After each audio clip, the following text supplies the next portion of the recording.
Chapter 1. Saturday. I walked up to the stage, being careful not to trip. Falling in front of thousands of people was something I wanted to avoid at all costs. I took a deep breath and stared at the dean who was announcing everyone's names. I felt like I had come such a long way. My whole life I had focused on doing well in school, and now that I was about to graduate, I had no idea what I actually wanted to do.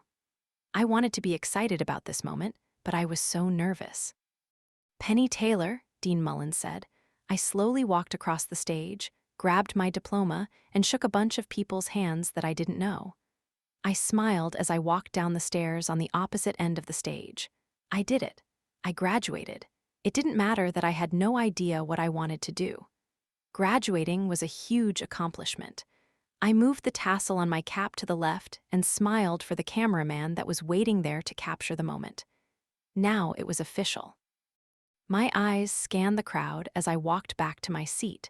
I didn't see any familiar faces. It was going to be almost impossible to find anyone after the ceremony with all these people.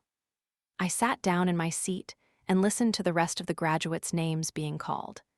I only recognized a few.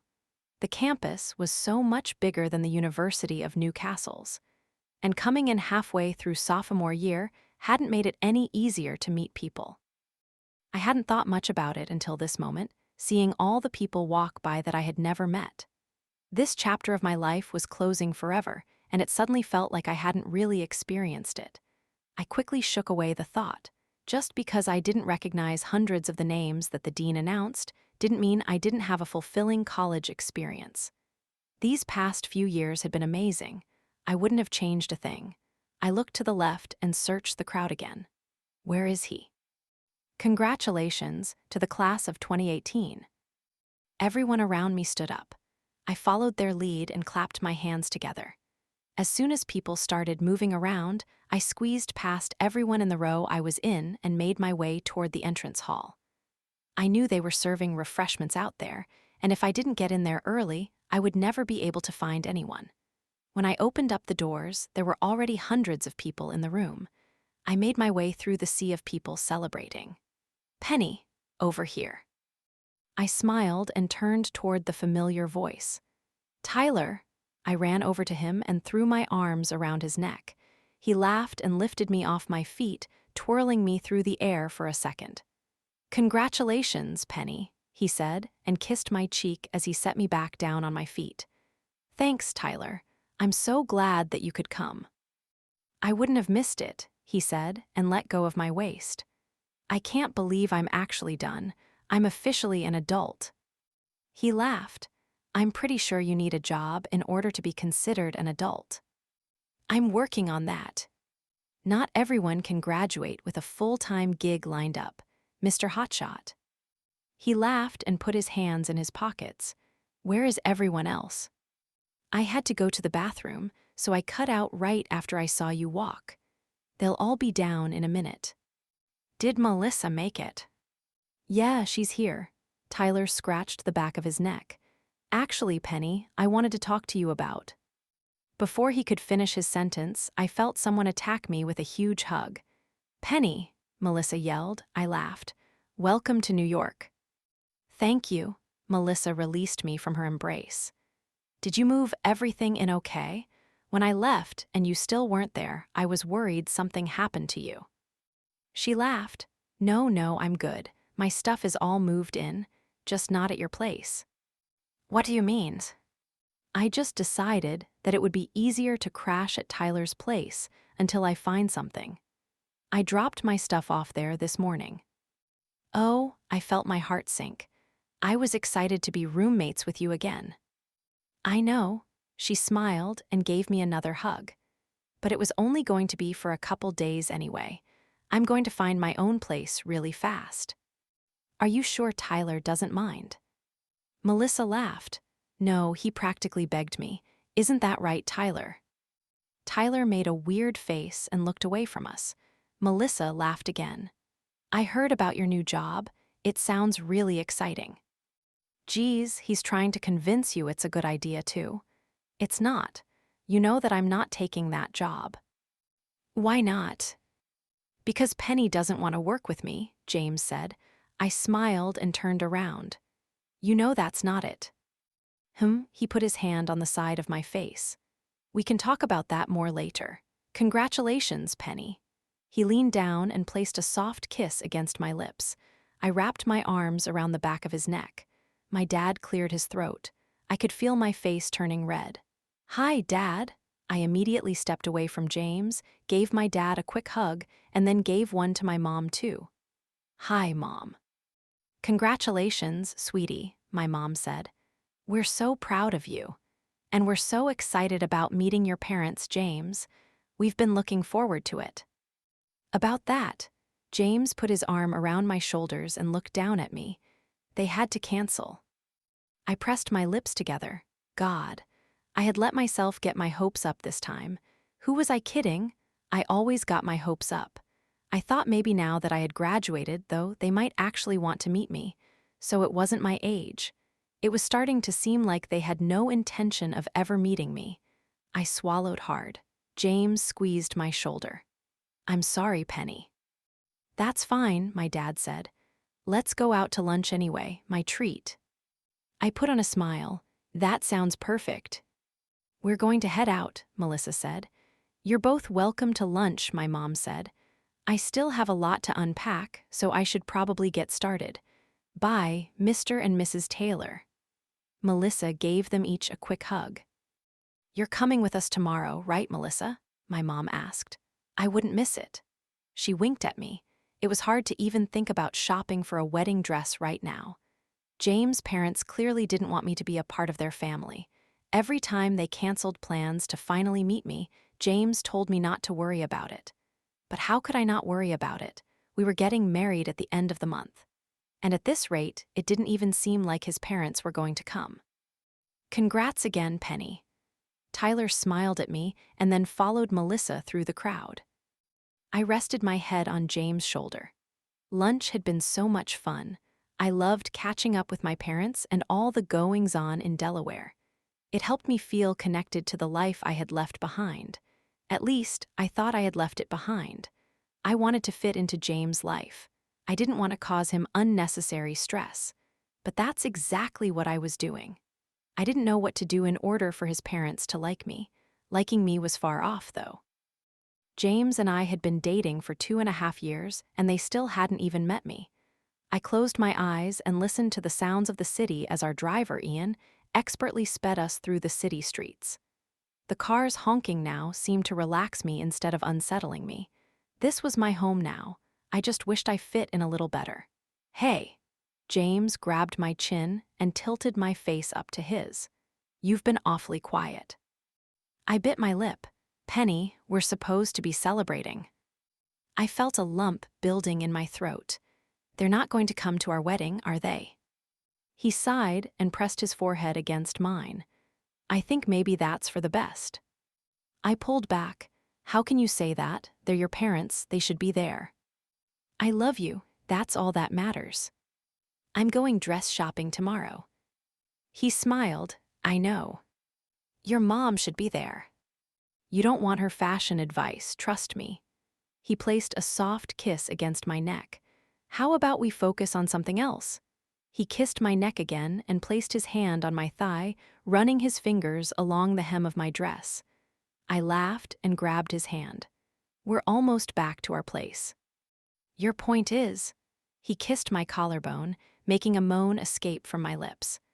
My point is that Ian will know that we're having sex back here if we don't come out when he parks. James laughed. You're acting like we haven't done it before. Ian doesn't care. Being discreet is in his job description. I ran my hand through James' hair. We'll be back in 5 minutes. He sighed and moved his hand off my thigh. Well, if you insist on talking, I'd like to revisit the internship idea. I'm still thinking about it. That's not what you said to Melissa. He grabbed my hand and ran his thumb along my palm. I know. I looked down at his hand. What would people think? Is that really the reason? You've never seemed that worried about what other people think. I looked back up at him. He was right. That wasn't the real reason. I didn't earn it, James.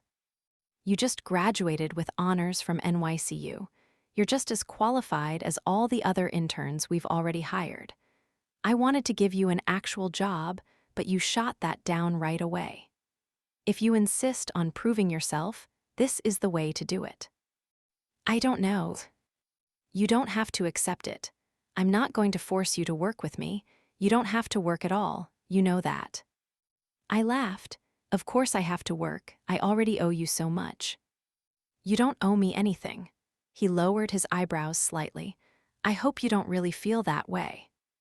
I owe you everything. Penny. I'm not talking about money, you know that. I'm talking about you. Where would I be without you?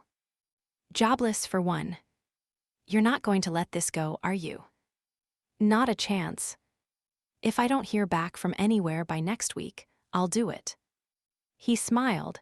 This is going to be so much fun. I said it's not a done deal yet.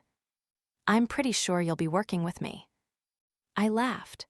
When I asked you not to interfere with my applying for jobs, I never imagined you'd be telling places not to hire me. What, you think I called all the places you interviewed with and told them how awful you are? I'd hope not. Maybe that's what you did with your parents too. Is that why they don't want to meet me? You told them about all my flaws and scared them away. I love all your flaws. The car came to a stop. What do you think my flaws are? I asked. He smiled at me and got out of the car. I quickly climbed out of the car and grabbed his hand. James, what are my flaws? He squeezed my hand and typed in the code for the elevators. The doors immediately opened and he pulled me inside. I stared up at him and pursed my lips. There's just too many to name, he said. The list is endless. I lightly pushed his shoulder. Just tell me the biggest then. The elevator came to a stop and he swiped his access card against the reader. The doors opened behind us. You know how good I am at getting information out of you. I trailed my hand down the front of his dress shirt, stopping at his belt. He grabbed my hand and smiled. Turn around, Penny. I looked over my shoulder. There were tons of people standing in the living room of our apartment. Surprise, Melissa yelled. Everyone else quickly yelled surprise too. I could feel my face turning red. Had they all heard what I just said? I quickly turned back around to look up at James. He smiled down at me. For one, you're very bad at telling when you're being thrown a surprise party. Congratulations, baby. Chapter 2. Saturday. Well, that wasn't awkward at all, Rob said as he leaned down and hugged me. So everyone did hear? I asked.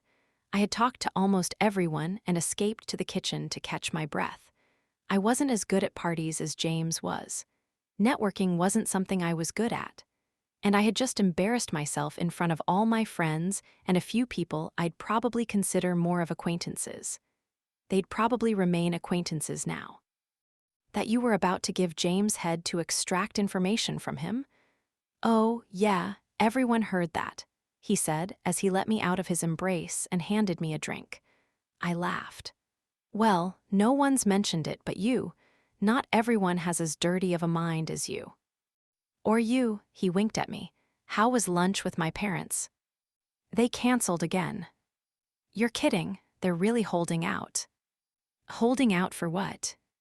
James to change his mind, I guess. Right, my biggest fear was that they'd just start throwing women at James that were way more suitable to be their daughter-in-law. I looked down at the drink Rob had given me. What is this? Trust me, you'll like it. You're not roofing me, are you? He laughed. The girl my brother is about to marry, I would never. I never believe anything you say, you know. That's how I prefer it, but it's just a sex on the beach. If you'd prefer the actual thing, I think we could arrange that, though. I'll take the drink. Are you still enjoying living on campus? I took a sip of my drink. It was sweet, but very strong. Of course, that's a ridiculous question. I'm living the dream. Taking advantage of innocent young women. What like you? He smiled at me. Shagging your professor wasn't so innocent, Penny. Is Rob harassing you again? B said, and leaned against the kitchen counter next to me. Rob laughed and looked down at his watch. Is it time for me to move on to you already? You can focus on Penny tonight, B said. It's her big day. Congrats again, she said and squeezed my arm. Thanks, B. And congrats on the new job, too. James just told us about it. Did he? I looked over at James. He was sitting on the couch next to Mason. As if he could feel my stare, he turned away from Mason and smiled at me. He raised his left eyebrow and lifted his glass slightly. Mason laughed beside him and gestured for Rob to join them. I've been summoned, Rob said. I'll let you two ladies talk. I'll be back when you're done that drink, Penny. You won't even be able to resist me. He walked over to the couch and plopped himself between Mason and James. I looked down at the drink. He was joking, right? On a scale of 1 to 10, how likely is it that this drink has a roofie in it? B laughed, like 50. That's what I thought. I pushed it aside and grabbed a glass of champagne off a tray that a waiter was walking around with. Okay, so I have a question for you. What's it like working with Mason? B smiled. Wonderful. Really? It doesn't make it hard to keep your work and personal life separate. Her cheeks turned slightly red. We don't really keep it that separate. I laughed. I'm guessing the blurred line doesn't mean you go over reports in bed at night. Not exactly. We share an office, though. What do you expect? Right, but it's not going to be like that if I work with James. Or for him, I guess is a better way to put it. B and Mason were an amazing power couple. They had grown their advertising firm to 7 figures within just a couple months after their launch. Now it was one of the top agencies in the city. And even though they worked a lot, they still looked at each other in that way that made your heart melt. I doubt he's going to make it feel like you're working for him. And either way, it'll look great on your resume. You still have different last names. You can take advantage of that. Use it as a stepping stone. And your next employer doesn't have to be any the wiser when you use James as a reference. I laughed. I'm pretty sure he's sabotaging me from getting any other jobs. I'm sure that isn't true. You have no idea. I took a sip of my champagne. B laughed. I think he and Mason are pretty similar. They're both used to getting whatever they want. I'm not sure they understand the word no. I laughed. SHH, they're coming over here. B smiled as Mason wrapped his arms around her. What are you two talking about? How stubborn you are, B said. What were you two talking about? James' bachelor party, Mason said. Rob and I have so many good ideas. Trust me, B said and grabbed my arm. You do not want Mason planning James' bachelor party. I laughed even though she didn't look like she was kidding. I'd rather him plan it than Rob. Whenever Rob and James get together, they always do something stupid. You have nothing to worry about, James said and wrapped his arm around my shoulders. I'm not having a bachelor party. Of course you are, Mason said. I already bought the tickets. It's going to be awesome. B frowned. Where exactly are you guys going? I can't say, Mason said. It's a surprise. B shook her head. We're not going anywhere, James said. Don't worry about it. You should have a bachelor party, I said and looked up at him. Isn't that like a rite of passage? Yeah, but I've already had one. Every now and then I let myself forget about his past. I downed the rest of my champagne and picked up the sex on the beach. I kind of hoped it was laced with something. I hated thinking about finding a job. I hated thinking about James' parents not wanting to meet me. But most of all, I hated being reminded of Isabella. I took a huge sip of the drink. You should still go, James. You'll have fun. See, Mason said. She wants you to go. James squeezed my shoulder. I'll think about it. Are you ready to get going, B? Mason asked and removed his arms from around her. He whispered something in her ear and she laughed. I guess we need to get going, she said. Bye, James. She gave him a quick hug. See you tomorrow, Penny, B said as she hugged me. Don't encourage them, Penny, she whispered. You seriously don't want Mason to plan it, trust me. She pulled back. Congratulations. She gave me a small smile. Weird, thanks B, see you tomorrow. Mason hugged me. Congratulations on finally graduating. I guess I can't really make fun of James for being with someone so young now. I'm sure you'll find something else to tease him about. Mason laughed and released me from his hug. It's going to be a blast, man, Mason said and slapped James on the back. Maybe not as much fun as you guys are about to have when everyone clears out of here, though, right, Penny? He winked at me. Oh God, everyone really did here. I put my hand over my face as they left the apartment. I'm mortified. James laughed. It gave everyone something to talk about all night. He put his hand on the small of my back and pulled me into him. You could have stopped me 2 seconds earlier, you know. Usually when someone throws a surprise party, they don't let the guest of honor say something embarrassing in front of a room full of people. I don't know. How many surprise parties have you been thrown? Well, none, but... So I'm pretty sure this was exactly how it's supposed to go. He leaned down and lightly nipped my earlobe. I had considered letting you keep going, so you're welcome. I laughed and looked into the living room. There were only a few people left. Melissa and Tyler were sitting on the couch, laughing about something. Did you say something to Melissa to make her not want to stay with us? I was really looking forward to it. Although I am excited that I get to keep you all to myself, I don't think her not wanting to stay with us has anything to do with me. James nodded back over to them. What do you mean? James laughed. They're obviously sleeping together. No, they aren't. Tyler and Melissa were definitely not hooking up. That was ridiculous. I looked back up at James. What does that upset you? He lowered his eyebrows slightly.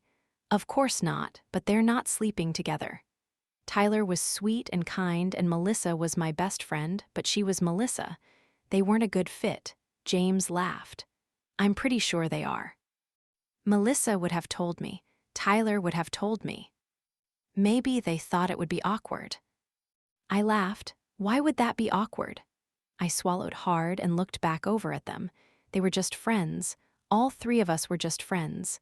Melissa laughed and lightly pushed Tyler's shoulder. They are just friends, right? James kissed my cheek. Let's go try to subtly get rid of everyone. I want to give you your present in private. I told you not to get me anything. You already paid for. He silenced my protests with a kiss. My fiancé just graduated. Of course I got you something. He grabbed my hand and guided me back toward the living room. The only people left were Melissa, Tyler, Rob, and Mason's little brother, Matt. James sat down in the only empty chair and pulled me onto his lap. How'd you like the rest of that drink? Rob asked. Are you feeling frisky yet? I laughed. I didn't finish it. I was feeling a little frisky, but not at all toward Rob. The man with his arms wrapped around me was the only guy I ever wanted. Now what am I going to do with the rest of my night? Rob said and leaned back in his chair. Stop being gross, Rob, Melissa said. I thought you liked when I was gross, he said and smiled at her.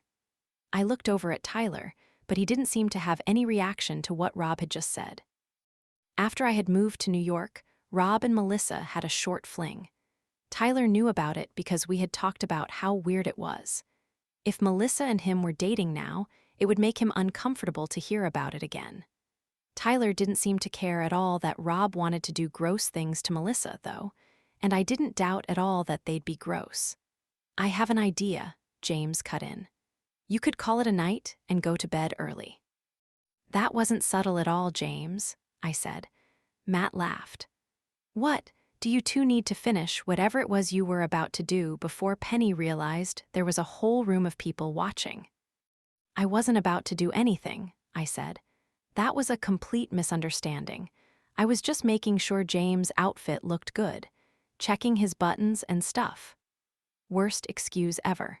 That's not what it sounded like, Tyler said. I'm pretty sure we were all just a few seconds away from witnessing quite the graduation celebration. Melissa glared at him. I couldn't tell if she looked jealous or if she was just mad at him for further embarrassing me. I couldn't read either of them tonight. Well, as much fun as this has been, we should probably get going, Melissa said and put her hand on Tyler's knee. I looked at her hand on Tyler's knee and then back at her face. She immediately moved her hand. Oh God, they are sleeping together. Why didn't she tell me? I bit the inside of my lip. Yeah, we probably should head out. Tyler stood up. Melissa immediately stood up beside him. I'll see you tomorrow, Penny. Sounds good. Thanks for coming tonight. Of course, great party, James. Are you not even going to say goodbye to me? Rob asked. Melissa rolled her eyes. As if you deserve a goodbye. Bye, Matt. It was great seeing you again. Bye, Melissa, he said with a laugh. See you around, Tyler. Tyler nodded and they both went over to the elevator. I wanted Melissa and Tyler to be happy. Why did she think I'd be upset about them dating? I looked down at my lap. My first thought had been that they weren't a good fit. Maybe she was right for not telling me. I think you're right, I whispered to James. About what? Matt asked. I looked over my shoulder. Tyler and Melissa were gone. Am I terrible at whispering or something? I asked. You're always really loud, Rob said with a wink. I felt my face turning red. She was talking about how Melissa and Tyler are sleeping together, James said. Matt laughed. There's no way those two are banging. Don't you see the way he looks at you, Penny? He probably wants you even more than Rob does. I felt James' arms tense around me. Damn it, Matt. Tyler and I are just friends. And I don't want Penny, Rob said. She wants me. I laughed. Yeah, right. You're all in denial, Matt said. He stood up and yawned. Okay, I think I'm going to head out too. Are you crashing here? He asked Rob. Rob looked over at me. Well, that depends on if Penny wants me to stay. I sighed. I think maybe you should spend the night at Matt's. You've got me all wound up from that cocktail, so now I have to do super inappropriate things to your brother. And we don't want to keep you up all night. James laughed. That sounds fantastic. His body seemed to relax at my words. Yuck. Okay, let's get out of here, Rob said and slapped Matt on the back. Congrats, Penny, Matt said. My parents wanted me to give this to you. He handed me an envelope. What is it? He shrugged. A gift, I guess. Later, James, he said as they did one of their weird handshakes. Are you going to open it? James asked as Rob and Matt left our apartment. Do you know what it is? He shook his head. I ripped open the envelope and pulled out the card. Penny. We have known James his whole life. He was at our house growing up almost as much as Mason and Matthew were. He's like a son to us. And we can't think of someone more perfect for him than you, Penny. We would be honored if you'd let us throw you a late engagement party at our house. Just something small to officially welcome you to the family. Call us so we can arrange a date. And congratulations on your graduation, Mr. and Mrs. Caldwell. I could feel the tears welling in my eyes. James' parents didn't want to meet me, but I already knew the Caldwells. I had spent a lot of time with them since moving to New York. Every time they saw me, they always asked if I had got to meet Mr. and Mrs. Hunter yet. I tried to act as optimistic as I could, but everyone knew I was upset about it. Mr. and Mrs. Caldwell clearly cared about me and James. Maybe it was okay that James' parents didn't want me to be a part of their family. Maybe everything I had was enough. I looked up at James. That's really sweet, isn't it? I didn't know they thought of me like that. He had a weird look on his face. It wasn't confusion exactly. He almost looked sad. I moved so that I was straddling him. James, I love you so much. You are the sweetest man I have ever met, but you are just terrible at telling when people care about you. He smiled at me. I know that you care about me. Him and all the people that came tonight. And Mason and Matt's parents, I said and held up the letter. I think everyone just likes you. I shook my head. I don't think so. Like Tyler. I laughed. Oh God, you know that's not true. He shrugged.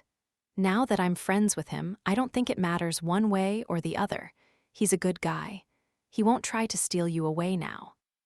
Apparently he likes Melissa, so you have nothing to worry about. I wasn't worried. He kissed my cheek and then the side of my neck. "Let me go get your present." I reluctantly moved off his lap. I had only been half joking when I was talking to Rob earlier. I was definitely planning on enjoying James tonight. When he disappeared into his office, I looked back down at the note. They wanted to welcome me to the family. My body felt warm, and not just because of the mixed drink Rob had made me. I had tried so hard to fit in here in New York, but at first, I had really missed the suburbs. I had missed passing strangers on the sidewalk that were nice, having grass everywhere, and not being worried I was going to be mugged if I stepped outside at night. It was a hard adjustment.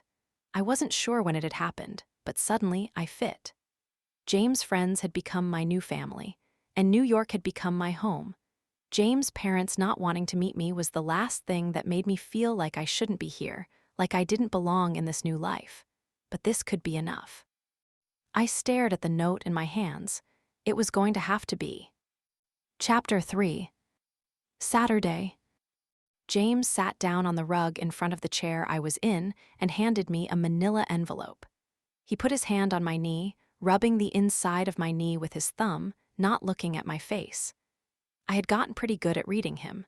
Whenever he did something he knew I wouldn't like, he rarely ever looked me in the eyes. Whatever was in the envelope, he thought I wasn't going to like it. My heart started to beat faster. What is this? Your present. He tore his eyes away from my knee and looked up at me. Open it. He leaned down and kissed my kneecap. I moved my leg away from his hand. Now he was just trying to distract me. I tore open the top of the envelope and pulled out a small stack of photos. They were pictures of really beautiful rooms. Really beautiful, huge rooms. Each room was elegant, yet modern at the same time. It was exactly James' style, which had become my preference as well. I let my eyes meet his. Now, before you say anything. I don't want to move. We had discussed this in length, and I thought we had agreed to stay here for at least a while longer. Graduating, starting a new job, getting married, it was all too much at once. I didn't want to move on top of everything else. Baby, he said and grabbed my hand.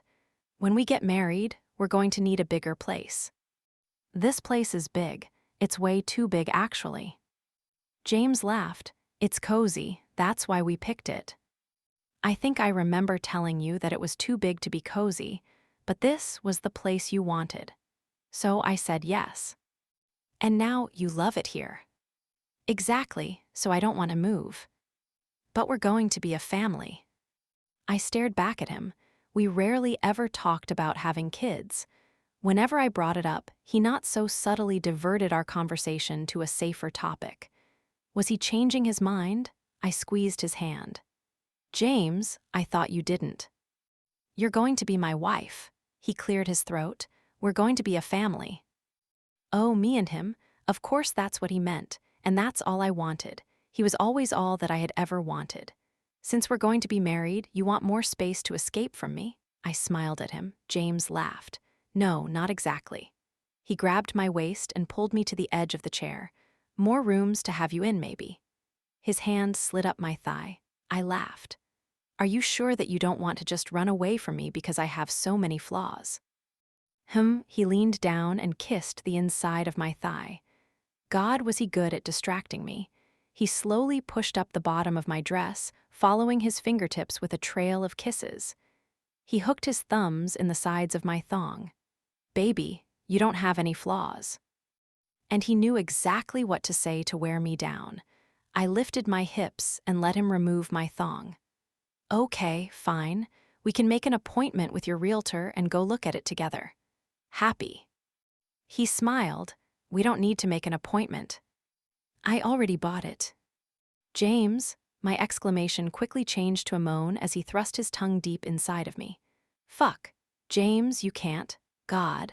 I let my head drop back against the cushion as he spread my legs farther apart. I couldn't possibly think straight like this. Damn it. He pushed the bottom of my dress up over my waist, and I quickly pulled it over my head. My anger had been replaced by a more primal need, somehow making my want for him even stronger. I unhooked my bra as his mouth moved to my clit, sucking on it hard. Yes. His fingers replaced his tongue, plunging deep inside my aching pussy. His tongue on my clit matched the rhythm of his fingers, pushing me closer and closer to release. Why did I always give in to him? Why did I always let him manipulate me with sex? He curved his fingers, hitting that spot that always made me lose control. Oh God. My whole body felt warm from the combination of the alcohol coursing through me and the building desire in my stomach. I moaned again as his hand slid up, pinching one of my nipples. The sensation had a direct line to my groin. I grabbed the back of his head as he sucked hard on my clit again. James, my orgasm crashed down on me, but the high didn't last long. The reality of what he had just done quickly returned. Jesus, I pushed on his shoulders. After one last stroke against my wetness, he pulled back and stared at me. I knew why I always let him have what he wanted. Because I could never resist him. Not when he looked at me like that. Who was I kidding? I could never resist him. He started to unbutton his shirt. My chest rose and fell as I tried to catch my breath. I stood up and pointed my finger at him. You can't just buy a new apartment and not tell me about it. We're getting married. We need to make these kind of decisions together, and we had already discussed this. It's too much change, too fast. He stood up too. I'm really mad at you, I added, when he didn't say anything. Ignoring me, he slowly removed his belt and unzipped his pants, letting his erection spring free. I quickly looked back up at his face. What are you doing? James, we need to talk about this. His eyes were ablaze. I like when you're mad at me. Fuck it, I grabbed the back of his head and pulled his mouth to mine. He was always right. When I was mad at him, it just made me want him even more. James propped his head up on his hand and looked down at me. I think I know what you like, Penny. I tried to suppress my smile and shook my head. After everything he had just done to me, I didn't have any energy left to talk about this right now. I winced slightly as I turned to face him. The odds that I didn't have rug burn on my ass were slim to none. It still would have been nice to be part of the decision. I'm sorry. I smiled up at him, but it was a present and I put my finger against his lips. Don't ruin your apology. He grabbed my hand and kissed each of my knuckles. You're going to love it, I promise. As long as you're in it, I will. I ran my fingers through the contours of his six-pack. So where is it? Closer to where we'll both be working. You're impossible. You do realize that, right? He shrugged and smiled down at me. We can walk to work together every day, and we can walk to our new home together every night. We can make detours through Central Park whenever you're missing the suburbs. It's going to be wonderful. Thank you, James. He tucked a loose strand of hair behind my ear. Why does it feel like you aren't thanking me for the new place? I am, but it's not just that. Thank you for not getting annoyed when I stayed up late studying so many nights, and for waiting to get married until after I graduated, for putting your life on hold here while I finished school, and for not getting mad at me when I'm stubborn for no reason, and for just being you. You're awfully sentimental tonight. He pulled me into his chest. I'd never get enough of the sweet scent of his skin. You've given up so much to be with me. He ran his fingers through my hair. That's not the way I see it. I knew it wasn't how he saw it, but that's how it was. The past few years I had been a burden. There is no other way to see it, James. I just want you to know how much I appreciate everything you've done, everything you've given me, and everything you've given up. Penny, it goes both ways. What's mine is yours, and what's yours is mine. But I don't have anything. He rolled over, pinning my back to the rug. You're everything that I've ever wanted. These past 2.5 years have been the happiest of my life. We're getting married in a few weeks. You're the one giving me everything. I'm worried that I'll always be a burden. I don't know what I want to do now that I've graduated. I don't know what I want to be. He smiled down at me. Well, you can start by working with me at Hunter Technologies, and by becoming my wife. Does that really sound so bad? I pursed my lips. Of course he was right. Even if I just worked there until I figured out what I really wanted to do, He knew me better than I knew myself. It sounds perfect. I put my hand on the side of his face, running my palm along the scruff on his jawline. I can't wait to be Penny Hunter. God, I love the sound of that. Chapter 4. Sunday. My phone buzzed just as the car pulled up to the JFK airport. I quickly pulled my phone out of my purse, expecting to see James' sister, Jen, calling me. Instead, I saw Melissa's name. I swiped my finger across the screen. Hey, Melissa, I just got to the airport to pick up Jen. It'll be at least 40 minutes before we get to you. Actually, that's why I'm calling. I'm just going to meet you there if that's okay. Yeah, of course. Great, I might be a little late. I just have a bunch of errands to run first, trying to get everything settled. Tyler said something in the background, but I couldn't hear what it was. The appointment is in an hour, I said. How late are you going to be? Not very. I gotta go. I'll see you all there. Melissa, I said, but she had already hung up the phone. It didn't sound like she wanted to come at all. I couldn't force her to tell me whether or not she was dating Tyler. But now it felt like she was trying to avoid spending time with me altogether. We'd have to have this conversation eventually. The longer we waited, the more awkward it seemed. My phone buzzed again, and this time it was Jen. Hey, Jen. I'm coming out now. Are you already here? Never mind, I see Ian. See you in a sec. She hung up the phone. I looked out the window. She was already running over to the car. She dropped her bags, threw her arms around Ian, and kissed his cheek as I stepped out of the car. Ian always looked happiest whenever Jen was in town. It was pretty clear to me that he had a crush on her. I just didn't know if it was apparent to Jen. I waited a second before getting out of the car, letting them enjoy their moment. Jen squealed and threw her arms around me. I can't believe you're marrying my brother in less than a month. We really should have looked for dresses sooner, you know. The consultants are going to have a fit. Ian opened up the door to the car for us, and we both climbed back in. I know, I said. I was just hoping I'd get to meet your mother before I went dress shopping. I pictured her coming, you know. Jen waved her hand through the air. She'll come around. Don't let her ruin this for you. This is going to be so much fun. She squeezed my hand. I know, I am excited. I just have absolutely no idea what kind of dress to get. And that's why I'm here. We were heading to Kleinfeld's. Jen swore it was the place I had to get my dress from. Melissa usually gave me all my fashion advice, but Jen knew elegance better than anyone else. I needed her help making this decision because I had no idea what James expected me to wear. How's the West Coast been treating you? I asked.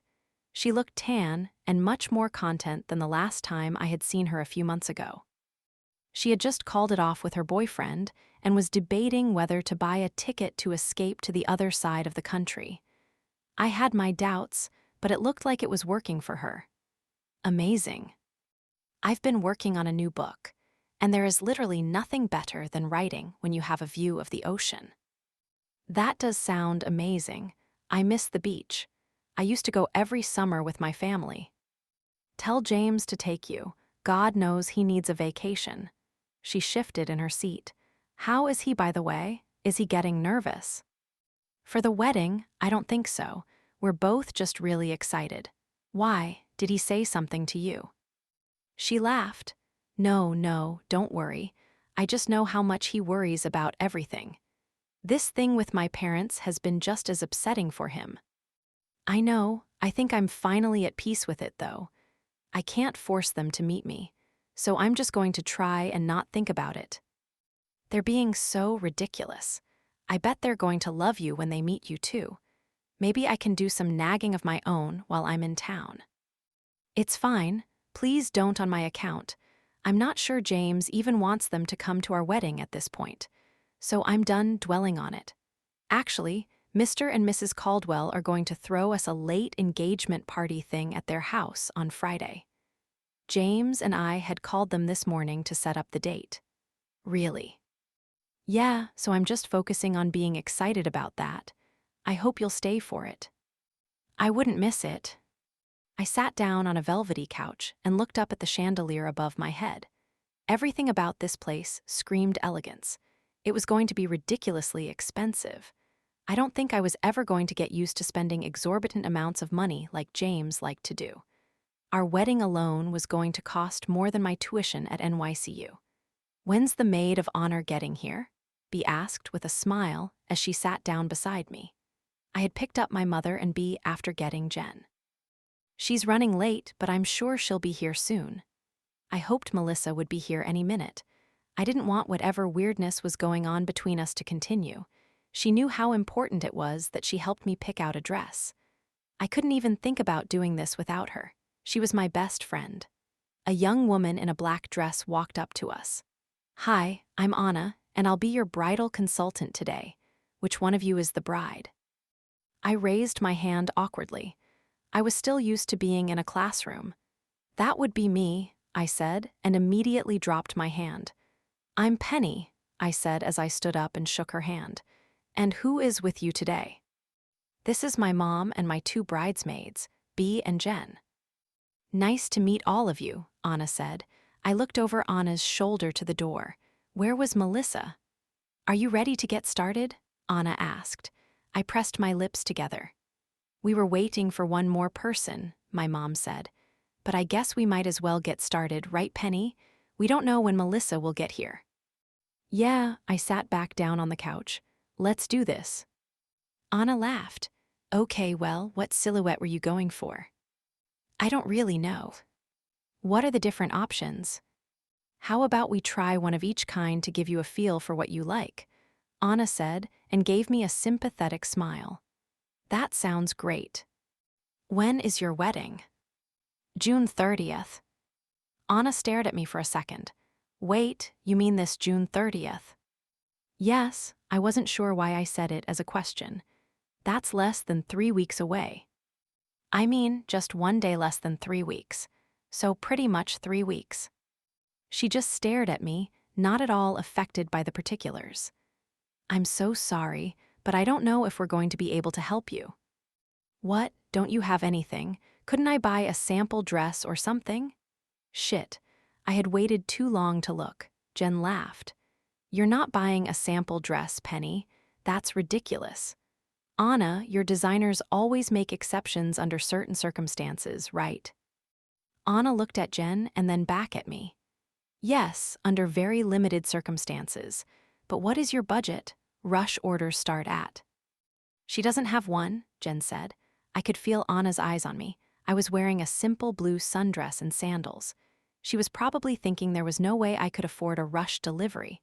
She probably didn't even think I could afford to be here to begin with. "It's not an issue," Jen said. Anna turned back to her. "Okay, well, there will only be a few designers that will be willing to work with us. Let me talk to my manager real quick." She looked slightly embarrassed as she rushed away from us. "I don't know," I said, turning toward Jen. "Maybe we should go look somewhere else. I don't want to spend a fortune on a dress I'm only going to wear once." "No way, Penny. I'm under strict instructions to make sure you get whatever dress you like the best here, regardless of the price. He said to just put it on the credit card he gave you. It's fine." Jen waved her hand through the air like it wasn't an issue at all. I bit my lip. James had given me a credit card when I moved to New York with him. I had only ever used it a few times to buy fancy dresses for functions that I attended with him.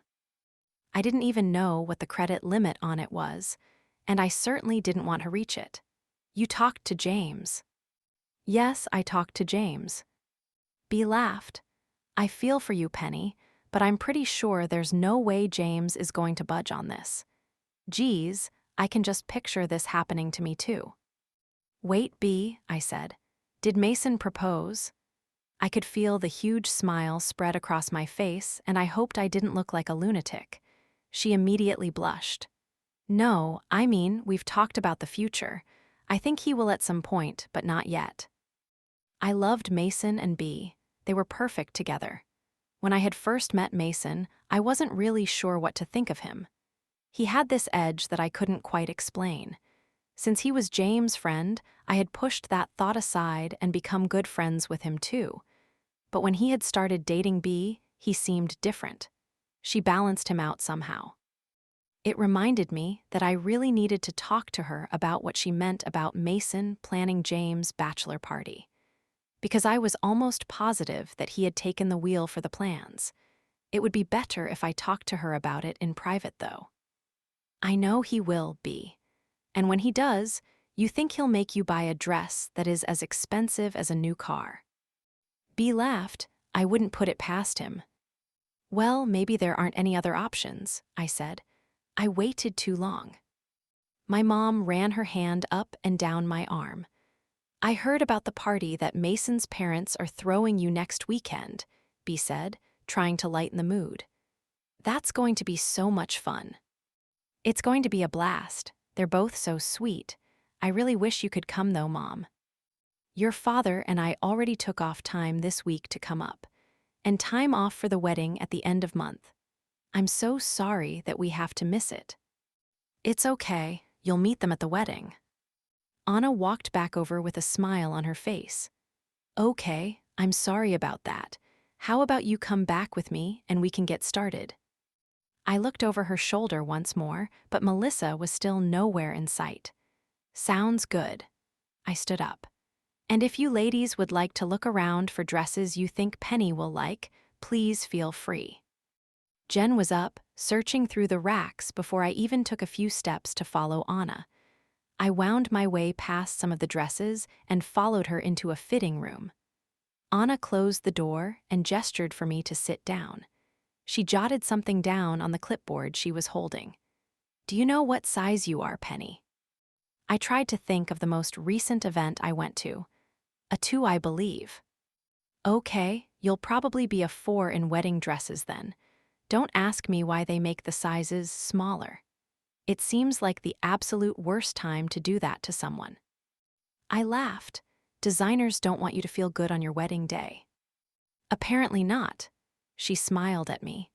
So, I know you don't know exactly what style you want, but are you opposed to anything in particular?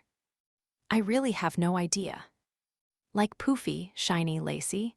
Her voice trailed off when I didn't have any reaction. I'm sorry, we're probably going to be here forever. I'm just so indecisive. It's okay, dear. Let me go grab a few dresses to get us started. And what is your bra size? 32B. Great, I'll be right back. As soon as she left, I pulled my phone out of my purse and clicked on Melissa's name. The phone rang a few times and then went to voicemail. Hey, Melissa, it's me. I know you said you'd be a little late, but I'm about to start trying on dresses. I paused. Maybe I should just confront the issue. I feel like you're upset with me, and I don't really know what I did, I said, chickening out. I want to fix whatever it is, but right now I need you. Please don't make me do this without you. I paused again. Hopefully I'll see you soon. I hung up before I could say anything stupid. I had this urge to go all bridezilla on her and demand she come because she was my maid of honor. That was probably not the right way to go. If it really was that she felt uncomfortable telling me about her and Tyler, that was ridiculous. Tyler and I had been together one night 2.5 years ago. We were over before we even really had a chance to begin. I didn't see how that could be the issue. Anna came back in with a few dresses in her arms and hung them up. Are you ready to get started? She said with a huge smile. I guess so. She laughed. There's nothing to be nervous about. We're going to find the perfect dress, I promise. Is there one in particular that you wanted to try first? Let's start with this one, I said, and pointed to the one that was the most simple. Good place to start. I'll help you get into it. Do you want me to step outside while you undress? Oh no, it's fine.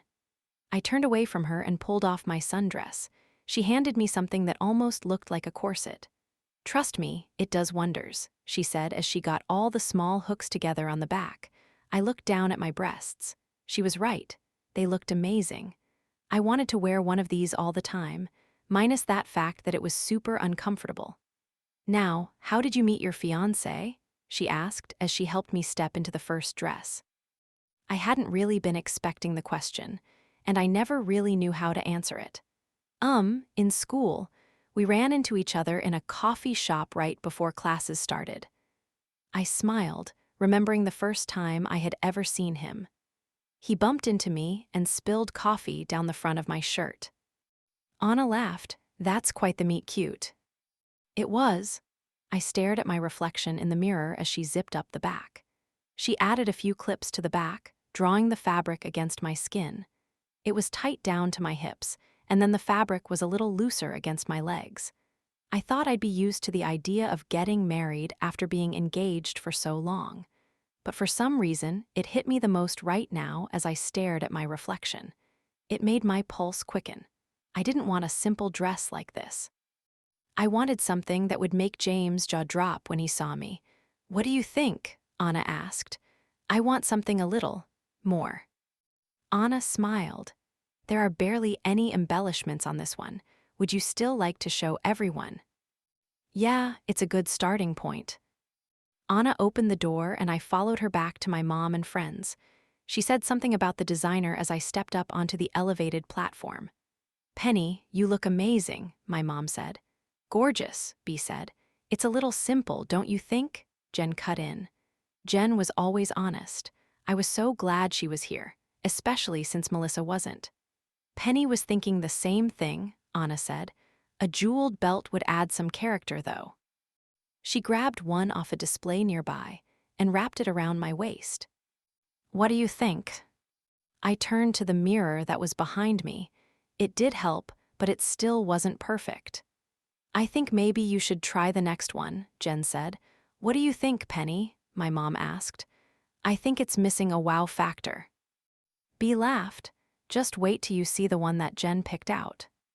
"Okay, let's go try on the next one," Anna said. I followed her back toward the dressing rooms. "Would you like to finish the dresses I picked out so that you can get a feel for the different styles? Or would you like to jump into the ones your friends picked out?" "Let's finish the ones you brought first," I said and entered the dressing room. Anna unzipped my dress and helped me step out of it. "So was your fiancé the same year as you in school?" She grabbed the next dress off the hook. I ran my thumb along the band of my engagement ring. I wasn't ashamed of how I had met James. Why did I always skirt around the truth when people asked? "No, not exactly." Anna whistled as she pulled the next dress up my waist. "Older or younger?" "Older. I shouldn't have to beat around the bush anymore. I wasn't embarrassed of how we met. Screw it. Actually, he was my professor."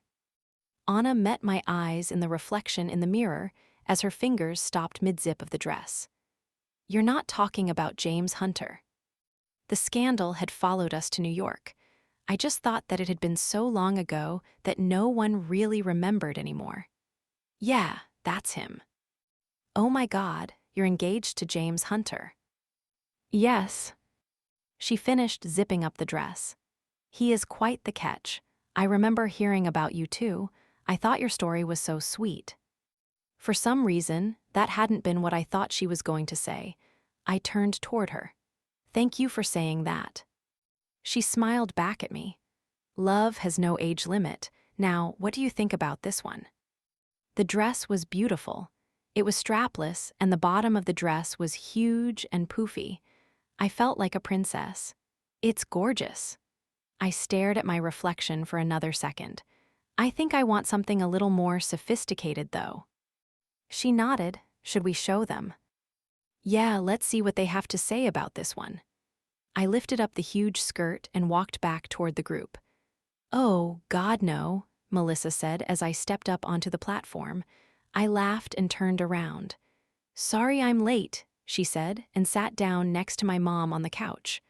"What, is this one that bad?" "It makes you look so young," she said, "which you've been trying to not be ever since you met James." I pressed my lips together and looked back at the mirror. I didn't want simple, and I didn't want poofy. "What you need is an elegant dress that is classy and sexy at the same time," Jen said. "I think you look absolutely beautiful," my mom said. She looked a little teary-eyed. I smiled. When I was little, I had pictured a big poofy dress. But Melissa and Jen were right. I had tried so hard to seem older and more mature the past few years. I wanted to look like a bride worthy of James. I wasn't a student anymore, and he wasn't my professor. What do you think, B? I asked. Sexy and classy seem to go against each other. You look beautiful in that one, though, not cute. I smiled. Oh, please just try on the dress I picked out already, Jen said. It's perfect. I shrugged. Okay, I'll try yours next. I followed Anna back to the dressing room. She grabbed a lace dress with some diamonds embroidered into the design. It had elegant, thin straps that were just wide enough to accommodate the diamonds embellished on them, and the front looked like it plunged way past where my breasts would be. There was a tan material behind the lace at the top, which gave it an even sexier look. I'm not sure I'm going to be able to pull this one off, I said as Anna unzipped the poofy dress. I think this really might be exactly what you're looking for. The lace is so delicate, and it has just the right amount of sparkle. And the top is indeed sexy. Plus, this one is actually in your size, so you get to see how it would really fit. I stepped out of the poofy dress and into the other one. I guess we'll see. The top goes down too much in the middle for you to wear this, though, she said as she unhooked the corset. I instantly felt more relaxed as she began to pull the dress up. I wanted to be comfortable on my wedding day. There was going to be enough stress without the added element of not being able to breathe. There was a layer of silk underneath the dress that felt soft against my skin. I closed my eyes as Anna zipped up the back. You look beautiful, Penny, she said as soon as she let go of the zipper. I opened my eyes and swallowed hard. I don't think I had ever looked this good. The dress hugged my waist and thighs and was a little looser past my knees. Even though it was tight, it didn't look raunchy. It looked elegant yet casual, and the top made it sexy. There must have been some kind of built-in bra because it had pushed up my breasts despite the fact that I had ditched the corset. The V down the front stopped a few inches above my belly button, but it didn't look over the top. It was very narrow and the lace made it look fancy. What do you think? Anna asked. He'd love this. My voice came out as a whisper. There was a lump in my throat and I wasn't sure why. I felt like I wanted to cry. I was always so worried about disappointing him. There wasn't a chance I could do that in this dress. I'd look like I actually belonged beside him. Let's go show everyone. Anna opened the door and I slowly followed her out, holding up the delicate lace so I wouldn't step on it. Everyone stopped talking when I stepped up on the platform. I dropped the fabric so it pooled perfectly around my legs. Penny, Melissa said, you look like a movie star. I laughed. Seriously, B said, you look like $1,000,000. I turned and looked in the mirror. I felt like $1,000,000. It was hard to believe it was me in the mirror. That's the one, Jen said. It was made for your body. Do you think James will like it? I asked. James won't be able to keep it in his pants, Melissa said. I laughed and turned back around to face them. You. Jen smacked her arm. Don't be gross, that's my brother. But yes, he'll love it. Melissa laughed and stood up. She grabbed my hand and squeezed it. Penny, this is definitely your dress. Look at yourself. She spun me back around to look in the mirror. I felt like I wanted to cry again. Here, Anna said and clipped a veil into my hair. She spread it across my shoulders. The diamonds in the clip matched the ones on the straps of the dress. I could picture it all, walking down the aisle, James' smile. Mom, I turned around to look at her. She was the only one that hadn't said anything. She had grabbed a tissue out of her purse and was blotting her eyes. You look so grown up, sweetie. You're absolutely stunning. I could feel my own tears welling in my eyes. Do you think it's the one? They all said yes at the same time. I ran my fingers under my eye where a tear had rolled down. You don't think it's too sexy? I looked down at the rather revealing front. It's sexy, but it seems more elegant than anything else, Melissa said. And it's so fancy, but you look so much more comfortable in this one, B said. And happier, Jen added. That's because I'm not wearing that corset thing anymore. I laughed and turned back to the mirror. I thought I'd be here all afternoon. But they were right, and I knew it before they had said anything. This was the dress that I wanted James to see me in when I said I do. There wasn't a doubt in my mind. Chapter 5. Sunday. So, what do you think? James asked. He was staring at me intently. It seemed so cold. It didn't feel like a home, And I didn't mean that the air conditioner seemed to be at full force. He laughed. That's because none of our stuff is here yet. Use your imagination. He stepped past the foyer into the main room. Our couch can go here, and the picture of the beach we have can go on the wall there. He pointed to the one spot of wall along the far side that wasn't a window. He looked so excited, as if he could picture our life here together. And you have to come see the view. It looks right out onto Central Park. It won't even feel like we're in the city. I walked over to him and kissed his cheek.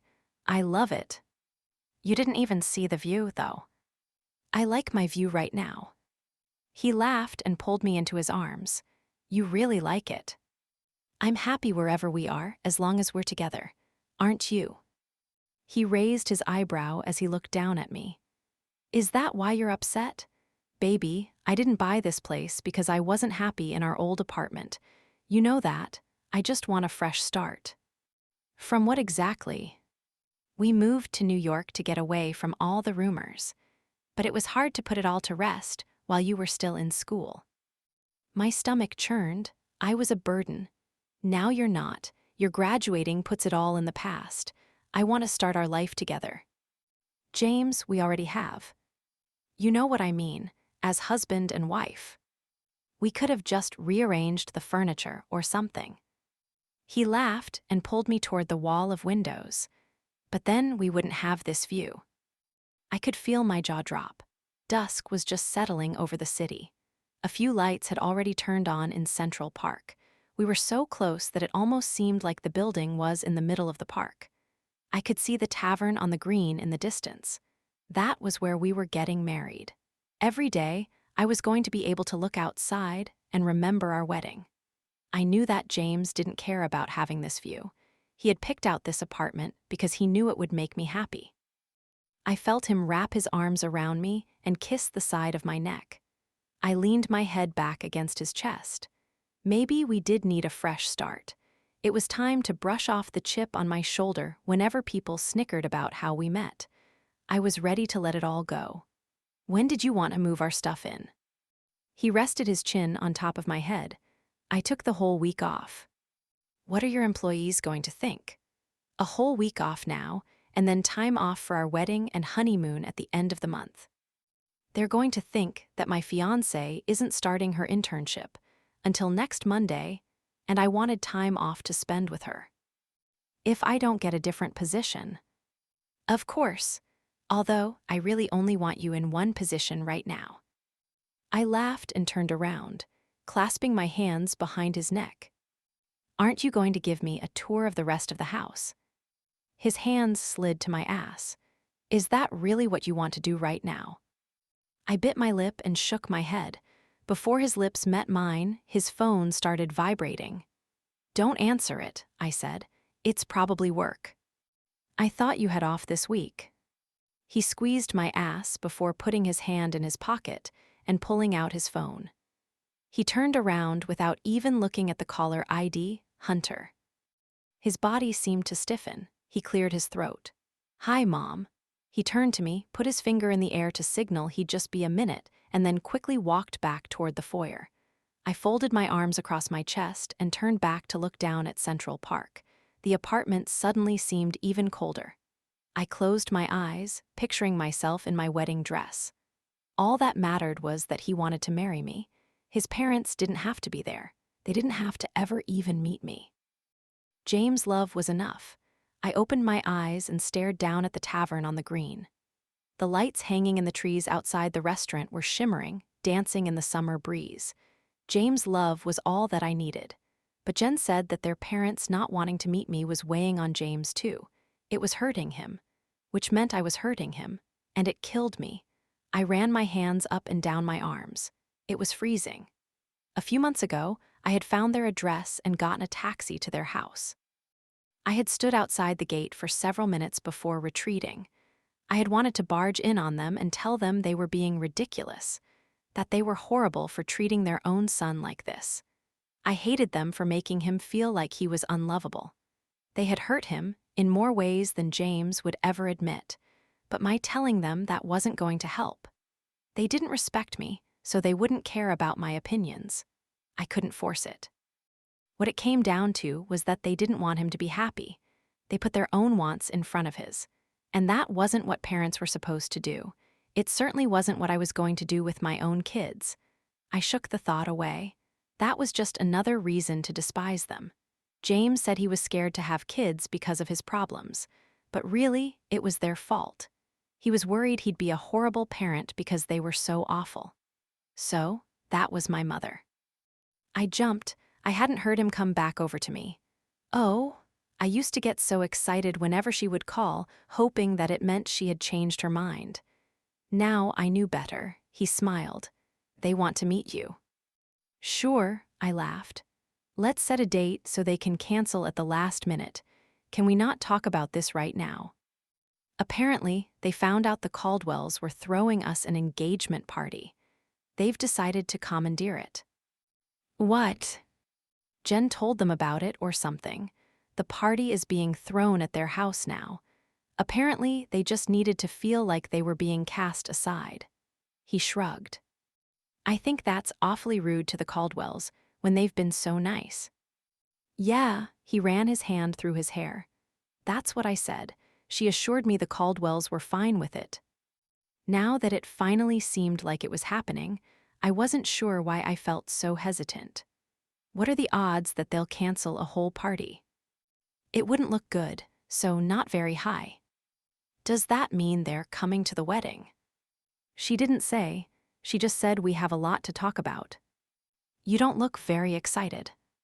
Because you don't look very happy. I'm sorry. I took a deep breath. They've just canceled plans with us so many times that. She sounded serious this time. I think they're finally coming around. She said she was excited to meet you. She's never said that before. I bit my lip, and she said to tell you congratulations on graduating. That was nice of her. I tried to dismiss all my negative thoughts from earlier. I'm so disappointed that my parents won't be there. They were really looking forward to meeting your parents. They can't change their plans. My parents aren't their own bosses like you. I smiled at him. I guess they'll just have to meet your parents at the rehearsal dinner. It's probably best if you meet my parents by yourself first anyway. They can be rather intimidating. Do you think they're going to try to scare me away? I laughed. He lowered his eyebrows for a second, but the worried look was fleeting. No, they wouldn't do that. We should have set Jen on them a while ago. They rarely ever say no to her. I should have known she'd interfere when she told me she wouldn't. He laughed. Does this mean I get to see where you grew up? You can make fun of my old bedroom. He smiled and pulled me back into his arms. But like I told you before, there really aren't tons of embarrassing photos of me or anything. My parents aren't like your parents. I closed my eyes as I pressed my face against his chest. I knew he didn't mean that as an insult. He meant that his parents didn't care for him like my parents cared about me. I didn't want to go into meeting them feeling like this, but I wasn't sure if I could ever like them. Not after everything they had put James through. Chapter 6. Thursday. We had almost moved everything in and I was completely exhausted. I pulled my hair up into a ponytail as I looked around at all the boxes. The living room and kitchen were a complete disaster. Luckily, Ellen was going to help me organize everything in the morning. Your ass looks amazing when you do that, James said. I laughed and turned around as I finished putting the elastic in my hair. You think? I arched my back slightly before letting go of my hair. He smiled at me as he dropped a box down next to my feet. Why was it again that you wouldn't let me hire movers? He was wearing athletic shorts and a fitted t-shirt. There was a V-shaped sweat stain down the front of his shirt, and I found it unbelievably sexy. Because I love how you look when you're all sweaty. Is that so? I traced my finger down his chest. So hot. He gave me that smile that always made me feel overheated. It was playful and sexy, and I knew exactly what was on his mind. It actually is a little hot in here, don't you think? He grabbed his shirt by the collar and pulled it off over his head. His abs glistened from sweat. Scorching. He smiled. That's better. Are you ready for a break? I had gotten the perfect idea. I'm going to give you to the count of 10, James. To get you into bed with me? Done. He leaned forward to kiss me, but I put my hand on his chest. God, seeing him like his always turned me on. To hide. I ran my fingers down his muscular stomach. What? Let's play hide and go seek. I'd rather christen the new. 10, 9. Shit. I put my hand over my eyes as James jumped over a box and sprinted out of the living room. When I finished counting down from 10, I opened my eyes. I had only walked around the apartment a few times, but there was barely any furniture in any of the rooms. He'd only be able to hide behind doors and other fixtures. I wove my way through the boxes on the floor in the living room and through the kitchen. I hadn't heard him run upstairs, so I assumed he wasn't in any of the bedrooms. My eyes gravitated toward the balcony above me just to check. This place really was amazing. It was an apartment that was probably designed for a big family, not just 2 people. It must have cost him a fortune. I didn't even know apartments in New York could have an upstairs. A creaking noise made me turn my head. I peered around the column into the dining room. Nothing. The downstairs was mostly an open floor plan. There weren't that many places he could hide. I walked toward the bathroom. The reflection in the mirror made it easy to tell that he wasn't hiding behind the door. Another creaking noise made me jump. James, I whispered. The sun was beginning to set, casting eerie shadows in the room. I tried not to think about it as I made my way through the archway toward a few of the closed-off rooms. There was an office and a small library back here. I turned into the library. The blinds were all drawn, and it was almost pitch black. I switched on the light and looked around. The built-in shelves were all empty. Soon they'd be filled with all of James' books. I thought about my bookshelf back at home, filled with Harry Potter novels. They didn't seem sophisticated enough to be in here, but there was something charming about the idea. There was a grand stone fireplace in the center of the wall. I could just imagine curling up in front of it with a good book. This apartment was amazing. I'd have to tell James whenever I found him. It could be a while. I still had a lot of rooms to check. I turned around just as the lights cut out. I made a small squealing noise as the door slammed shut. James, I couldn't see anything. James, I said a little louder. A clicking noise made me turn around again. A small blue flame had spread across the fireplace. James, my eyes were still adjusting to the lack of light. His arms wrapped around me before he said anything, and I screamed again. His laugh in my ear calmed me right down, though. I found you, he whispered in my ear, as he wrapped his arms even tighter around me, pressing his chest against my back. I was the one that was supposed to be finding you. He kissed the side of my neck and trailed his fingers down the sides of my torso. You were taking too long. His fingers skimmed the bottom of my tank top as he lightly pushed it up. His palms were hot against my stomach. He smelled like sweat and that wonderful scent that was all his own. I could feel his erection through his athletic shorts. I arched my back slightly, pressing my ass more firmly against him. The low groan in his throat was my favorite sound in the world. I lifted my arms up in the air. He immediately pulled off my shirt and sports bra and threw them onto the ground. His hands slowly trailed back down my arms and shoulders, stopping on my breasts. He massaged them gently, and soon I was the one moaning. His torso was sticky against my back, and I loved the sensation. I reached up behind me and ran my hand down his neck. I wanted to be as close to him as possible. I want to savor this moment, he whispered. He pulled my hair tie out. My hair falling against the back of my neck made me shiver. Everything he did in moments like this somehow seemed sexy. I need you. He pushed my spandex shorts and thong over my hips and down my thighs as he ran his fingers gently across my wetness. I know you do. I moaned and pressed my ass against him again. I need you too, baby. He gently massaged my clit before thrusting a finger inside of me. I always need you.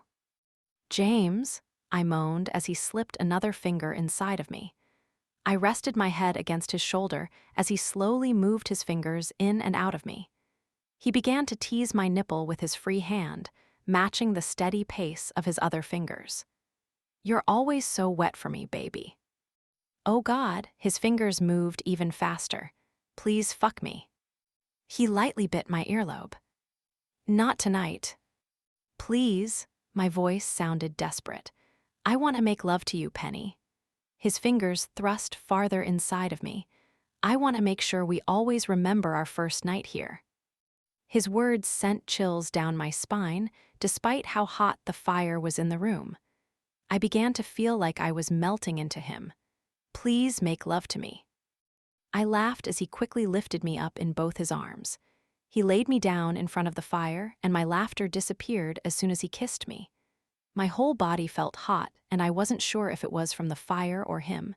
He leaned back to remove his shorts, but my eyes were captivated by his face. James was the most handsome man I had ever met, and the firelight just made him look even sexier. "It's so hot in here," I said breathlessly. He grabbed both my hands and placed them on the back of his neck. The fire in his eyes seemed even hotter than the flames in the fireplace. "You said you liked when I was sweaty," James said as he pressed the tip of his rock-hard cock against my wetness. I spread my legs even farther apart, but James didn't move an inch. "I love you." I wasn't sure why, but the sincerity in his voice made me want to cry. Like it was the only fact in the world that he was certain of. "James, I love you too. I'll always love you." He immediately thrust inside of me. "Yes." I pressed my fingers down on his shoulders. All I could do was revel in how complete I felt with his cock inside of me. His strokes were slow and full, driving me crazy. He gently kissed the side of my neck and left a trail of kisses across my collarbone. "You're all I need, Penny." He was all I needed too. I ran my fingers down his shoulders and strong biceps. Every time he thrust inside of me, I felt this fire inside of me intensify. But he continued to slowly make love to me. The torturous rhythm just made me want more. What was he waiting for? I tilted my hips up, inviting him to go even deeper. Always so eager. His breath was hot against my neck. "Please, James." He grabbed my hips with one hand and rolled over, pulling me on top of him. "Show me exactly what you want." He had a challenging look in his eyes. James rarely ever let me take control. He knew I got distracted when I was setting the pace. Staring down at his chiseled abs always made me forget what I was doing.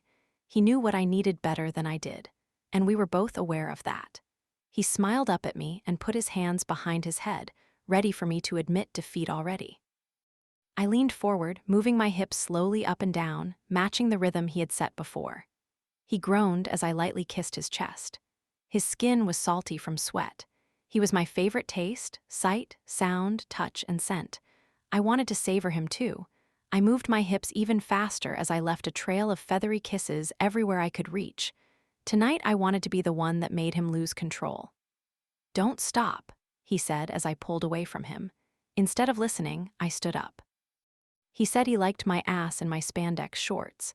He'd like this view even more. I turned around, straddling him in the opposite direction, and slid back onto his length. "Fuck," he groaned as I slid his length back inside of me. His hands were immediately on my back, trailing down to my hips and ass. I moved my hips faster and faster as his fingertips dug into my skin. "You're so sexy, baby." His voice sounded husky. Even though I could only see his legs, it was still getting harder and harder to focus. His hands on me were suddenly all I could think about. I loved the way he loved me. I couldn't set the pace anymore. I couldn't even think straight. As if he knew, his hands on my hips slowly started guiding me more than I was guiding myself. "James," I moaned. He moved my hips faster and faster, slamming me down on top of him. It seemed like he was moving me way faster than I could myself. He put his arms around my waist as he sat up and pushed me forward so that I was suddenly on all fours. "I'll always give you what you want." He grabbed my hips hard and thrust himself deep inside of me. "Yes." My palms were a little sweaty and they slid slightly on the wood floor. He kept one hand on my hip and his other found my clit. He slid his length in and out of me faster and faster. "Say my name when you come, Penny." He slammed into me and pressed down hard on my clit. James, the fire in my stomach seemed to spread out in a million different directions. I would have melted into the ground if he wasn't holding me up. James, I moaned again as I felt his cum shoot up inside of me. The rest of his strokes were slow but rough, his hips slamming hard against my ass. He sighed behind me as he finished. I couldn't remember the last time I felt this exhausted. James leaned forward and lightly kissed my shoulder blade. He pushed my hair to the side and kissed the back of my neck. Even though I had ended up asking him to be rough with me, I still felt cherished. He had still made love to me. James always made me know how much he loved me. "Was that memorable enough for you?" I panted. I was completely out of breath. He ran his hands down my back and over my ass. "Every moment is memorable with you." He slowly pulled out of me. I was about to turn around, but felt his lips against the small of my back. He left a trail of soft kisses down my right ass cheek and thigh. "How about we continue making memories in the shower?" A ringing noise sounded through the apartment, making me jump. "It's just the doorbell, baby," James said and kissed my thigh once more before standing up. "I'll get rid of whoever it is." He turned off the fireplace and pulled on his shorts before disappearing out the door. I was going to say congrats on the new place, but instead I'm going with "Why are you so sweaty?" Mason's voice could be heard clearly through the open floor plan. "Crap," I mumbled and tried to find my clothes in the dark. "Hey, Mason and B," James said way too loudly, probably hoping for me to hear. I quickly got dressed and walked out the door to greet our first house guests. "Why are you yelling at us?" Mason asked. "I'm not yelling," James said a little quieter. "And I'm super sweaty because Penny wouldn't let us hire movers." B laughed. I was pulling my hair back in a ponytail when I came into the living room. "Hey guys, and we did hire movers for all the super heavy things, like the couch, the bed, the—" "Are you insinuating that I can't lift heavy things?" James asked with a smile. I laughed and opened up the last box that he had carried up. It was filled with sheets. "Well, that one wasn't heavy." He put his arm around me as I joined him in the foyer next to B and Mason. "And it's really hot in here, don't you think?" Mason asked. "Do you even have the air conditioning on?" He was staring directly at me. It was pretty clear he knew what we had just been doing. Especially since James hadn't even bothered to put his shirt back on. I couldn't exactly say we had started a fire in the library in more ways than one. "I can turn it up if you want," I said instead. "I'm a little overheated too. We were doing hot yoga." Why the hell did I just say that? "Oh, you brought pizza and champagne? I'm starving." I had never been very good at segues. James laughed. "Hot yoga?" Mason winked and slapped James on the back as he walked past us into the living room. "Gross, you're so fucking sweaty." I looked over my shoulder to see him wiping his hand off on his jeans. "I'm just going to pretend you two were actually doing hot yoga," B said and smiled at me. "Your new place looks amazing. Should we eat while the pizza's still hot and then go on the tour? Mason, don't go through their stuff." "What? I'm just trying to find the champagne flutes." He was holding an attachment to a vacuum cleaner. "Is this some weird sex thing that I don't know about?" He held it farther away from himself as he inspected it. B laughed. "Of course you wouldn't have any idea what that is." "I honestly have no idea what that thing is either," James said. "You two are hopeless, you know," I said to James and Mason. "What on earth would you do without me and B?" "Do hot yoga alone and cry ourselves to sleep," Mason said, and tossed the vacuum cleaner attachment back in its box. B and I both laughed. James kissed my temple and whispered, "I couldn't live without you." I smiled up at him. I didn't have to say it back. He knew, just like I knew how he was feeling by looking into his intoxicating brown eyes. He kissed my temple again. "I think I know where the glasses are," he said and walked over toward Mason. "And seriously, turn up the AC or I'm going to take my shirt off next," Mason said. B laughed. "I'm not going to complain about that." A few minutes later, we were sitting at the dining room table drinking champagne out of coffee mugs and eating pizza off of napkins. "Are you two getting nervous?" Mason asked and grabbed another slice of pizza. "About what?" I said. What do you mean about what? About marrying him? He pointed his pizza at James. I put my chin in my hand and looked over at James, pretending to scrutinize him. He raised his left eyebrow at me. He actually looked curious about my answer. I'm terrified. James immediately frowned and Mason laughed. I'm just kidding. I put my hand on James' thigh and squeezed it. I'm not nervous about our wedding at all. The only thing I'm nervous about is meeting his parents tomorrow. After that, I'm just going to be excited. You should be nervous about that, Mason said. I reluctantly tore my eyes away from James to look at Mason. Why do you say that? Maybe it would be better if I knew exactly what to expect. Mason shrugged. They've avoided you like the plague ever since you moved to New York. Clearly, they don't want to meet you. James put his hand on top my mine. Mason was just saying what I already knew, but it was still hard to hear. It's like they're in denial, Mason continued when no one said anything. They still want Isabella to be their daughter-in-law. I don't even know why you want to meet them. Besides, James basically grew up at my house. His parents are horrible. I'm sure you already know you're going to hate them. What's the point? There are so many better things that we could do tomorrow night. They're perfectly nice, B said.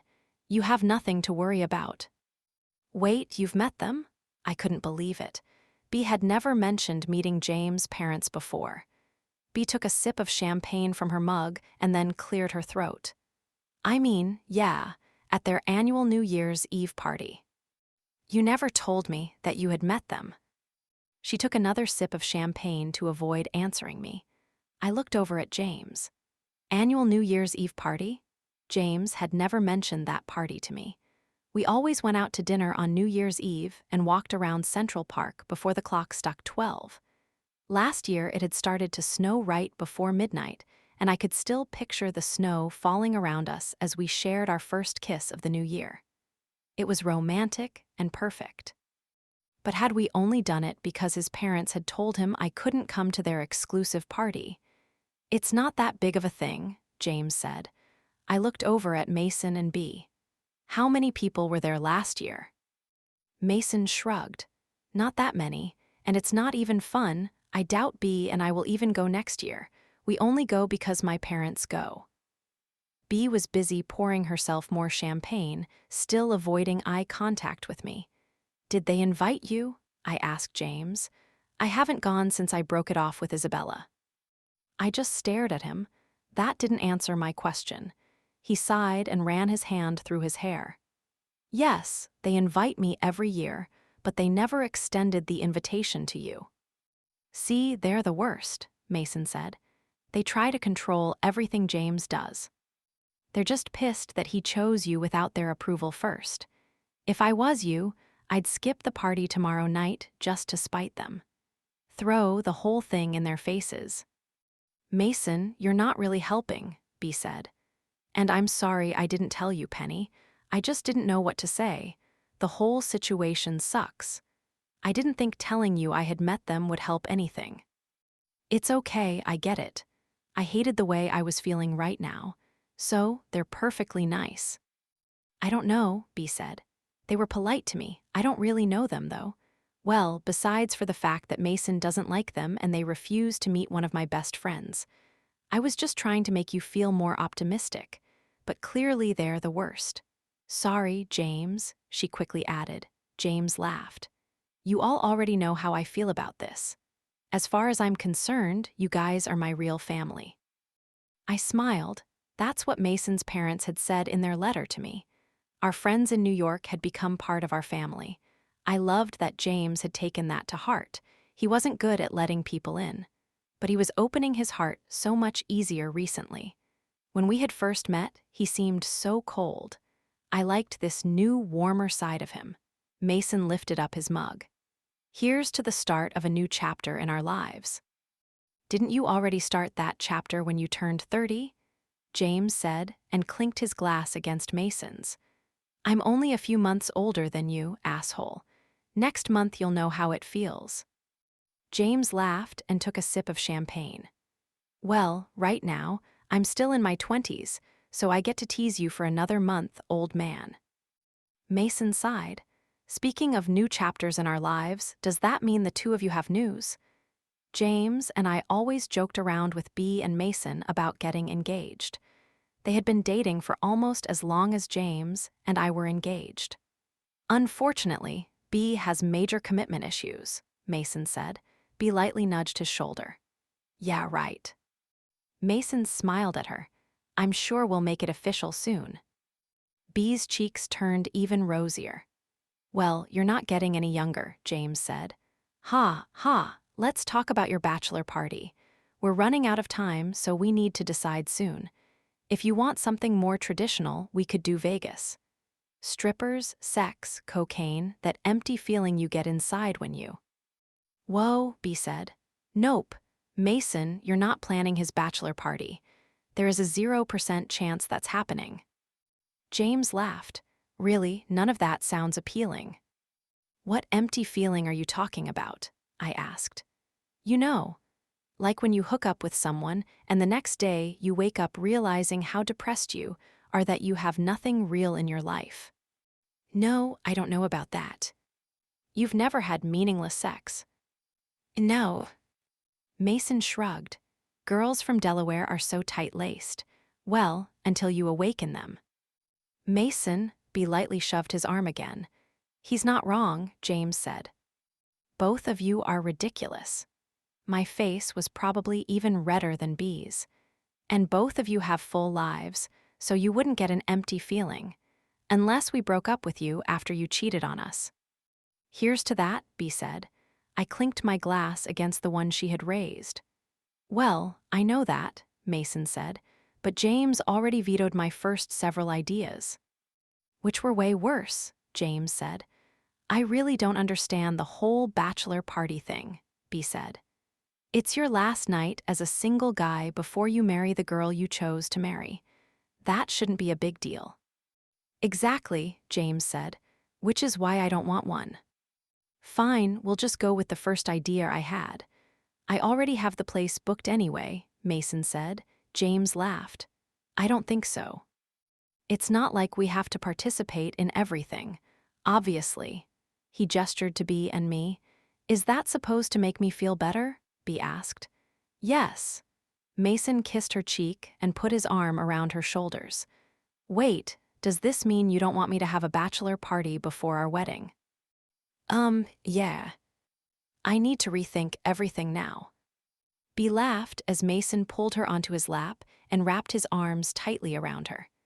Never mind, you're worth it. James squeezed my hand and I looked up at him. We had an ongoing bet for when the two of them would get engaged. He had guessed Mason would pop the question sometime this summer. It was looking like he was going to win. He usually did win our bets, but I was always willing to give him the rewards he requested. I shrugged my shoulders and smiled at him. How about that tour? James asked. Sounds good. What did this place set you back? I honestly didn't know apartments could be this big this close to Central Park, Mason said. It was actually 2 apartments that we had to combine, so we got everything custom done, which was great. It was cute that he said we, even though he had kept it a secret from me until it was already done. I hadn't even known it had been 2 apartments before, but that made sense. I had just been thinking that I hadn't seen an apartment with a second story before. Recently, James and Mason had gotten really into talking about real estate. I was pretty sure the 2 of them were trying to buy up all the prime real estate in the city. Their conversation quickly turned into discussing copper versus aluminum wire and different light fixtures. Do you want a normal person tour? I asked Bea. Absolutely. She stood up and followed me into the kitchen. They lost me at light fixtures. Chapter 7. Friday. I opened up one of the last boxes. On top was a small frame. I smiled and turned it over. It was a picture of James and Rob. James was smiling brightly, and Rob was giving the middle finger to the camera. I couldn't believe this had been taken 2.5 years ago. James didn't look any different than he did in the picture. I wasn't sure if I looked any older either, but I felt older. Rob joked around with me all the time, but I knew he didn't mean it. He had become one of my best friends. He was like the brother I never had. He teased me enough to make it true. And James' sister was like the sister I never had. I truly did fit into James' life. With everyone but his parents, that was. "Do you need help finishing up?" Ellen asked and sat down next to me on the couch. "No, that's okay." I set the picture down on the couch, leaned back, and smiled. It was crazy how James and I could pick up our whole lives and move within a few days. Ellen had been wonderful helping us pack and unpack everything. I relied on her as much as James did now. "Shouldn't you be getting ready?" Ellen asked. I ran the back of my hand against my forehead. I knew I was a mess. All day I had been delaying getting ready to go to James' parents. Just thinking about it made me unbelievably nervous. "Dear, I know you're worried, just be yourself." Ellen put her hand on my forearm. "If they wanted to know me, they would have done it months ago." "No, years ago." "They don't want me to be me, they want me to be someone else." "Isabella." Ellen squeezed my arm and then stood up. "I laid out a dress on your bed. How about you go get ready and I'll finish unpacking? James will be back soon and he won't want to be late." I knew that better than anyone. It was strange how quickly the apartment had been transformed into our home. I already felt comfortable here. James had been right, and I'd never tire of seeing the new view. Our first apartment had been between his office and NYCU. We didn't need to be near my school now, and it was really nice to be so close to Central Park. I sighed and stood up. "You're right. Thanks for all your help this week. I don't know what we'd do without you." It was strange going to meet James' mother when Ellen really seemed to fill that role. "Go on and get ready." She waved her hand in the air, shooing me away. I drummed my fingers against the kitchen counter. When I had come back out after my shower, Ellen was gone. She had picked out a sundress that was a little more sophisticated than the other ones I owned. It was white with a modest neckline and a lacy skirt that stopped a few inches above my knees. I had put on the diamond necklace James had got me last Valentine's Day, which made the outfit look even fancier. And I chose white heels instead of sandals. Hopefully, it would be fancy enough. I looked around the kitchen at the shiny stainless steel appliances. It was odd being here alone. I looked down at my phone. Normally, when I was nervous about something, I'd call Melissa. But she had avoided me all week. She hadn't even stopped by to see the new apartment, even though I kept asking. When she decided to move to New York after graduating, I had pictured spending a lot of time with her. I thought I'd be getting my best friend back. I hadn't even got to spend any time alone with her to talk about her dating Tyler. Hopefully, I'd be able to pull her aside tonight. James had said there wouldn't be more than 30 people or so at the party. It was just supposed to be close friends and family, and I'd know most of them. I was pretty sure his parents were the last people in his life I hadn't met. The thought just made me more nervous, and I couldn't stop thinking about all the things Mason had said last night. I quickly answered my phone as soon as it buzzed. "Hey, James." "We just pulled into the parking garage. Do you want to come down?" He sounded tense. "Yeah, I'll be right down." I was in the elevator before I even hung up the phone.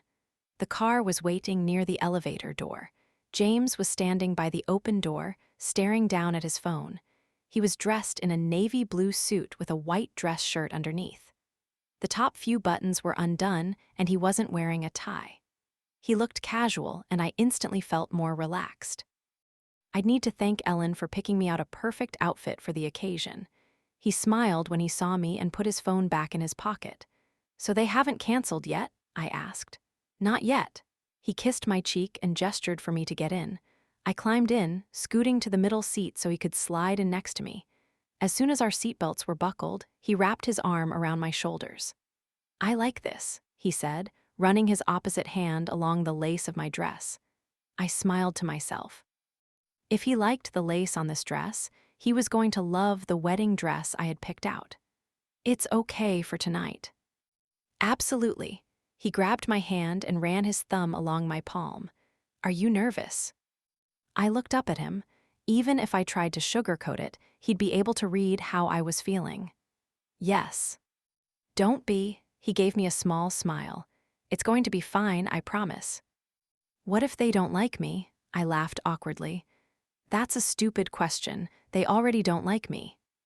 It won't change anything. Yes, it will. I don't want to be the reason that you're not close to your parents, James. He lowered his eyebrows.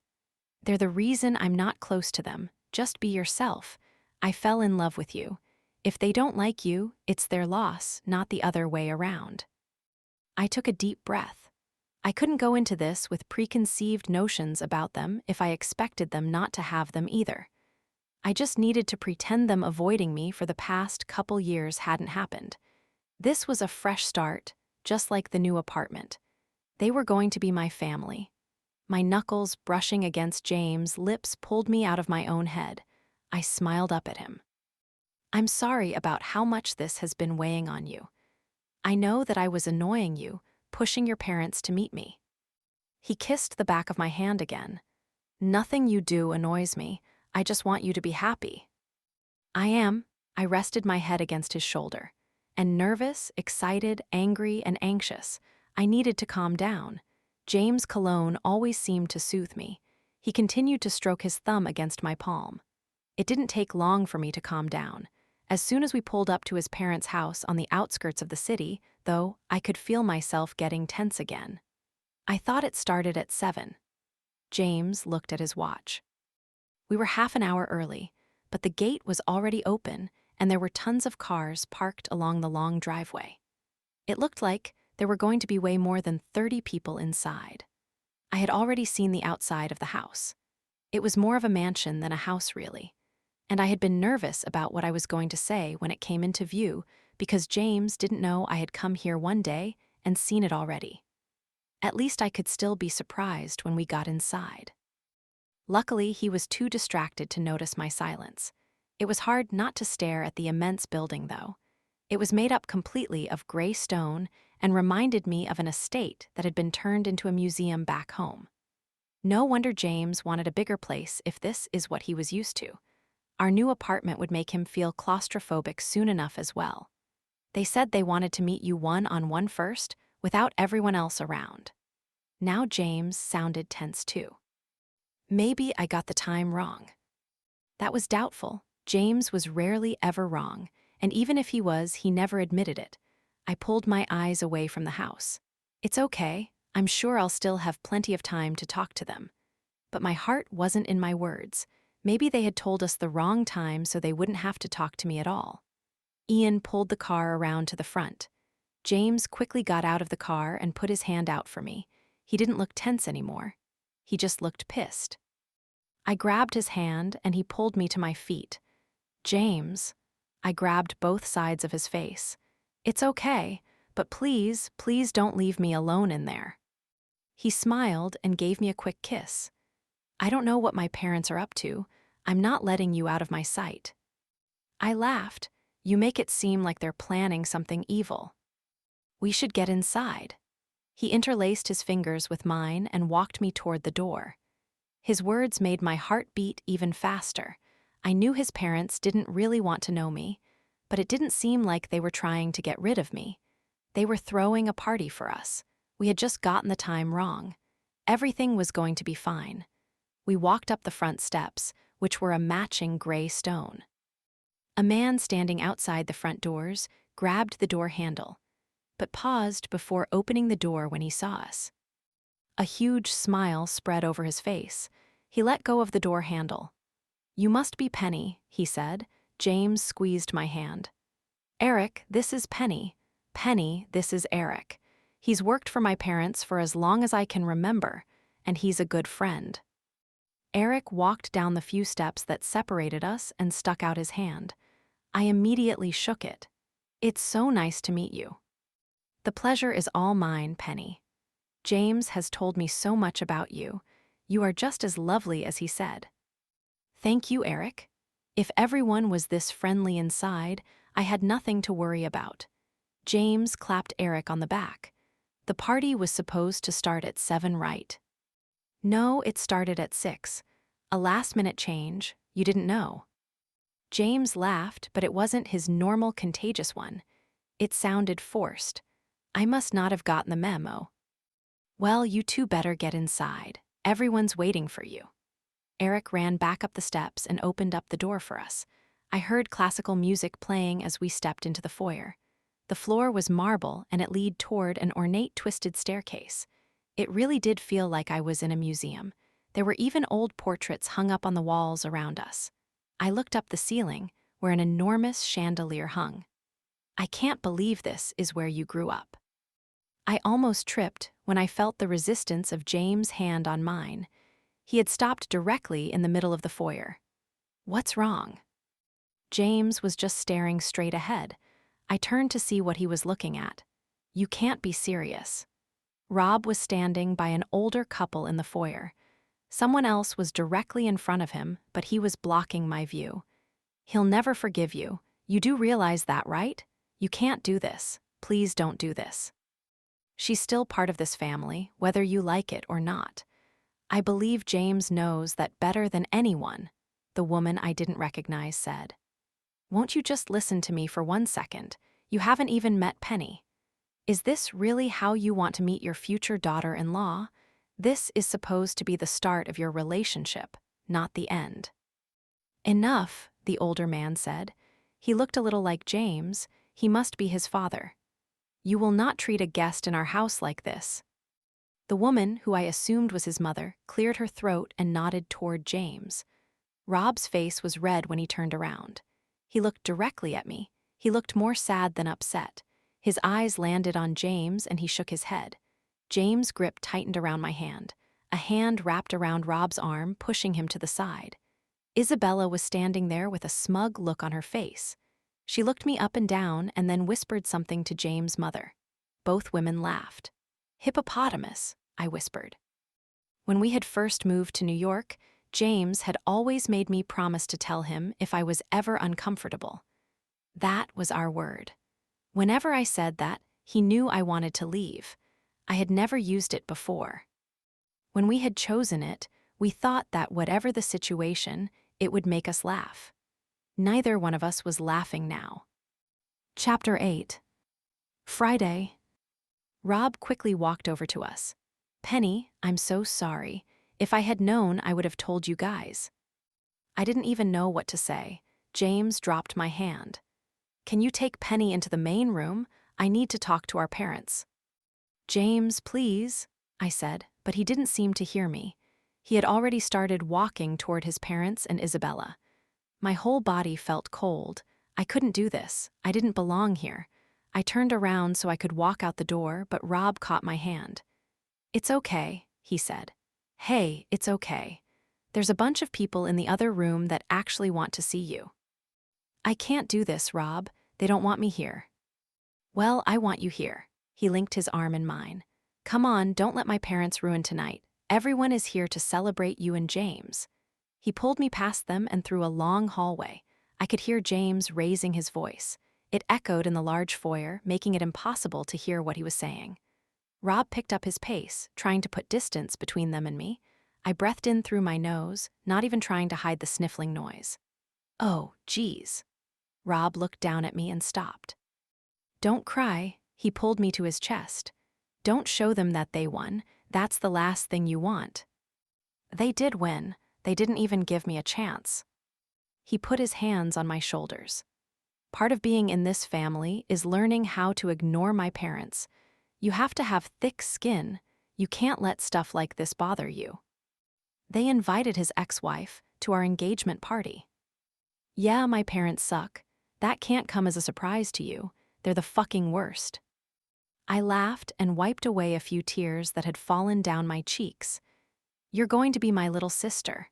I'm going to help watch out for you, but you can't let them get under your skin. Show them that you don't care. That's what the three of us do. I took a deep breath. Rob always joked around with me. It was nice to hear that he truly cared. And they're not even doing this because of you. They're mad at James. And trust me, not having their approval makes us all like you even more. So cheer up. He lightly bumped my chin with his fist. I laughed. I'm sorry. I'm still focused on the fact that you said I was going to be your little sister. Don't hold that against me. I mean, if you're looking for less drama, I don't have an ex-wife. He winked at me. You can't take it back now. I always thought it would be nice to have a brother. He rolled his eyes. Don't let it go to your head. I was just being nice. Ahem. He removed his hand from my shoulder.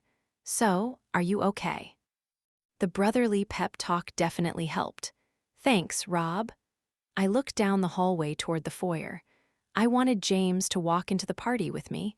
I didn't want him to be fighting with his parents. And I definitely didn't want him to talk to Isabella. I just wanted him by my side.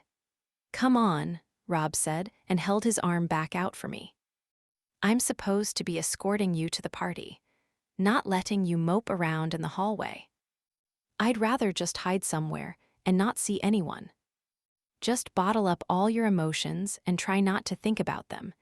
That's what becoming a hunter truly is. Why do you think we're all so messed up? I laughed as he walked with me down the hallway. Welcome to the family, Penny. He winked at me again as he turned the corner.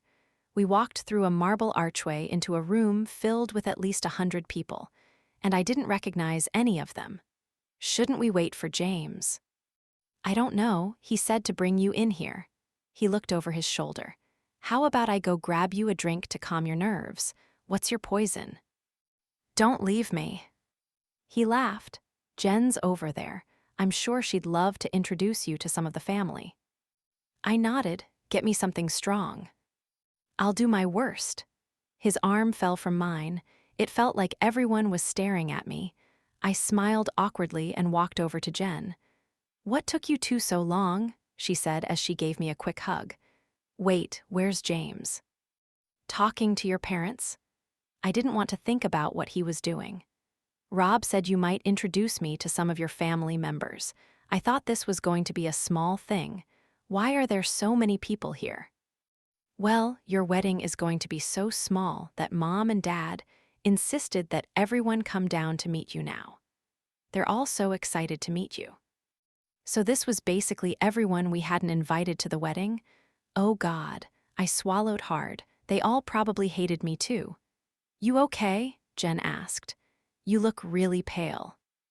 I'm fine. Do I know anyone here? I think the invites got a little confusing. Most of your friends are arriving around 7, I think. But come on, I'll introduce you to everyone. It was just a blur of faces and names. I gave up trying to remember who everyone was. It seemed like hours before I felt James' hand on my waist. Let's go. I've already made our excuses, he said, but I haven't even met your parents yet. And you're not going to. Let's go now. I wasn't sure I had ever seen him this upset. All I wanted to do was grab his hand and run out of there. But Rob's advice was stuck in my head. I didn't want his parents to think they could scare me away. I wasn't going anywhere. Our friends are coming any minute. We can't leave now. Oh, there you are, James, Jen said. The smile on her face instantly disappeared. What's wrong? Did you know Isabella was going to be here? James said in a stern voice. Don't snap at her. I put my hand on his chest. This isn't her fault. Is she really? Jen asked. Her voice sounded small. Dad said you're the one that convinced them to throw this thing. You must have known. You set us up. Of course I didn't, Jen said. She sounded like her normal self again. You know I wouldn't do that. James ran his hand through his hair. Please let me get you out of here, Penny. There was so much pain in his eyes, and it killed me. I have to meet them. I put my glass in his hand. Hold this for me, please. I started to walk away before he had time to react. Penny, he hissed. I ignored him and walked over to the archway. His parents had just entered the room with Isabella in tow. She smiled as I approached. She probably thought that I was about to embarrass myself, but she was dead wrong. I went straight up to them and smiled. Hi, you must be Mr. and Mrs. Hunter. I'm Penny Taylor, your son's fiancée. I'm so sorry that it took us this long to meet. We had such conflicting schedules. I gave them as genuine of a smile as I could. But I'm glad we finally get a chance to meet now, before the wedding. And thank you so much for throwing this wonderful party to celebrate our engagement. It's been quite lovely. Your whole family has been so kind. James' mother raised her left eyebrow. The expression reminded me of one that James made so often. Maybe the two of them had some similarities after all. Isabella made a weird noise with her throat, clearly disapproving of what I had just said. "Oh, and Isabella, it's so nice to see you again. I wasn't sure I would get the pleasure. I'm so glad you could make it." "Unfortunately, we can't stay," James said and wrapped his arm firmly around my waist, almost making me jump. "Something has come up and we really must go." "Don't be ridiculous, James," Isabella said with a huge smile. "The party has only just begun. Let me get you a scotch. That's your favorite, right?" Her voice was oozing with so much fake sweetness that I wanted to throw up. "Not anymore, no." His grip tightened on my waist. "How about we go make a few phone calls?" I said and smiled up at him. "I'm sure whatever urgent thing that has come up can be handled by someone else, if you'll excuse us for just a moment." I smiled politely at all three of them and grabbed James' arm. He followed me into the hallway. I stopped right past the archway, but he grabbed my hand, pulling me farther down the hall. "James." He didn't say anything, he just kept walking. "James, stop." I pulled my hand out of his grip. "We're going now." "We're not going anywhere. Your parents threw us this party, and I'm not going to make a bad first impression by leaving early." "You're joking, right? They invited." "No, I'm not joking. Would you calm down for 1 second?" He lowered his eyebrows. "If I'm going to be a part of this family, then I need to learn how to deal with them. And if that means I have to be civil around Isabella too, so be it." "I'm not asking you to do that." "I know that you're not asking. I'm offering." "And I'm rejecting your offer. I don't want to be here. I'm never stepping foot in this fucking house again. I already told them as much. I'm done with all of them." "You don't mean that." "I do mean it. Don't you see what they're doing? They're trying to force Isabella back on me. They don't want me to marry you. They won't even give you a chance. They want me to be miserable. They don't care about me." "They do care. They think that's what's best for you, but I'm going to wear them down. I'm going to make them see. They're not like your parents, Penny. I'm not having a fight with them over something small and insignificant. This isn't just a misunderstanding. They're torturing me. They're trying to break me. Again." It wasn't like I couldn't see the pain in his eyes. I knew, I just never realized quite how bad it was. I wanted to think the whole thing was a misunderstanding. No one's parents could act this way without an important reason behind it. They had to be doing it because they thought Isabella was what was best for him. But maybe I was wrong. Maybe they were torturing him on purpose because he wasn't doing the things they wanted him to be doing. And there was a huge difference between the two. It didn't seem like they wanted him to be happy. I had been nice to them and they hadn't said a word. "I just want to fix it," I whispered. I put my hand on the side of his face. "Please let me try." "You can't make them love me." His Adam's apple rose and fell. He shook his head, making my hand fall from his face. "I need some air." Chapter 9. Friday. I downed another glass of wine. This party was a complete disaster. James was missing. His parents were always talking to someone, so I couldn't catch them alone. And Isabella was walking around like she owned the place. All of James' family members seemed to adore her. I should have just left with James. I knew he needed me right now. But I wasn't calm enough to console him. All I wanted to do was set the house on fire. "You okay?" Melissa asked as she walked up to me. "You look pissed." "I'm fine." It was so nice to finally see someone I recognized. I took a deep breath and set my glass down on the bar. I was trying to calm my nerves before I potentially made a scene. I just wished I had the courage to do it without alcohol. "This place is almost as big as Tyler's apartment building," she said. I laughed. "Yeah, it's crazy." Maybe a distraction was what I needed, and I could really use someone on my side right now. "Actually, Melissa, I was hoping I could talk to you about Tyler.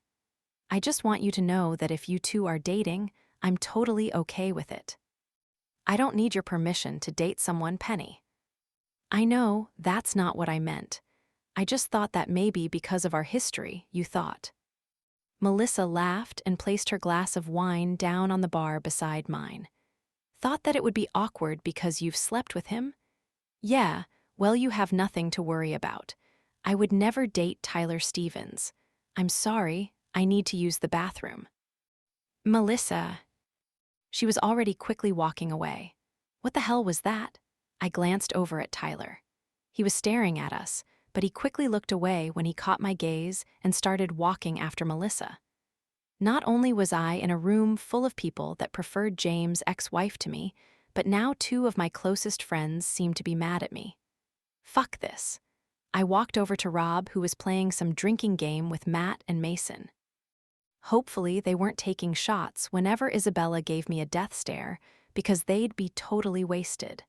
And I needed Rob's help. I put my hand on his shoulder. I'm going to talk to your parents. Could you go find James so we can leave when I'm done? He said he was going to get some air, but he's not answering his phone. And I. Say no more, gorgeous. I'll find him. Rob downed his shot and stood up. Don't play without me, he said, and disappeared into the crowd of people in the room. Are you okay, Penny? Mason asked. He looked truly concerned, and it made me feel a little better. I just needed to remember that James' friends were the true family I was gaining. If his parents weren't going to accept me, then I wasn't going to keep pretending everything was all right. Besides for the fact that James' parents want him to get back with Isabella, yeah, I'm great. I looked over toward his parents. They were talking to a group of people about their age. It didn't really matter if I was rude and interrupted them. They deserved it. Matt laughed. You don't have anything to worry about. James is completely addicted to you. You're like the only sustenance he needs. Ow, fuck, what is wrong with you? I turned back to them. Matt was grabbing his shin under the table and giving Mason a dirty look. Had Mason just kicked him? Mason cleared his throat. Do you need help getting James' parents alone to tell them off? I think we're both up to the challenge. No, I'll do it myself. I'm kind of looking forward to embarrassing them. Have fun with your game. I walked away from their table toward Mr. and Mrs. Hunter. They were still talking to the same group of people. Excuse me, I said when I reached them. I was hoping to have a word alone with Mr. and Mrs. Hunter. Of course, dear, said a woman who I recognized as one of James' aunts who I had met earlier. James' mother turned toward me reluctantly. I didn't realize you were still here. Yeah, fuck you too. Can the 3 of us go talk somewhere in private? We're hosting a party, we can't just. Mrs. Hunter was cut off by her husband. Of course, Miss Taylor, we thought you might request a word. Let's discuss this in my office. I instantly liked Mr. Hunter a little more than Mrs. Hunter. He didn't seem nearly as cold. They started walking away, and I quickly caught up to them. It felt like I was about to be scolded as I followed them out of the room and into the main hallway, though. I wondered what they thought I was about to talk to them about as Mr. Hunter stopped in front of a door. He pulled out a key from his pocket and put it into the door. He pushed it open, letting Mrs. Hunter walk in first. He continued to hold the door open and gestured for me to go in as well. Maybe he wasn't so bad. I stepped in and turned around in a circle. The room looked more like a small library than an office. I suddenly felt weird for not knowing what his parents did. James never talked about them, so I really knew nothing about them at all, except that they were hurting James. That was all that I needed to know. His father cleared his throat, and I turned toward him. Miss Taylor, let me apologize for inviting Isabella to this event. James' mother crossed her arms in front of her chest and didn't say a word. Thank you for saying that. I sighed with relief. I had every intention of yelling at them as soon as we were alone, but I bit my tongue. This whole thing was just a huge misunderstanding. I could still fix this. We realized that option should have been presented to James at a different time. A different time? You mean not at all? Yes, once we settle this, he said. Settle what? I asked. James' mother shook her head. There's no reason to be formal, Jonathan. We all know why we're here. She stared at me for a second like I was completely dense and walked over to the desk. She opened up a drawer and pulled out a checkbook. You've got to be kidding me. I don't want your money. That's not what I wanted to talk about. I wanted to talk about the way you've been treating your son. She tore a check out of the booklet and stuck her hand out to me. I bit my lip, trying to prevent myself from crying. How could they think that's why I was dating their son? I'm in love with James. Of course. She sounded disgusted as she pulled out another check. She set them both down on the desk and slid them toward me. I looked down. Both checks were already made out to me, and they were each for $1 million. They had already written them. They never had any intention of getting to know me. This had been their plan the whole time. Don't you want him to be happy? My voice sounded small and sad. That's really no concern of yours, his mother snapped. Yes, it is. I'm his fiancé. All I care about is his happiness. This charade has gone on long enough. I thought it would sizzle out on its own, but now I see that we need to step in before it's too late. So that's what we're doing. Because we do care about his happiness. And we won't let him ruin his life over some girl. It's just a matter of time before he comes to his senses. We're just helping it along. Now take the money and disappear from his life. That's the offer. I don't want your money. I had clenched my hands into fists. You think this is showing him that you care, instead of accepting him how he is. Your son is sweet and caring and he doesn't know what's best for him. You think marrying a middle-class girl is helping him, pulling him down to your level? She made the same noise with her throat that Isabella had made earlier. He's a hunter. She picked up the checks and threw them at me. Her words made me shiver. He may be a hunter, but he's in love with me. He doesn't love you. She looked me up and down. He's attracted to you for some reason, and I don't even see why. You're quite common. Isabella and him have a real bond. Our families are connected, and they're going to work it out. There's nothing to work out. They're divorced. Which was a mistake. They both realize that, and they're working on fixing it. She made it seem like it was already happening. I wasn't going to let her crawl under my skin. That was nonsense. He doesn't love her. Again, that is none of your business. You'll never be one of us. Even if you have conned our son into living in sin with you for the past 2 years. Enough is enough. I don't want to be one of you. I tried to keep my head up high, even though all her words seemed to cut through me like a knife. I'm glad I never will be. I leaned down and picked up the checks off the floor. James' mother smiled. What a relief. Because James and I want nothing to do with you. I tore up the checks and let the pieces flutter to the ground. I was hoping that we could come to an understanding, but it's clear that you're not interested in listening to me or your son, so you're officially uninvited to the wedding. Not that you ever accepted the invitation in the first place, and you're uninvited to be a part of the rest of our lives as well. You won't even get to hold your grandchildren, so congratulations to both of you. You've lost your eldest son. I hope you're happy. James' father cleared his throat. Miss Taylor, you seem like a smart girl. We hope that you'll make the right decision. Please let yourself out when you've calmed down. He took a step toward the door. I'm not done. I came here trying to give you both the benefit of the doubt, but do you have any idea how much you've hurt him?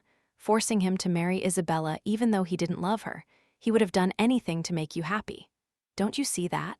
He's tried so hard to please both of you, but you're impossible. Do you even know what he's been through? He was depressed, and it's your fault. You made him an addict. Enough, yelled his dad. Our son's shortcomings are no one's fault but his own. He's never known what's best for him. He chose to find solace in vices because he's weak. He's always been weak. His father's words made tears come to my eyes. James is the strongest person I know, strong enough to walk away from his own parents. And thank goodness, because the thought of ever being in the same room as either of you again makes me feel sick to my stomach. You're both pretentious snobs. And you don't deserve his love. Is that quite all? His father asked. Are you done insulting us in our own house? If you give me more time, I'm sure I can think of something else to say. I glared back at him. I knew I was being childish. But it was better than punching him in the face, which is what I really wanted to do. There is one more check in the checkbook. We're willing to pay you $5 million total to walk away from our family. I suggest you take it. Or what? You may think that we don't love our son, but we're willing to do anything to protect him. He doesn't need your protection. What he needs is your love. What is wrong with you? His father frowned. We need to get back to our guests. He walked out of the room without another word. James' mother stared at me for a second before following her husband out of the office. I sunk into one of the chairs in front of the desk and put my face in my hands, finally letting my tears free. Why hadn't I just left with James when he told me to? I hadn't believed him. I didn't think there was any way that his parents were as bad as he said. But he was right. They were absolutely horrid. And now James was out somewhere alone. I thought about earlier in the week when his mother called. He had seemed so happy that they were finally willing to meet me.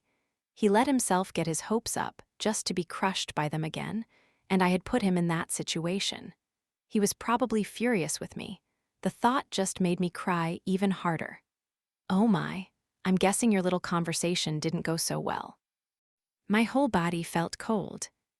I quickly wiped my tears away and looked up at Isabella. Please, Isabella, not right now. She walked into the room, closing the door behind her. I have a few things to say myself.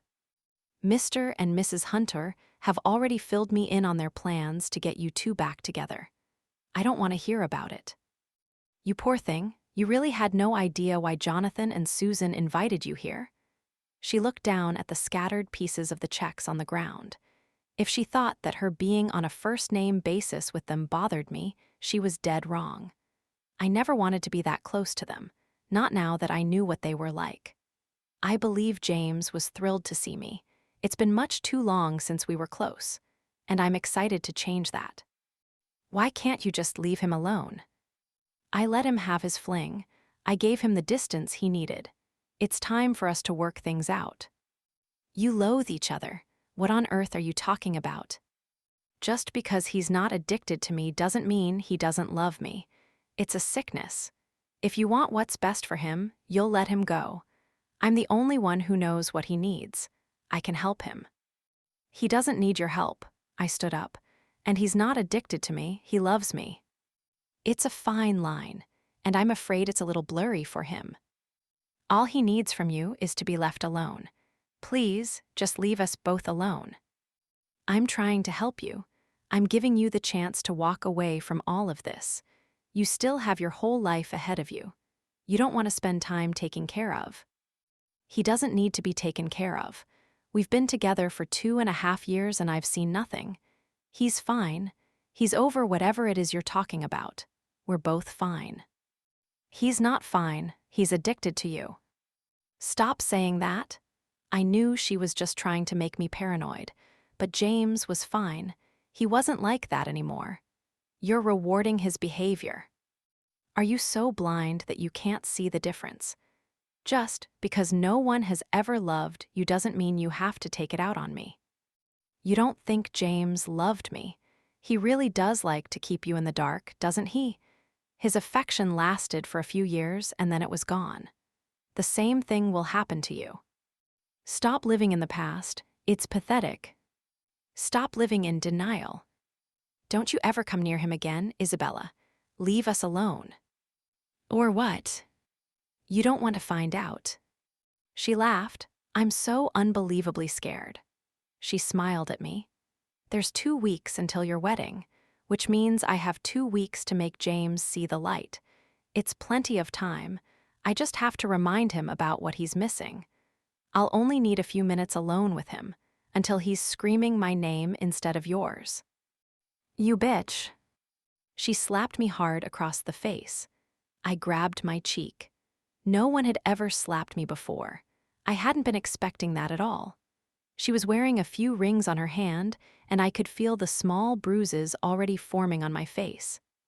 She put her hand on her cheek and made a fake, shocked look. Sorry, did I hurt you? She removed her hand from her own cheek and smiled. I didn't think you'd mind. I know how aggressive James can be. I figured you liked to be smacked around. You don't know him, Isabella. I know you wish you did. I know you're upset that he left you. But it's not my fault. Stop blaming me for your shortcomings. My shortcomings? He slept with you while he was still married to me. You're a slut. Look, you can keep his parents. I know you have them wrapped around your finger, and I want nothing to do with them, but you can't have him. He's mine. I walked past her and out of the room. I looked to the right toward the party. There was still light classical music pouring through the hallway. I turned to the left and walked as quickly as I could away from everyone else. I pulled out my phone and called James. There was still no answer. I stopped in the middle of the foyer, unsure of where to go. I heard voices outside, and the front door started to open. I couldn't face anyone else right now. I turned and ran up the stairs. Chapter 10. Friday. I felt like I was trespassing as I made my way down the corridor. I just needed to find a bathroom to hide in until James picked up his phone. When I turned the corner, I saw a door with a nameplate on it. Robert. My heart skipped a beat, and I looked farther down the hall. A door with James' name was on the opposite side of the corridor. I looked behind me. It didn't matter if I was sneaking around. There was never going to be another opportunity to see James' childhood room. Before I could change my mind, I walked over to the door and went inside, quickly closing it behind me. Moonlight shone in through the sides of the closed blinds, casting eerie shadows along the floor.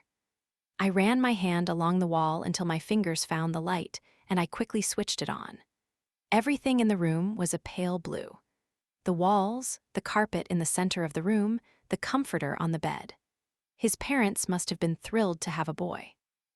There were a few posters pinned to the walls of who I assumed were old quarterbacks for the Giants. The only one I had ever known of was Eli Manning, and neither poster was of him. Besides for those, there was nothing that seemed very personal in the room. Actually, there wasn't much in the room at all except for the extensive library along one wall. I walked over to the shelves and let my eyes wander the titles. There were tons of classics that had been on my school reading lists growing up, like Lord of the Flies, To Kill a Mockingbird, and Huckleberry Finn. It was almost like he had put them in order of when he had read them. The later shelves seemed to be filled with books from college. Books about website coding, marketing, management, and any kind of business imaginable. I only recognized one title in the marketing section, and I was glad that my education shared at least one similarity with his at Harvard. Unless he had just read marketing principles in foreign markets on a whim one summer. I smiled when my eyes fell on all the books in the Harry Potter series. When he had seen my room, he had teased me about Harry Potter. I thought he had been joking when he said he read the series, that he was just trying to make me feel less immature for having children's things in my room. It was sometimes so hard to tell whether or not he was serious. Either way, I was glad he liked Harry Potter as much as I did. I tilted my head as my eyes wandered across the titles in the series. He didn't have all of them, actually. He was missing the first one. I scanned the rest of the shelves to try and find it. I laughed to myself as I ran my finger along the spine of a Boy Scout's handbook. For the life of me, I couldn't quite picture him in one of those cute little uniforms. Actually, I couldn't really picture him as a child at all. And there hadn't been any pictures of him on the walls downstairs like I'd hoped there'd be either. I turned away from the bookshelf and saw a picture tucked into the side of the mirror above his dresser, but it wasn't of him. I walked over, staring at the girl in the picture, and pulled it off the mirror. I didn't need to turn it over to know who it was. It had to be his high school girlfriend, Rachel, young love. It was something I knew nothing about. James was my first real boyfriend. I guess I was young when I first met him. I didn't feel young anymore, though.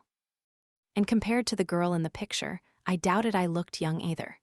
James must have kept her picture hanging here all through college, too.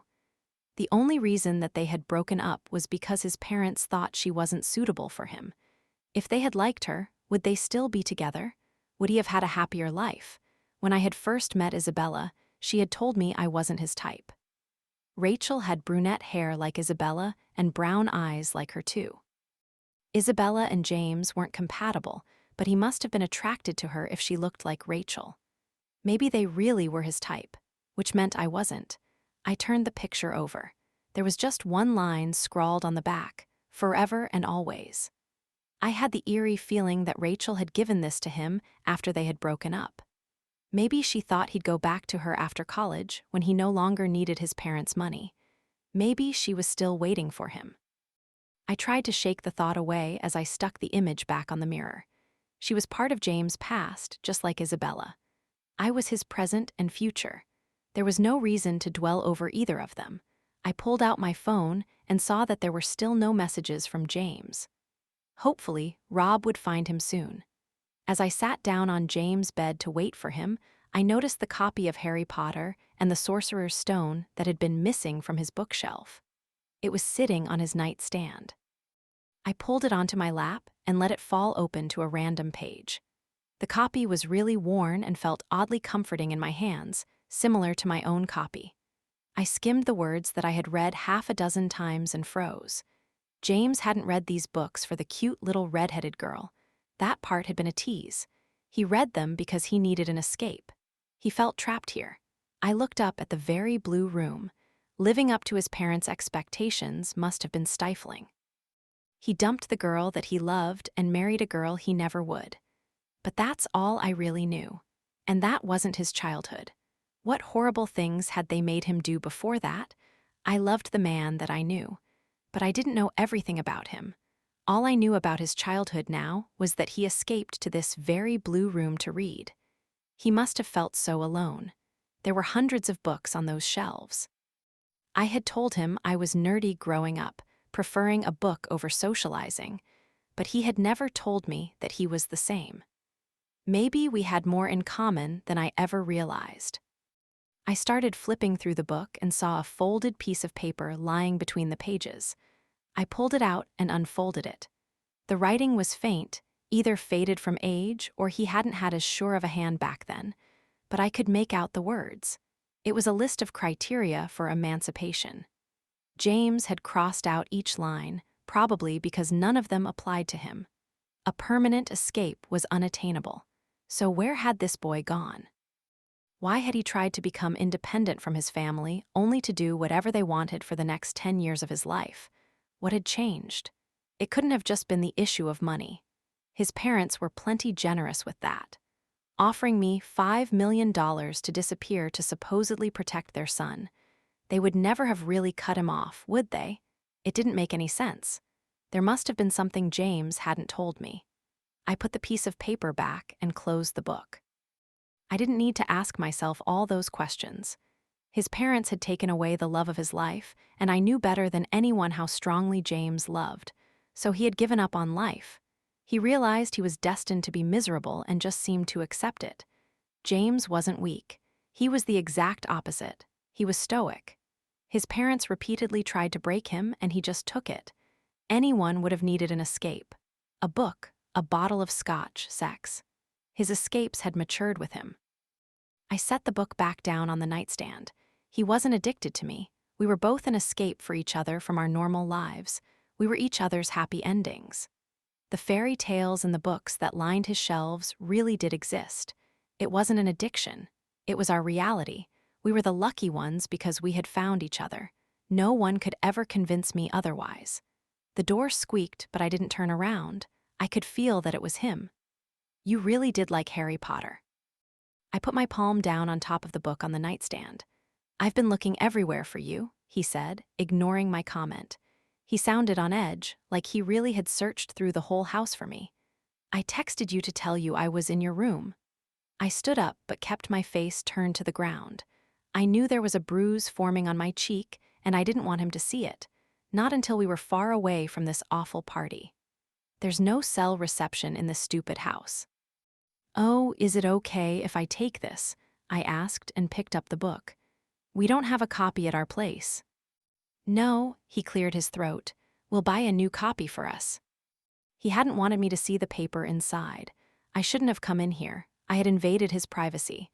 I put the book back down. "Okay, let's go then." I pretended to scratch my cheek and I walked past him so that he wouldn't be able to see my face. "Penny," he grabbed my wrist, moving my hand away from my face. What the hell happened? His words were harsh, but his thumb tracing over the bruise on my cheekbone was soft and delicate. "Are you okay?" His touch felt even gentler than it had a second ago. It made me feel like crying, but I didn't want him to think it was worse than it was. "Nothing." I didn't look up at him.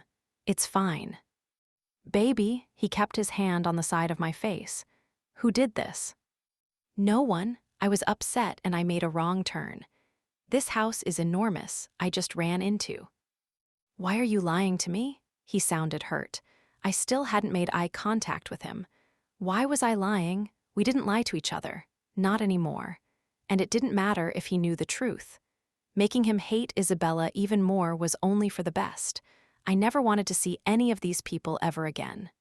"Penny, tell me." Isabella slapped me. "It's not a big deal. Can we please just go?" His hand fell from my face, and he grabbed the door handle. Don't you dare walk away from me again." He let go of the handle and turned back to me. "I didn't walk away from you earlier. I told you it was time to go, and you refused to come with me." "Exactly, James. You told me it was time to go. You didn't ask if I was ready to leave." "Penny, I couldn't stand there and pretend that everything was all right." "I know, I'm sorry. Please don't leave me alone in this house again, though. Can't we just leave? You were right about everything. Talking to your parents was pointless." "You talk to them. They think I just want your money. They offered me $5 million to walk away from you. They wouldn't even entertain the idea that I actually loved you." I shook my head. "They were so disgusting. They tried to pay you off." He lowered his eyebrows slightly and then ran both his hands down his face. It looked like he was understanding something for the first time, like how evil his parents truly were. "Did you take it?" It came out as a barely audible whisper. "What?" He stared at me. He looked defeated and tired. Normally, I couldn't see the age difference between us. But as he looked at me now, I could see the small crinkles around the corners of his eyes. They probably weren't laugh lines. The thought made my chest feel tight. "James," my throat caught. "How could you think that?" The roller coaster of emotions from the night suddenly seemed to catch up to me, and tears started running down my cheeks. The salty water stung as it slid down my left cheek. One of Isabella's rings must have left a small cut on my face. He just stood there looking stunned. I quickly wrapped my arms around him. I winced when I pressed the side of my face into his chest. "Hug me back." His body seemed to stiffen instead. "James." He wrapped his arms around me in response. "I'm sorry. God, I'm so sorry." He put his chin on the top of my head. "I knew better than to bring you here. I don't know what's wrong with me. Nothing's changed. They'll never change. I'm so sorry, Penny." "Don't apologize. This is what I wanted. You knew I wanted to meet them, so you made it happen. And now I have. It's done. We don't have to see them ever again." He sighed, "Except for the wedding in 2 weeks. I uninvited them." He laughed. "What?" "Oh," I leaned back to look up at him. "Sorry, it was just in the heat of the moment. Obviously, if you want them there." "No." He put his hand on the side of my face, gently rubbing his thumb over the bruise on my cheek. "No, I don't want them there. I'm done with them. I'm sorry that I forced all this. I just thought if they met me, maybe I could change their minds, you know? I was just trying to help." "You can't change my parents' minds. Trust me, I've tried my whole life." I wanted to ask him about the paper in his book, about his relationship with Rachel, about his whole childhood. I wanted him to fill in all the blanks. But right now, all I wanted was for him to take me home. I needed to get out of this house, away from all the memories that seemed to upset him. "But it was really sweet of you to try." "Or foolish. What a disaster of an engagement party. Can we go home now?" He smiled down at me. "Let me show you one thing first." He grabbed my hand and pulled me over to the window. "It wasn't a good night, but I'm not going to fling myself out the window." He laughed as he pushed the window up. He put his hands on the windowsill and looked back at me. "I used to sneak out of my room all the time. Let's leave this way." I looked past him toward the lawn. We were really high up. "I'm wearing heels. and I've had too much to drink. I dare you. I smiled. Neither one of us had ever backed down from a dare. Well, I guess a few more bruises won't hurt me. I took off my shoes and peered out the window.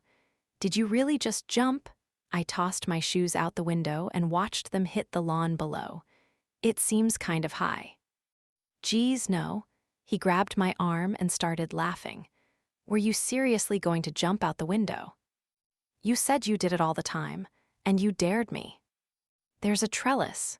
He stuck his head out the window and pointed to the right. He started laughing again. Don't make fun of me for trusting you. I poked him in the middle of the chest. I'm lucky you said something before you jumped. I rolled my eyes at him as I stood up on the ledge. Who were you running off to see in the middle of the night growing up? He held my waist as I grabbed the edge of the trellis. It took every ounce of restraint not to look down. I slowly stepped onto it and was relieved to see it was as sturdy as he remembered it being. Not someone, something, he said. That's what I want to show you. Don't look at me, watch your footing. I had slipped slightly when I started my descent, but I quickly regained my footing. Are you okay? I'm fine. I'm a jungle gym master, James. I don't doubt that at all. I laughed. I wasn't even sure what he meant by that. A few moments later, I heard the creak of the trellis. I didn't look up to see him coming down after me. The last thing I needed was to be distracted by him. I tried to focus on my hands, but every now and then I looked down at my feet, reminding myself how high I was. When I was finally close enough to the bottom, I jumped. The grass was sleek, and I slid as soon as my feet touched the ground, landing hard on my ass. Shit. James laughed as he jumped down gracefully beside me. He put his hand out for me, but instead of taking it, I grabbed my shoes, got up by myself, and started running. You don't know where we're going, he called after me. It was only a matter of seconds before I felt his arms around my waist, lifting me in the air. He twirled me around and then pulled me against his chest. You have a huge grass stain on that perfect little ass of yours, he whispered in my ear. I laughed and put my hand on his chest so I could lean back and see his face. Why is it that I can't picture you here at all? I mean, I can out here. But this is the first time you've seemed like yourself all night. None of this is me. I don't belong here anymore. I'm not sure I ever did. Did you spend a lot of time outside when you were younger? I keep trying to show you. He let go of my waist, bent his knees slightly, and tapped his back. Hop on. I laughed and jumped onto his back. I never minded running around barefoot, but it was sweet that he didn't want me to have to. He alternated kissing the crook of my elbow and pointing out things in his mother's garden as we walked farther away from the house. Soon, all the lights from the house were barely visible, and only the moonlight and stars were guiding us. Where are we going? I whispered. You don't have to whisper, we're all alone. There it is, he said, pointing in front of us.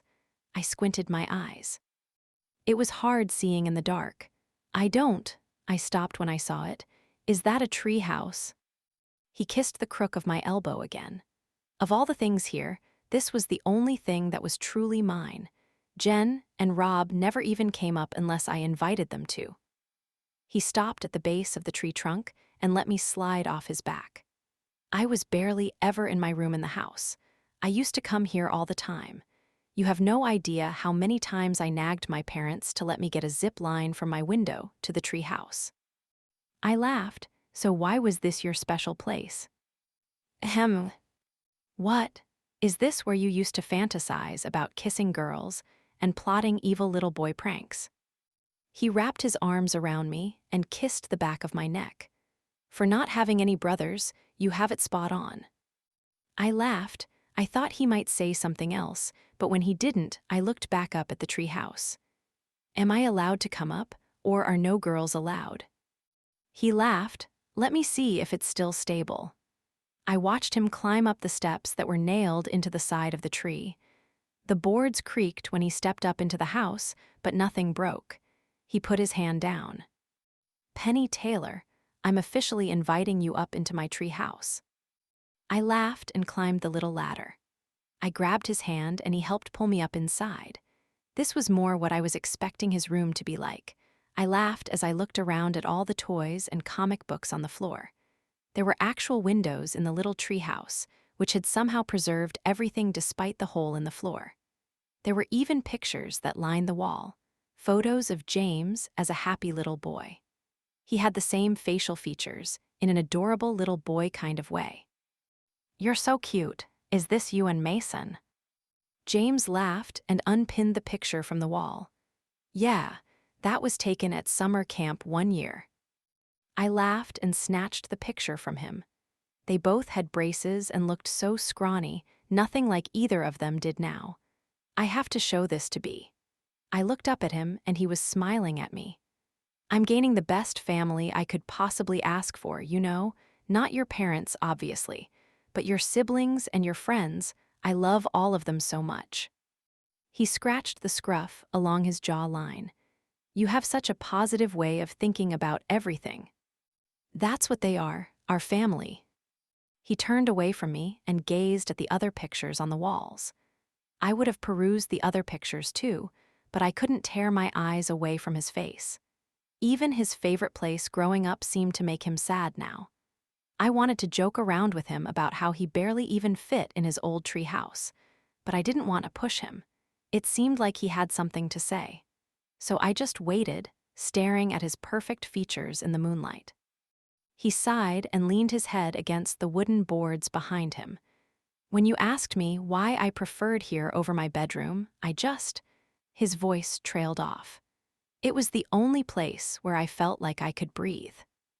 He had said that to me before, that he felt like he could finally breathe again when he was with me. I moved onto his lap, straddling him. "So, now I'm your tree house." "I wouldn't put it that way." He placed a soft kiss against my lips, cradling the back of my head in his hand. "How would you put it?"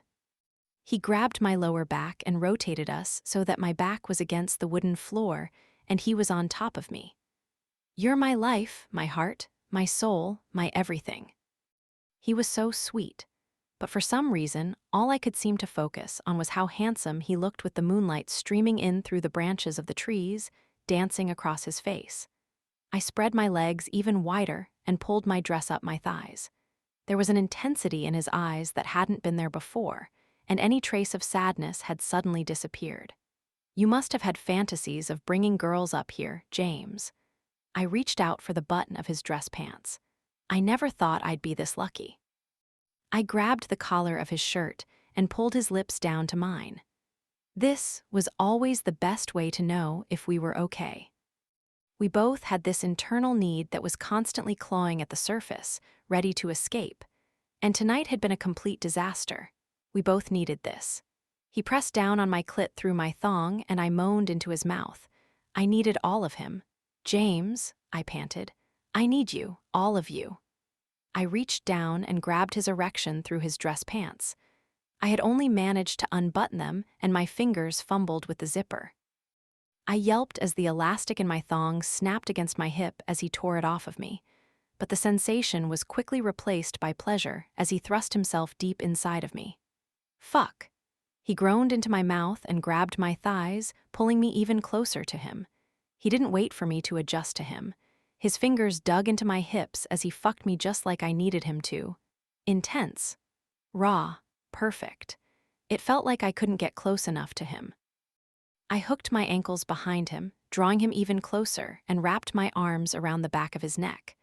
I couldn't get enough. "More," I said breathlessly. He lightly bit my bottom lip and kissed me hard, completely consuming me. His mouth claimed me just like his cock, making me feel full in the most satisfying way. I moaned again as he tilted his hips, hitting a spot that usually made me lose control. But I wasn't ready to let go. I never wanted to let go of him. I grabbed a fistful of his hair, deepening our kiss. We should have been clumsy in the darkness, but I knew his body better than I knew my own.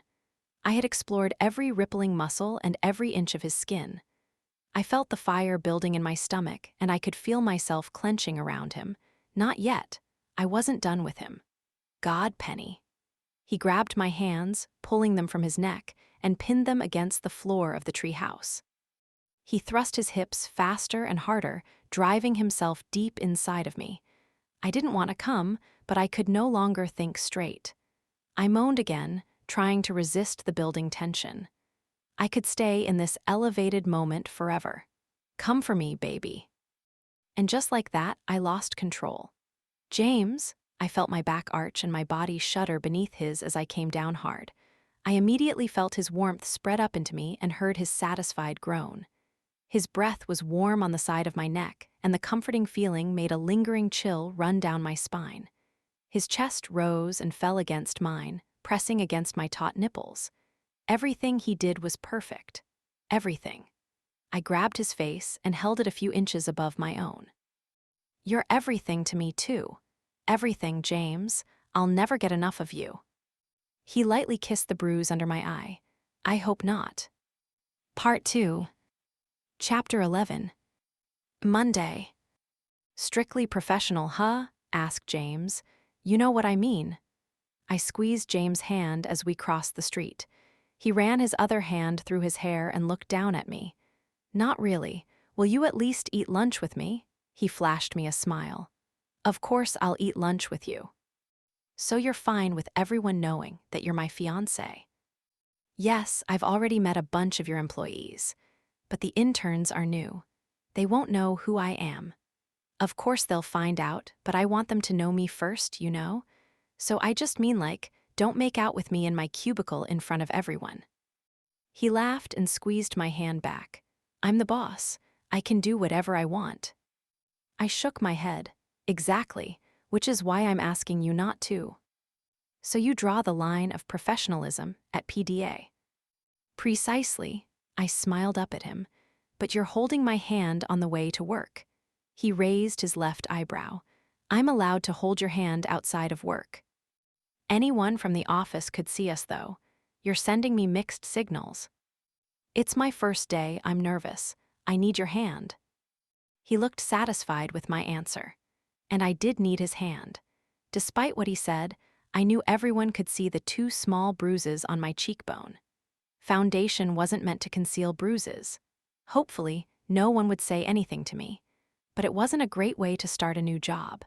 My only real job before this was at a retail store during summers of high school and my first summer of college. I hadn't worked since I had met James. He had insisted that he wanted my free time to be spent with him. And since I had been so busy during the school year, the summers had quickly become my favorite. Now, when I looked up at the sky-rise building in front of me, it suddenly hit me that I'd never have a real summer again. But I didn't dare say that to James. If it was up to him, I'd never work. Even just thinking about that made me bored out of my mind. And now, I wouldn't even have any friends to hang out with during the days while he was at work like I'd normally have in the summer. Everyone around me was suddenly a grown-up, and I refused to be left behind. You ready? James asked. He dropped my hand and opened up the door for me. As ready as I can be. I had been inside the building countless times. Lunches, late dinners, just to stop in and say hi. Even a few late-night rendezvous, which I hoped he wouldn't want to repeat now that I was going to be coworkers with all these people. James owned the whole building, but he rented it out to lots of businesses.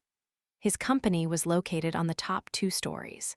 At one point, I thought his office had the nicest view of the city, but now I thought that title belonged to our apartment. He smiled at me as he pressed the button for the elevator. Stop looking at me like that. I smiled back at him. Like what? In that way you do. He leaned forward. You mean, in that way where I'm undressing you with my eyes, and wishing I was about to fuck you in the elevator. My face had turned redder with each word that came out of his mouth. I'm not sure this not touching you thing is going to work out so well, he said. I laughed and quickly stepped onto the elevator. He leaned against the elevator wall next to me. His arm brushed against mine. Sorry, he whispered. He was going to try to be distracting all day. There was no way he was actually going to try and keep things professional. I was starting to wonder why he really hired me. I followed him out of the elevator and up to the reception desk. His office was to the right. The blinds were drawn along the glass walls. He usually kept them open during the day. I could feel my face blushing again. Now that I thought about it, I was pretty sure the last time I had been here we had to close those blinds. Geez, no one's going to take me seriously here. Good morning, Mr. Hunter. Good morning, Penny, the receptionist, Nita, said. She was already busy typing something on her computer. Good morning, Nita, James said and tapped on the desk. Penny's joining the marketing team with the new interns. Can you take her over? I need to hop on a conference call. Nita smiled. Of course, I didn't realize you accepted the position. It was kind of a last-minute decision, James said for me. See you at lunch. He kissed my cheek and walked over to his office. My face was going to be red all day. I turned around and quickly followed Nita into the expanse of cubicles. Even though there were cubicles, it wasn't like other offices I had seen since moving to New York. It was more laid back, but still professional. The dress code was business casual, but the tech guys pushed it a little. Some of them wore t-shirts underneath their suit jackets, and there was always a hacky sack being kicked around the break room. The first time I had come, I had been surprised. James was always so professional, but maybe he just had to be since he was the boss. The walls were bright colors, and they changed depending on the department, and the smaller departments had desks in quadrants instead of cubicles. Each pod of desks didn't have any separations between them except for the employees' belongings and computers. The marketing department was huge, and its color scheme was lime green. The walls were lime green, the desks were black with lime green chairs, and even the staplers were lime green. It was made up mostly of cubicles, but Nita walked me over to one of the few desk pods. This is going to be you. Nita winked at me. There was nameplate on my desk, and beside it was a huge bouquet of flowers. Oh my God. It wasn't PDA, but it was still ridiculously inappropriate. And I couldn't even hide them anywhere since my desk was open to everyone. Crap. Maybe I can put them under my desk? None of the other interns were there yet. Everyone else is in the conference room, Nita said. You're a few minutes late, but I'm sure they didn't start without you. Shit, thanks, Nita. I hurried over to the conference room she pointed to and quickly went inside. Hi, I'm so sorry I'm late, Andy. The three other interns were all staring at me, but my boss smiled. It's fine, Penny. He scratched the back of his neck awkwardly. And most people here call me Anderson. Oh, sorry, Andy? Urson? I coughed awkwardly. James always called him Andy. And when we had met during my interview, he hadn't corrected me. This wasn't exactly a great start. I could feel the interns staring at me like I was an alien. I pressed my lips together. Maybe I just shouldn't say anything else. Penny, this is Tavon, Zach, and Sierra, Anderson said, and pointed to the two guys and one other girl in the room. Tavon had tight braids that ended right above his neck, and he seemed really laid back. I would have guessed he belonged in the tech department if I had just run into him in the building. He didn't attempt at all to hide his yawn. Zach was the opposite of him. He looked super intense and super serious. He had dark hair almost buzzed right against his scalp. I could see a tattoo peeking out the top of his dress shirt, and Sierra looked as nervous as I felt. She had curly blonde hair, and she was holding her purse like she thought a mugger might snatch it. Maybe she was new to New York. Either way, I thought we might get along pretty well. Hi, guys, I waved awkwardly. They all said hi to me. So this is our new marketing team, full of fresh ideas. We're going to be bouncing off all our pitches on you guys, and you'll even be getting an account of your own that I'll supervise. I think we can all learn a lot from each other, and hopefully this will be the experience that you've been seeking. Or if you're looking for a more permanent position in the future, this is definitely the way in. There's an orientation meeting in a few minutes. All the new interns from the different departments have to go. Let me show you to your desks so you can drop off your stuff first. Great, no time to hide the flowers. Anderson walked us over to our desks. I'll be right back. I have to grab a few notes for the meeting. As soon as he walked away, Tavon plopped down in the desk next to mine and put his hands behind his head. Damn, Your boyfriend doesn't wait long to make sure everyone stays away. No, he doesn't. I tried not to look embarrassed as I sat down. Well, I guess your fiancé, Sierra said. Your ring is amazing. She sat down on the other side of me. Can I see? God, I didn't want to have to be doing this right now. Thanks, I said, and put my hand out for her to see. Yeah, we're getting married at the end of the month, actually. This must have cost a fortune, Sierra said, and looked back up at my face. I just shrugged. I didn't know how much it cost and didn't want to know. How old are you? Tavan asked. 22, same as all of you, I assume. Right. So aren't you a little young to get married? Geez, I can't even imagine dating a girl for more than a few weeks. And you're going to marry someone in a couple of weeks. Aren't you worried you're going to get bored with him?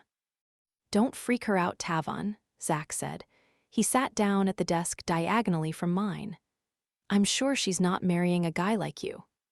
Yeah, because I'm not whipped. I wouldn't send a girl flowers on her first day of work. It's kinda desperate.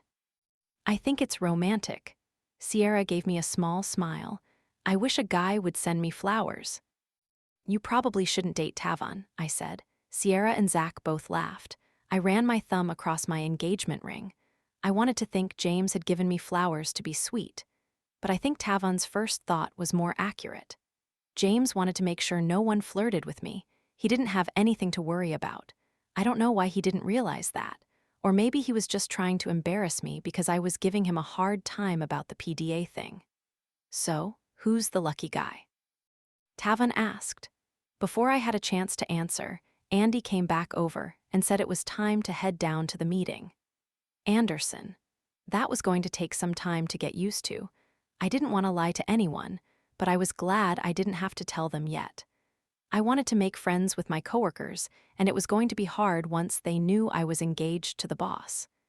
There was no reason why I should be treated differently just because of my relationship with James. Zach leaned on the armrest and whispered in my ear, "So what happened to your eye?" I immediately removed my arm from the armrest and nodded to the person standing up in front of the large conference room. It was the head of the Human Resources Department, and he was talking about all sorts of rules and regulations. Pay attention, I whispered back. Pay attention? Zach was going to think it was something crazy if I avoided the question. I mean nothing, I whispered again. I'm clumsy. I hit my face on a doorknob when I bent over to get something the other day. Really? It kind of looks like someone hit you. Well, no one did. And what would you even know about that? What, you think I haven't been in my fair share of fights? He looked back up at the director of Human Resources. Just because he had a tattoo and a buzz cut didn't make him a tough guy. He was a marketing intern, probably from some prestigious school. I rolled my eyes and tried to listen to the sexual harassment policy. I knew my bruise was still visible despite what James said. I lightly touched my cheek, but immediately dropped my hand when I could feel Zach's eyes on me again. Oh my God, there he is, Sierra whispered from the other side of me. I looked over to where she was pointing. James had just walked into the room. As soon as I made eye contact with him, he smiled. He's so dreamy, Sierra whispered. Yes, he is. I'm pretty sure he's engaged, I said instead. I had become just as territorial as him. Other girls thought he was dreamy, but he was mine. Of course, a guy like him is engaged. Do you think we'll get to meet him? I didn't have to answer, because the human resources guy had just introduced James, and all the interns had started clapping.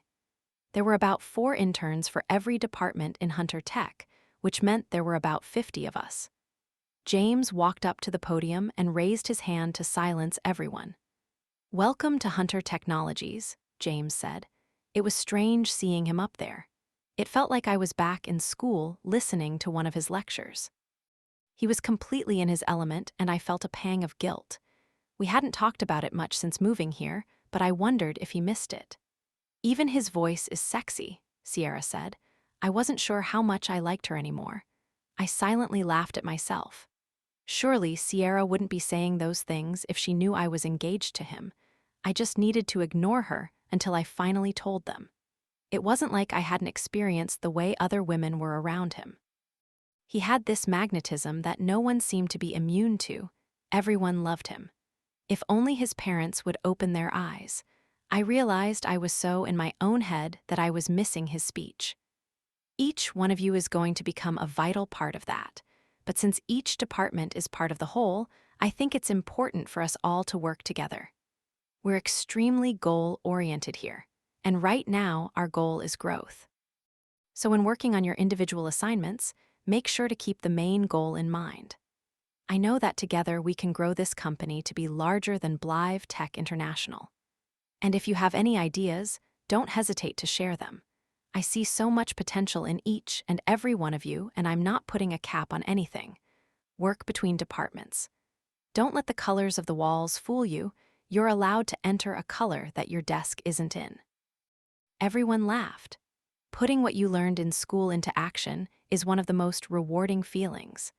The department heads are meant to foster that experience, so go to them with any questions and insights. I think we have a great new team here, and I think we can all learn from each other. And trust me, working in the real world is a lot more than just application of principles. You still have so much to learn. Your education doesn't stop once you throw your cap in the air. Welcome to the real world, class of 2018. Everyone started clapping. James and I didn't talk about his work very much. He had helped me study so often that his work had taken a spot on the back burner recently.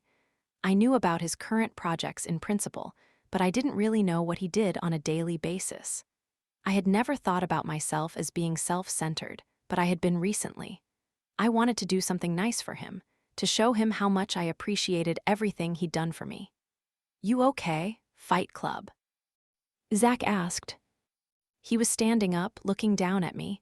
I hadn't realized that everyone was leaving the room. "Yeah," I quickly stood up. "And don't call me that. I wasn't in a fight." Ahem. I really hoped that nickname didn't stick. I looked over my shoulder to see James talking to some of the interns in the front row. It was only a few hours until lunch, but it felt like I hadn't gotten to talk to him in forever. Or taste him. What? He wasn't an addict. I was. Chapter 12. Monday. I was sitting in James' favorite pizza place, Totano's Pizzeria, which had become my favorite pizza in the city. It wasn't just that the pizza was amazing, the people were so nice. "Hi, dear. Where's James today?" Marie, the little old woman who owned the place, sat down across from me with a huge smile. "He's meeting me here any minute." "I'll go put your usual order in. I just wanted to come over and see how your first day was going." I smiled. I was glad I was on Marie's good side because she had seemed suspicious of me the first few times I had come here. That side of her was scary, intimidating, but now she was as nice as could be. It was so sweet how much she seemed to care about James. It's good, kind of overwhelming. You'll be used to it in no time. I know, and the other interns seem nice enough. They had invited me to eat with them in the break room, but I had told them I already had plans, which resulted in Tavan teasing me about my overbearing boyfriend. If only he knew. Maybe tomorrow I should eat lunch with them, though. I wanted to be one of them. But right now all I wanted was a kiss from James and to tell him how much I loved him. "Let me go put your order in so it's ready when he gets here." Thank Marie. My phone started vibrating in my purse a minute after she left. I pulled it out and ran my thumb across the screen. The caller ID said Hunter Technologies. Hopefully, I hadn't forgotten about some important meeting for all the interns or something. Hello. "Hi, Penny, it's Nita." "Hi, Nita. Do you know if James has left for lunch yet?" I looked out the window at the passing cars. "That's why I'm calling. He had a last-minute meeting. He's tied up and can't make it." "Oh, okay. Thanks for calling, Nita." I hung up and looked down at my phone. I wished he had told me before I had taken the subway all the way here. I stepped out of the subway car with the pizza box in my hand and made my way up the stairs. The sun was blinding as I made my way outside after being underground. I wasn't sure how often I'd be able to go to Titano's with James during lunch. My break was already almost over, and I had quickly eaten a slice in the restaurant because I hated eating alone. I wasn't sure why I thought leisurely lunches were in the job description for interns. I walked into the building and got onto the elevator. The last thing I wanted was to be late getting back from lunch when I was already late this morning. Hopefully James' meeting would be over and I could drop the pizza off for him real quick. I had 5 minutes to make my way through the cubicle maze. I quickly got off the elevator and walked up to the reception desk. Nita wasn't sitting there. Maybe she was on her break. I looked over at James' office. The blinds were closed. I hoped he hadn't left and tried to meet me down there anyway. I walked over and put my face close to the window to see if I could see him through the slants in the blinds. What the fuck? I grabbed the handle of his office door. Penny. I jumped.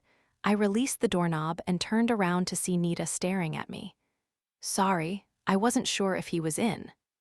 He's still in his meeting, Penny. He asked me to make sure no one disturbed him. I can give you a call when he's free if you want. No, that's okay, Nita. What the hell? I started to walk away but quickly went back over to her. Could you give him this, though? I put the pizza box down on the reception desk.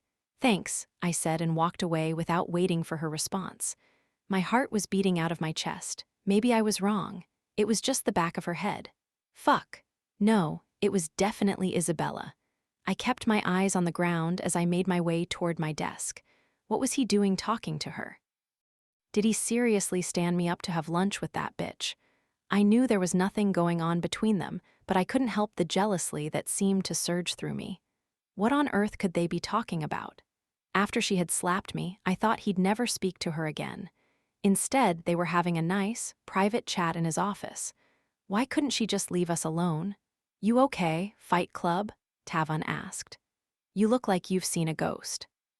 Had that nickname seriously already spread to him too? I sat down in my chair without looking up. I'm fine. Are you two seriously going to call me that for the whole summer? That's what happens when you ditch us for lunch, he said. And when you come to work the first day with a black eye. It's just a tiny little bruise, it's not a black eye. You're exaggerating. I just ran into something. That's rather vague. Did you run into something like someone's fist?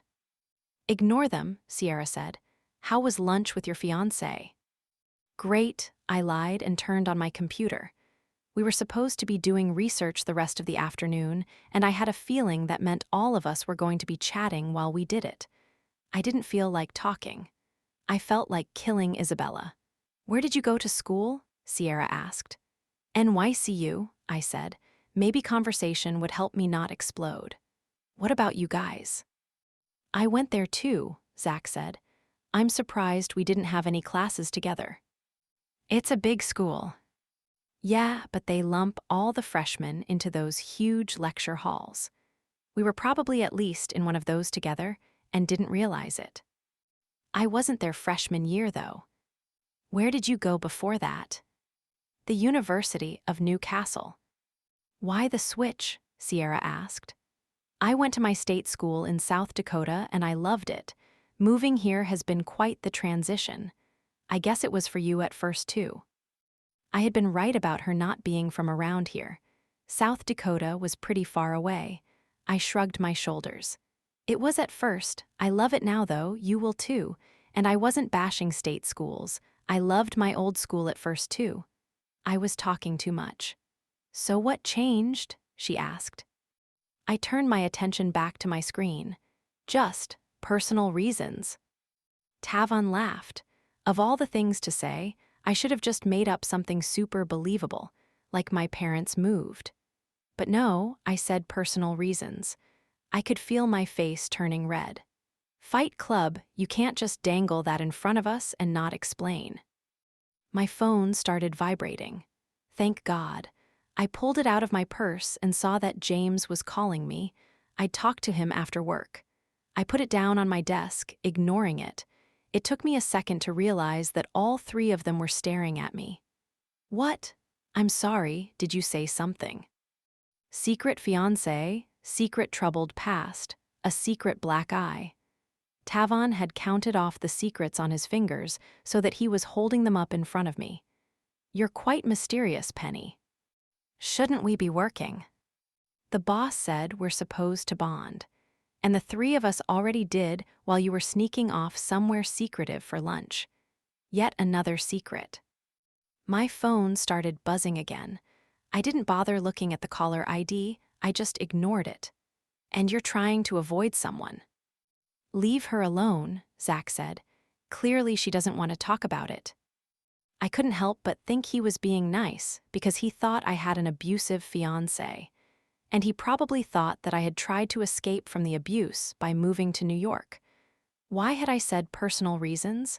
My phone vibrated again. I picked it up. "I'm a little busy right now. Can this wait till after work?" James sighed. "I figured you saw her when I had pizza waiting for me. I'm sorry about lunch. Can you please come to my office real quick so I can explain?" I tried to lower my voice. "After work, please, James." "You're upset. I just want to tell you why she was here. If you're worried about people knowing, just say you need to go to the bathroom and excuse yourself." I didn't care why Isabella was there. I didn't care about anything she had to say. What I cared about was why he decided to talk to her and keep me out of the loop. He let me wander off to Brooklyn so I'd be out of the way. It felt dirty, and I just needed some time to calm down about it. "Later, please." I hung up. All three of my pod mates were staring at me. I glued my eyes to my computer screen and tried to read the article I had found earlier about one of Hunter Tech's competitors. "Was that your fiancé?" Tavon asked. "Seems a little controlling." "Nope, telemarketer." The mystery grows. My phone vibrated again. "Aren't you going to answer James, the telemarketer's phone call?" Tavon asked. "I'll let it go to voicemail this time," I said, and continued to stare at the computer screen without actually reading anything. Dirty spammers. "Oh my God, he's coming over here," Sierra said. I looked over my shoulder. James was walking toward our pod of desks. I looked back at my computer. "I'm sure he's on his way to talk to Anderson or something." "I think he's coming to talk to us." Sierra sounded way too excited. "Chill out, stalker," Tavon said. "How's the new marketing team getting on?" James asked as he stopped by my desk. "Son of a bitch." I glanced at him from out of the corner of my eye. "Really great," Sierra said. Her voice oozed with charm. "And what about you guys?" James asked. "Settling in okay." They both nodded their heads. "This place is awesome," Tavon said.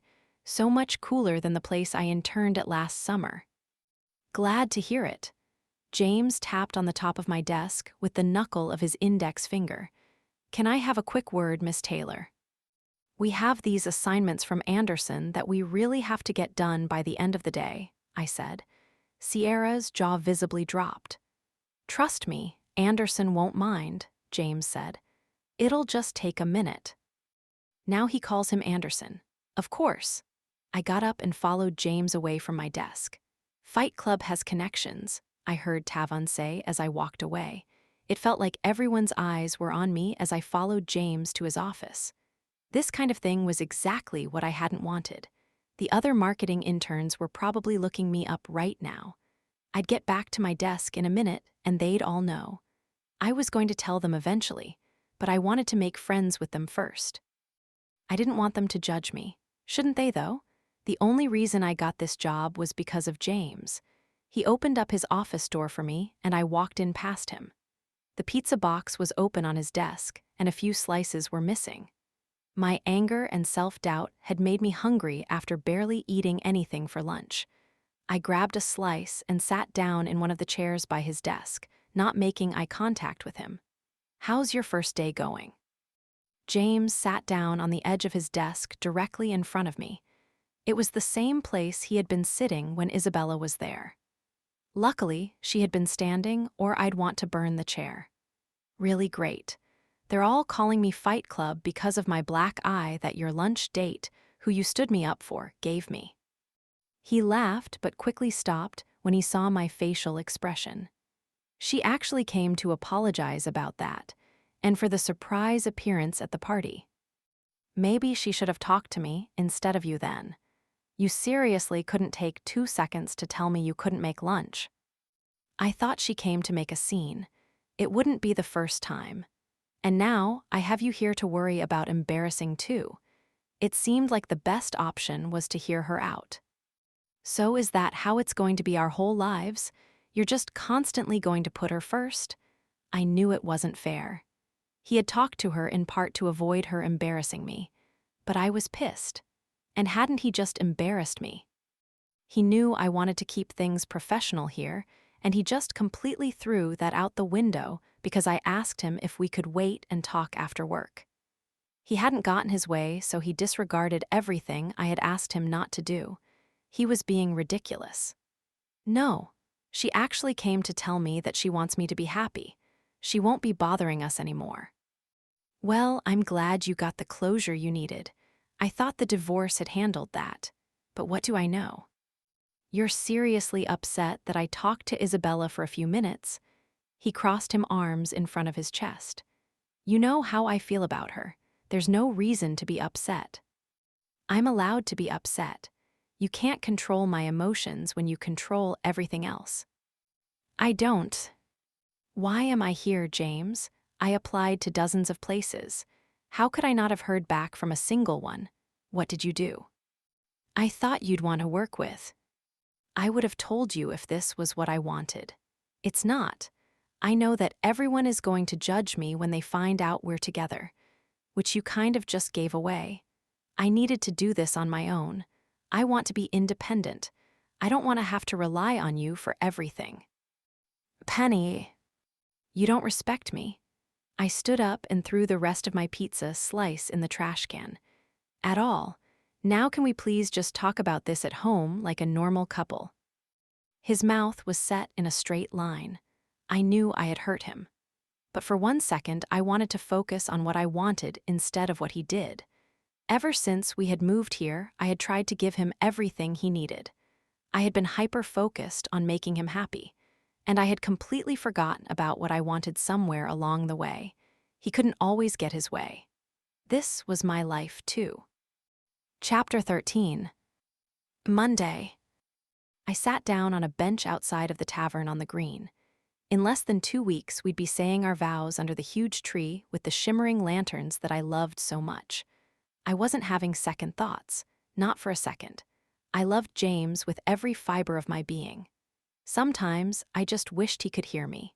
During the orientation meeting, I had thought about how much I owed him, but I had given up a lot for him too. And sometimes I worried that I lost myself when I moved here. He was complicated and unique and all-consuming, and I was just me. It was easy to feel invisible, which wasn't really fair to say. If anything, James was the first person that had ever truly seen me. How could I feel seen and invisible at the same time? I closed my eyes and tried to focus on the feeling of the sun on my face. I was just frustrated because school was my thing and Hunter Tech was his thing, and now I didn't have a thing. I didn't want to follow him around like a lost puppy. Maybe I was having an identity crisis. I pulled my legs up on the bench and hugged my knees to my chest. I took a deep breath and opened my eyes, staring at the big tree again. In 12 days, I'd be Mrs. Hunter. That was a new identity. It felt like my heart was beating out my chest. I leaned forward and put my elbows on my knees and my head between them. It felt like I couldn't breathe. It was all too much change too soon. I was never good at change, and this was a million things at once. I had tried to tell James that it was too much, but he hadn't listened. I put my face in my hands. I thought I might find you here. I lifted my face out of my hands and up at James. He looked so worried. Why did it always seem like I was hurting him? Having second thoughts. He looked over his shoulder at our wedding venue. No, never, James, I'm so sorry about today. I don't know what's wrong with me. I'm so sorry, I just... Stop, you don't have anything to apologize about. He sat down and grabbed my hand. I'm the one that's sorry. I'm still learning about how all this works. God, I wiped my tears away with the back of my hand. Still learning how what works? Me? I laughed. I didn't even understand myself half the time. How could I expect him to? Love. This. He rubbed his thumb along my palm. Us. Please don't give up on me. His words made even more tears fall down my cheeks. I'm not. I'm just so embarrassed. You're allowed to talk to whoever you want. You're allowed to change your lunch plans. I don't know why I even freaked out. I didn't want to talk to Isabella. She came to see me. I didn't want her to make a scene. I know, you already explained it. It's fine. He squeezed my hand. She asked if we could start over as friends. I told her that we could be civil if we run into each other in public, but nothing more. I told her if she ever stepped foot inside my office ever again, I'd have her thrown out. And I said if she ever reached out to you or me, I'd get a restraining order against her. I know I can talk to whoever I want, but I don't want to talk to her. Ever again. I have a past. I can't change what's happened, but I will never, ever put someone before you. I can promise you that. I know, I didn't mean what I said. It's just, with graduating and moving and planning the wedding, and then meeting your parents and seeing Isabella and starting this new job, I let my voice trail off. Geez, of course no one else wanted to hire me. I needed a week off for our honeymoon almost immediately, but I didn't even get to the interview process to tell anyone about that. I felt so inadequate about that. You knew no one would hire me because of that, didn't you? I'm such an idiot. I was giving you a hard time and you were just being nice and offering me a job because no one else. No, he cleared his throat. You were right before. I screened your applications. What does that mean exactly? He shrugged. I made it clear that you were working at Hunter Tech. I'd rather not go into the specifics. I started laughing. You're infuriating. You do realize that, right? I couldn't seem to stop laughing. He smiled and wiped one of my tears away with his thumb. I was pretty sure they were tears from laughing now. When I finally calmed down, I sighed. I think I've just been really stressed out. For the past few years, I've been so focused on finishing school and officially becoming an adult that I forgot to plan for this point. I had been so eager to graduate. All those extra classes to make up for the semester I had lost switching schools. Maybe I had rushed all of this. Now I was officially an adult and I felt lost. That's why I thought fixing you up with a good job. But you should have talked to me about it. Your intentions are always good, but I want my opinion to count. It does, and I do respect you. If I made you feel like that wasn't the case, I'm sorry. He cupped my face in his hand. But I like taking care of you. You can't expect me to just sit here and see you struggling and not try to fix it. I grabbed his hand and pulled it onto my lap. Do you ever think sometimes that it was easier when you were my professor? He laughed. No. But everything was so clear-cut. We each knew where we stood. Penny, I never knew where you stood. I laughed. Maybe you're right. I just thought this boss-intern thing would be a little easier if we just stuck to those roles and didn't mix in our personal relationship. Penny, I don't want to sneak around.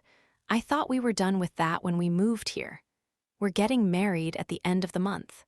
All I ever want to do is be with you. And when we're not together, I want to talk about you. If you're embarrassed.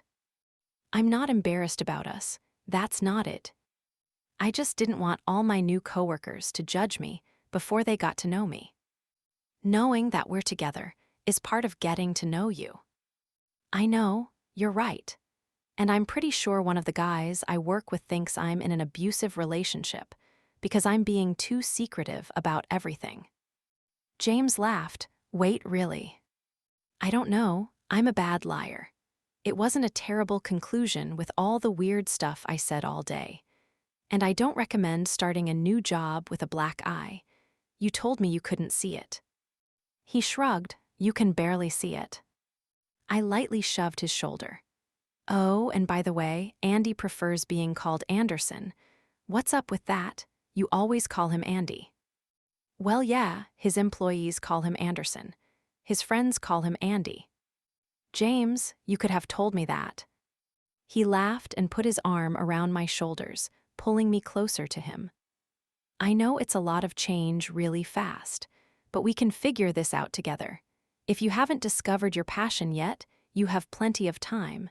We have our whole lives to figure it out. His words should have been soothing, but it made me realize what I probably already knew and just didn't know how to admit. I already knew my passion. It was him. And being in love with him wasn't exactly a career path. If you want to take some time off to figure it out, you can, he said. You don't have to jump right into this internship. And if you decide you do want it later, there's always another program in the fall. No, I want to do it. I already got special permission from my boss for a week off. It seems mean to flake out now. I was hoping you'd say that. And maybe tomorrow you can tell all the new friends you made today that you're shagging the boss. Telling them we're engaged sound so much better. Going all in right away. Sierra keeps talking about how sexy you are, and it makes me extremely uncomfortable. He laughed. You sound jealous. I'm not jealous. I bit my lip. Fine, maybe a little, but what about the flowers you sent me, marking your territory right away? I sent you flowers because I'm an awesome fiancé and I love you. I stared at him skeptically. And I wanted to force you to tell everyone we were together. Like I said, I'm done sneaking around. Besides, I haven't locked you down until you say, I do. I'm not going to risk losing you to a younger man at the last minute. I laughed. You have absolutely nothing to worry about. Before we know it, we'll be married, right there. I gestured to the tree in front of us. He kissed my temple. I can't wait. Chapter 14. Tuesday. I stepped out of the shower and wrapped a towel around myself. James was watching me through the reflection in the mirror. He had that look in his eyes that instantly made me wet. My eyes gravitated down his body. He was only wearing a pair of boxer briefs, and he was clearly just as excited as me. But there was no way he was going to make me late again today. I walked out of the bathroom and tried to focus on what I was going to wear instead. Before I had even made it to the closet, he grabbed me around the waist and lifted me over his shoulder. I laughed as he threw me down onto the bed.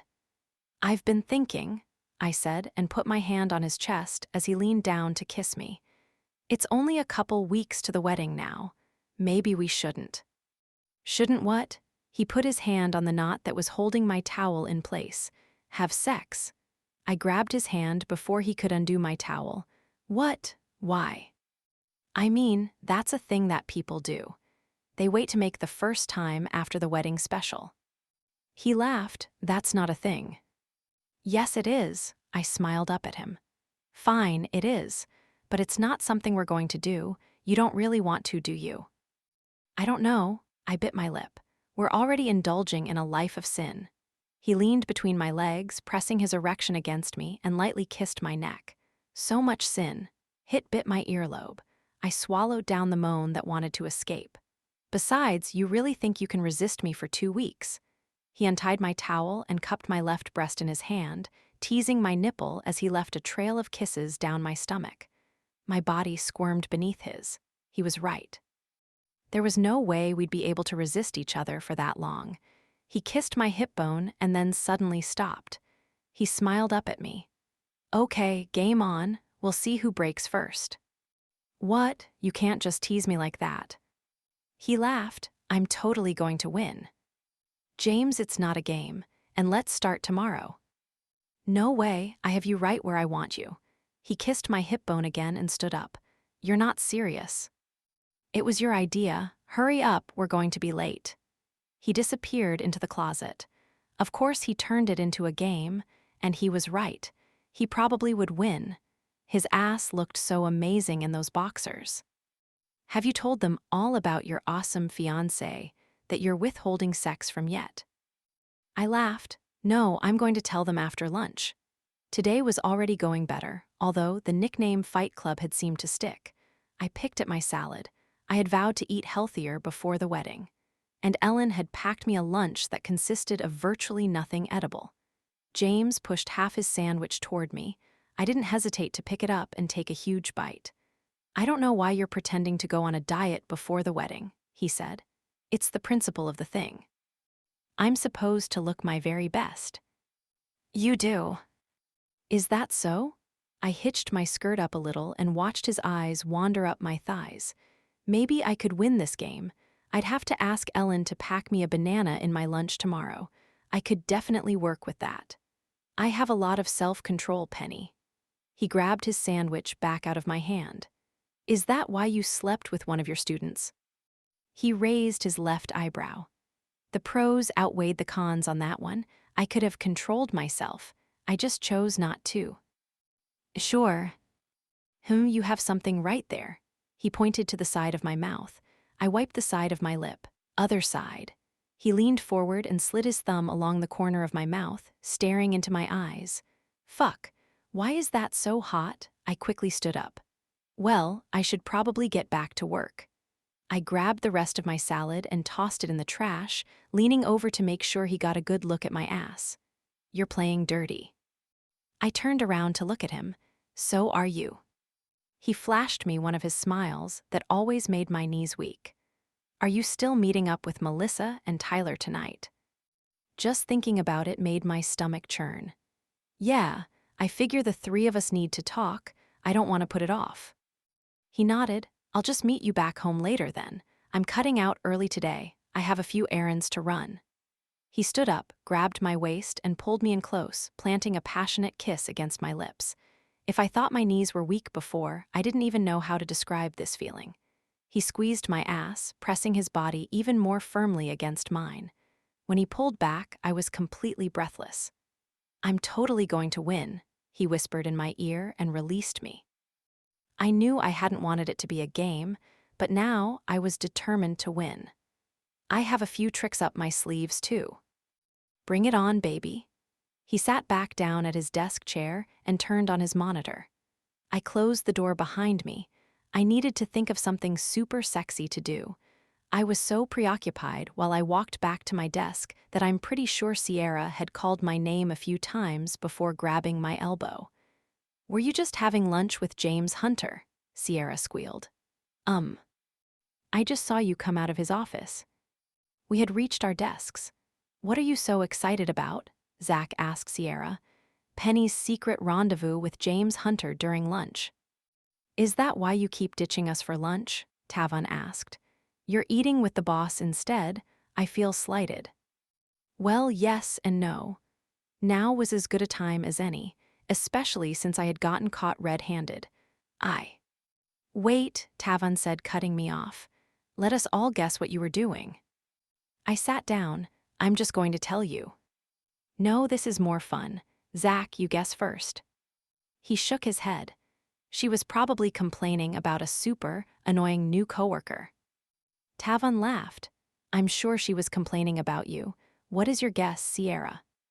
Sierra stared at me for a second. Working her way to the top, she giggled at the thought. I could feel my face turning red.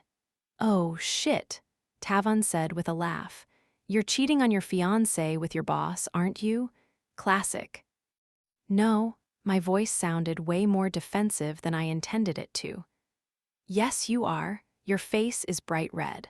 How the hell did you pull that one off? He's like the most eligible bachelor in the city.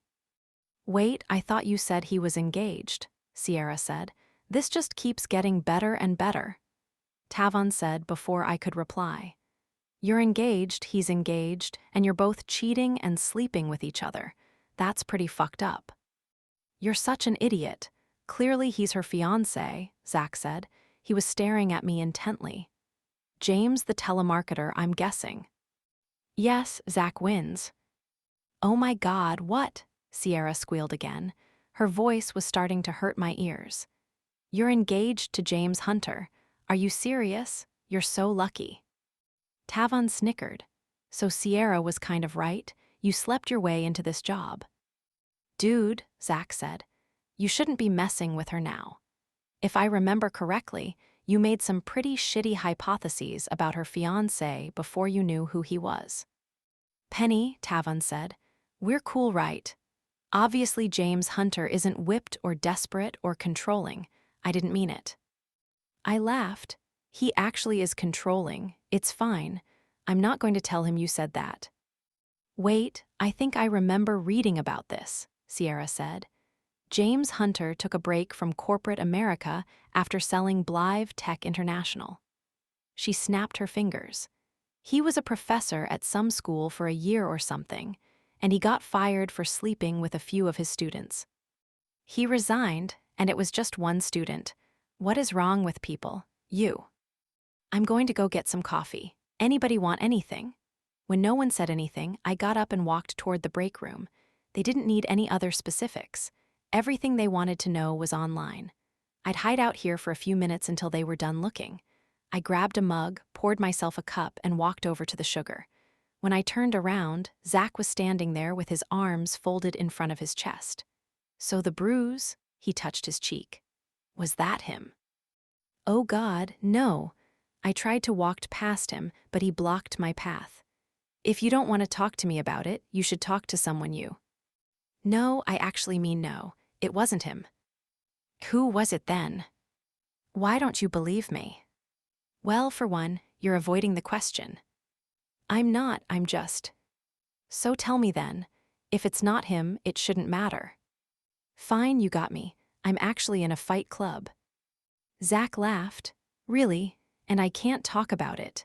The first rule about Fight Club is that you don't talk about Fight Club. I don't want to be kicked out. He laughed again. You're too scrawny. You want to bet. Look, if you have a nickname for what your fiancé calls slapping you around, it doesn't make it any better. You can lie to me, but you shouldn't lie to yourself. I tucked a loose strand of hair behind my ear. I didn't want to be talking about this with a stranger. I'm not lying, and I don't see why this is any of your business. It's not. He stared at me for another second before grabbing a cup of coffee for himself. It didn't seem like he believed me at all. But you admitted that he's controlling, and if he's hurting you. He's not. Zach, can you please just drop it? You can call me Fight Club as much as you want, but I don't want to talk about this. Okay, Fight Club, he said and shrugged his shoulders. I was just trying to help. So why are you such an expert on this anyway? He had spiked my interest. The tattoos and the tough look seemed to just be a show. He seemed kind and intuitive, and for some reason genuinely cared about my safety. Maybe some kind of dark past. Everyone should be asking him questions, not me. I don't see why that's any of your business. He winked at me and walked back toward our desks. I rolled my eyes and followed him out of the break room. I knew he was just trying to be nice, but I didn't appreciate all his prying, especially if he wasn't willing to give anything away about himself either.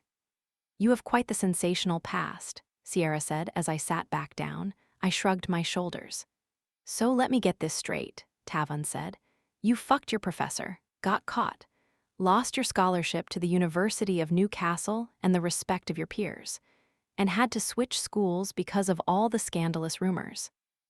I chose to transfer to NYCU. We wanted a fresh start.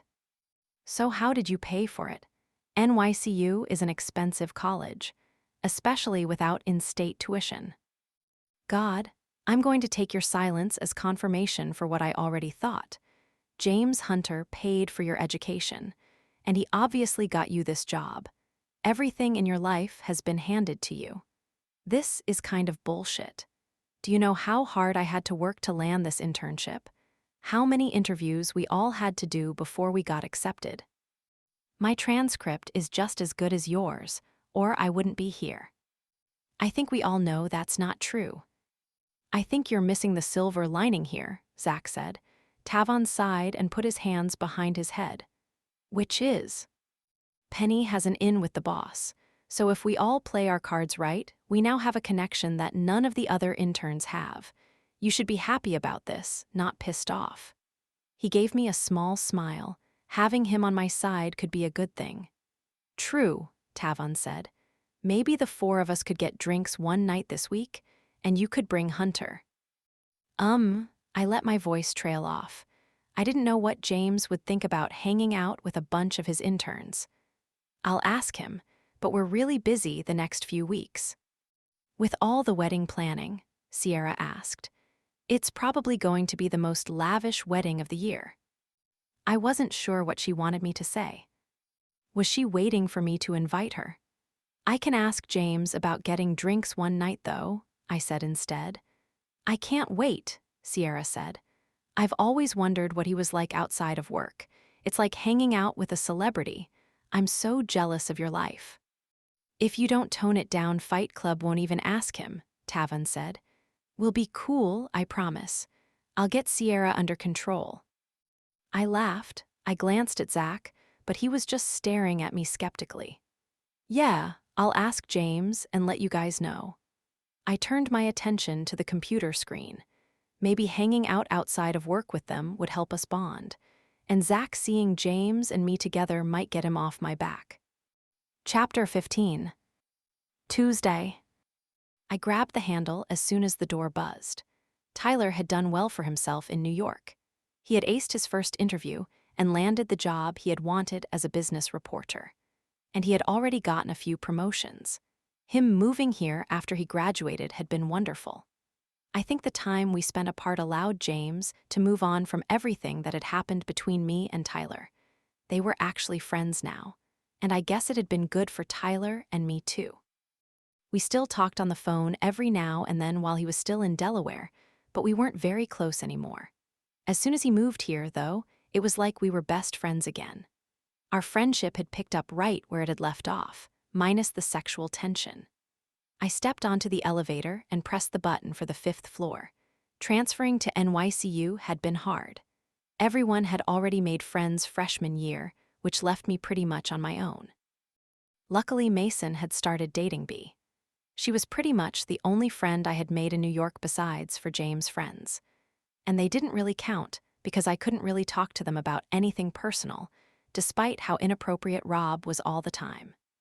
B was so great because even though I hadn't known her in Delaware, we could easily talk about home. We even knew a lot of the same people. And the fact that our dating situations were similar made it even easier to confide in her. I stopped outside of Tyler's apartment. Josh had broken up with Melissa after he graduated. He didn't even want to try to attempt a long-distance relationship. Melissa had been devastated. She started coming up and visiting a lot more afterwards. But now, I was wondering if she was more interested in seeing Tyler than she had been in spending time with me. How long had this really been going on? How could I have not realized it? And why were they hiding it from me? I knew that Melissa thought Tyler was hot. She had repeatedly talked about his abs and thought I was crazy for not jumping at the opportunity to be with him. Had she liked him that whole time? And Tyler hadn't dated anyone since moving to New York. At least, not that he told me about. I felt like I could talk to Tyler about anything. It hurt to realize that he didn't feel he could do the same with me. It hurt even more that Melissa wouldn't tell me about their relationship. But I had kept James a secret from both of them for a long time. Maybe I deserved to be kept out of the loop. This whole thing was so weird. I knocked on the door. I didn't want to force them to tell me about their relationship, but if I didn't bring it up, I was worried they never would. When Tyler opened the door, he had a huge smile on his face. He was still wearing a suit from work. For some reason, I always expected him to be wearing jeans and a polo like he had in class. But I was the only one that seemed to be having a hard time transitioning into the real word. Hey, Penny. It's nice getting to hang out with you on a night that isn't Friday. Tyler and I always watched Shark Tank together on Fridays. It was our thing. James never wanted to watch it with us. We had concluded that he was just bitter that he hadn't been asked to be one of the sharks, and he didn't deny it. I thought it would be fun for the 3 of us to hang out, I said. Yeah. He didn't sound quite as convinced, but it could have been my imagination. I just have to go change. I'll be right back. I walked into his apartment and sat down on the couch. I hadn't been there since Melissa had moved in. Despite the fact that she claimed it was only temporary, her stuff was everywhere. There was only one bedroom, and the couch I was sitting on hadn't been made up with a sheet or pillow or anything. They were definitely sleeping together. Tyler came out, pulling a t-shirt over his head, and collapsed beside me on the couch. He looked exactly like he did in college when he wasn't in his work clothes. "How's the new job going?" "It's good, I'm still getting used to." "Geez, what happened to your face?" "Nothing, I'm still getting used to the dynamic at work," I continued. "I just told all my coworkers that I was marrying the boss." I laughed and kept my face turned away from him. "If you aren't going to tell me, at least let me get you some ice or something." "No, it's fine. I can't even feel it anymore." "I guess you've had worse." "Please don't tell me you still feel bad about that. That was so long ago, and it wasn't your fault." He scratched the back of his neck. "Yeah, well," he let his voice trail off. "You're really not going to tell me what happened?" "I'd rather talk about something else. How's living with Melissa going?" I kicked my shoes off and tucked my legs underneath of me on the couch. I wished I had gone home and changed out of my skirt and blouse before coming over. Maybe Melissa would let me borrow something more comfortable to change into when she got here. "Do you want a drink?" He stood up and walked toward the kitchen. I laughed. "That good?" "I just needed a drink." "Okay, I'll have whatever you're having." He grabbed 2 beers out of the fridge and popped the tops off before handing me one. He sat back down beside me. "No one ever told me how hard it was to live with the opposite sex." I laughed. "It is kind of an adjustment." He smiled at me, "But it's just temporary." "I don't know." He took a huge sip of his beer. "It's nice not living alone, I mean." "I thought you liked having your own place after living in the frat house. You went on and on about it when you moved here." He shrugged. "People change, Penny." "I know." I hadn't realized he was lonely. It made sense. He came home every night to an empty apartment. I don't know why I hadn't realized it sooner. If I had made any good friends in New York that were single, I would have tried to set them up with him. "James' parents' place was really nice," he said. He adjusted himself on the couch so that his back was against the armrest, and his feet were resting next to my legs. "Yeah, I think that was the first and last time I'll ever be invited there." I was kind of wondering about that. Was James' ex-wife really there? Isabella, right? "Yeah." Kind of strange to invite their son's ex to celebrate his new relationship. They were trying to scare me away, and when that didn't work, they tried to pay me off. "Seriously," Tyler laughed. "What dicks?"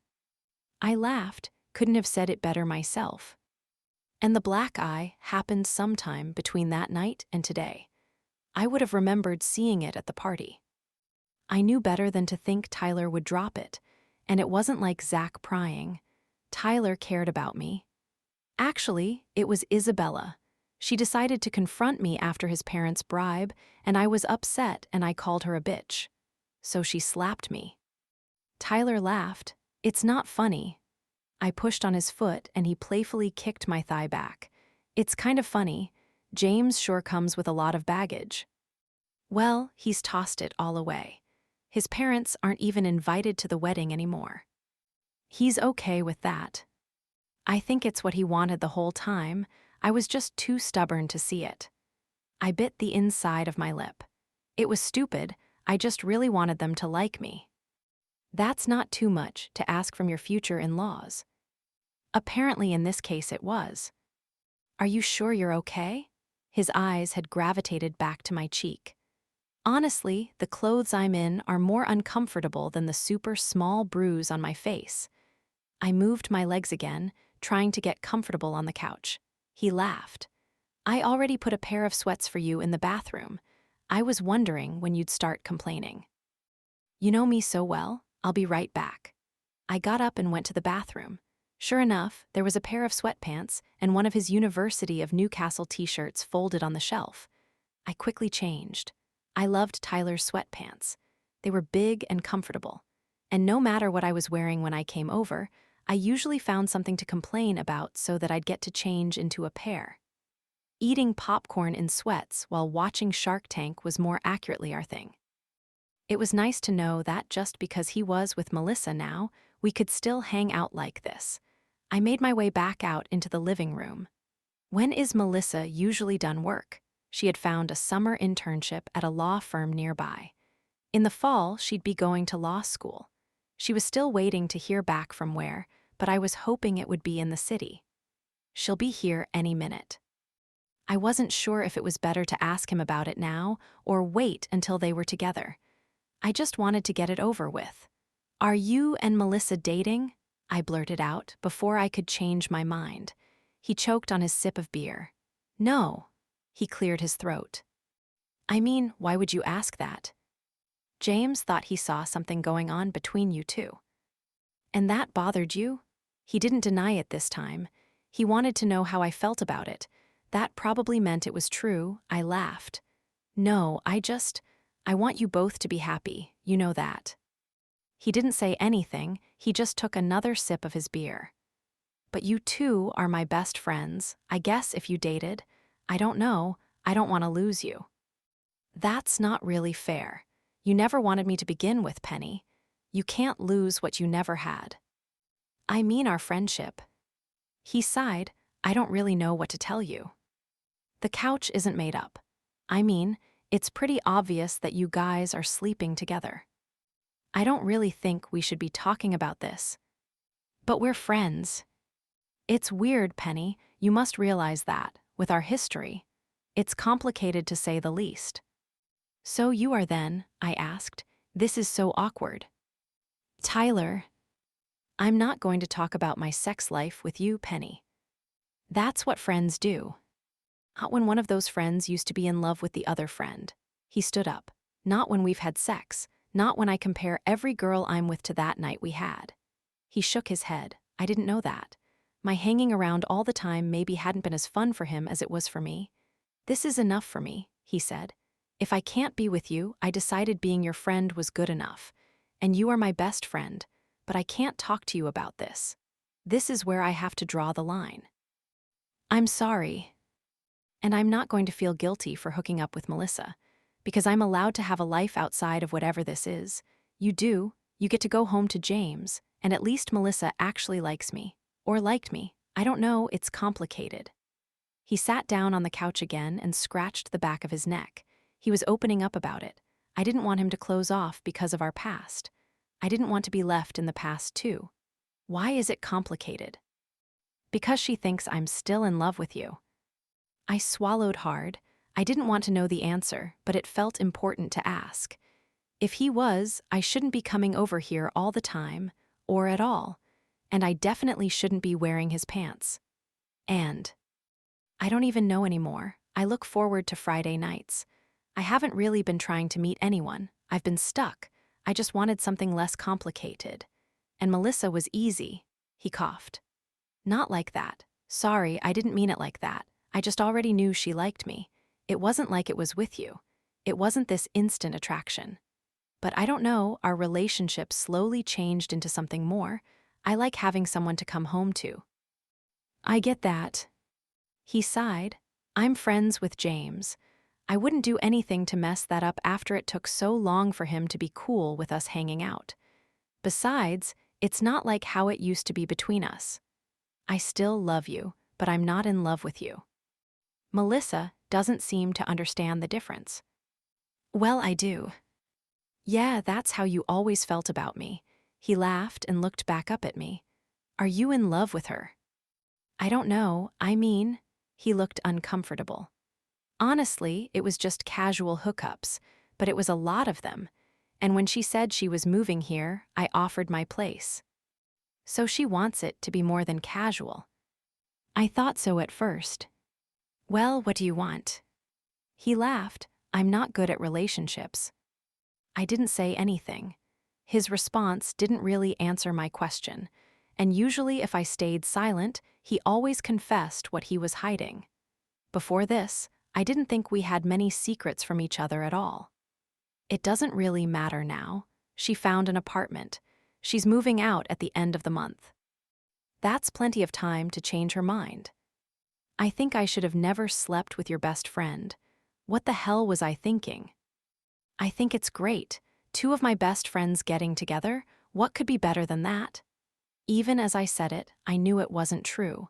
Two of my best friends getting together meant that I could possibly lose both of them. They wouldn't need me anymore. He finished his beer and put it down on the coffee table. Yeah, except. The front door opening cut him off. Melissa walked in with a huge smile on her face, but as soon as she saw me, it instantly vanished. Hey, guys, what are you two doing? Waiting for you, I said and smiled at her. Her eyes traveled down my body. Penny, if you needed to borrow something to wear, all my clothes are here. You know that. Yeah, sorry. I didn't know when you'd be back, and I didn't want to rifle through your stuff. Usually Tyler lets me borrow something comfy when we hang out anyway. She set her purse down on the kitchen counter. Of course he does. Well, don't let me bother your guys' time. I'll just get out of your way. She made her way toward the bedroom. I stood up. Melissa, I came over to hang out with both of you. That's not really what it looks like. I'm sorry I borrowed his clothes. Geez, it's just what I'm used to doing. I won't do it anymore if it makes you uncomfortable. Why would that make me uncomfortable? Borrowing someone's clothes who you slept with one time isn't weird at all. That's completely normal behavior. We're friends. I know that. I just don't want to have to come back to my apartment and see you wearing his clothes like you two just banged. I laughed. You're being ridiculous. I'm being ridiculous. Clearly, there's something still going on between you two. You can't even stay out of his pants. We're just friends, Tyler said. Why won't you believe me? Because you're both lying. I should have never moved here. She went into the bedroom and slammed the door. I was already losing both of them. Neither one of them wanted to talk about these things with me. What I was about to say before she came in was that she's super jealous of our relationship, Tyler said. And it doesn't matter if I love her. I'm not going to choose between you two. I should go talk to her. Me talking to her sure doesn't help. I knocked on the bedroom door and slowly opened it. Melissa was tossing some of her clothes into boxes. I closed the door behind me. I had a feeling I didn't want Tyler to overhear our conversation. Can we talk? About what? She threw some more clothes into the box. About you and Tyler. There is no me and Tyler. Don't be weird. He told me you guys were hooking up. She closed one of the lids on the boxes. Of course he did. I forgot that you two don't have any secrets. I didn't think you and I did either. Why didn't you tell me? You know the worst part, she said, ignoring my question. I have nowhere to go now because I'm mad at you too. I don't understand why you're mad at me. She stood up and pointed at me. You're wearing his clothes. What the fuck are you doing? I always. Yeah, you always borrow his sweatpants and watch Shark Tank together because that's your thing. She made quote marks with her fingers when she said thing. And there's no room for me when you're around because he's always going to put you first. God, I never should have slept with him. There is absolutely nothing going on between Tyler and me. I'm marrying James in less than 2 weeks. I don't know what other proof you need. She looked down at my pants. Jesus, Melissa. I pulled them off and tossed them at her. Tyler and I are friends. I thought we were too. Can you just talk to me for 2 seconds before throwing a fit? She burst into tears. Melissa. I went over to her and put my arms around her. He's never going to love me like he loved you, she sobbed into my shoulder. That isn't true. Of course it is. He was obsessed with you for years. He's just settling for me. I don't want to be someone's second choice. I ran my hand up and down her back. You're not. He wanted you to move in with him. He looks forward to coming home to you, and he definitely doesn't want you to move out. She pulled back from me. Did he say that? Yes. When he talks about you, it just makes me so mad. It's always Penny this or Penny that. I know you guys are friends. I know you guys talk and hang out all the time. I don't know how to deal with it, knowing that you've been more than friends in the past. She sighed and sat down on the edge of Tyler's bed. The only time I had even been in here was when I had helped him move in. I wasn't interested in sharing a bed with Tyler. I never thought about him like that. He really was just a friend. And I didn't want to be what stood in the way of Tyler and Melissa being happy. I had already done that enough to Tyler. Maybe I should just step back. What it came down to was that Melissa never believed that boys and girls could just be friends. It didn't matter that I had proof with Mason, Matt, and Rob. She'd never understand. If you want, I'll give you both some space to figure this thing out. I don't want to be the reason why you guys break up. We can't break up. We're not even officially dating. You know what I mean? I came over tonight to talk to you guys about this. I didn't want to be kept in the dark, but I realize why you didn't want to talk about it. I grabbed a pair of yoga pants out of the box that Melissa had been packing and pulled them on. I shouldn't have butted in, but I missed you. I thought when you moved here we'd be hanging out all the time. I know, I'm sorry. She was looking down at her lap instead of at me. I just need some time. I didn't want her to be mad at me. I wanted to be able to say that she could have as much time as she needed. But I couldn't help but think that my wedding was in less than 2 weeks, and I needed her. I hope that you two can work it out. She didn't say anything as I left the room. I closed the door behind me. I didn't even want to make eye contact with Tyler. Melissa had been yelling. He had already heard the whole conversation. I'm just going to go. You should probably go talk to her. Penny, he stood up and walked toward me. You don't have to go. I think maybe you do have to choose, I whispered. I didn't want Melissa to overhear me. At least for a while. If you want to be with her, then she has to come first. You have to tell her how you really feel. I feel like she's a lot for me to handle. He gave me a small smile. Yeah, she is, and I'm pretty sure you knew that going into it. He sighed and scratched the back of his neck. I'm sorry about all this. There's nothing to apologize about. I hope that you two can work it out, I said, repeating the same thing I had said to Melissa. I grabbed my shoes off the ground and left as quickly as I could. When I closed the door behind me, it felt so final. Melissa and Tyler were the last parts of my old life I was holding on to. I didn't want to lose them too, but it wasn't my choice. Chapter 16. Tuesday. I wasn't sure when James would be back. He had probably thought I'd be spending most of the evening at Tyler and Melissa's. I flipped through the channels until I found a rerun of New Girl. The TV seemed to echo in the empty apartment.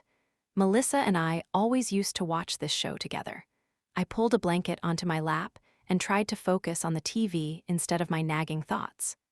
In the show, Winston was currently pulling a prank that was much too small. I had just gotten into the episode when the door to the apartment opened. Hey, baby, James said. He tossed his keys on the kitchen counter and draped his suit jacket over the back of one of the chairs. Hey, I looked over my shoulder and smiled at him as he walked toward me. Did you have a good night? He lay down on the couch and put his head on my lap. Yeah, what are we watching?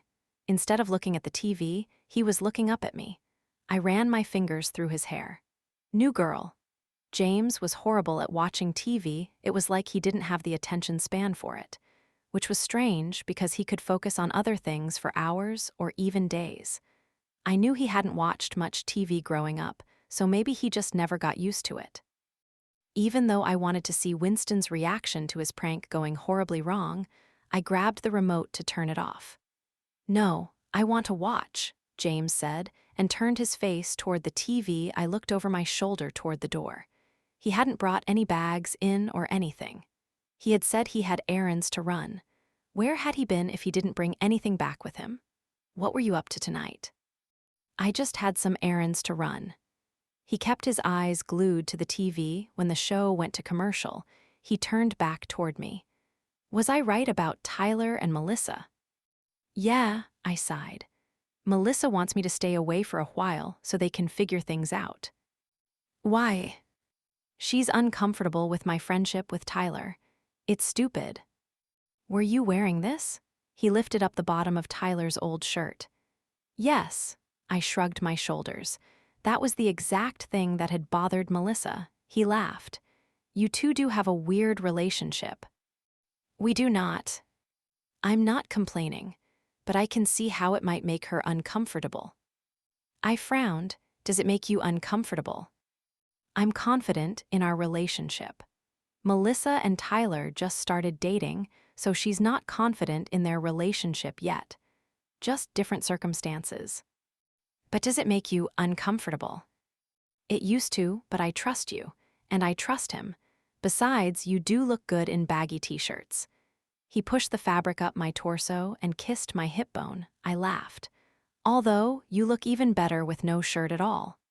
He pushed the t-shirt up even farther, kissing the bottom of my ribcage. Except we agreed to no funny business until the wedding. About that, I was thinking, mouth stuff doesn't really count as sex, does it?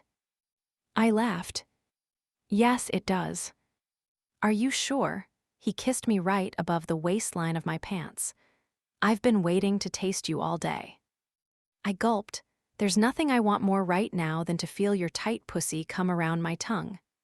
He pulled down slightly on the waistband of my pants. His warm breath sent chills through my body. Fuck. He knew how horny I got when he talked like that. I felt my hips rise without my brain's permission. He kissed my hip bone again. Let me give you what you want. Just say yes, baby. I laughed and wiggled away from him. Mouth stuff is against the rules and you know it. You're not going to win this one, James. He lowered his eyebrows. What about hand stuff then? Everyone does that. His palm slipped between my thighs, gently massaging me through my pants. I half groaned, half laughed. Everyone does that. What do you even mean by that? He laughed. Come on, we both knew we'd cheat a little. You mean like this? I put my hand on his cock that was pressing against his suit pants. He locked eyes with me, daring me to take it further. I moved my hand from his base to his tip and watched him staring intently back at me. There was fire in his eyes. I could get him to give in to me. I just needed to give him an extra push. You know you want me on my knees with my lips around your cock. I want you to come in my mouth. I moved off the couch and kneeled in front of him, trailing my hands up his thighs. His Adam's apple rose and fell. I want to swallow every ounce. I reached for the button of his pants. How about you say yes? He grabbed my hand and raised his left eyebrow. The only thing I'm saying yes to is a cold shower. He got up off the couch and stretched. You're welcome to join me if you're ready to throw in the towel. Trust me, the reward will be well worth the defeat. His eyes on me made my whole body feel warm. I didn't doubt that he'd be overly generous if I admitted defeat, but I wanted to be the one that made him cave. I sighed and sat back down on the couch. Go take your shower, James. I grabbed the remote and tried to focus on my show. He laughed and walked out of the living room. He took his shirt off as he walked up the stairs, and I almost moaned at the sight of his muscular back. I was in trouble. The cake tasting is Thursday, and I have a dress fitting on Saturday. Besides that, it's only last-minute stuff. My head was on James' bare chest, and I was savoring the rise and fall of it beneath my cheek. There was an intimacy about this, too. I liked being close to him and talking to him. I had never felt so comfortable around anyone in my life. We just fit so perfectly together. He absent-mindedly ran his fingers through my hair. What kind of dress did you get? I laughed and moved some of my weight to my hand so I could look up at him. I can't tell you that. He crossed his hands behind his head and smiled. Not even a hint. Don't you want to be surprised? I asked. I'll tell you what I'm wearing. I laughed again. I already know you're wearing a tux. He raised his eyebrow. Maybe not. His grin was contagious. What else would you wear? Tell me yours, and I'll tell you mine. I leaned over him and placed a gentle kiss on his lips. I don't think so. Besides, you could wear meggings and a turtleneck, and I'd still marry you. He laughed. What the hell are meggings? You know, like leggings for men. I didn't know they made leggings for men. Sounds like a good birthday gift. He pressed his lips together to prevent himself from laughing again. His birthday was next month, and he knew I always struggled to think of something to get him. You know, if you don't give me any other hints about what to get you, I might be forced to buy you a pair. He laughed. How about I cash in an early birthday gift right now? James, all you have to do is say you cave. My beautiful soon-to-be wife is ridiculously stubborn. I'm stubborn, what about you? He shrugged. Only 10 days, 18 hours, and 15 minutes to go, but who's counting? I smiled. I loved that he was counting down the time to our wedding. You really think you can resist me that long? No, or else I would have just agreed to wait, but I'm giving it to the end of the week, tops. I should be able to get you to beg me by then. He looked so nonchalant, like it was a given that I was going to lose. We'll see about that. I had just gotten the perfect idea on how to get him to cave. Good night, Professor Hunter. His throat made a low groaning noise. I kissed his cheek and rolled onto my side. In a second, his arms were wrapped securely around me. When I was little, I couldn't fall asleep without hugging my teddy bear. Every night, James fell asleep with his arms around me. He was my new safety net. I drifted to sleep knowing that I was his equivalent. Chapter 17. Thursday. Did you ask him yet? Sierra said when she returned to her desk with a cup of coffee. I looked up from my computer screen. Earlier this morning, I had texted Melissa about hanging out tomorrow night, but I still hadn't heard back. Every day, her silence weighed on me more and more. It was getting hard not to think about it. I'm sorry, Sierra. I keep forgetting. We've been so busy with. Ask him during lunch today. Yeah, okay. Thanks for reminding me. For the past few days, my fellow interns had been nagging me nonstop about meeting up with James and me after work one day this week. And the more they asked me about it, the less I wanted to ask James. It was pretty clear that they didn't care about getting to know me. They just wanted to meet him, but I couldn't really blame them. Who wouldn't want to spend time with James? What day are you guys all free? I could do tonight, Tavon said and put his hands behind his head. Sometimes he leaned back so far in his chair that it seemed like it was going to tip over. Tonight would be great, Sierra said, but I'm free pretty much every night. She laughed awkwardly after saying it, which just made me feel bad. She was new to the city. I should be helping her out, not avoiding her. What did it matter if she had a crush on James? Every single girl in New York probably had a crush on James. We have a cake tasting after work tonight, but maybe tomorrow. How about after the cake tasting tonight? Zach asked. Yeah, I already have plans tomorrow. Come on, let's do it tonight. It'll be so much fun. We promise not to embarrass you, Tavon said. I laughed. I guess that could work. I glanced down at the time. It was a little early, but I was already hungry.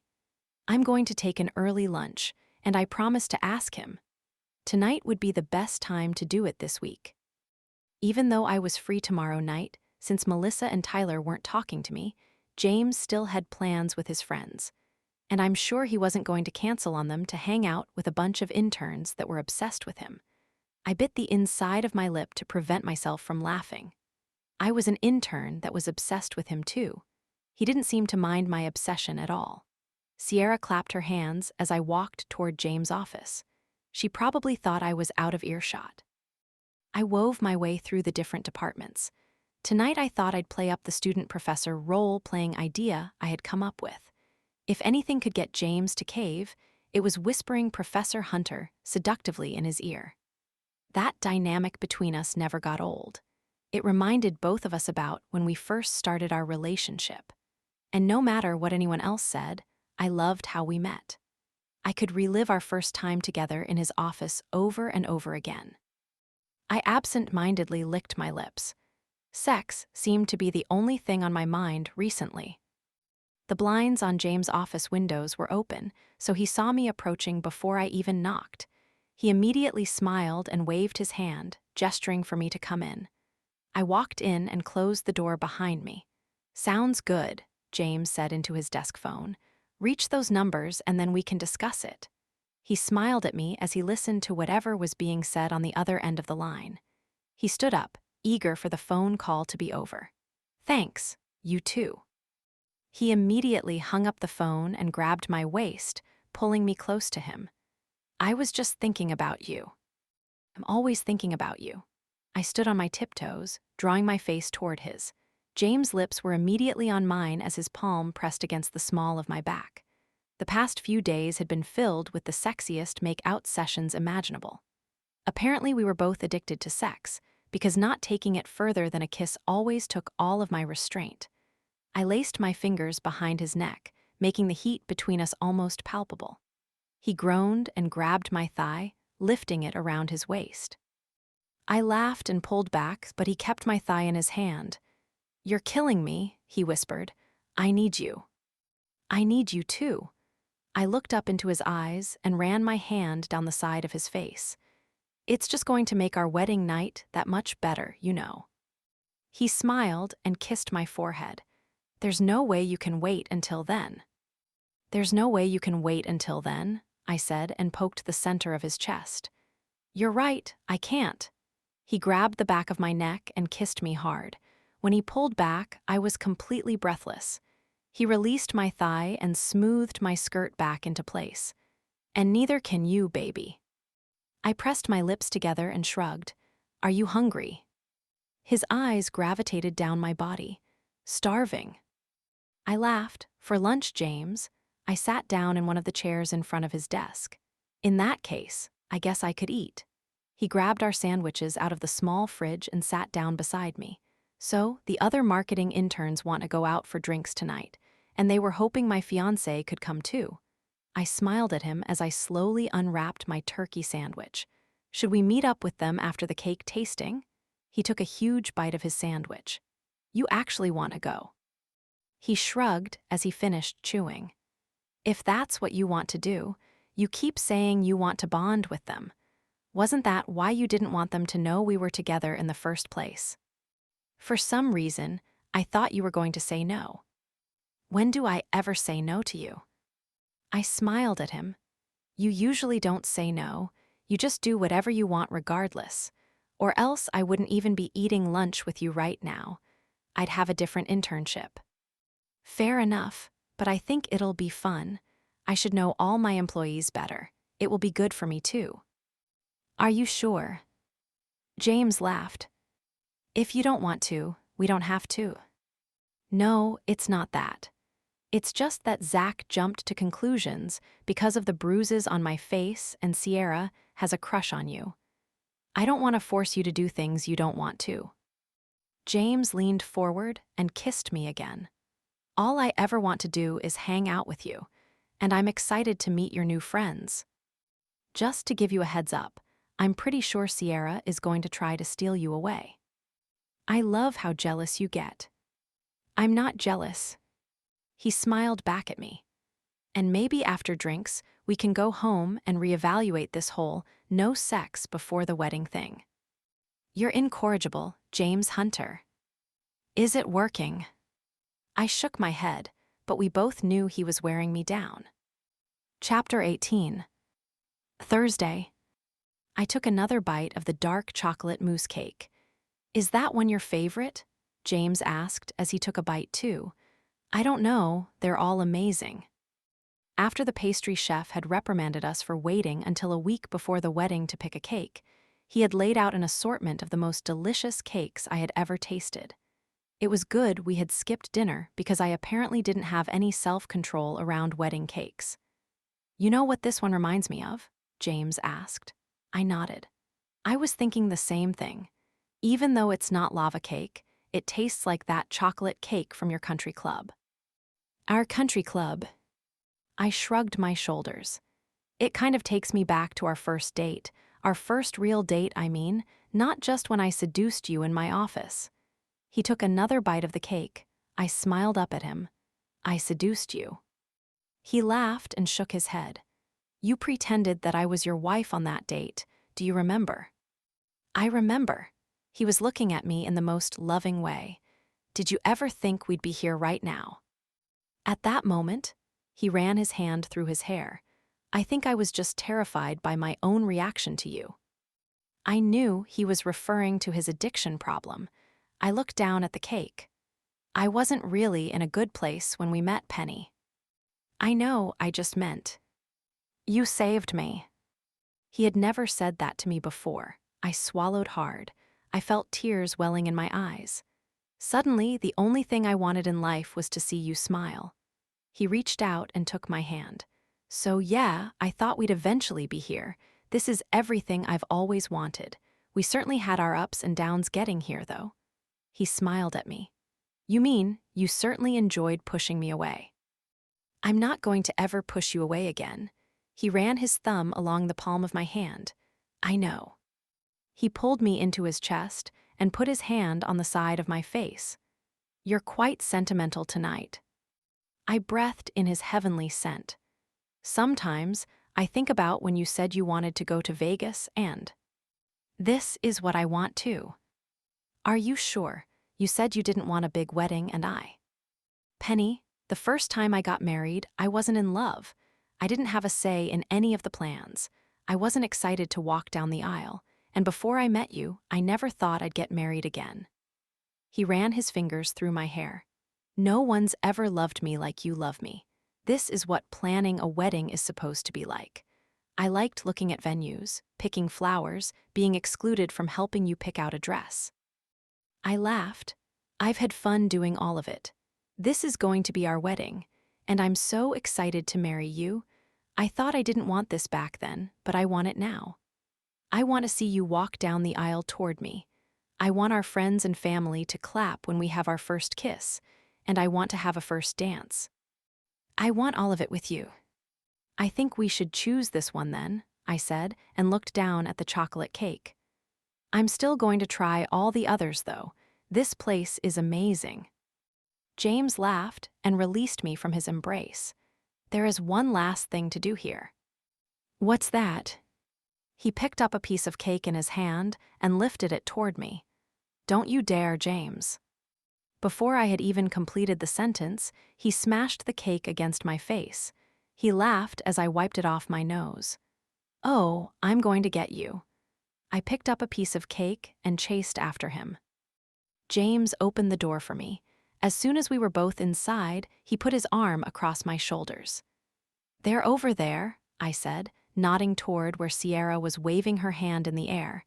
They were sitting at a table, and there were 2 empty seats. I'll sit next to her. James laughed. You're so cute. We walked together toward my fellow interns. Hey, guys, I said. I was about to sit down next to Sierra, but she tapped on the chair. You can sit here, Mr. Hunter. It's so great that you could join us. James squeezed my shoulder. Thanks. He smiled at me and sat down next to her. But please, you can all call me James. Sierra beamed. I internally rolled my eyes and sat down between James and Zach. Hi, Penny, Zach said. He was the only one that seemed to realize I had said anything. You have some icing in your hair, I think. He pointed to the left side of his head. I wiped above my right ear. Zach laughed. No, not mirrored. It's on your left. I wiped above my left ear. You got it. He took a swig of his beer. James put his arm back around my shoulders. How are you guys liking the internship? He asked. It's awesome, Tavon said. Anderson is letting us go through your current marketing strategies to see if we have any ideas. And do you have any? James asked. Tavon cleared his throat. Well, we just got started. I'm just kidding, James said. We don't have to talk about work. Did any of you grow up in the city? Yeah, I did, Zach said. I went to NYCU like Penny, but we didn't have any classes together. You went to Harvard, right? Yes. Did you get a master's there too? Tavon asked. No, I just went to undergrad. I started laying the groundwork for Blythe Tech while I was still in school, so I jumped right into that instead of going for my master's. And you were one of the youngest millionaires ever, right? Tavon asked. Yeah, I guess so. That's freaking awesome. What made you sell Blythe Tech when it was going so well? A number of different things. Mainly, I just wanted a new challenge. And that's why you started teaching? Asked Sierra. James smiled down at me. Yes, I taught in New York for a little bit and then transferred to the University of Newcastle. I really enjoyed it. It's a shame you had to stop. Not really. I got everything I wanted from it. What a girlfriend? Zach asked. Zach, what the hell? James laughed. No. I loved teaching. It was a nice change of pace. But I missed running a business. Well, yeah, and I guess I got an amazing girlfriend out of it. Weren't you still married when you moved to Delaware? Zach asked. Is he purposely trying to torture me? James cleared his throat. I had filed for divorce before moving. I was reading about your first wife too, Sierra said. It's so sad what happened. Were you really childhood sweethearts? James looked uncomfortable. No, it's a long story. Did you guys want refills? That would be great, Tavon said. I'll be right back. James squeezed my shoulder and walked toward the bar. Oh my God, he's even sexier in normal clothes, Sierra said as soon as James had walked away. I've never seen him in jeans before. What is wrong with you guys? I said. Zach laughed. We're just trying to get to know him. No, I agree with Penny, Tavon said. You guys are being embarrassing. Sierra, stop flirting with him. I'm not flirting with him, she said and crossed her arms. Penny, Tavon was looking at me for help. You kind of are. I'm so sorry, I'll stop. Her face had turned slightly red. It's okay, I said. And Zach, why are you attacking him? Tavon asked. Zach shrugged, just trying to figure him out. He was looking at me, gauging his reactions to different things. Zach, I asked you to drop it. My voice trailed off when James came back over. He had a beer in his hand, and a waiter was following him with a tray of drinks. I opened up a tab for the table, James said as he sat down. He immediately draped his arm back around my shoulders. Thanks, man, Tavon said. So what made you get into tech in the first place? Honestly, it was forced on me. Everyone laughed. I looked up at James. I had never asked him that question, and I was curious about the rest of his answer.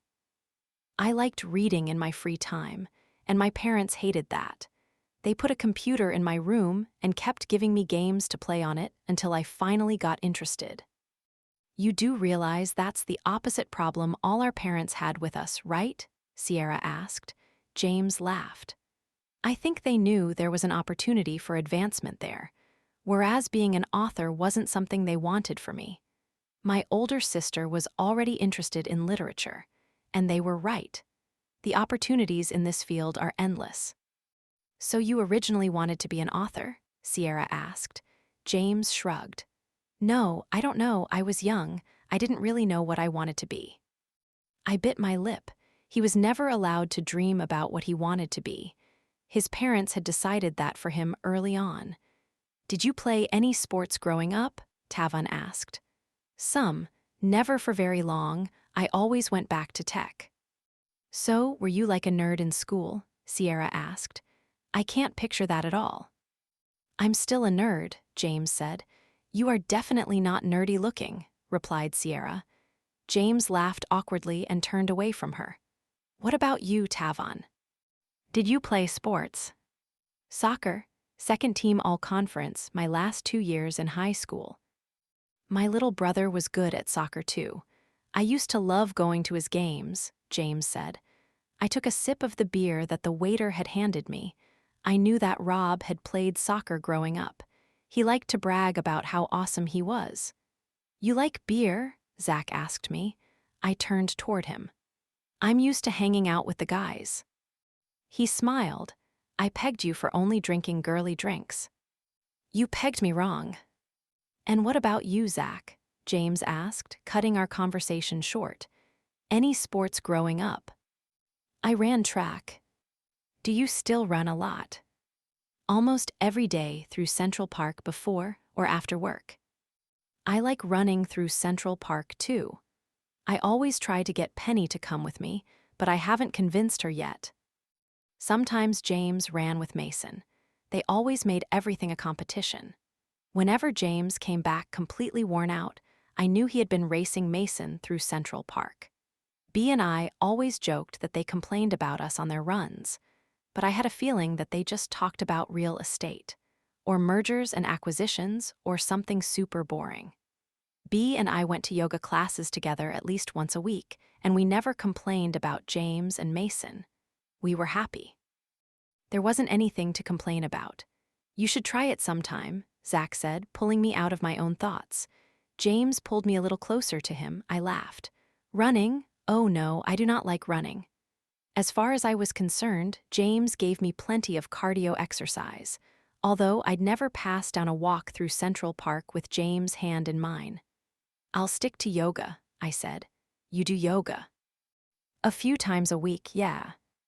James cleared his throat. I played volleyball in high school, Sierra said. So did I said. What position did you play?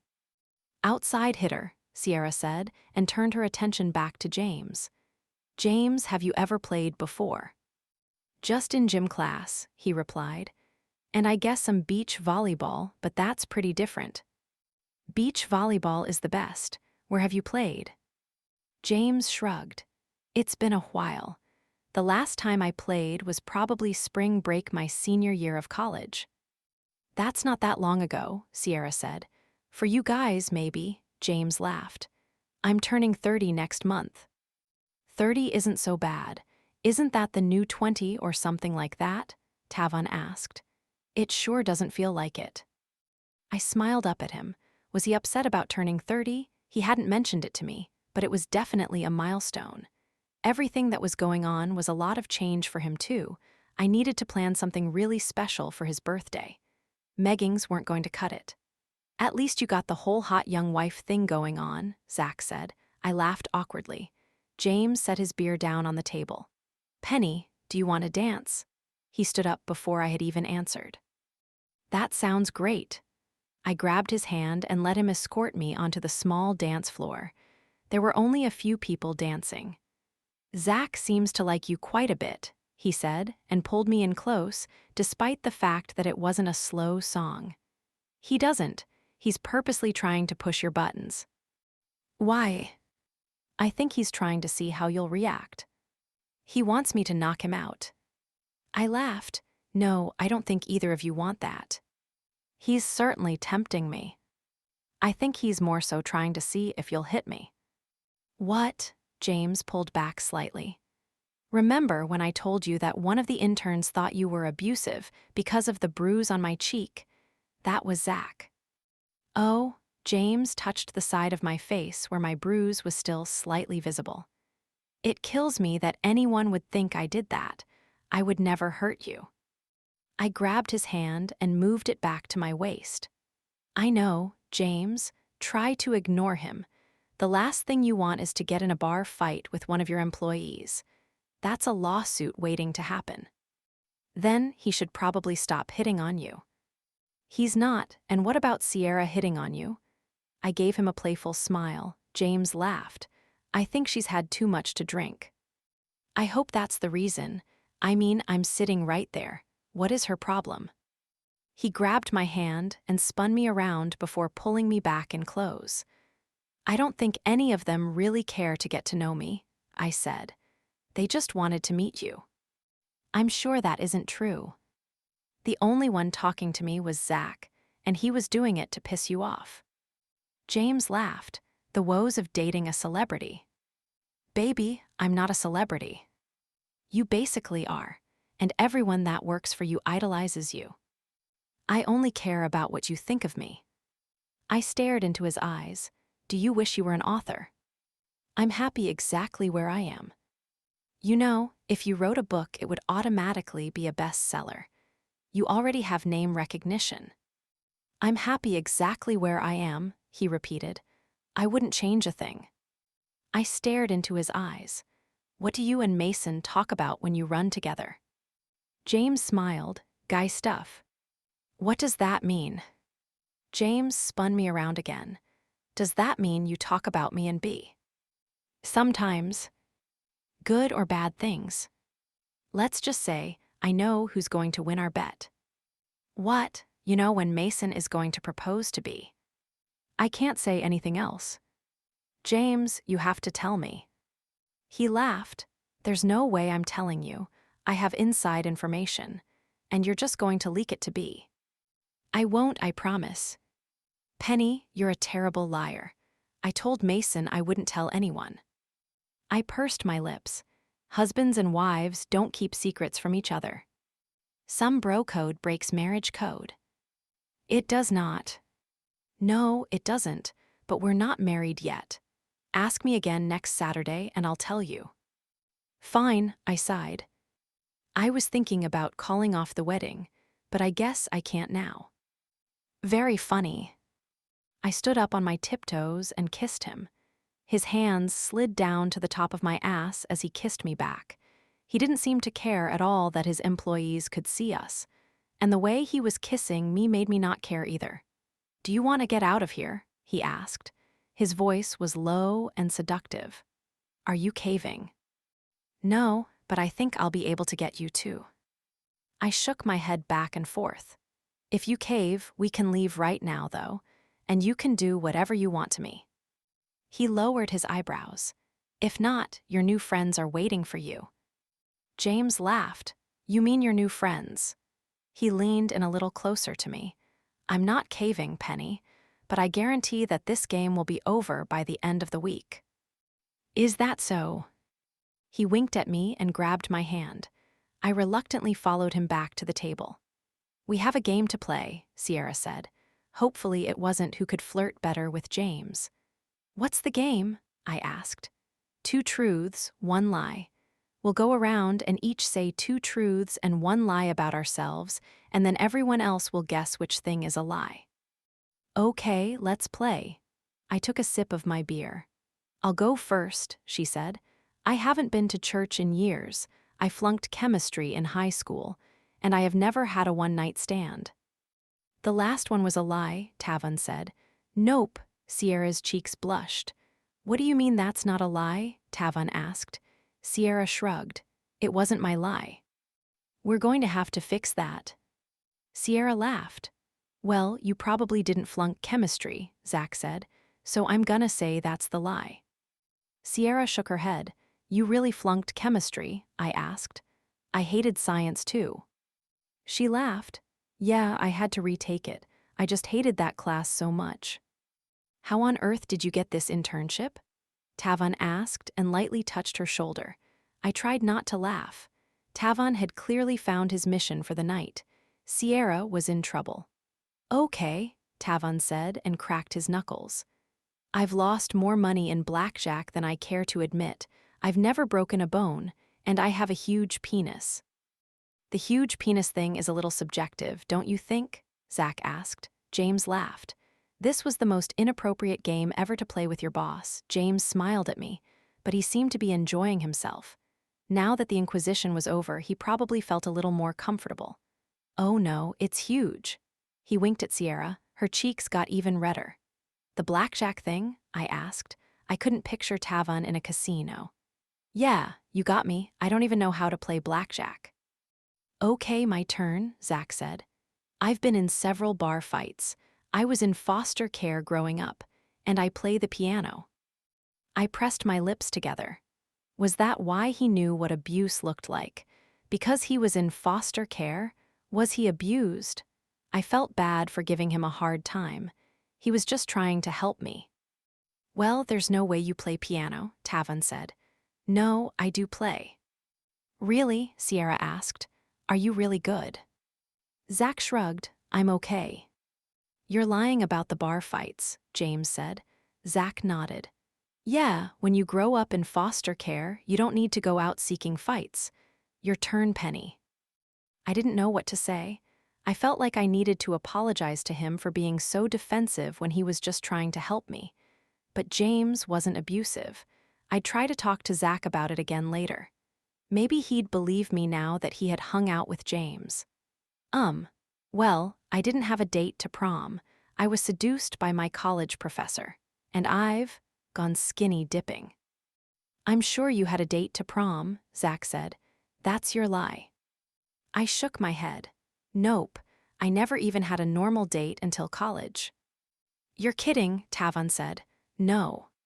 "What's her lie, James?" Tavan asked. James smiled at me. "The second one, but that's subjective too.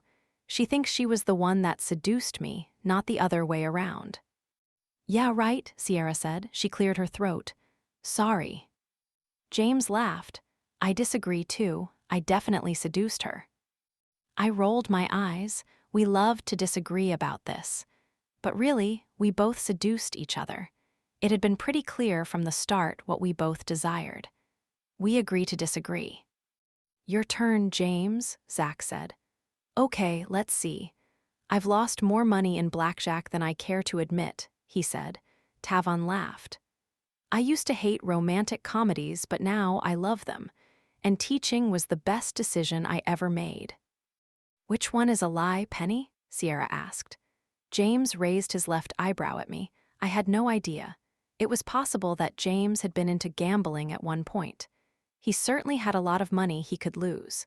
James and I didn't watch that much TV, but we had watched a few rom-coms together. It was possible that he liked them now that he was happy. I could imagine that he hated them when he was married to Isabella. James certainly loved teaching. And if he hadn't taught at the University of Newcastle, we never would have met. I smiled back at him. The last one. James nodded. It was only the second best decision I ever made. What was the first? Sierra asked.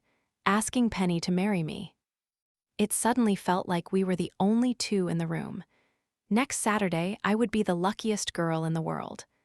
Ah, Sierra said, interrupting the trance I was in. You guys are so cute. How much did you lose in blackjack? Tavon asked. James laughed. I don't remember. You'd have to ask my friend Mason. I'm pretty sure I blacked out the last time I went to a casino. I shook my head. I was glad the two of them talked about real estate now. Blacking out at casinos was probably best to leave in the past. Chapter 19. Friday. James was hanging out with his friends tonight. Normally, I'd be watching TV with Tyler, but I hadn't heard from him or Melissa since Tuesday. I wasn't going to push them. Fridays were the one night a week that James and I usually didn't spend together. And just because two of my best friends weren't speaking to me, it didn't mean James had to skip his night out. So instead of going to Tyler's, I had made plans with B. When James hung out with his friends, it usually meant Mason was also a part of the shenanigans, which left B free to hang out. Most Fridays B came over and hung out at Tyler's with me. They had known each other back at the University of Newcastle too, and apparently Tyler had never liked B's ex-fiancé, which made them bond instantly. But sometimes B would hang out with her other friends. So tonight, I was crashing her girls' night at a bar near her advertising agency. I had spent time with Marie and Kendra before, and despite the fact that they were both really nice, I always felt a little out of place. Like B, they were super successful women, and I was just a girl who had been given her first marketing job. Maybe they'd have some advice for me. I stepped out of the subway and made my way up the stairs. James hated that I used the subway, but he also refused to let me drive any of his cars while we were in the city because he deemed it unsafe. Which didn't bother me at all. I had no desire to drive through the crazy busy streets of New York City. The thought scared me too. However, Ian was our only driver, which usually resulted in me saying James could take the car. I didn't mind the subway. I had gotten used to the smell of urine and the random homeless people sleeping in the corners of the subway cars. Besides, it made me feel like a normal New Yorker. All week long, I had tried to tempt James into seduction. Apparently, I wasn't great at being sexy because he hadn't caved yet. But he had said he'd have me begging by the end of the week, and I couldn't wait to see what he had in store. I silently laughed to myself. He had successfully turned it into a competition, despite me sincerely thinking it would be good to wait till our wedding night. He had already gotten his way. Every now and then, I found James' behavior frustrating. But for the most part, I liked that he always knew what he wanted and what was best for me. I knew that from the outside looking in, it may look like I was a pushover. That wasn't how it felt, though. We both gave and took a lot from our relationship. Just because I wasn't rich and successful didn't mean I didn't have anything to offer him. And even though people judging me bothered me sometimes, like James' control issues, for the most part, I had learned to ignore it. I didn't care that people didn't understand why James wanted to be with me. The important thing was that I knew he wanted to be. I opened up the door to the bar and stepped inside. The air conditioning was on full blast, and it made me shiver. James and I had never gone this long without having sex, and strange things were turning me on. I swallowed hard and reminded myself that the shivers weren't from him, but from cold air. Hopefully, James was as amped up as I was, and tonight he would confess that he couldn't go another day without having me. Especially since tonight, I was planning on pulling out all the stops that I was too tired to last night. The thought made me smile as I made my way over to Bea, who was waving her arm in the air to call me over. "Hey," I said, and sat down in the empty stool. "Girl, I can't wait till your wedding," Kendra said with a huge smile. "So what's the situation with the single guys that are going to be there?" I laughed. "You mean like how many will be there?" "Ahem. There's a bunch of James' friends from college that are coming that I've never met. I think most of them didn't say they were bringing a +1. And a few of his colleagues who I know are single. I can't remember. Have you already met Rob and Matt?" "What, is that like a gay couple or something?" "I'm talking about straight, single guys here, Penny." Bea laughed. "She's met them. Matt is Mason's younger brother and Rob is James' younger brother. They were at my birthday party." She paused for a second. "Now that you mention it, though, they would make kind of a cute gay couple." "Oh, those two." She rolled her eyes. "You're right, I have met them. They're too young for me. But the other options sound promising. I am so getting laid." Marie laughed. "Okay, now that the important question is out of the way, are you getting nervous?" I took a deep breath. "I'm not, actually." I had thought after Isabella's threat that she would have been horrible all week, but I hadn't heard from her. And James' parents hadn't contacted us at all. Those had been the only two things I was stressed about. The wedding itself didn't make me nervous. It felt like I had been waiting forever to marry James. I'm just so excited. Marie smiled. "That's good. God, I was so nervous the week before I got married. I just kept thinking about all the things that could go wrong, like tripping down the aisle or..." Bea lightly pushed Marie's shoulder. "Don't make her worry. It's good that you're excited, Penny. We're all so excited for you." A waiter came by and dropped off 4 Cosmopolitans. Bea and her friends always ordered them when they went out. It gave the whole night a Sex in the City vibe, although Kendra was the only one that was single. "How's the new job going?" Bea asked, and took a sip of her drink. Luckily, my bruise had faded so I wouldn't have to talk about being called Fight Club. It was a weird first week. Having to tell the other interns that I was basically just handed the job was embarrassing. "You're all so successful." "And I." "Okay, you can stop right there. Marie and Kendra, absolutely," Bea said. "But you know how I got my job. James only gave you an internship. You still have to work your way up. You still get to prove your worth." I laughed. "I forgot about that, actually." "And everyone's going to forget that James gave you your first marketing job. It's not a big deal. Besides, you're marrying him. You're taking his last name. People are going to automatically respect you." "Do I sense a hint of jealousy?" Marie asked. Bea laughed.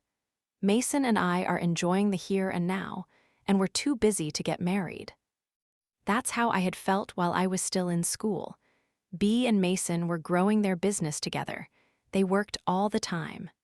Kendra said. "So when do you think Mason will pop the question?" Bea shrugged. "Sometime before we have kids, I don't know." "Are you seriously thinking about having kids soon?" Kendra asked.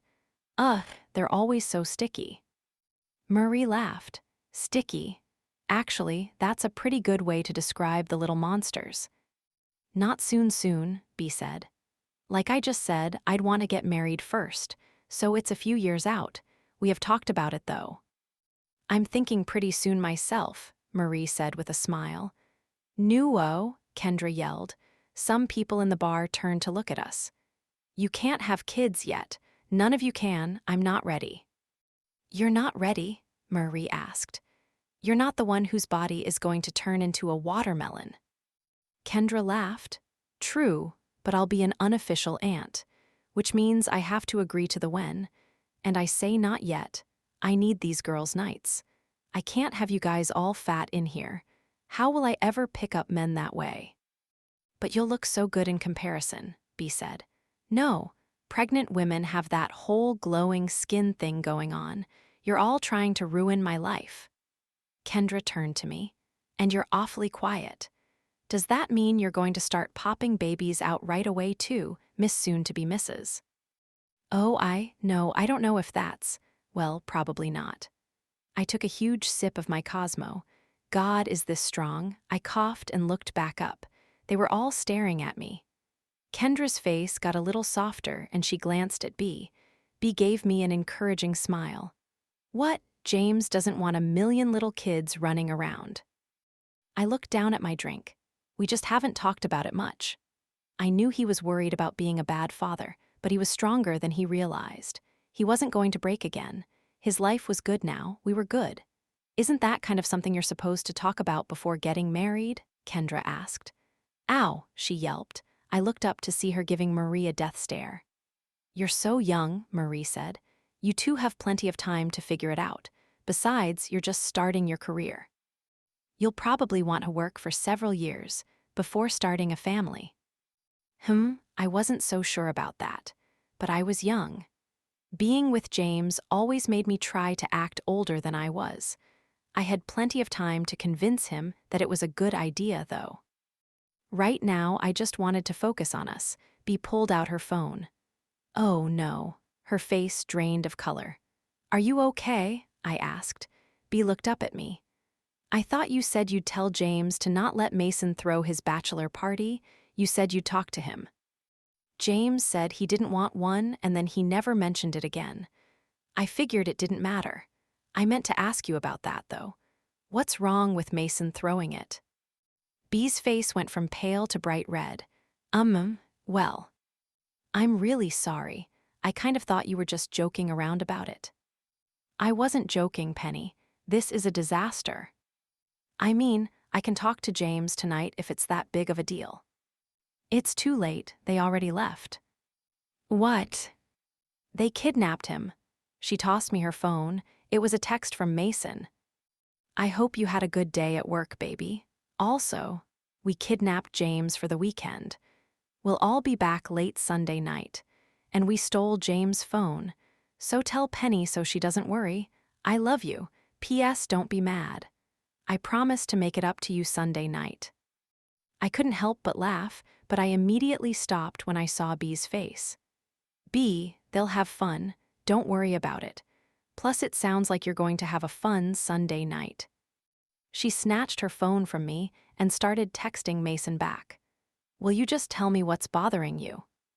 Mason used to be a man whore, Kendra offered. Kendra, Penny is marrying his best friend. Don't tell her that. B looked so embarrassed, I laughed.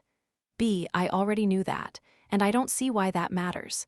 He used to be is the key there, he's not now. Wait, you knew about his side business when we first met and you didn't tell me? A little heads up would have been nice. She laughed and instantly seemed a little more relaxed, but I had no idea what she was talking about. What side business? You didn't know? What is wrong with me? She put her face in her hands. I looked over at Kendra and Marie, but neither of them seemed to want to say anything now. I didn't care what Mason's embarrassing side business was. If you're worried about him cheating on you or something, you have nothing. Oh God, no, Mason wouldn't do that. At least, I can't picture him doing that. He wouldn't, Marie said. He's head over heels for you. So, it's fine, I said. No, I mean I'm worried about James. Mason isn't good at pacing himself. She drew her eyebrows together. I knew Mason knew about James' problems, but I hadn't realized that B knew. It made sense, though. I knew that Mason was a man whore because James had told me, and she knew about James because Mason had told her. James knows how to pace himself.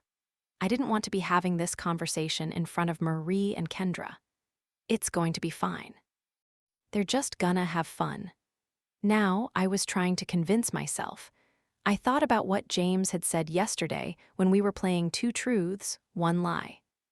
One time he was with Mason, he had gotten so drunk that he blacked out and lost a ton of money gambling. That was probably a long time ago, though. James didn't do that kind of stuff now. B nodded. But I don't know what kind of place Mason's taking him to. It could be really bad. Mason's really good at doing stuff like this. I'm worried he's going to take it too far. I swallowed hard. I still didn't really understand what she was getting at, but I had an unsettling feeling in my stomach. I hadn't had sex with James all week. He was just as horny as me, and Mason had just taken him God knows where. I'm just going to call him real quick. I pulled out my phone and pressed on his name, even though I knew Mason had said they had taken his phone. It went straight to voicemail. Where do you think they went? I tried to make my voice sound normal as I put my phone back in my purse, but I'm pretty sure I sounded panicky. I don't know, B said. What's Mason's side business? He doesn't do it anymore. He's retired. She gave me a small smile, but it was far from encouraging. B, please just tell me. Chapter 20. Friday. So Mason had a shady past. Not a big deal. I pulled out my phone and tried James' number again. Nothing. I was glad the walk home from the bar was long. I needed the time to clear my head. My mind drifted back to the first time I had ever met Mason. I laughed to myself. He had been asking James if he needed his services, but I had been too love-blind to notice. But James had told him he wasn't interested. James would never cheat on me, would he? I didn't understand his issues, and I wasn't sure I ever would. I took for granted the idea that he was addicted to me. Not because I wanted him to be sick, but because that was how he acted, like he couldn't get enough of me. But what if he was just addicted to sex? I had been withholding sex from him. What if he needed that? That was ridiculous. If he needed it, he would have caved days ago. James wasn't an addict. I knew that he thought he was, but he wasn't. He was depressed in college, and he was depressed when he was married to Isabella. He needed an outlet for his anger. He needed something more from his life. That didn't mean he was an addict. Penny, I couldn't stop. His words seemed to echo in my head. Maybe he couldn't stop, but he hadn't had a reason to, because he was depressed. But now he had me. I was enough. I had to be enough. I grabbed the door handle of my apartment building and made my way over to the elevators. Mrs. Hunter. I turned my head. Sometimes people called me that by mistake. The man at the reception desk was smiling at me and held up a manila envelope. Miss Taylor, our wedding isn't until next week, I said and walked over to him. Congratulations. He seemed sincere and gave me another warm smile. These came for you today. There was also a small envelope on top of the large one. I was just about to run them up to you, but here you are. Thank you so much. I grabbed the papers from him and looked down at his name tag. Cliff, and please just call me Penny. He nodded. Have a good evening, Penny. You too. I walked back over to the elevator and quickly got on. I opened up the top envelope and pulled out a handwritten note. Stop calling him Penny. He's fine. Don't you trust me? Rob. I laughed out loud, and the other woman in the elevator gave me a weird look. I looked back down at the note. Despite the fact that he knew me so well, I didn't trust Rob at all. But I wasn't worried about his influence this time. I was worried about Mason's. And who knew who else was even with them? The other woman got off, and I was alone again. Rob knew me so well. He knew I'd be worried. I just have to believe that James' friends had his best interests in mind. I had spent so much time with Mason. He was a good guy. All the weird things about him suddenly made sense, though. At first, his gaze had always made me feel uncomfortable. He had probably been grading me or something. I laughed at the thought. Mason was certainly a man-whore before he met B. But he was completely different now. Besides, I trusted James. That was what truly mattered. I got off the elevator and unlocked our door. I kicked the door closed with my foot as I opened up the other envelope. The apartment was dark. Ellen would have left hours ago. I pulled out the papers from the envelope as I switched on the lights. When I looked down, My body froze. It was a picture of James with his arms wrapped around another woman. They were standing outside a nice house, probably in some suburban neighborhood. There were at least a dozen pictures of the two of them. The first few were of them hugging. The woman looked so surprised to see him. She had stepped back and looked up at him with a huge smile on her face, and then it looked like she hugged him again. Her head was pressed against his chest. James' chin rested on top of her head. His eyes were closed. He looked content. He looked happy. The last image was of her pulling him inside her house. My whole body felt cold. I wouldn't have known who it was if I hadn't seen a picture of her just the other day. Rachel. She looked older, but it was definitely her. She was more sophisticated looking. She was even prettier than she had been in high school. I felt my chest tight. I turned over the images. They were dated from this Tuesday. Rachel had been his errand. That's why he didn't have any bags or anything when he had come home that night. That's why he had wanted to watch TV. He didn't want to talk to me about what he had been doing. What had he been doing exactly? Clearly something that he wanted to hide from me. We had promised each other no more secrets. I looked back inside the envelope. There was a post-it note stuck to the bottom. I quickly pulled it out and looked at the note scrawled across it. I told you that you didn't know him. He'll never love you the way he loved her. Can you live with that?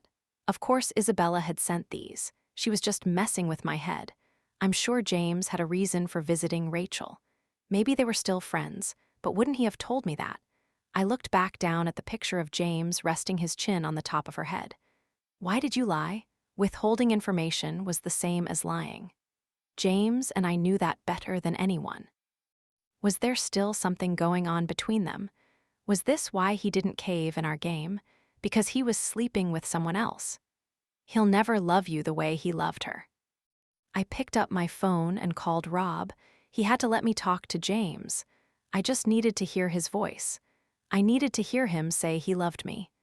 The phone rang a few times, and then Rob picked up. We're kind of busy, Penny. Didn't you get my message? Yes, but I just need to talk to him for a second. No can do, babe. Rob, seriously, it'll just take a second. Geez, Penny, you keep him on a tight leash. You have to let him live a little. We're just having fun, he's fine. I pressed my lips together. I know he's fine. Please, Rob, it's important. Then why don't you tell me about it? I'm a good listener. It's not, I sighed. There was no way I was going to talk to James' brother about this. Can you at least tell me where you are? Maybe I could call the hotel they were staying at and get in contact with James that way. I forget what it's called. Mason booked it. Are you still in New York? Rob laughed. We're not even in the country. Fuck, so what country are you in? Rob laughed again. What is this really about? Are you trying to get phone sex? I wanted to kill him. Robert Hunter, put your brother on the phone this instant. I like when you act all kinky. Rob. Penny, there were some muffled voices after Rob's voice. Is that him? No, Rob yelled. Stop it. He started laughing really loudly. No, Mason, help. Rob's laughter completely filled the phone and then the line went dead. I wanted to laugh at how ridiculous Rob was. Instead, I started crying. It suddenly felt like everything was slipping away from me. I had gotten so used to James being there to comfort me that the thought of him not being there made me cry even harder. I lay down on the couch and covered my face with my arms. He'll never love you the way he loved her. I needed someone to calm me down and tell me everything was going to be okay. I needed my best friend back. Chapter 21. Saturday. It was a good thing that Ellen didn't work on the weekends. It would give me time to clean up the mess I had made. I had somehow ended up in bed with all the pictures spread out, a bottle of wine, and a pint of Ben and Jerry's chunky monkey ice cream, and lots of tears. I had tried to find out Rachel's last name, but I didn't have much information to go on. I wanted to walk up to her house and tell her to stay away from James, but that was ridiculous anyway. He had gone to see her, not the other way around. I stepped off the elevator. Penny? The man at the front desk called as soon as he saw me. I knew my eyes were still slightly red from crying all night. I walked over to Cliff, trying to avoid direct eye contact. "Good morning, Cliff." "Good morning. You've got more mail this morning." He handed me a few envelopes, which included another manila envelope. This one didn't have an address. It just said Penny Taylor on the front. I glanced up at him. "Did someone drop this off?" "I'm not sure. It was just in your box when I got here this morning. I can call the guy who was on duty earlier if you'd like." "No, that's okay. Thanks," I mumbled. I turned away from him and walked out of the building and into the bright sunshine. Ian was already waiting there with the car. I climbed in and stared down at the envelope. It was a bad idea to open it. Isabella was just trying to mess with my head. I bit my lip and tapped on the glass that separated Ian and me. He lowered the partition. "Where to, Penny?" "Where did you take James on Tuesday after work?" I asked. "He had some errands to run." "I know, but where specifically?" Ian disconnected our gaze in the rearview mirror and turned around to look at me. "If you're trying to figure out what James got you for your wedding present, I have no idea." He gave me a small smile. It wasn't guilty looking necessarily. But I knew he knew. He wasn't my employee. There was no reason why he should divulge to me where James was. He had probably signed some confidentiality agreement. I laughed. "You got me. Sorry, never mind. Can you just take me to Kleinfeld's?" "Of course. Are we picking up anyone on the way?" "No, my friends are meeting me there." I wasn't sure why I lied. I didn't want Ian to pity me more than he already seemed to. No one was coming with me to my dress fitting. I had asked Bea to come last night, but she already had plans this morning. Jen had gone back to California after the engagement party. My mom was coming up Thursday for the wedding, and I didn't want to bother her with a day trip. And Melissa still wasn't talking to me. I could feel Ian's gaze on me in the rearview mirror. I felt like I was going to cry again. "I need to make a quick phone call," I said, and closed the partition so he couldn't see me anymore. Maybe I should try Melissa one more time. I called, but it went straight to voicemail. I hung up without leaving a message. There was nothing to say. "I'm sorry I slept with your boyfriend 2.5 years ago, but can you please come help me make sure my wedding dress looks good?" Didn't seem quite good enough. She had to get past it in her own way.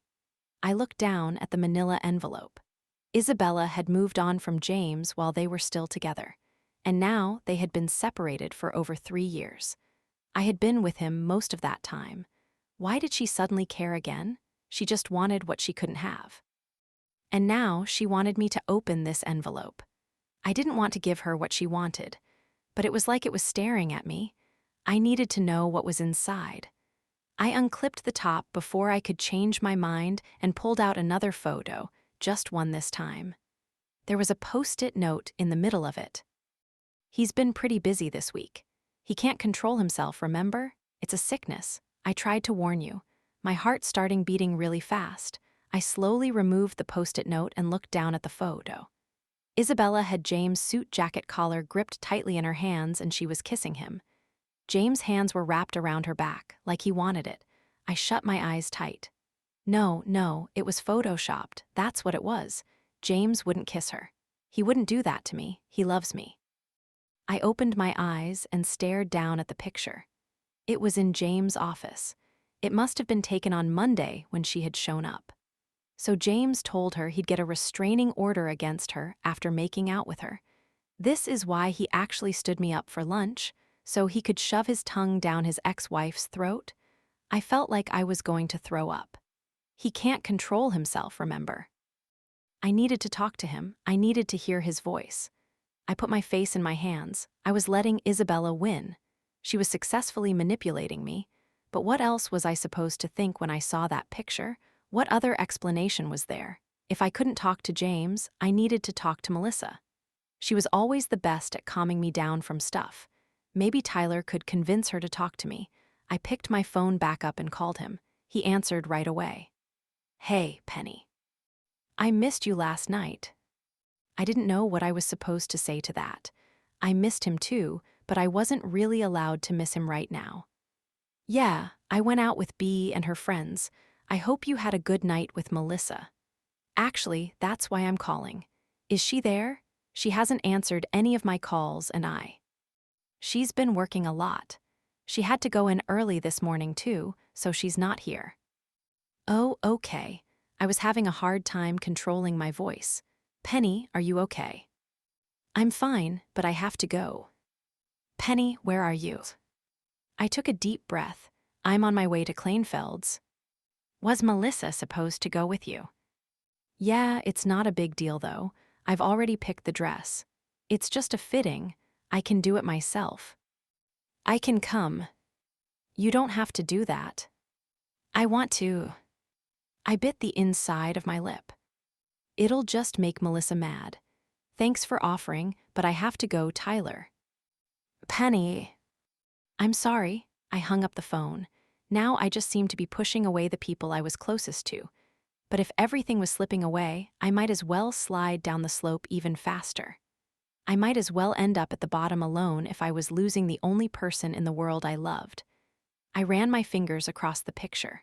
I loved him. Why would he do this to me? Was it something I did? Of course it was. I had been stressed out for weeks.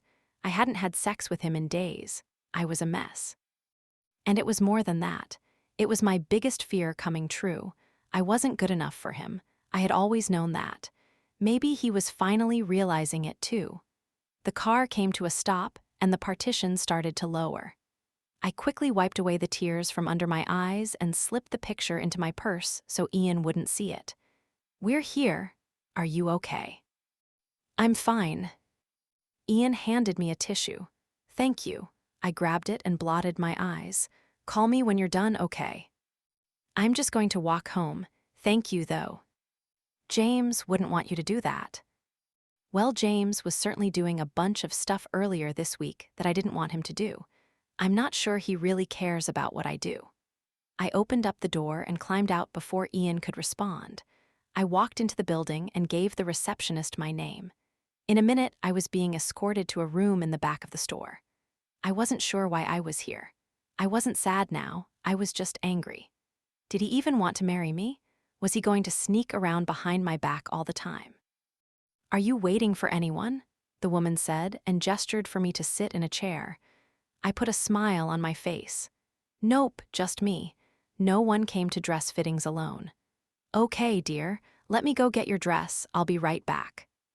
I nodded and took a deep breath. James loves me. He had probably gone to go see Rachel for closure or something. He'd be able to tell me on Sunday night. And Isabella had probably attacked him with that kiss. She was a psychopath. He could explain it all tomorrow night. Everything was fine. I'm fine. I was here trying on a wedding dress because I was going to marry the man of my dreams in 1 week. Next Saturday, James and I would be married, and it would be the best day of my life. Isabella couldn't sabotage us. I took another deep breath. It felt like my heart was beating in my throat. I trusted James. Everything was going to be fine. I leaned my head against the wall behind me. Last night, I had been worried about what he might do during his bachelor party. I had no idea what he had already done.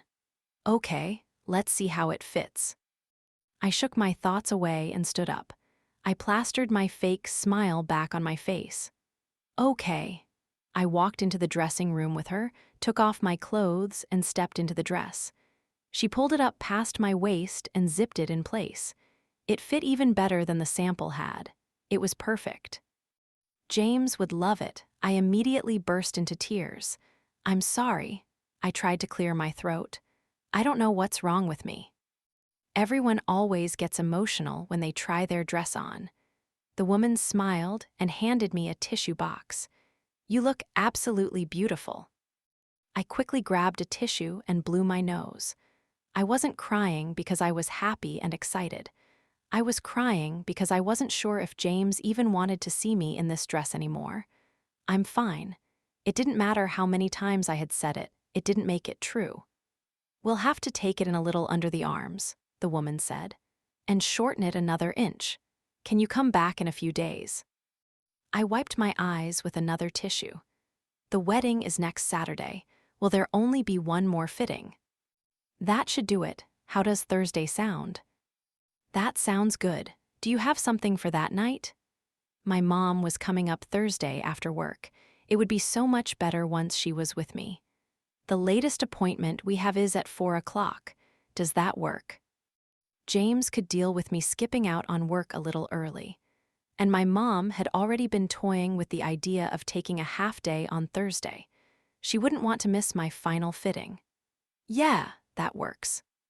The woman wrote the date and time down on her business card and handed it to me. Is there anything you want to change? I stared at my reflection in the mirror. No, it's perfect. Have you already tried on veils? A couple. I think I'll wait till Thursday to choose one if that's all right. She nodded. Okay, let me help you out of the dress. I walked out of the store a few minutes later. Penny. I turned around to see Tyler leaning against the wall outside of Kleinfeld's. It was so nice to see a familiar face. I would have come in, but it didn't seem like you wanted me to. He scratched the back of his neck, but I could tell you were upset. My bottom lip started quivering again. I couldn't seem to control my emotions ever since I had gotten those first pictures from Isabella. I walked over to Tyler and gave him a big hug. For the first time since James had left, I felt a little calmer.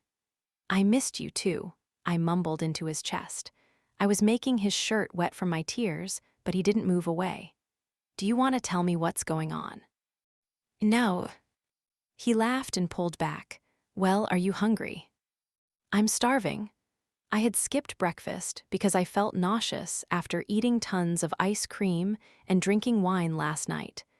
But being paranoid all morning had made my appetite come back. Let's get lunch. I wasn't sure if I should protest. Having lunch with him might make Melissa take even longer to get over this whole mess. My train of thought was waylaid when Tyler grabbed my arm. Come on, there's a diner down the street from here that has a really good grilled cheese. I smiled. He knew I couldn't resist a grilled cheese sandwich and fries. We walked toward the diner in silence. He was probably wondering the same thing I was about Melissa's reaction to this. I didn't want him to be in the doghouse because of me.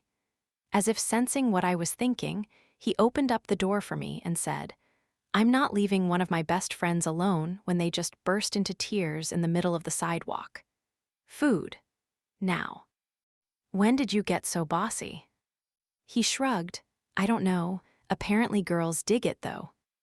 I laughed and walked into the diner. It smelled like hot grease and all things wonderful in the world. We got seated in one of the booths by the windows. I slid in across from him and picked up a menu. You're really not going to tell me what's wrong? Tyler asked. I bit my lip. It's just been a really bad week. Because of your new job, or the last-minute wedding stuff. I shrugged. Everything. I've been so stressed out ever since graduation. I remember that feeling. Moving here was probably the scariest thing I ever did. Sometimes the real world sucks. He looked down at his menu and then set it aside. Especially when two of your best friends aren't speaking to you. I never agreed to that, said Tyler. I'm here, aren't I? The waiter came over and Tyler ordered each of us a cherry Coke, grilled cheese, and French fries. And what is Melissa going to say about that? I asked. She won't even speak to me. James came around. She will too. I sighed. Not fast enough. I need her right now. I know. I'm sorry about the timing of all this. He scratched the back of his neck. It's not your fault. Well, it kind of is. Apparently I talk about you too much. He smiled at me. But we always have the best stories. Remember the fall cricket fiasco? How can I not talk about that? I started laughing. That was the best. I mean, horrible but hilarious. His neighbor had kept blasting music at all hours of the night, so we had gone to the pet store and bought tons of crickets. For some reason, Tyler knew how to pick locks. He said it was a fraternity thing. The plan was to release them in his neighbor's apartment, but the bag had a hole in it, and the crickets escaped all over Tyler's apartment instead. It took him weeks to catch them all. And for the longest time afterward, we'd still hear chirping noises and go on cricket searching missions on Friday nights. It's like my go-to party story. It's a great story. He shrugged. Melissa hates it. I shifted in my seat. Do you think you could try to get her to freak out about this after the wedding? I've tried talking to her. I can't believe she didn't come with you to this. She's your freaking maid of honor. At least he understood. Not that I minded stepping up. He gave me a small smile. And I think you should tell me what's really bothering you, on top of your two best friends banging. I laughed and pulled the picture out of my purse. I needed to talk this through with someone. Tyler was my friend. If Melissa wasn't around, I was allowed to go to him for help. Isabella's been sending me pictures, trying to freak me out or something. She's so insane. I know, and I know that's all this is, but I can't help but think it's something more. I put the picture down on the table. What the fuck? Tyler picked it up. He looked really mad. She came by the office the other day. He told me she wanted to be friends or something, but he said he told her to leave us alone. This has to be from that day. Do you think it looks like she surprised him? Like, does it look like he's kissing her back? Tyler's jaw clenched. He didn't say anything. I laughed, but that didn't seem to make Tyler look any less pissed. You're supposed to be calming me down, Tyler. He put the picture back down on the table. I mean, I know his hands are on her back, but maybe they were hugging goodbye. Isabella loves making scenes. He has to act a certain way around her so she won't freak out. He had to kiss her, he asked. No, but I mean maybe she just kissed him. Tyler lowered his eyebrows. Yeah, maybe. Have you asked him about it? He's away for his bachelor party all weekend, and the guys took his phone. I wasn't going to get into that whole fiasco. Those were all the details Tyler needed to know about that. Tyler shook his head. You said pictures? Are there more? There were some of him with this girl he dated in high school. She was hugging him and he was going into her house. But I know it was kind of a rocky breakup. Maybe he just needed closure, before we tie the knot. I mean, that's definitely a thing people do, right? I sounded pathetic. Tyler sighed. I don't know what you want me to say. Tell me it's going to be okay. Tell me Isabella is just messing with my head. There's an explanation for all of this. He's just not here to tell me, and I feel like she knows that. She could have sent me this picture earlier this week. She chose now to do it. She's manipulative and crazy. She's definitely crazy, and it's going to be okay. He sounded so sincere, but I didn't really believe him. His eyes gave him away. He looked mad. You think he cheated on me, don't you? Tyler shook his head and grabbed my hand. No, he wouldn't do that. You're getting married in 1 week. James loves you. Everything is going to be fine. He squeezed my hand. It's going to be okay. I took a deep breath. His voice was soothing. I wasn't sure if he believed what he was saying, but it was nice to hear. Tyler let go of my hand when the waitress came back over with our food. Do you know where Isabella lives? He asked as soon as the waitress left. No. Why? Do you want to unleash hundreds of crickets into her apartment? It's not a terrible idea. He took a bite of his sandwich. Do you have her number? I shook my head. This is really good, I said after I took my first bite. What's Rachel's last name? I don't know. And Tyler, I don't want you to do anything about it. I just needed someone to talk to. But maybe we should. Nope. Or we could. No. He laughed. Okay, I guess I'm not a great girlfriend. I'm used to trying to fix things, not just listen. You're such a boy. But don't worry, you're a fantastic girlfriend too. He laughed again. Well, actually, I could use some advice too. I think I'm going to ask Melissa to be my girlfriend. It could help smooth things out between you guys too. I don't want you to do that just so she's ready to be my maid of honor again. No, that's not it. I really like her. And I think mainly she's just upset because I won't commit, But I think I'm ready for that. I'm ready to grow up. Growing up is so overrated. He smiled. I could see it in his eyes. He did like her. It was so nice seeing him happy, but I still felt compelled to ask. So, you do really like her? Yeah, she's so easy to hang out with. When she's not mad at me, that is. We became really good friends after you moved here. Our relationship progressed so naturally. And she's beautiful and so smart, and she's incredibly passionate. He immediately looked down at his food. His face looked a little red. Yeah, it's still weird talking about this with you. A little, I laughed. I wasn't sure I wanted to hear about my two best friends' passionate lovemaking. Okay, let's just agree to be friends that talk about everything except for our sex lives. He put his hand out for me to shake. Deal. So I was thinking I'd surprise her after work, with some flowers or something, and ask her officially. Hopefully she won't want to move out either. I've gotten used to waking up next to her. He looked a little embarrassed again. I think she'll love that. Yeah. I nodded. I knew this would mean my relationship with Tyler would change. It would be different with Melissa too. But if it meant they were both happy, then I was happy too. I could adjust. The past few weeks I had handled so much change. I could handle one more thing. Well, she gets off in about half an hour. I should probably get going, if you're okay. I'm good. You sure? Go ask my best friend to be your girlfriend. He stood up and pulled out his wallet. It's my turn, I shoot him. He smiled. See you later, Penny. Bye, Tyler. I watched him leave the restaurant. It was probably the last time I'd hang out with him one-on-one. He probably knew it too. I sighed and looked down at my half-eaten sandwich. Maybe I should go try to confront Isabella. I didn't want her to think she could intimidate me, even if she had. I didn't want to give her the satisfaction. She was just messing with me. Ian probably knew where she lived. It was just a question of whether or not he would take me there. I grabbed my phone and texted Ian to pick me up at the diner.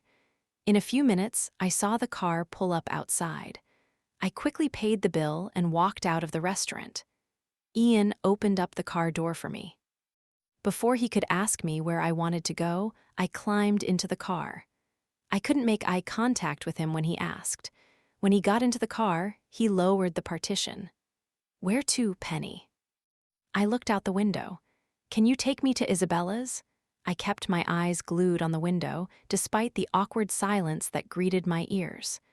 Sorry, what's her last name? Hunter. I turned toward the front of the car. Luckily, I only had to look at him through the rearview mirror because I was starting to feel sweaty. I don't. He cleared his throat. I don't think I'm supposed to take you there. He wasn't supposed to take me there? God, James. Had he seriously told Ian where he could and could not take me? I didn't want to lie to Ian, and I certainly didn't want to get him in trouble. But I needed him to take me to Isabella's. I have lunch plans with her. I don't want to be late. Ian glanced out the window at the diner that I had just come out of. Crap, why am I such a terrible liar? I was even worse when I was angry. I tended to speak before I thought it out. Penny, I'm going to take you home.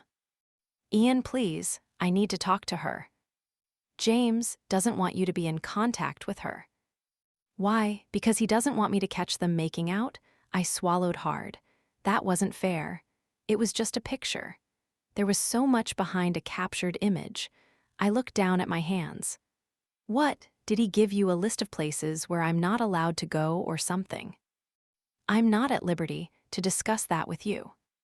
I spent a lot of time with Ian. Whenever I was in the car with him, I usually lowered the partition and chatted with him.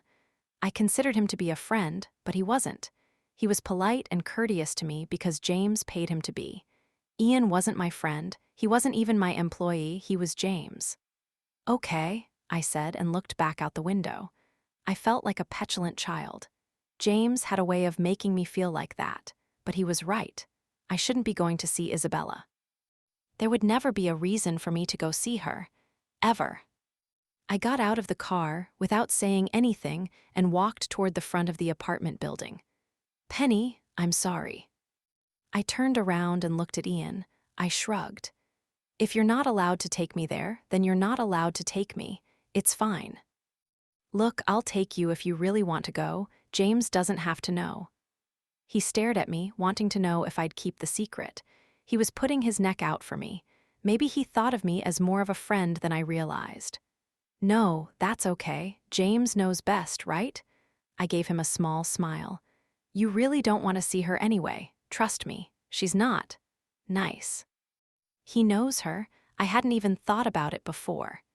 Did you work for James when they were still married? Ian nodded. Yeah, he even kept me on the payroll when he went to teach at the University of Newcastle for a year, so that I wouldn't have to keep my job with Isabella. We didn't get along very well. He probably did it because he knew Isabella would fire me. He laughed. He knew he was only staying there for a year, I asked as nonchalantly as possible. Well, I mean, he came back before a year, so I had to start back up again a few months early. With you, he smiled. But yeah, he said he'd be back in a year when he left. James had told me he was taking a break by teaching. He had never put a date on it, though. He had never told me that his plan was always to come back to New York. I thought we had decided to make our fresh start here together. I had that same eerie feeling that I had when we had just met, that he was the hunter and I was the prey. I folded my arms across my chest, suddenly cold. Why did it feel like I still didn't know him? Are you okay? He asked. I had gotten lost in my thoughts. I nodded my head and smiled. Yeah, I'm just feeling a bit tired. I'm going to go take a nap. He nodded. I walked into the building. The wave of air conditioning made me shiver. It was freezing. It felt like I was in the middle of a New York winter. Penny, Cliff called as I made me way to the elevator. I have a package for you. Oh God, but when I turned around, it was a box sitting on the counter, not another manila envelope. I let a sigh escape from my lips as I walked over to Cliff and lifted up the box. Thanks, Cliff. As I stepped onto the elevator, I looked down at the box. My momentary relief completely evaporated.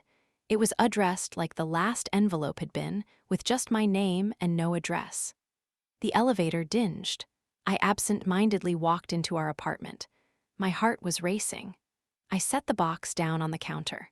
I had this weird, all-consuming fear that there was going to be a bloody limb in the box.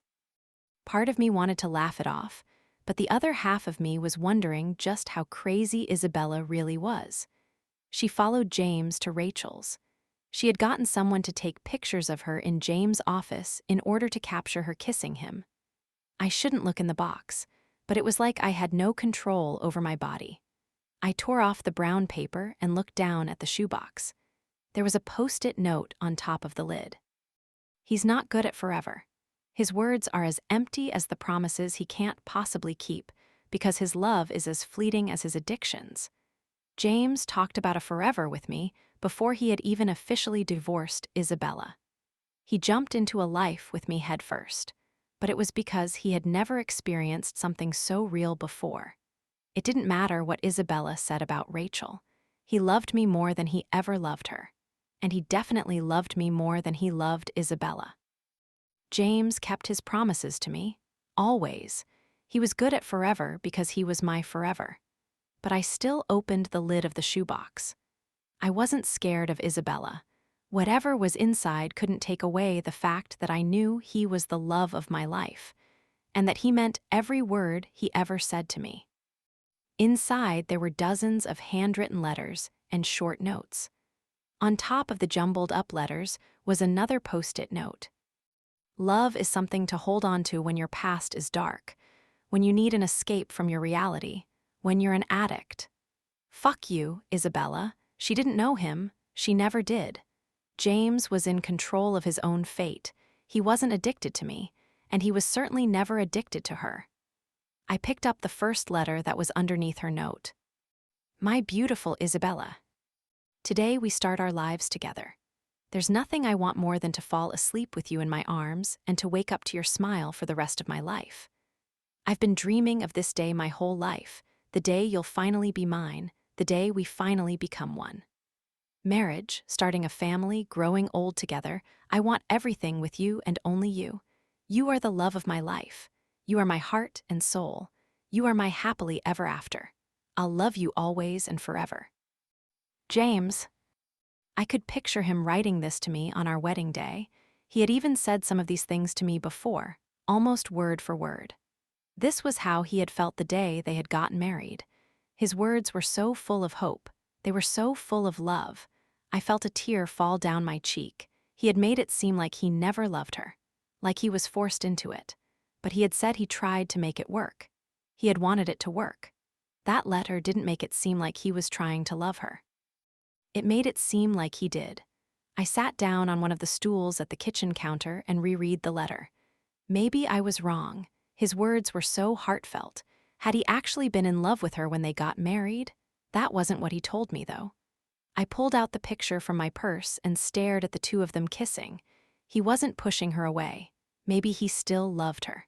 I grabbed another note from the box. My love. You love me despite my flaws. You understand me better than anyone else ever has or ever could. The best decision I ever made was marrying you. Yours. James. I could feel my heart beating in my throat. I picked up another note and read one after another. Isabella. Your eyes sparkle in the sun. I get lost in them every time we're together. Love. James. To the sexiest woman I know. When we're not together, I dream of you. My lips against your soft skin, my fingers in your silky hair. The taste of you drives me crazy, baby. I'll never get enough of you. I can't wait for this business trip to be over. Not having you every night is torture. I feel like a teenager again. Thinking of you. James. My beautiful wife. I can't wait to have children with you. I can't wait to start our family. You're going to be a wonderful mother. You're so loving and caring. I'm ready to try. A bunch of little yous running around would make me the happiest man in the world. Love always. James. I couldn't read anymore. All the words were blurry because of my tears. He loved her. He loved her so much. These were sweet notes written to a woman he was head over heels for. He wanted to start a family with her, and he didn't want one with me. I put the notes back in the box and closed the lid. He was ready to have children 4 years ago, but he wasn't ready now. It didn't seem like he ever wanted kids with me. James meant everything to me. He was my whole world. And now it felt like my whole world was crumbling in front of me. The pictures could be explained. He went for closure with Rachel. Isabella kissed him, not the other way around. Those could all be logically excused. But these notes? He lied to me. James had loved Isabella. He didn't have to lie to me about that. He could have said he loved her, and that she cheated on him and it broke his heart. The only reason you lied about a divorce was, for one reason, if you were still in love with the person. And you wanted to convince yourself you weren't. I wanted to grab a box of notes James had written for me, get lost in them, and forget about everything he had ever said to Isabella. But I didn't have a box of notes from James. I mostly had emails and texts, and the few handwritten notes I did have weren't anything like this. They were telling me he had gone for a run, or to remind me about a dinner we had to go to. James was my first love. He was my only love, but I wasn't his. He had made it seem like I was. At least his first love like this. A great love. The kind you see in movies and read about in books. But it didn't seem like I was. I didn't know him at all. Chapter 22. Saturday. I wasn't sure how long I stood there, staring out the window. The sun had set over Central Park and the lights were coming on, lighting up the walking paths. It was so beautiful that it didn't even seem real. That was the same conclusion I had come to about my relationship with James, too. It was too good and too perfect to be real. I knew he was out of my league, but I thought he loved me. I knelt down in front of the window and pressed my forehead against the glass. I closed my eyes and savored the feeling of the cool glass on my forehead.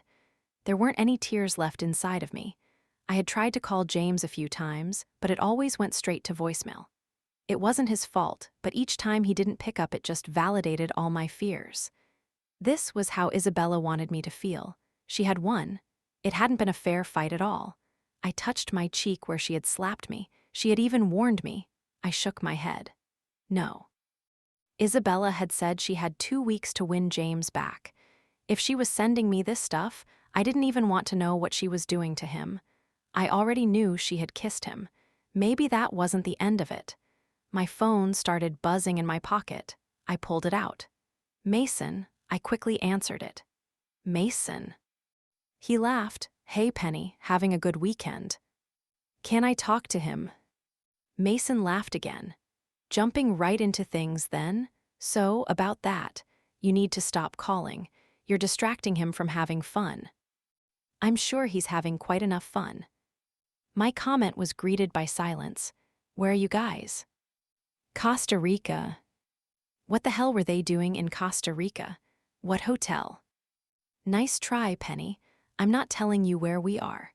You're not allowed to infiltrate his bachelor party. Mason, I really need to talk to him. I would hand the phone over, but he's currently indisposed. Indisposed? What have you been doing? He laughed. I'm just kidding. He's taking a shower. I breathed a sigh of relief. It didn't matter how upset I was, I would always worry about him. Has he been getting packages or any mail there? No. Has he been acting weird? Mason laughed. He's not getting cold feet, if that's what you're worried about. Okay, well, that's good. Isabella probably didn't know where they were. I promise I'm taking good care of your fiancé. You don't need to worry. I'm not going to let him fuck up the best thing that's ever happened to him. That was sweet. It was also apparently untrue. That's not what I'm worried about. Are you okay, Penny? You can talk to me, you know. Talk to James' best friend about this? No, I can't. I need to talk to him, Mason. I'll give him a message for you. That's okay, I'll just see him tomorrow night, right? I'll have him back before midnight, I promise. Okay, bye, Mason. Wait, there was a reason I was calling. I didn't say anything. I think Bee's phone died. I haven't heard from her all day. Could you go over there and see if she's okay? And tell her to call me. So you want me to tell Bee to call you, but you won't let me talk to James. Yeah. You're a terrible person. I couldn't help but laugh at the irony, and that's why you love me. There was some noise in the background. Rob's back, Mason said. I have to go. Please check on her, Penny. The line went dead. Even though I wasn't allowed to talk to James, at least I knew he was safe. That was the only reason I had walked over to Trump International, and because Bee's phone had gone straight to voicemail when I called her. I paused in the lobby, remembering the day that James had brought me here when he was still my professor. It had been perfect in every way. I laughed to myself. This was also the first place I had ever met Mason. I remembered how his stare had made me uncomfortable. It was almost like he could see me, really see me, but he was probably just sizing me up for his side business. Bee worked hard. She had probably just fallen asleep early in front of the TV or something. I got onto the elevator and listened to the fancy elevator music playing. It was strange that Bee and Mason lived in a hotel, but they had made their apartment very homey. I always felt comfortable there. Besides, living like you were in a hotel was kind of fun. Even though their apartment was technically classified as a condo in the hotel, they could still order room service whenever they wanted. I stepped off the elevator and made my way down the hallway. The sound of music blaring got louder and louder as I got closer to Bee's apartment. I stopped outside her door and knocked. The door flew open. "Welcome to your bachelorette party," Bee screamed. "It's about time you got here." She grabbed my arm and pulled me into her apartment. I was starting to think Mason forgot to call you. Bee, Kendra, Marie, and Melissa were all decked out in sparkly dresses and looked super excited, and maybe a little intoxicated. Melissa was even smiling at me, which was a good sign. "You're 2 shots behind," Kendra said. "This is really nice of you guys, but I don't really want a bachelorette party," I said and stood in the doorway. "Can't we just stay in and watch a movie or something?" "Don't be ridiculous," Kendra said and brought 2 shot glasses over to me. "Besides, it's too late. We've already planned the whole thing." I looked down at the 2 shot glasses she had shoved into my hands. "Come on," Marie said. "With everything we have planned, you're going to need that." "Oh God, don't be such a party pooper," Melissa said and gave me another smile. She used to say stuff like that to me all the time in college. It was nice that she was finally talking to me again. I didn't want to fight with her. All I really wanted was to be curled up in my bed back home, though. I sighed and downed 1 shot and then the next. "First things first," B said. "Put this on." She grabbed the shot glasses from me and handed me a sparkly dress. James didn't like when I wore stuff like this, at least in public. "Melissa picked it out for you, so you know it's going to fit perfectly. Go change." "Can't I just wear what I have on?" I was wearing jean shorts and a baggy t-shirt. Kendra laughed. "Absolutely not. Get to it. We have a huge list. It's going to take us all night to get through all this stuff." Maybe this was exactly what I needed. I wanted to have fun tonight and forget about everything that had been going on. That probably wasn't possible, though. I walked down the hallway and into the bathroom. The dress was tight and ended right below my ass. My boobs weren't big, but this dress made them look huge. I looked like a total slut. Luckily, I was wearing flip-flops. Heels would have tipped the scales to making me look more like a hooker. I didn't dwell on the fact that my eyes were still red from going in and out of hysterical crying fits all day. "There's a pair of shoes out here for you to wear too." One of the girls yelled from the other room. "Shit." I walked back out into the kitchen and looked down at the stilettos they wanted me to wear. What are we doing exactly? Are we going to be walking a lot? I think I'll just stick with these shoes. "You can't wear a dress like that with flip-flops," Melissa said. "And everyone's going to be looking at you because you're the girl of the hour." B pulled a pink sash over me and added a sparkly tiara to the top of my head. I looked down at the sash. It had Bachelorette written across it in a fancy font. I could feel my face turning red. Marie clapped her hands. "You look perfectly embarrassed. Penis cookie." "What now?" Marie held a plate of cookies shaped like penises in front of my face. I started laughing. "No, I'm good right now. Thanks, though. They're very anatomically correct, huh?" "Thanks, I made them myself," Marie said. "I'll bring a few with us. Let's get going." "Really, no movies?" B laughed and hooked her arm through mine. "Trust me, this is going to be so much better. We can watch a movie tomorrow while we're working through these hangovers." "So, you need to ask a random guy to buy you a drink," Marie said as she looked down at a list she had. "Can I see that?" I tried to snatch it from her, but she moved it away too quickly. "How about him?" Kendra said and pointed to a guy at the bar. He was wearing jeans and a t-shirt. His hair was shaggy. It looked like he belonged at the beach instead of in a bar in New York. He was probably a tourist. Which meant he wouldn't want to pay for a drink that was way too expensive for a girl he didn't know. "He looks like a tourist." Melissa laughed. "So, that means he's here to get laid. He'll definitely buy you a drink." "I don't want to lead him on." "You aren't. You're wearing a freaking sash that says you're getting married any day. You're fine. Go ask him." B gave my shoulder a little nudge. "You aren't going home until you do everything on that list. You might as well get it over with." This was going to be mortifying. I slid off my bar stool and walked over to him. I leaned on the counter next to him. "Hey," I said. My voice sounded nervous and not flirtatious at all. He turned away from the guy he was talking to. "Hey." He looked down at my sash and smiled at me. "One more crazy night, huh?" "Not exactly. Look, so my friend's over there." He looked over my shoulder. "No, don't look." I grabbed his arm. He laughed. "Okay, not looking." "Well, they have this list of things I have to do, and one of them is to ask a stranger to buy me a drink. But I know you don't want to do that. So, you can tell me when they aren't looking and I'll slip you $10. And could you just order me a drink with that? Then I can go back there and pretend you bought me a drink." The more I spoke, the bigger his smile got. "I don't know, their eyes are glued on you. You might not get an opportunity." "Crap, they're looking right now." So maybe it's easier if I just buy you a drink. He lifted up his arm to call over the bartender. You don't have to do that. Isn't that why you came over? Kind of, but I was just going to pretend. He laughed again, drowning out my words. You know, you could have just asked me to buy you a drink. I didn't need the whole story. All a beautiful woman like you needed to do was say you were thirsty. The whole bar would be buying you drinks all night long. Thanks, I'm sorry. I don't know what I'm doing. I've never flirted with a guy at a bar before. You're flirting with me. I thought you were getting married.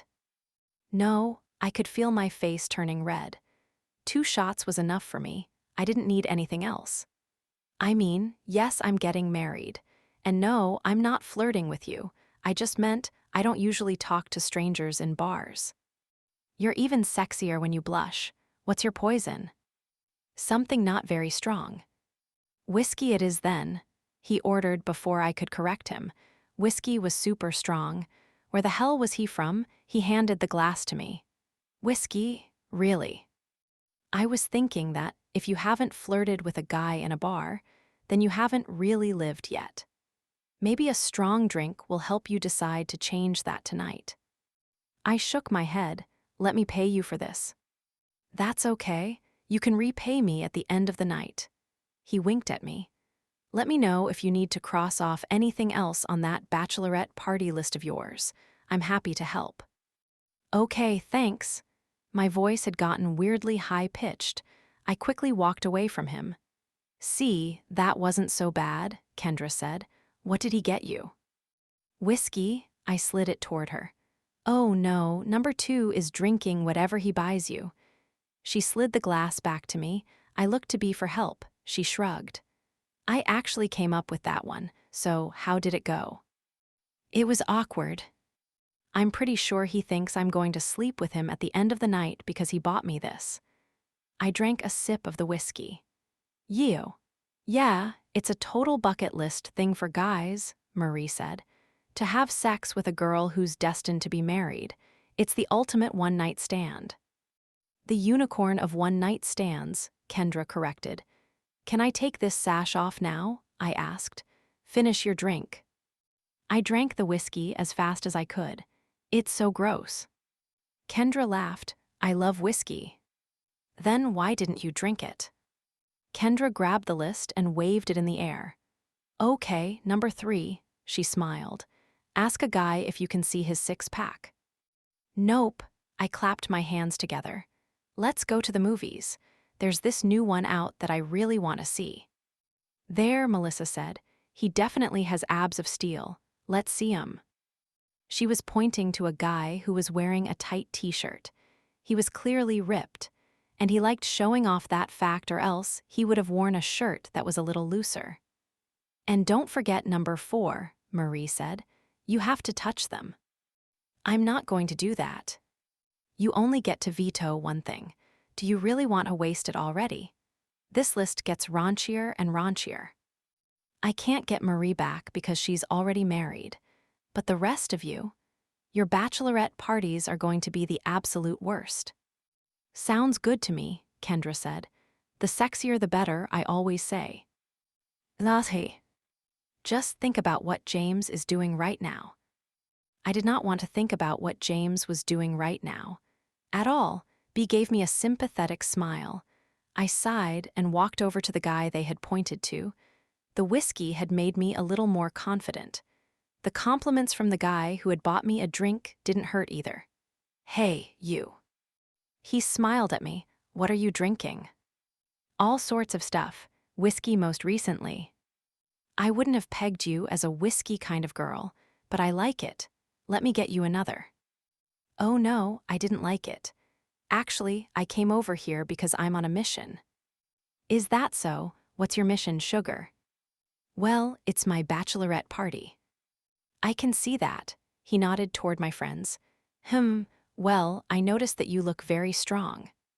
He smiled. Well, I can certainly pick you up.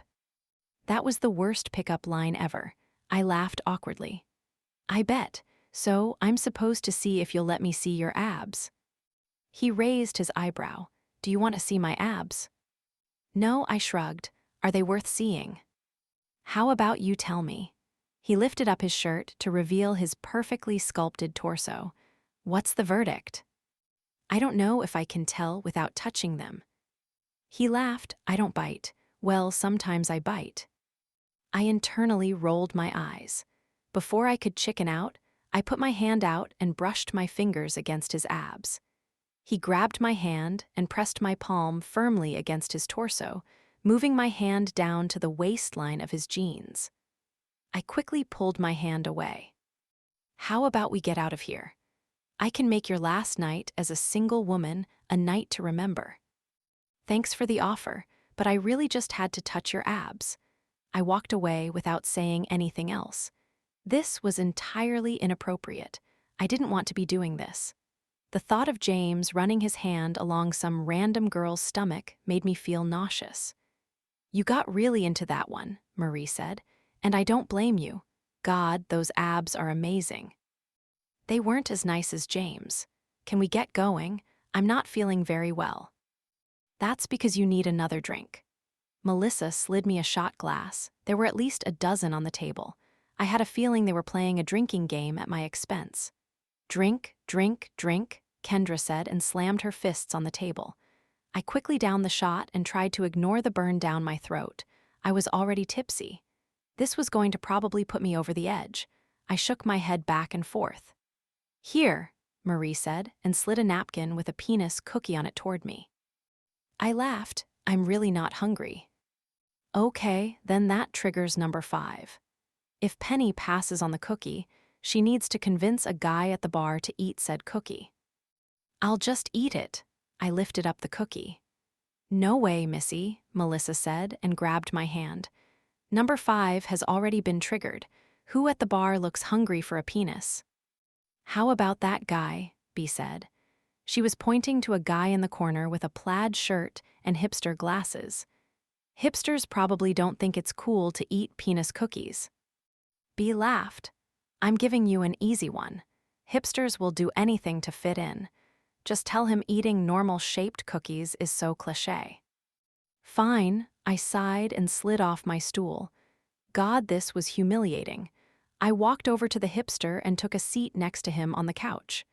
Hey, he said as soon as I sat down. Having a fun night. Actually, it's been mortifying. He laughed. Could you eat this cookie? He lowered his eyebrows. Are you trying to drug me? No. It's just a normal cookie shaped like a penis. He laughed again. I held it up for him to see. Oh, wait, you're serious. My friends have this weird list of stuff I have to do.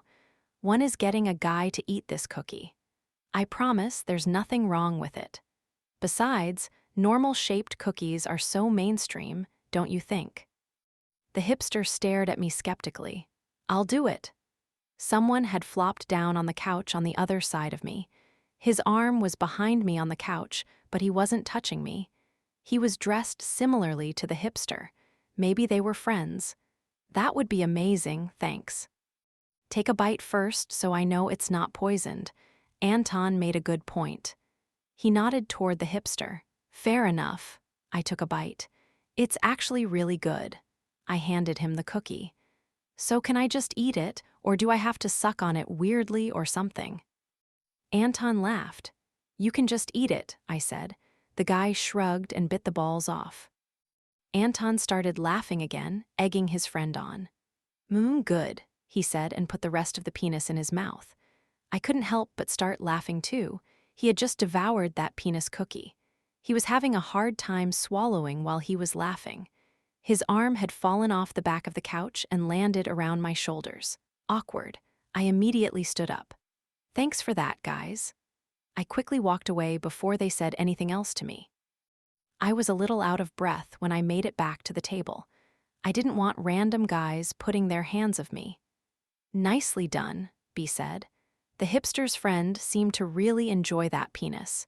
You probably should have asked him if he liked it. I wasn't going to ask him that. Well, you need to. Number 6 is verifying whether or not he liked that dick, Kendra said. What is wrong with you guys? Kendra laughed and slid another shot toward me. You're really going to make me go back over there. Do the shot and you'll be fine. So I just need to ask if he liked it. You have to ask if he liked that dick. I shook my head. Can I pass on that one? Trust me, you need to save your veto, B said. God. I grabbed the shot and downed it. I took a deep breath and walked back over to the guys on the couch. Hey, I said very unseductively. I was totally channeling the scene from The House Bunny where the manly girl told a guy she was dropping off some timber. The guy who had eaten the cookie looked up at me. You ran away pretty fast. Yeah, sorry about that. I sat down on the arm of the couch. I came back over to see if you liked that cookie. I liked making you laugh. He gave me a charming smile. I laughed awkwardly. But did you like that dick? Geez, he laughed. I'm not gay if that's what you're asking, trust me. His eyes had landed on my legs. Oh no, I didn't think you were. I quickly stood up. Have a good night, guys. I made my way back to my table despite him calling after me. My heart was beating fast. This is so awkward, I said and sat down in my chair. Please, can we just go home? We'll give you an easy one next, Marie said. Let's skip to number 9. All you have to do is make googly eyes at someone until they send us a round of drinks. You still have 1,000,000 shots on the table. Kendra laughed. Honey child, we're only just getting started. I sighed. How about him? She said and pointed to a guy at the bar. He's been staring at you all night. I turned to see who she was pointing to, but immediately looked away when I made eye contact with him.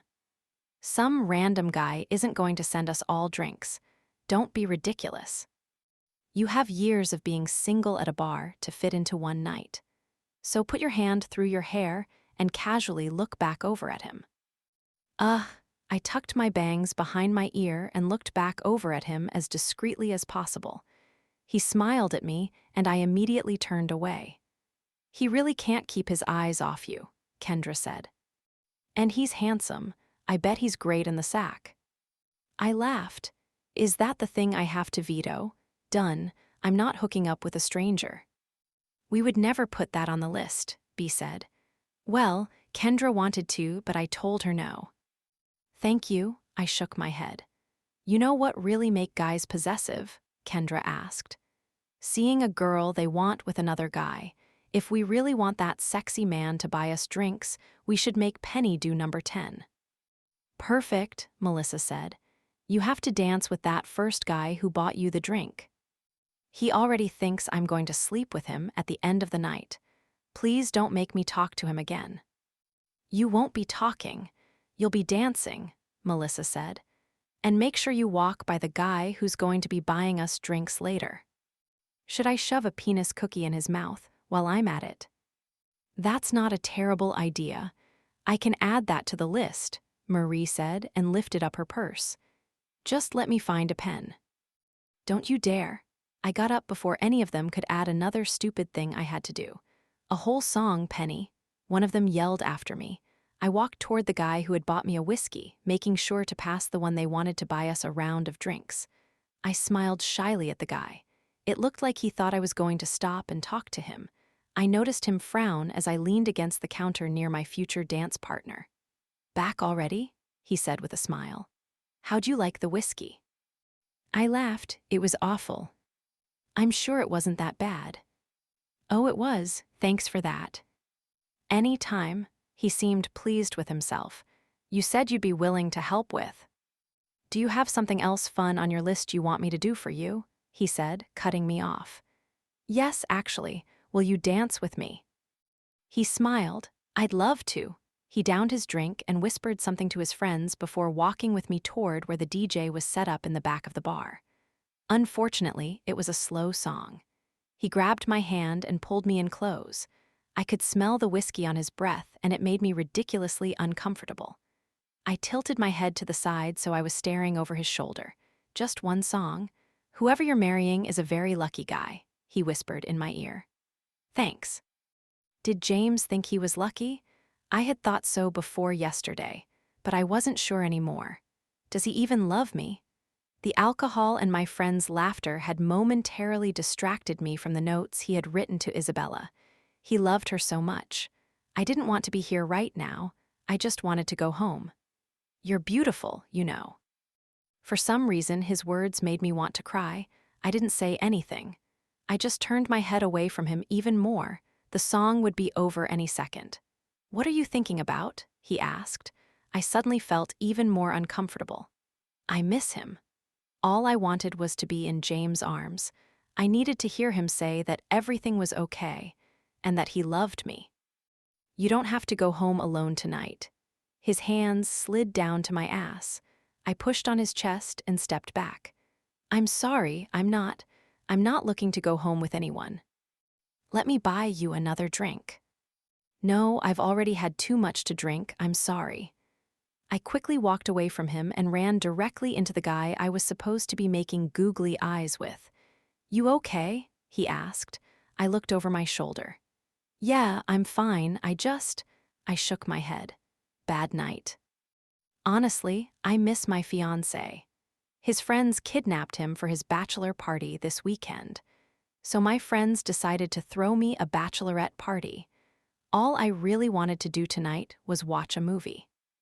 Honestly, I'd rather be watching a movie too. I smiled.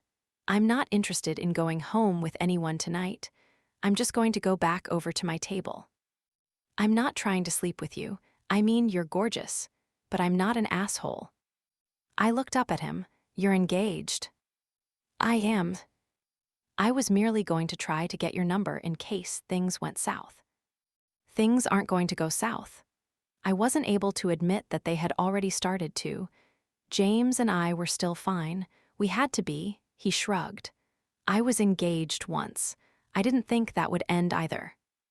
It was like he knew what I was going through. What happened? I don't think commitment really means the same thing today as it used to. I thought about the pictures of James with Rachel and Isabella. I thought about all the love notes. You're probably right. It still means something to me, though. So how about I just buy you a drink and casually slip you my number? I laughed. Actually, I could use your help. And what do you need help with? My friends have this list of stupid stuff they want me to do, including getting someone to buy us a round of drinks. Let's go see what they're drinking then. He touched the small of my back for just a second to direct me back to the table. When we got there, he put his elbows down on the table and smiled. Ladies. They all giggled. Can I offer you some refills? That would be fantastic, Kendra said. What were you drinking? He asked and smiled down at me. If I could just get some water, that would be great. He nodded. Probably a good choice. You seem a little drunk. I couldn't even argue with him. My friends had been shoving drinks in my face since I had arrived at B's. Maybe you should just get a round of waters for the table. Are you sure you don't need more shots? He smiled and looked down at the table covered with shot glasses. Half of them hadn't been touched. I think we're good there, just water. If that's what the lady wants. He winked at me and leaned in close. Hopefully free drinks count, he whispered into my ear. If not, I'll be by the bar. And here's my number just in case your fiancé takes commitment as loosely as my fiancé did. He slid his business card into my hand. I looked down at the card and then back up at him, knowing perfectly well that I would never call that number. Thanks. Really, water? Melissa asked as soon as he walked away. I laughed. He was nice. I didn't want to make him pay for a whole round of drinks. Plus, you guys are getting me wasted. I can barely walk in a straight line. At this point, I probably couldn't. That's okay, it still counts, B said. Plus, she grabbed the business card out of my hand. Penny just scratched off number 7 too. You got his number. Kendra clapped her hands together. Oh my God, he's like a walking sex ad. I laughed. Did you want it? Yes, please. She snatched the business card out of B's hand. I bet he's amazing in bed. Marie rolled her eyes. Speaking about sex, Kendra said, on a scale of 1 to 10, how good is James in bed? An 11. They all laughed. I haven't met an 11 in years, Kendra said. I think all the 11s are in relationships. And why wouldn't they be? Their dicks are like fucking gods. Marie laughed. You put too much emphasis on sex. There is so much more to a relationship than that. I thought Carter was good in bed, Kendra asked. He is, I'm just saying. Kendra said, cutting her off. All about that dick. Melissa laughed. And what about you? Kendra asked Melissa. What about me? Are you seeing anyone right now? Melissa glanced at me. Yeah, actually, I just started dating Tyler. Kendra squealed. The cute one that Bea and Penny always hang out with. Melissa took another shot from the table. Yup, that's the one. And how is he in bed? Well, I personally think he's an 11. This is so awkward, Kendra smiled. Usually younger guys have no idea what they're doing, but every now and then you find one that's super eager to please. I think I might just be in the mood for a younger guy tonight. She looked around the bar. Melissa grabbed the paper from Kendra. Okay, what's next? She looked down at the paper and then handed it back to Kendra. Do you want to skip around again? How about we do number 12? No, let's just do what's next. Oh, perfect. List everyone you had sex with in order from best to worst, Penny. I'm going to veto that one, I said. Seriously, we have you making out with a stranger near the bottom of the list. What? I'm not doing that. I know, that's why you have to do this one. We all knew you'd veto that one. Just tell us, or is the list too long? I laughed nervously. No, just James at the top, obviously. And then Austin, that's it. You've only slept with 2 guys. What is wrong with you? I've only slept with 2 guys, Bea said. Yeah, but I already knew you were lame, Kendra said. Penny, you're getting married. And you're telling me you only slept with 2 guys. Well, that's not true, Melissa said. She slept with 3 guys. Melissa was staring at me. She looked like she was about to cry. Right. Fuck. Oh, yeah, I guess. It's 3. I don't know what I was thinking. I was thinking I didn't want to talk about this. Shit. The tray of waters had just arrived at our table. I grabbed one and took a huge sip. My head was too fuzzy to think straight. How mysterious, Bea said. It must be someone she wishes she hadn't slept with. Who was it, Penny? You have to tell us now. I'm sure Melissa will if you don't. I kept my mouth shut. She slept with Tyler during one of the many times she broke it off with James, Melissa said. Or he broke it off with her. I don't remember which. They were so toxic at first. All they did was fight. Isn't that right, Penny? I fidgeted with the bachelorette sash. Bea's eyes had gotten a little bigger. Kendra and Marie were looking back and forth between Melissa and I. So, you really thought Tyler was that bad in bed? Melissa asked. You didn't even remember you slept with him? I certainly remember. No, it wasn't that. I just thought. That talking about it is awkward. Melissa took another shot of vodka.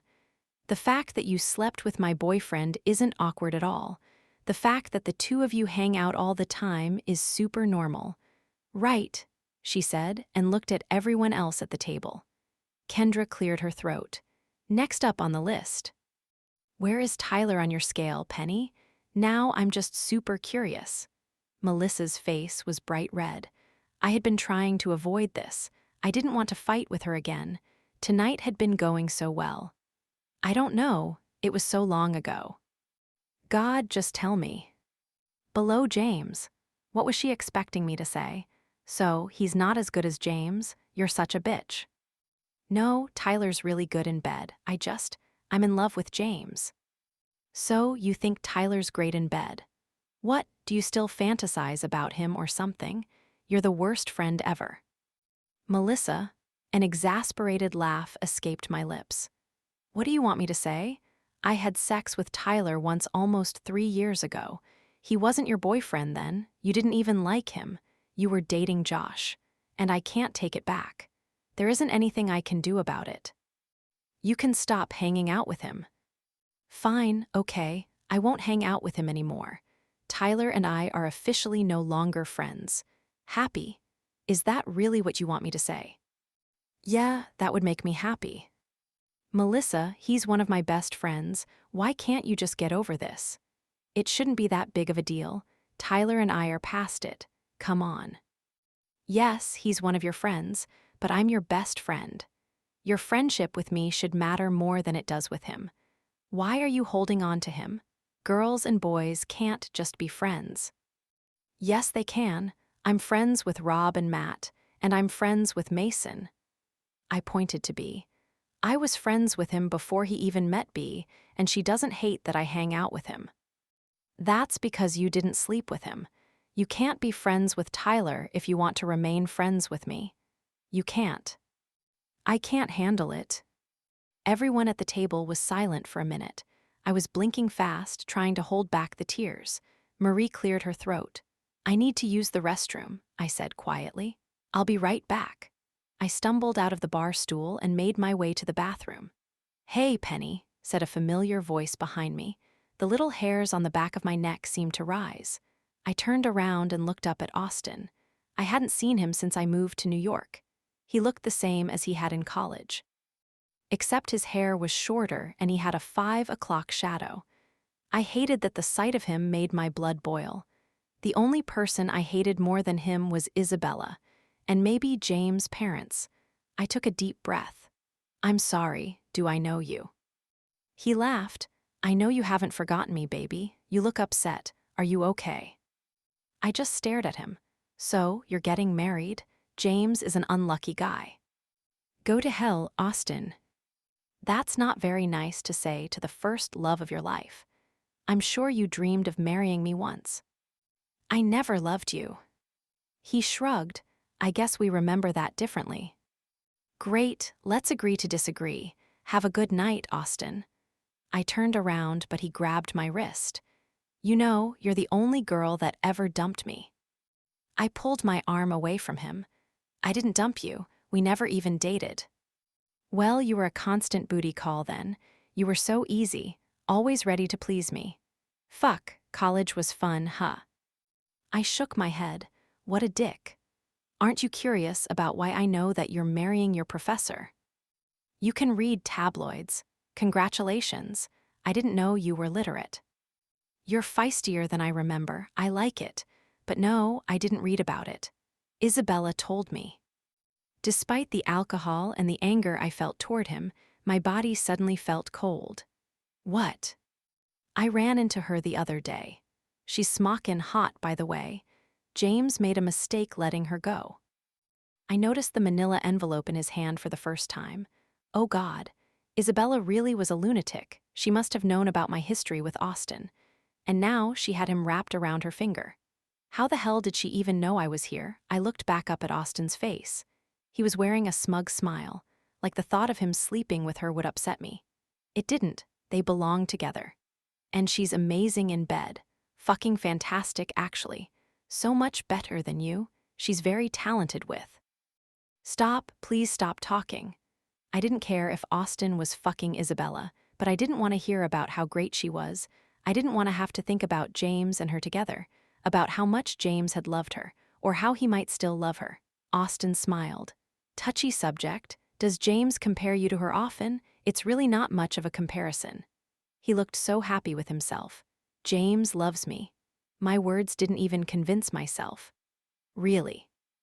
Austin tossed the envelope at me. I'm not so sure about that. You know nothing about him. And you know nothing about me. Baby, I know you. You don't, Austin. You never did. Well, I know you're going to be upset about what's in that envelope. I looked down at the envelope in my hands. I guess I'll read about you calling off the wedding in the tabloids. I felt his hand slap my ass. I shoved his chest hard, but he didn't even take a step back. Instead, he grabbed the back of my head hard and pressed his lips against mine. I hit his chest with my fist, but his hand just gripped my hair tighter. His tongue slid against my closed lips. I hit his chest with my fist again and then shoved him as hard as I could. Get the fuck off me. I wiped my lips with the back of my hand. What is wrong with you? He smiled. Call me Penny. I think your self-confidence is just about where I need it to be to pick up right where we left off in college. You know, with you wishing I loved you and me banging every girl I meet. It'll be like old times, enjoy the pictures." He winked at me and walked away. As soon as he disappeared, I let my tears start to fall. I ran to the bathroom and into a stall, locking the door behind me. My heart was beating fast as I opened up the envelope. I pulled out a small stack of photos. There was a post-it note covering the first photo. "A picture speaks 1,000 words" isn't exactly true for this. All of these pictures really only mean one thing. I lifted off the note and stared down at an image of James kissing another woman. This time, it was one I didn't recognize. He was wearing a baseball cap and it looked like he hadn't shaved since he left New York, but it was definitely him. I felt even colder than I had when I was talking to Austin. This isn't real. This can't be real. In the next photo, her legs were wrapped around his waist and her back was pressed against a wall. My chest hurt as I stared at the image. There was no explanation for this. It wasn't Isabella attacking him or him getting closure from his ex. This was passion. This was real. It wasn't photoshopped or fake. James was at his bachelor party hooking up with another woman. But that's what guys did during their bachelor parties, wasn't it? In the next photo, his hand was up her shirt. He was clearly grabbing her breasts. My back slid down the bathroom stall door. In the next photo, his hand had moved. It was lost under her skirt. Her face had tilted away from his. Pure bliss was written all over it. I knew that feeling. I knew exactly the way he could make me feel, how he could make anyone feel apparently. I put my face on my knees and let myself cry even harder. "Penny." I tried to stop crying when I heard Melissa's voice. "Penny, I'm so sorry. I'm sorry about everything. I don't want you to not be friends with Tyler. And I definitely don't want you to not be friends with me over this whole stupid thing. I'll get over it. I will. I'm so sorry. I don't want to fight about this anymore."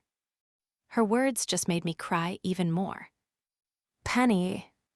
I sniffed from inside the stall. "Are you okay?" No, I knew how my voice sounded. It was desperate. I felt so lost. "I'm sorry too. I'm so sorry." My voice cracked. "Penny." Melissa knocked on the door. "Penny, let me in." Her voice was a little more demanding the second time. I reached up and unlocked the stall door. When she looked down at me, the only thing on her face was concern. She knelt down on the gross bathroom floor and threw her arms around me. "What's wrong?" Instead of saying anything, I sobbed into her shoulder. She rubbed my back and kept her arms around me. "It's okay," she said in a soothing voice. "Everything's going to be okay." I had my best friend back, but I had lost the love of my life. Nothing was ever going to be okay again. Part 3. Chapter 23. Sunday. "God, I miss you," James said, and then there was a long sigh. "I'm calling you from the hotel lobby because Rob won't let me have my phone. We're staying at some place called the Blue Parrot Resort. You can call me back at this number, but I'll be back tonight. I can't wait to see you. Oh, and you'll need the paw." "Hey, Rob? No, I wasn't calling Penny." "Fuck, get off of me." The recording beeped, signaling the end of the message. I played the message for the 100th time. My intense hangover had made me sleep till well past 2 o'clock, and I had woken up to this message. James' voice was soothing even though his words weren't. He missed me. He didn't fucking miss me. It seemed like he was plenty entertained. I had called the number back, but I couldn't get through to James. The person on the other end asked for a password. When I didn't know what to say, they immediately hung up on me. I had tried to call back a few more times, but no one had even answered my call. They must have blacklisted my number or something. There wasn't much information about the Blue Parrot Resort on Google. It was clearly some super private hotel if they required a password to even talk to the concierge. And it was probably as sleazy as it was secretive. I sighed and pressed the replay button. It was so good to hear his voice. The recording beeped, signaling the end of the message. I knew Isabella was just trying to get in my head. Guys did crazy stuff during their bachelor parties. That was just a fact, and I had touched some random man's six-pack last night. If there was a picture of me doing that, it would look bad. The pictures that Isabella had sent me were probably out of context. I shook my head. What horrible context would have made James hook up with some random whore? The only thing that made sense was that he was being threatened at gunpoint. The Blue Parrot Resort seemed secretive, but it didn't seem mobstery. This wasn't what was supposed to be happening before our wedding. We weren't in the movie The Hangover. This kind of stuff didn't happen in real life. I leaned back and folded my arms across my face. I wasn't sure I could go through with the wedding in just a few days, but I still wanted to. I really, really wanted to. If I closed my eyes and pictured him smiling at me, I felt like I could forgive anything. But I couldn't live with him sneaking around. Maybe at first I could, but it would eat away at me. It would slowly kill me. If the man I loved didn't love me back, the best thing I could do was let him go. I wanted him to be happy. I cared about him so much. But it didn't matter how rational it was. I'd never be able to let him go. I needed him. Even if he cheated on me, even if he'd do it again. God. I sat up and rubbed the tears away before they could start to fall again. James was my rock. He was always there for me. I had let him become my whole world. I needed to let this go. It was just a bachelor party. He had one last hookup as a single man, that was it. The thought of him hanging out with Rachel and kissing Isabella popped back up in my head. I pinched the skin above my nose. Stop. None of this was helping. I put the rest of the pictures into the shoebox full of love notes to Isabella and slid it under the bed. James would be back soon. I didn't want to fight with him, and I certainly didn't want to confront him about cheating on me. I couldn't have that conversation. He had to bring it up. He had to confess what he had done to me. I didn't have the strength to do it. Maybe he was going to come home and break up with me immediately. If that's really what he wanted, would I be able to let him go? Would I even have a choice? The past few weeks I had been so stressed out. I had lost my perspective. There wasn't anything to be upset about, though. I was lucky. I was madly in love. I had been given a great job, a beautiful new home, and I was getting married. Those were great things, and I was too blind to realize it. Now that I wasn't going to have those things, I realized what they truly meant. But I didn't care about the job or the house or the money. All I cared about was losing him. I felt empty just thinking about it. I wanted to delay our conversation. I couldn't do it tonight. I lay down in bed and pulled the covers up to my chin. There was never going to be a good time, but it had to be before the wedding. I couldn't walk down the aisle if I didn't know if I could trust him. I needed one more night, though. One more night of his arms around me. I shut my eyes as tight as possible, as if it would make my wish for more time a reality. My eyes opened when I heard the front door close. I must have drifted to sleep waiting for James to come home. I glanced at the alarm clock. It was right before midnight. Mason had kept his word. I closed my eyes again. One more night.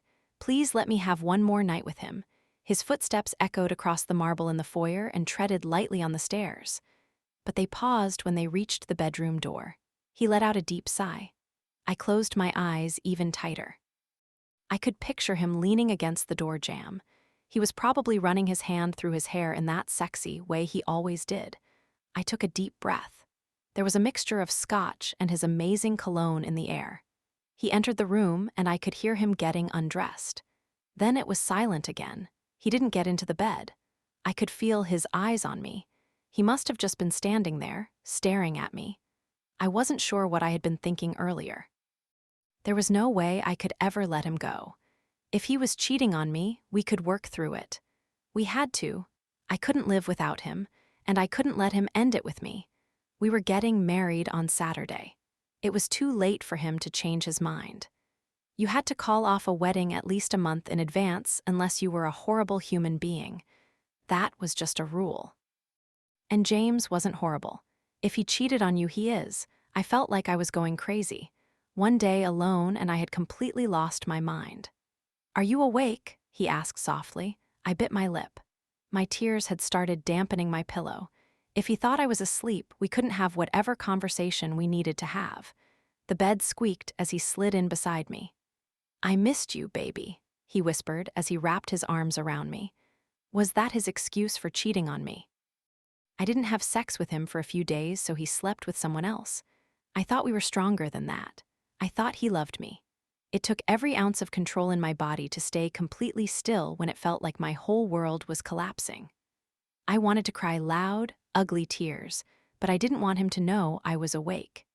If this was the last chance I'd have for him to hold me, I wasn't going to ruin it.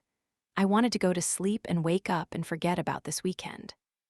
I took another deep breath, trying to calm myself down. His arms wrapped tighter around me. It seemed like he knew I was awake. I closed my eyes even tighter. I could forgive him. I could forget about all of this. For some reason, a memory popped into my head of me telling my mom that I was in love with James. Her response to me had been that maybe it would be love one day. I cave. James whispered so quietly that if I had been sleeping, I definitely wouldn't have heard him. I pressed my lips together and tried to breathe slowly so that he couldn't hear me crying. "You win," he said, and placed a soft kiss against the back of my neck. Now that he was back, he suddenly wanted me again. I felt cheap. Maybe my mom was right.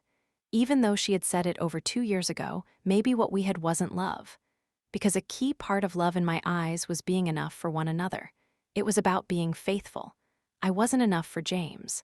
I wasn't sure why I ever thought I could be. Chapter 24. Monday. When I woke up, James' arms were wrapped tightly around me. I tried to take a deep breath, but it felt like I was suffocating. I slowly unwound myself from his arms and slid off the bed. He sighed in his sleep, but didn't wake up. I pulled on my robe and stared down at him. He was so handsome. I had never taken that for granted. Whenever I woke up before he did, I'd stare at his beautiful face. Someone else had woken up to that face this weekend. Was that why he had finally called me back Sunday morning? Did he feel guilty for what he had done? I went into the closet and quickly got dressed. We needed to talk, but I couldn't do it right now. I needed to calm down. Because right now, I hated him. I hated how content he looked sleeping. Was he thinking of that slut from this weekend? Or Rachel or Isabella? The lump in my throat wouldn't seem to go away. My heartbeat wouldn't seem to slow down. And I hated that the only place I could escape to was work. He had imprinted himself on every part of my life. I couldn't get away from him, and I felt pathetic for not even really wanting to escape. He wasn't the addict, I was, and I couldn't breathe without him. It was easier to believe that I could forgive him when I wasn't looking directly at him. The idea of moving past it together and making us a stronger couple seemed logical when I was sitting at my desk. "I'm usually the first one to get here," Zach said, and sat down at his desk. I jumped when I heard his voice. The office had been completely empty when I had come in an hour ago. "Oh, hey, Zach, did you have a good weekend?" "Better than yours, I'm assuming." "Why would you say that?" "Your eyes are so red that it looks like you've been here crying all morning. And ice cream for breakfast is usually a sign of depression." I laughed awkwardly. This was almost empty. I picked up the pint of Ben and Jerry's that had been completely full earlier and tossed it in the trash. "And I have seasonal allergies." "Right." He opened up a drawer in his desk and tossed me a small bottle of eye drops. "Thanks." I tilted my head back and put in the eye drops. My eyes strung for a second, but I assumed they'd be less red in a few minutes. "So, why do you have these?" I'd make up a lame excuse about how my eyes get dry because of my contacts. But honesty is a better policy, right? "I guess so. I smoke weed in the bathroom with the tech guys sometimes." I laughed, seriously. He shrugged. "Yeah, I'm pretty sure those guys are always high. Don't tell Hunter that, though." Telling James that his tech department was a bunch of druggies wasn't on the top of my list of conversational topics at the moment. It's a stressful job. They probably need a release. I turned my attention back to my computer screen. "Is that your reasoning with Hunter too?" "What?" "The way he treats you. You excuse him because it's a release." "You don't know what you're talking about." "If he's..." "Zach, I can't have this conversation with you right now. James isn't abusive. He's a good guy. He'd never hurt me." I seemed to choke on my own words. Emotional abuse is just as bad as physical. "He's not. It's not like that, Zach. Other people were starting to come into the office. I needed to get my shit together and not wear my emotions on my sleeve. He was really possessive with you when we got drinks the other night. That's because you were pretending to flirt with me. Does he always act like that if you talk to other guys? If you don't drop this, I'm going to tell James you smoke weed in the bathroom every day. He frowned. I said sometimes, it's not every day. Sometimes is still bad. You're such a tattletale. He gave me a small smile. Does that mean you'll drop it? Whatever you want, Fight Club. I'm just trying to help. My phone started vibrating. I pulled it out of my purse to see that James was calling. I was about to put it back in my purse, but I noticed Zach shaking his head. It was pretty clear that he didn't believe me. James may have made a mistake this weekend, but he was a good guy. I didn't want his employees to think he wasn't. Hey, James, I said, and turned slightly away from Zach. Where are you? He sounded concerned. I woke up and... I'm at work. I'm being a super great employee. Not really. I was never even sure what I was supposed to be doing, and I had only come here early so I'd have a place to cry alone. He laughed. I'd rather you be a bad employee and come home. We're only working 4 days this week. I don't think you can afford to take today off too. I could feel Zach staring at me. Fair enough, boss. Did you eat breakfast? He sounded so cheery. It was disconcerting. I looked down at the pint of Ben and Jerry's in the trash can. Yup. Okay, well, you can hang out with me while I eat mine. I'll be there in a few minutes. See you soon, baby. The line went dead before I could make up something about having too much work to do. I sighed and looked at my computer screen. I can forgive him. You good? Zach asked. Everything's great. You're an awful liar, just so you know. Hey man, Tavon said, and did some weird handshake with Zach.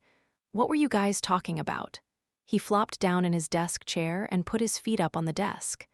Nothing, Zach said. How was your weekend? Awesome, I freaking love New York.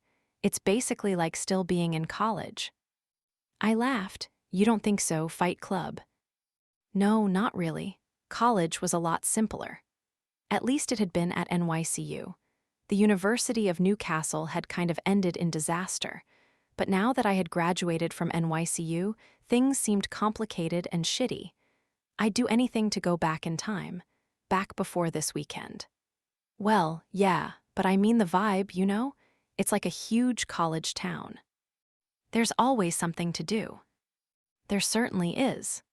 At least, always someone to do if you were James and you were an asshole, damn it. You okay? Tavon asked. I'm great, I just don't think New York is all that great. And you know what? Costa Rica is a crappy place too. It's the freaking worst. Okay, Tavon looked at Zach and raised both his eyebrows. I'm not crazy. Tavon laughed. I didn't say you were. Are you sure you're okay? You're kind of hostile this morning. I mean, I hate Mondays just as much as the next guy. But you're like on a whole other level. Yeah, I'm just PMSing. God, why did I just say that? It wasn't even true. Gross. Too much information, Fight Club. You asked. I did not ask that. I shrugged my shoulders. Anyway, I needed to ask you, what's Sierra's deal? Tavon asked. What do you mean? I asked. You know, like is she single? Is she looking for something casual? Or is she a commitment type of girl? Tavon, you've spent more time with her than I have. But what have you found out? He asked. Nothing, although I'm going to take a guess and say she's not interested in you. Harsh, I guess you're PMSing. Sorry, I didn't mean that. But even if she was interested, and I have no idea if she is, you shouldn't get involved. Because dating is complicated. It's exhausting and terrifying. Just don't do it. It's not worth this feeling. I was about to burst into tears again. Zach was staring at me with the most sympathetic expression on his face, which just made me feel even worse. Yeah, I was thinking more about a one-night stand kind of situation anyway, Tavon said. To break that streak she has going on. All men are disgusting. I stood up and walked toward the break room. It felt like I couldn't breathe. I was glad when Zach didn't follow me to try to squeeze out information from me. I leaned against the counter and poured myself a cup of coffee. "Hey, Penny," Nita said as she walked into the break room. "I was just getting James his coffee. He's looking for you." She filled up a mug. "Do you want to just give it to him? I need to use the restroom real quick." Would it be rude of me to say no? Probably. "Yeah, sure." "Thanks, Penny." She handed me the cup and quickly walked out of the room. I looked down at the 2 cups of coffee in my hands. Maybe it was better to get it out of the way sooner than later. I needed to just confront him. And then he'd apologize. Then we'd be good. Simple. I felt like I wanted to throw up. I tried to tell myself it was from eating a pint of ice cream instead of how worried I was about losing him. Before I could think anymore, I walked out of the break room and toward James' office. The blinds were open and he saw me before I even attempted to knock, which was good because my hands were full. He opened up the door, grabbed both cups from me, and placed a swift kiss on my cheek. "Good morning, beautiful." He had a huge smile on his face. His hair was still wet from his shower, and it was starting to curl in that way I loved so much. And he was wearing his glasses, which had always been a weakness for me. I hadn't noticed how tan he had gotten earlier when I had stared at him sleeping. It just made him look even sexier, which for some reason made me angrier. Why does he look so happy? The guilt should be eating away at him. I closed the door behind me and followed him toward his desk. He placed the mugs down on his desk and then grabbed my arm, pulling me against his chest. "God, I missed you." He pressed his lips against mine before I could protest. I could have easily gotten lost in that kiss, but I couldn't stop picturing him kissing Isabella. I pulled away from him. "James, the blinds are open." He winked. "Gotcha, I was thinking the same thing." He let go of me, walked over to the windows, and began to close the blinds. "It's about time we bent those rules.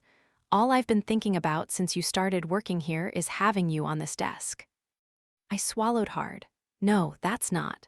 I don't think we should bend the rules." I sat down in one of the chairs and grabbed my cup of coffee, using it as almost a shield. He walked up behind me and ran his hand down the side of my neck. I still got chills whenever he touched me. Even though I was mad at him, that feeling hadn't just disappeared overnight. I still wanted him just as much as I always did. Probably even more since I hadn't been able to have him in so long. Rules are meant to be broken. His breath was hot against my neck as he began to massage my shoulders. "Fuck, that feels good. And I know breaking rules turns you on. You're probably dripping wet right now, just thinking about it, aren't you?" "Stop." I shifted forward on the chair, letting his hands fall from my shoulders. "You're going to make me spill my coffee." "Penny, I'm caving." He walked around me and leaned against the front of his desk. "I need you. I can't even function anymore. I'm horny as hell." "Sure you are." He had sex this weekend with some hooker, and he had probably screwed Isabella and Rachel too. Asshole. He lowered his eyebrows. "What, do you want me to beg you? I'll beg if you want, baby." He kneeled in front of me and ran his hands up my thighs. "I need you, now." I took a huge sip of coffee instead of answering him. Why was he trying to have sex with me right now? He should have been apologizing and groveling. He was acting like nothing had happened. "How was your weekend, James?" "I missed you." I pressed my thighs together to stop his hands from traveling any farther. "Tell me about your bachelor party." He sighed and sat down in the chair beside mine. "It was okay." "Just okay." He ran his hand through his hair. "I think Rob and Matt probably enjoyed it the most. I really just hung out with Mason by the pool." "Nothing super eventful that you want to tell me about?" "No, it was just relaxing." "Fuck you." "Nothing you want to talk to me about?" No, how was your weekend? Did you have fun without me?" "Not really, no." He lowered his eyebrows. "Is everything okay, baby?" I was getting exasperated. I didn't want to run around in circles. "No, it's not. I had a really shitty weekend, actually. I tried to call you a million times, James. I didn't have my phone. What did you expect me to do? He gave me a playful smile. To figure out a way to call me back. I did, and you didn't pick up. Yeah, because I was sleeping. I tried to call you back and they asked for a password. When I didn't know it, they hung up and then none of my other calls went through. Where the hell were you? I told you, it was called the Blue Parrot Resort. It's in Costa Rica. I heard you had a bachelorette party. How'd that go? I tried to swallow down the lump in my throat. Is that why he did what he did? Because he thought I was doing the same? I didn't fuck a random stranger. What the hell was wrong with him? Before I could answer him, his phone started ringing. Sorry, I need to take this. I missed all my calls this weekend and I don't want to get any further behind. Hold on a sec. He put his hand on my knee, leaned over his desk, and grabbed his work phone. Hunter. He kept his hand on my knee as if he was worried I would flee. He was probably right. I didn't think this was how our conversation would go. I thought he'd tell me what happened right away and say how sorry he was. Instead, he was acting like nothing had happened. I asked you not to. His voice trailed off and he shoved his free hand into his pocket. Really? He looked down at me. I mean, I doubt it will change their minds, but it would be great if you tried. A smile had spread across his face. Thanks a lot, Isabella. Let me know how it goes. Bye. Isabella, my stomach seemed to churn. I thought you asked her not to contact us. I already knew she wasn't listening to his request because she had been contacting me via terrible pictures. But I didn't know she had been contacting him too. I set my coffee down. My hands had started shaking and I didn't want to spill the coffee all over myself. James hung up the phone. Actually, she called me Friday night before I was kidnapped. He laughed. And she apologized again. About how the engagement party went. She said that my parents had invited her and that it wasn't her idea to ambush me. She really seemed sorry. She wants me to be happy.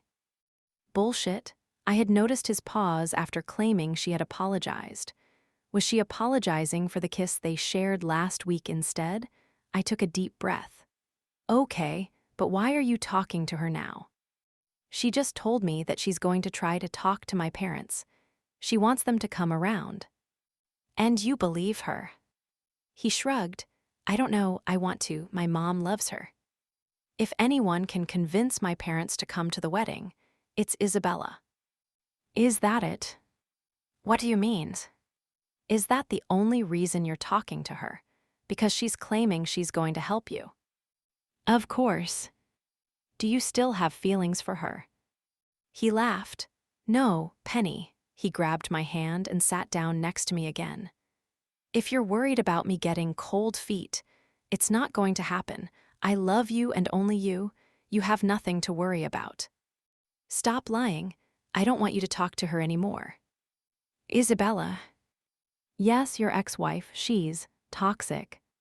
She's actually been really nice recently. To you maybe. Was that her plan? To torture me and weasel her way back into James' heart. She was an evil genius because I was falling apart and he was calling her nice.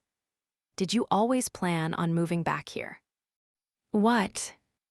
Ian said that you paid him a year's salary so he wouldn't have to work for Isabella when you moved to Delaware. He said you were coming back in a year. You never told me that.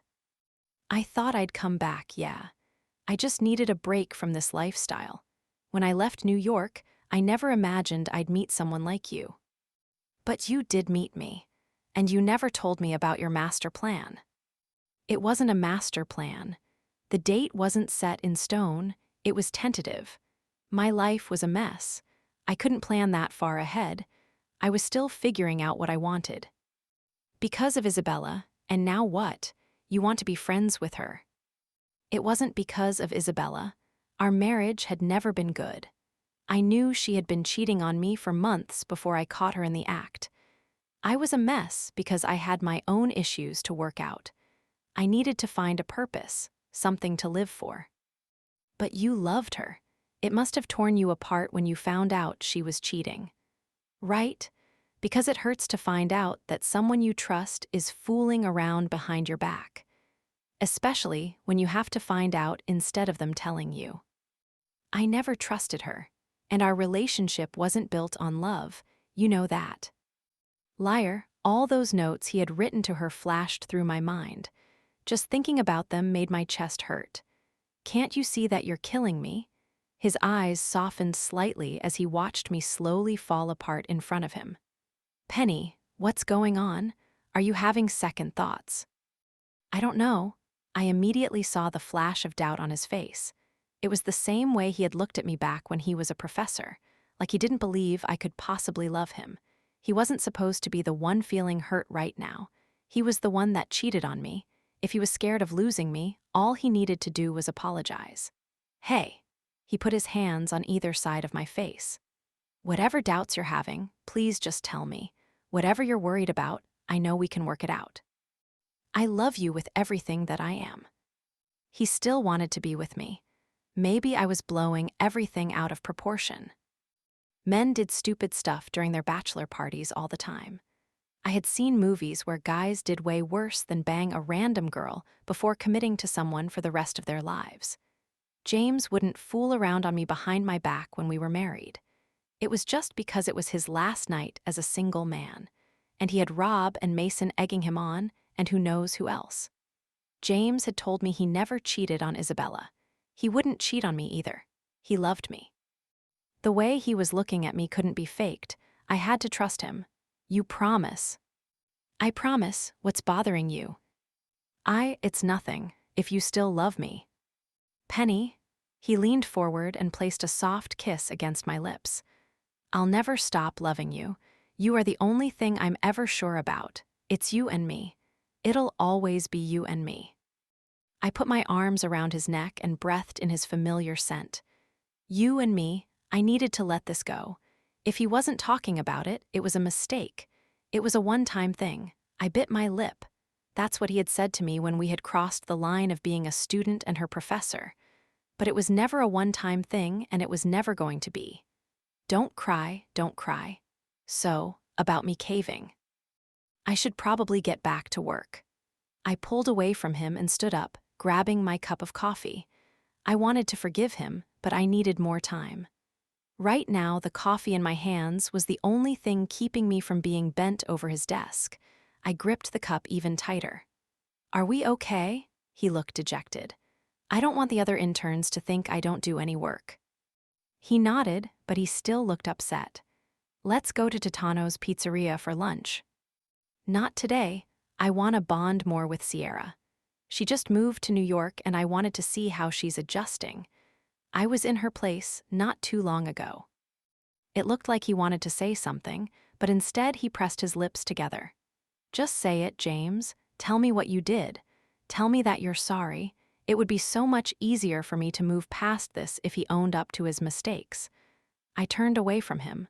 I'll see you after work. He still didn't say anything. I quickly walked out of his office and closed the door behind me. Chapter 25. Monday. Hey, Rob, I said as soon as he picked up the phone.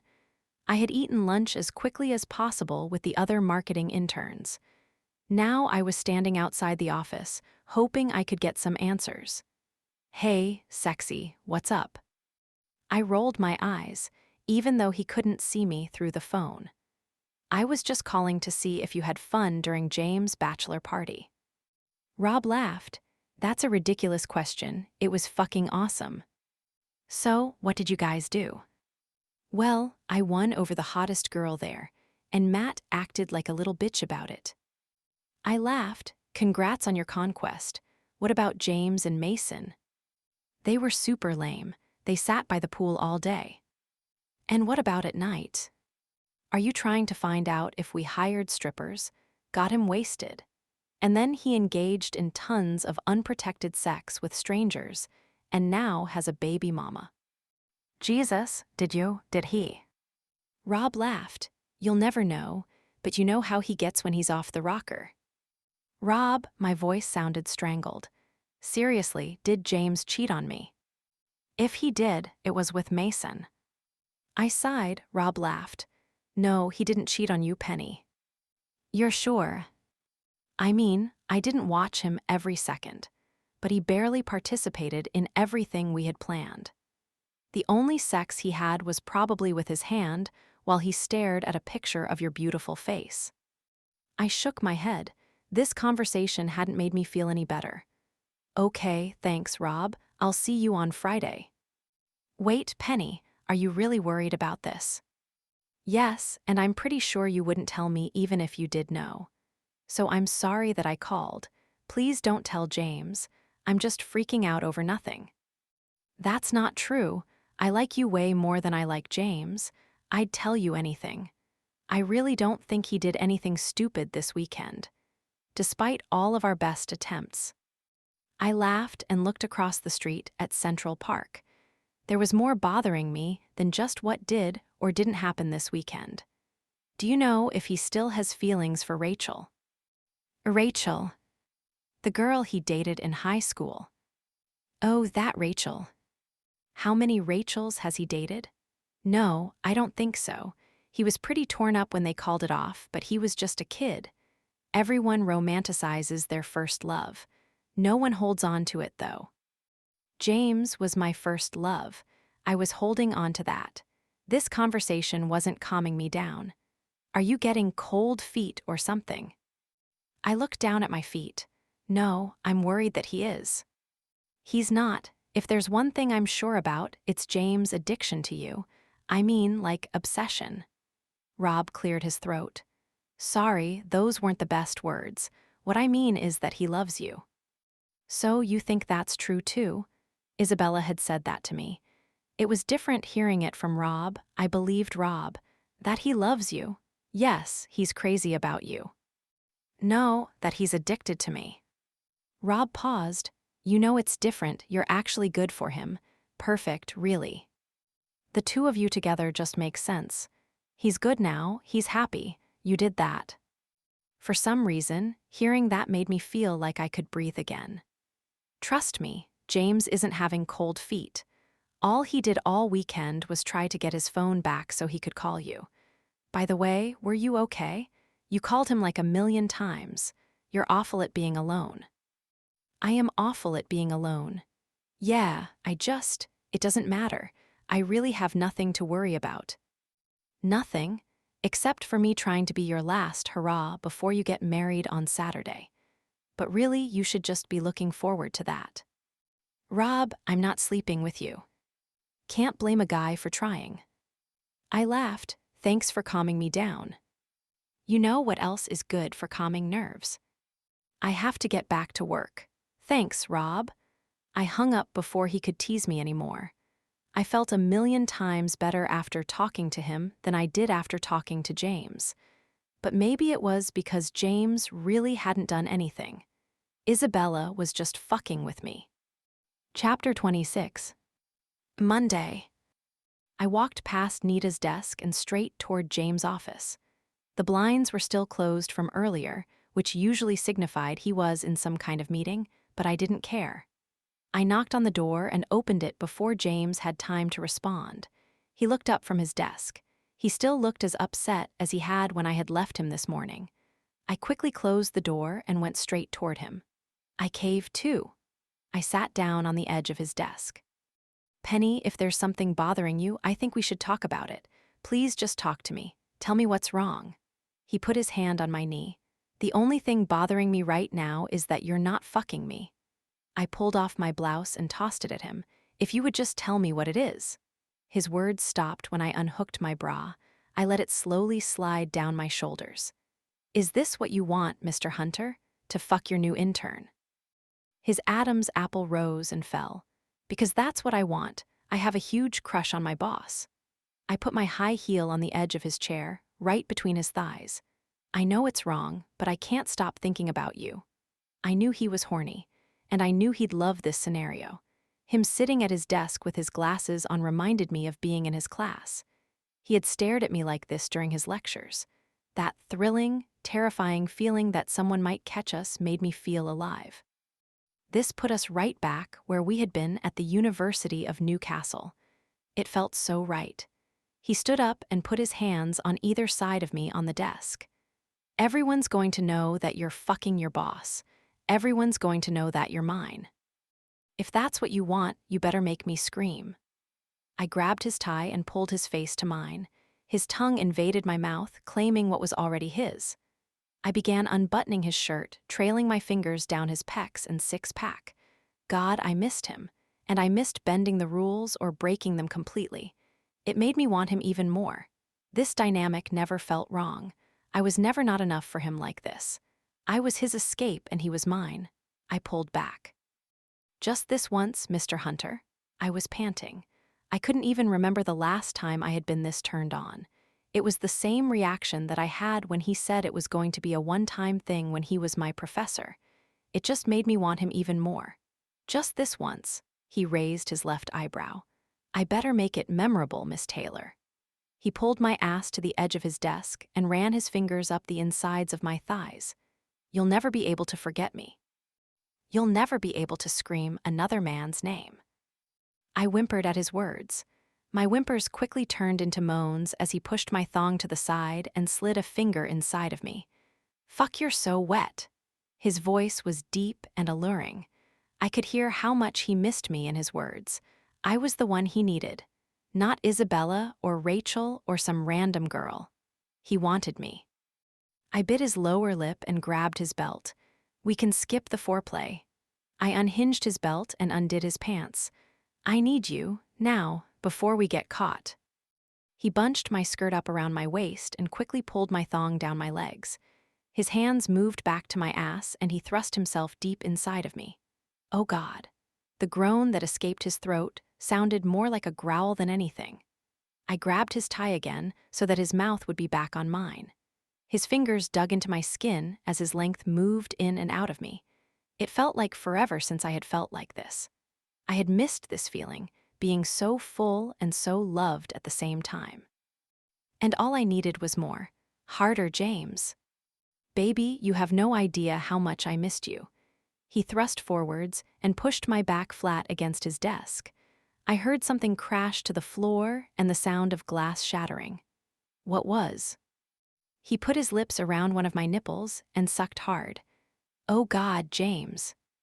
He sucked on my nipple even harder and hooked his arm under one of my thighs. The position allowed him to thrust even deeper inside of me. Yes, he moved his hips faster and faster, building that warm feeling deep in my stomach. Making love to James was sometimes all I wanted. But this raw intensity was what I really needed. I craved this more than anything else. I loved how rough he was, and how he knew how to manipulate my body into putty in his hands. I was always at his mercy. He tilted his hips, hitting the spot that always pushed me over the edge. My fingers dug into his shoulders.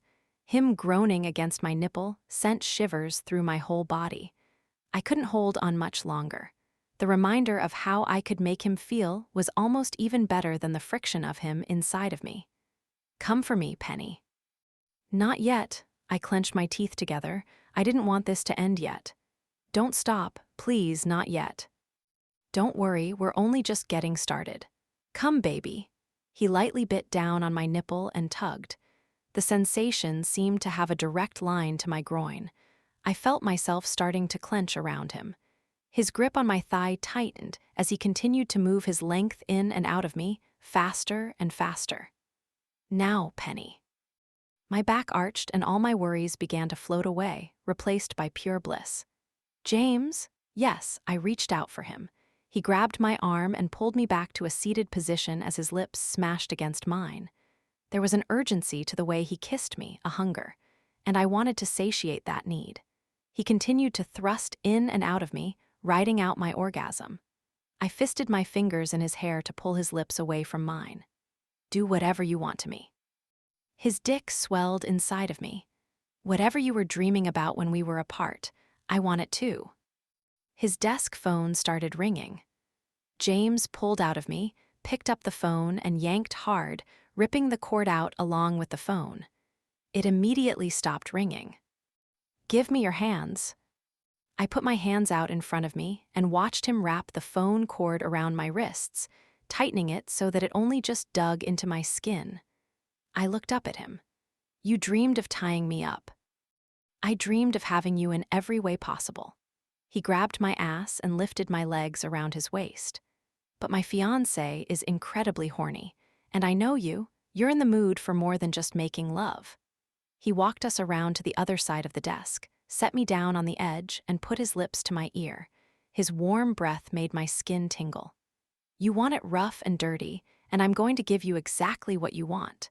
Close your eyes, baby. His words immediately heated me up again. I closed my eyes and felt something silky drape across my eyes. It must have been his tie, even though I hadn't seen him take it off. He tied it behind my head, and he cupped my chin in his hand. His thumb ran across my bottom lip. Do you want to play a game? I felt empty without him inside of me and vulnerable without my sight. My thighs instinctively moved together, but he was standing between them. I felt his warm skin against mine, which sent goosebumps down my legs. I had said whatever he wanted, and now my heart was beating out of my chest. But it was more from anticipation than fear. Anything you want. He placed a soft kiss against my lips and put his hand between my breasts. Lie down, he said, and lightly pushed between my breasts until my back was pressed against his desk again. I felt his hands on my hips, slowly removing my skirt, leaving me completely naked. I heard him walk around to the other side of his desk. He grabbed my hands and pulled them above my head. When he released me a moment later, I couldn't move my arms. He leaned down and kissed the crook of my neck. Stay there. I heard his footsteps leave the desk. Where are you going? I'll be right back, stay still. I tried to move my arms again, but couldn't. Don't you dare leave me like this, James. But the door had already closed. Shit. This was why people didn't have office sex. I still couldn't move my arms. What was I attached to? I put my heels on the edge of the desk and pushed back until I could move my arms slightly. I ran my fingers along the phone cord until I felt the knob to his desk drawer. The knot was insanely tight. My fingers fumbled as I tried to untie it. A knock on the door made me jump. Fuck. Now that's a sight to see, James said. James, what the hell? I pulled on the phone cord and made the drawer open and slam shut. Anyone could have walked in. The door is locked. I never even left. His voice was getting closer. I just wanted to see what you did when you thought I wasn't watching. I felt the tip of his cock press against my lips, and you're terrible at following directions. He put his erect cock into my mouth. I asked you to stay still. I couldn't say anything with his dick pressed to the back of my throat. Here's how this is going to work. He slowly moved his length in and out of my mouth. He tasted like sex, and that unique taste that was all his own. I tightened my lips around him. Fuck, he pulled out of me. Now, you're going to stay still. He ran his finger down the center of my stomach. This sexy line right here that runs right into your belly button is one of my favorite parts about you. I felt something hot spread onto my stomach. I immediately tried to sit up. Stop. He grabbed my thighs to prevent me from moving. His warm tongue danced along my stomach and down, stopping right above my clit. The thing is, I love foreplay. I love seeing you squirm. I love when you beg me. He poured more of the hot liquid onto my stomach. This time, I stayed still. It wasn't burning me. It was warm, almost pleasant. Each time you move, I'm going to have to stop whatever I'm doing to lap up the coffee before it spills on my desk. Coffee? This was going to make such a mess. I didn't want to picture Nita's face when James asked her to clean this up. What are you going to be doing to me? Teasing you until you follow the rules. James, don't you have a lot of work to catch up on? And someone might stop by to talk too. He pressed a finger down hard on my clit. God, my back immediately arched. His finger moved away as quickly as it had come, and I felt his tongue slide down my stomach. You're so bad at this. James. Penny, he poured more coffee on my stomach. I felt it flow downward and pool in my belly button. How about you tell me why you were upset earlier?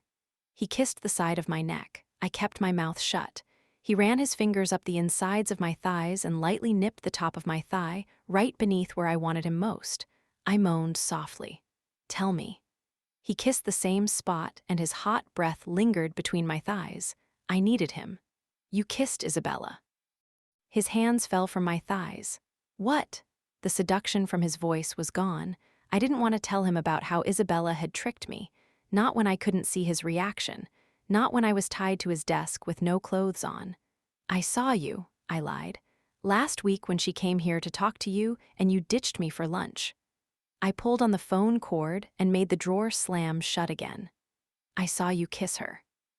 Jesus, Penny, why didn't you say something sooner? I didn't fucking kiss Isabella. Was awfully defensive. The anger in his voice was palpable. I saw you. I bit my lip. It wasn't really a lie. I had a photograph proving it. I tried to move again, but the phone cord dug into my wrists. Stop. He grabbed my arms to make me stop moving. With his other hand, he ran his thumb along my bottom lip again to keep me from biting it. Then you only saw it for less than a second, because she tried to kiss me, but I shoved her off immediately. I thought she was hugging me goodbye. Why didn't you tell me? Because there was nothing to tell. Isabella means nothing to me. I wasn't going to upset you for no reason. For no reason? Your ex-wife kissed you and now you've been exchanging phone calls. You said she was being nice. What was I supposed to think? And she's been harassing me. That I would never cheat on you. I pressed my lips together. I immediately felt more liquid being poured onto my stomach. James, I don't want to play this game anymore. Untie me. You don't trust me? He didn't ask it, he said it as a statement. I wasn't sure if I did or didn't. I wanted to. Rob had made it seem like he hadn't cheated on me during his bachelor party. And James had just proved my suspicion that the kiss with Isabella wasn't what it seemed. Everything that Isabella had sent me was complete bullshit. I do trust you. You don't. How do you not know how I feel about you after all this time? After everything we've been through? I'm sorry, I do trust you. You trust me with your body. He ran his hand down the side of my waist and over my hip. You're so beautiful. His voice sounded sad. James, I trust you. Not entirely. I do. Then prove it. What? He sunk his finger deep inside of me. Fuck. I was just about to arch my back, but he grabbed my breast hard and held me down against the desk. Stop moving. His voice was forceful. He slid another finger inside of me, stretching me wide and squeezing my breast even harder. My body squirmed and his fingers immediately slid out of me. His tongue lapped up the coffee. He left a trail of kisses down my stomach and poured more coffee. I felt his breath between my thighs again. If I wanted to be with someone else, I wouldn't have proposed to you. He thrust his tongue deep inside of me. Oh my God. I could feel his anger with each ferocious stroke. He was devouring me. I knew he was punishing me, but it felt so amazing. His tongue was even warmer than usual because of the hot coffee. It felt unbelievable. I moved my heels to the edge of the desk so that I could get some leverage to match his strokes, but his tongue stopped and the warmth was gone. James. I wanted to grab the back of his head and hold him in place. I pulled against my restraints again. Stop moving. He lapped up the coffee, his tongue somehow even arousing me when it wasn't deep inside my pussy. James, this isn't proving. He grabbed my hips and flipped my body so that my stomach was pressed against his desk. My feet barely touched the ground. I could feel papers sticking to my stomach. He slapped my ass hard. Why aren't you listening to me? I liked the sting of his palm, and he knew it. He slapped me again. Why don't you trust me? You proposed when we were still in Delaware. You could have changed your mind. It's been 2.5 years. He slapped my ass again. Fuck. He slapped me again in the same spot and then gently massaged my ass cheek. And all I've done is love you. He was right. Each and every day, he always told me and showed me just how much he cared. I didn't doubt his love. I was an idiot for thinking those pictures were real. James. He slapped my ass again and slid his fingers back inside of my wetness. Not slow and loving, but fast and rough. He was fucking me hard with his fingers and I couldn't focus on what he had just said like this. I gripped the edge of the desk with my hands as he picked up his rhythm. I needed more. As if answering my unspoken thoughts, he ran his thumb against my clit. I moved my hips back into him. His response was a hard slap against my ass. "You're getting cold feet." I clenched around his fingers, feeling them even more intensely. "I'm not." His fingers moved even faster. "Don't you dare come." "James." He slapped me again. "Not until I tell you to." His thumb began to massage my clit in rhythm with his fingers fucking me relentlessly. "I can't." I gripped his desk even tighter. He slapped my ass again. "Why don't you trust me?" "Because you're too good for me." I was surprised by my own honesty. But that was it. All of it stemmed from my own insecurities. Why on earth was he marrying me? "You have no idea how you make me feel." He removed his fingers and slammed his cock deep inside of me. I moaned way louder than I meant to. He felt so good inside of me. "You have no idea how much I need you." He thrust faster, pressing my hips against the edge of his desk. "How much I crave you when we aren't together." He pulled my hair so that I was arching my back. The phone cord dug into my wrists, but I barely noticed. It was like he was fucking me back in his office at the University of Newcastle, savoring how he felt inside of me, enjoying it more than he knew he would. Each thrust made me climb higher and higher as his hips slammed into my sore ass cheeks. "How much I love you." His pace was relentless. "I love you too." Tears starting biting at my eyes. It was too intense. He tilted his hips ever so slightly, hitting that spot of my anatomy that made me lose control. "Then come for me." As soon as I clenched around him, he exploded inside of me. The familiar warmth spread up into my stomach, more forcefully than it ever had. I came hard as he continued to thrust in and out of me. His groan of satisfaction made me feel more secure than I had in days. And he was suddenly being slow and gentle with his strokes, as if he needed me to know that it was more than just fucking to him. But I knew that. I had just gotten in my own head. He loved me just as much as I loved him. He groaned again before pulling out of me. I sighed and let my body relax against his desk. I had missed this feeling. His fingertips trailed up over my ass, back, and neck until they slowly began to untie the silky tie from around my eyes. "You're the one that's too good for me. I know you don't believe me because you're too stubborn to listen to my reasons." I couldn't help the smile that spread over my face. This wasn't the first time I had told him he was out of my league. No matter what he said, I didn't understand. Because he was James Hunter, it would never make sense to me. He had chosen me for some reason. I was the luckiest girl in the world. I was always just worried the luck would eventually wear off. "We were never going to be just a one-time thing, baby." He kissed the side of my jaw. "We never could be. I can't even role-play that scenario anymore, Miss Taylor." The tie fell from my face, and I opened my eyes. James was kneeling in front of me smiling. He was staring at me intently. "Soon to be Mrs. Hunter, I hope." "Yes, I'm sorry. I just missed you and—" He silenced me with a gentle kiss. "It's okay, but don't be afraid to talk to me about how you're feeling. You need to trust me." He ran the tip of his nose down the length of mine. "I would never cheat on you. You mean the world to me. All I need is you." "I do trust you." I felt so foolish. I looked down at my hands and then back up at him.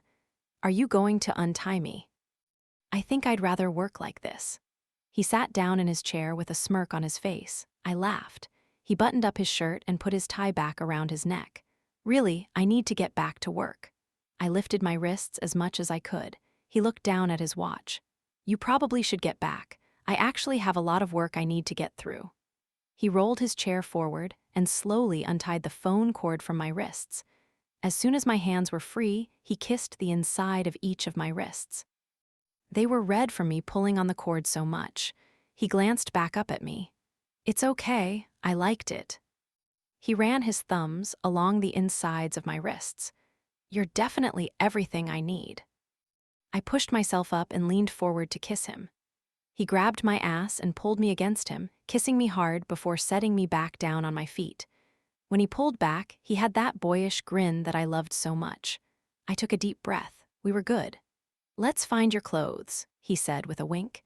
His hands fell from me as he leaned down to grab my bra. There was a paper stuck to my sticky stomach. I peeled it off, but before I could look at it, James grabbed it. He crumpled it up and threw it in the trash. "What was that?" I asked as I put my bra back on. "I got distracted this morning. I keep rewriting my vows to you." My eyes darted back to his face. "James, I thought we agreed to just repeat the words that the minister says. You know I hate public speaking." He smiled and handed me my shirt. "Baby, you're great at public speaking. You would have gotten an A in my class if you hadn't started sleeping with me, or if we hadn't gotten caught." I laughed and pulled my shirt on over my head. It stuck awkwardly to my stomach even when I tried to smooth it into place. I needed to go to the bathroom to wipe some of the stickiness from the coffee off of me. We didn't really get caught. "I know." He grabbed my waist and pulled me back against his chest. "My horrible ex-wife, who I have absolutely no feelings for whatsoever, who I definitely don't want to kiss, gave us away." I straightened his tie for him. "Who I want you to stop talking to." "Okay, done." "Yeah. All my friends say I'm whipped anyway. Might as well prove them right." I lightly pushed his shoulder. "I'm not trying to boss you around." "I know." He ran his fingers through my hair. "I just want you to be happy. I think Isabella was serious about getting my parents to come around, or I would have hung up on her. I know you still want that." I shook my head back and forth. "You really don't want them to come?" "No, I was the one that uninvited them, remember?" He raised his left eyebrow. "Fine, I'd still like them to accept me," I said, "even though they're horrible. Maybe. But I don't want them to be forced into it by Isabella. I don't want her help with anything."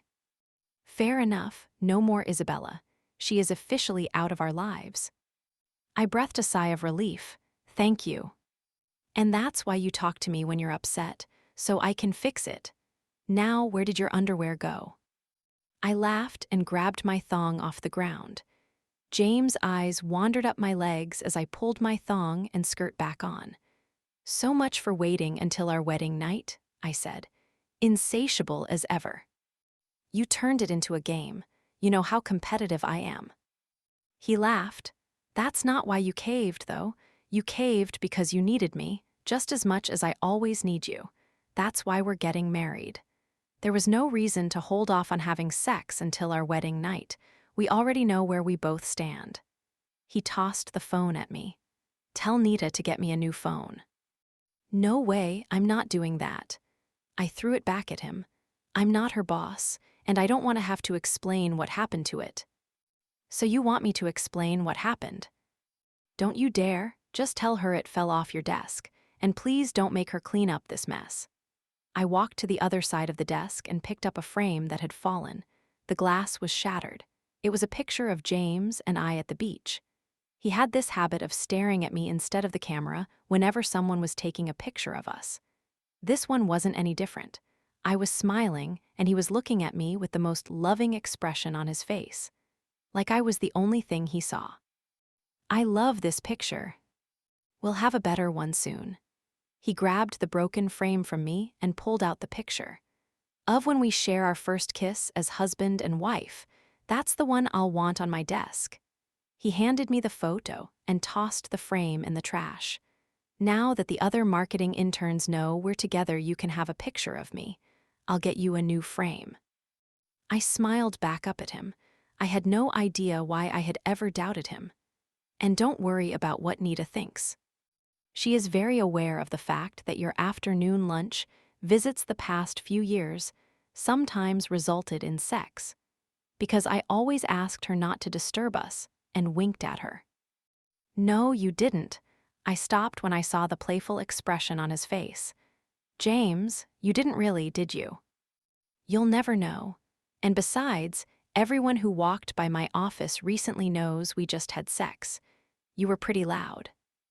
"I was not." He shrugged his shoulders. "I guess we'll see." My face turned red. I wasn't loud. "You should probably get back to work, Miss Taylor. I have a ton of work I need to get done this week so I can marry you." He sat back down at his desk. "I love you." He smiled at me. "I love you so much." I walked out of his office with a huge smile on my face. It felt like a weight had been lifted off my shoulders. Sierra cleared her throat when I sat down at my desk and leaned toward me. "Your hair is a little messed up," she whispered and touched the side of her head. "Oh, thanks." I ran my fingers through my hair. "Was it super windy outside or something?" she asked. I had told them all that I was going to make a quick phone call after lunch. "Yeah, the wind has really picked up." "Please stop talking about this." "Weird. I always check the weather forecast, and I didn't think there was a storm coming. I should have worn a jacket." "Sometimes they just sneak up on you." My eyes were glued to my computer screen. "You just had sex, didn't you?" Tavon asked. "What? PSH, no." Tavon laughed. "You just fucked James in his office." "I did not." I ran my fingers through my hair again. I could feel Zach staring at me. He was clearly judging my relationship. "Then why are you blushing?" Tavon asked. "I'm not. It's just hot in here." "And the sex hair." "The wind." Zach laughed. I looked up, surprised that he was laughing. "Makeup sex is always the best," he said. "Just makes you want to keep coming back for more." I rolled my eyes. "Did you really just have sex in his office?" Sierra asked. I sighed. They had caught me red-handed. "Fine, you caught me." "You two don't have much self-control," Tavon said. "It's not like we do it in his office all the time or anything." "Office sex seems like so much fun." Sierra immediately blushed after saying it. "Maybe I can help you make that fantasy come true," Tavon said. "I don't think so," she said. "I just meant in theory." "It's fun in reality, too." Sierra looked back down at her computer screen. "We work at an open desk pod. We can't have sex here." "But you want to have sex with me." She laughed. "I didn't say that." "We could do it in the copy room, or the mail room. The possibilities are endless, really." Sierra's face turned more and more red each time Tavon spoke. "So, everything's good in paradise then?" Zach asked me. "Really good, yeah." "Good, guys, the bathroom always works too," he said, joining in Sierra and Tavon's conversation. I shook my head. I really didn't think there was much of a chance that Sierra was going to hook up with Tavon, but I never thought that I'd hook up with my professor. And I never thought Tyler and Melissa would get together. Sometimes you found love in the most unexpected place. Tavon stretched. "I could use a bathroom break right now, actually. If you wait a minute to follow me, no one will suspect you." He winked at Sierra. Sierra shook her head back and forth, but I watched her stare at Tavon as he walked away. I couldn't help but think she was in way, over her head with him. Chapter 27. Thursday. I woke up to the sun streaming in through the window. James was still sleeping peacefully. We had gone to bed after a shared shower, and his hair was slightly curly in that way I loved. It reminded me of being in the rain with him. The past few days had been amazing. I was finally able to focus on how excited I was about the wedding. I bit my lip. I was incredibly nervous about the vows. We hadn't talked about it again, but I was pretty sure he was going to say his own. I needed to come up with something, but no matter what I wrote down, I felt like it wasn't good enough. Like he was going to be grading me on my response. I shook the thought away. He wasn't my professor anymore. I wanted to run my fingers down his abs, but I stayed still. I'm marrying James Hunter. I suddenly felt incredibly giddy. This is really happening. My mom was coming tonight for my final fitting. James was putting my parents up in a hotel near our new apartment. I wasn't sure why he always insisted on paying. Probably because I made him feel guilty for not inviting them to stay with us. I guess it was a little weird that my parents knew we were sleeping together. James still felt a little uncomfortable with the dynamic, but now that I was out of school, the age difference mattered even less. When we became husband and wife, everything would be even less awkward. And my parents both loved James. He just wasn't used to having that in his life. He slowly opened his eyes and smiled. "Were you watching me sleep again?" He grabbed my waist and pulled me closer to him. I laughed and rested my head against his chest, breathing in his heavenly scent. "I can't help it. It's hard not to stare at you." He tucked a loose strand of hair behind my ear. 2 more days. 2 more days. Today was my last day of work before the wedding, and I was excited to get it over with. I just wanted to be able to focus on the wedding. Melissa had called me last night and said she'd come to my dress fitting too. She finally seemed excited about being my maid of honor. Maybe she was just happy that I was tying the knot so I wouldn't run off with Tyler. I laughed to myself. I really hoped that Tyler and her made each other happy. I rested my back against the side of the elevator. "What are you thinking about?" James asked and squeezed my hand. I leaned closer toward him and whispered that I'm excited this is the last time I'll walk into your office as Penny Taylor. He smiled down at me. "Do you want to go out to dinner with your parents tonight? I can get us a reservation at that new Thai restaurant near Kleinfeld's. Actually, we're going to be around so many people the next few days. Could we maybe stay in tonight, just us? Maybe we can rent a movie or something. I just wanna relax." He looked even happier than he had a second ago. "That sounds perfect. I'll let Ellen know we'll be there for dinner." The elevator doors opened. James kept his fingers intertwined with mine as we walked off the elevator.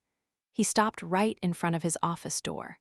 "I have a lunch meeting today that I couldn't get out of, and I'm slammed with last-minute things that need to be finished before I take all of next week off. But I'll see you back home for dinner." He leaned down and kissed me. I didn't care that he was kissing me at work. I was never going to take another moment with him for granted. When he pulled back, my face was flushed. "Have a good last work day as Miss Taylor." He ran his thumb over one of my rosy cheeks. "Have a good last work day as a single man." He laughed. "Don't worry, my friends aren't going to kidnap me again. I'll see you tonight, baby."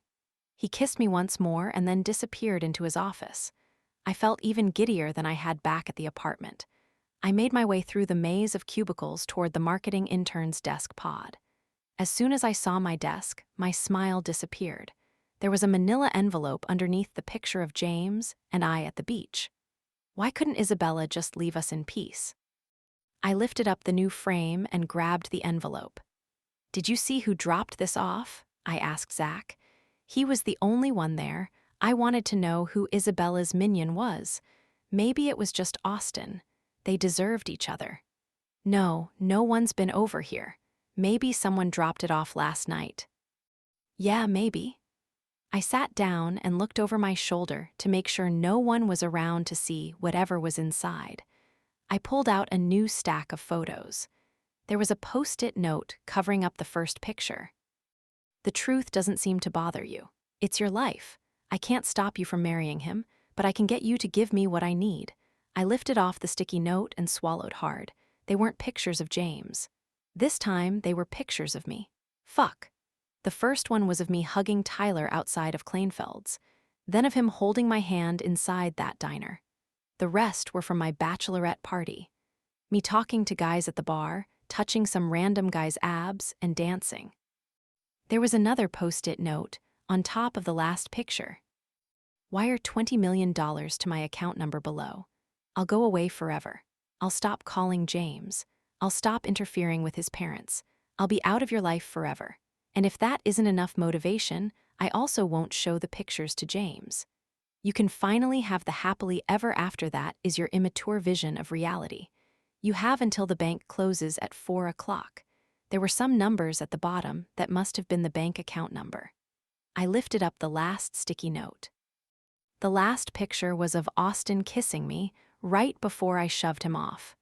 I bit my lip. That bitch. I took a deep breath. All these photos were taken out of context. I could explain them to James. And it just made me realize even more that the pictures she had given me of James were only half the truth. She was like an evil villain, but she was a bad one. And I wasn't going to fall for her games anymore. She would never get another dime of James' money. I pushed the pictures and notes back inside the envelope and tossed it into the trash. I turned around again. It felt like someone was watching me. I guess someone was, or else these pictures wouldn't exist. Neither would the ones of James. I had been so happy a second ago, and now I felt like I was on edge. "So, are you going through with it?" Zach asked, What? Marrying your abusive boyfriend. He's not, and you're awfully judgmental. You don't know me or him. We're all trying to get to know you. Fine, you want to know what I'm going through? His ex-wife hit me. That's why I had a bruise on my face. And she's been harassing me and threatening me. She's doing everything she can to make me call off the wedding. So I don't appreciate you hounding me on this. I don't need anyone else against me. It's exhausting. I just meant where did you grow up? I laughed. God, I'm such a mess. I took a deep breath and turned my computer on. I grew up in Wilmington. Isn't that where Fight Club was filmed? What an interesting coincidence. So, did you at least hit her back? I looked up at him. No. You should fight back, Fight Club. I have no intention of joining the dark side. I'm just saying, it's easier to fight fire with fire. I shrugged my shoulders. I just want her to disappear. I never said to kill her. I laughed again. That's not what I meant. I don't know. Rich people make people disappear all the time. I'm not rich, I said. You're about to be. I shook my head. You're ridiculous. Don't you need to go catch up with the tech department in the bathroom? Maybe you should join us. You need to relax. So what if Hunter has a psycho ex? You won. He's marrying you. Thanks, but I'm going to pass on your enticing offer. I want in on whatever you two are talking about, Tavon said and plopped into his seat. We were just talking about how Zach gets high in the bathroom, I said. Shit, you told her about that? What the hell is wrong with you? She's sleeping with the boss, man. I laughed. What, did you already tell him? Tavon asked. I guess you'll never know. I hadn't yet, but I would eventually. I was pretty sure that James started his first tech company as a way to distract himself from his drug problem, and he spent most of his 20s getting over that time in his life. He wouldn't be happy to know that his employees were lighting up in the bathroom. It wasn't a conversation I wanted to have with him 2 days before our wedding. You deserve to be fired, Tavon, Sierra said, and sat down at her desk. I'll tell Mr. Hunter myself. Oh, come on, Tavon said. You knew what saying yes to a date with me would mean. Sierra's face turned red. I did not know. Where I'm from, people don't sleep with each other on the first date. You're disgusting. Tell him, Penny. My voice trailed off. I had slept with James before we had even officially had a date, and he was my professor. I wasn't the one to lecture Tavon for being forward. I mean, you have to read the situation. Zach laughed. Oh my God, Sierra said. Did you sleep with James on your first date? Kind of. Okay, Tavon said. Tell us the whole story. The rest of the morning I spent laughing and bonding with the other marketing interns. They were all really nice. Extremely nosy, but nice. And I didn't blame them. I kind of did have the inside scoop on their boss. Before lunch, Andy stopped by with an ad idea he wanted us to go over. They were teaming up with Mason and B's advertising agency for it, and it was fun going through the idea knowing that we'd be handing it over to B afterwards. Although I'd be on my honeymoon when it was passed on to them. The afternoon flew by as well. I was just about to shut down my computer so that I'd be in time for my dress fitting when I got an email alert. I clicked on the box that had popped up. You only have half an hour until I give James the pictures. I deleted the email and shut off the computer. My heart was racing even though I knew the threat was empty. The pictures didn't matter. I didn't even talk to James about the pictures Isabella had sent me of him, and we were fine. It was just creepy that she knew my email. See you in a few weeks, guys. I stood up and grabbed my purse. I still can't believe you didn't invite us to your wedding, Tavon said and put his hands behind his head. I didn't know you when I sent out the invites, and we already gave them a head count. I'm really sorry. Tavon sighed. It's fine. Want to go out with me on Saturday? He asked Sierra. I don't think so. She turned to Zach. Would you like to hang out Saturday night? Zach smiled. I'd love to. Asshole, Tavon said. I called dibs. Zach shrugged. Our bromance isn't strong enough to honor your dibs. Besides, Sierra clearly doesn't like you. She's just playing hard to get. Sierra laughed. No, I'm not. Congrats, Penny, and I hope your dress fitting goes well. Good luck, Zach said with a smile. I was glad that he had finally let go of his theory that James was abusive. Break a leg. Tavon laughed. Just kidding. I don't know what to say. You're too young to get married. Thanks for the support, Tavon. Don't listen to him. He's just jealous that you found your person. And he can't even get a date, Sierra said.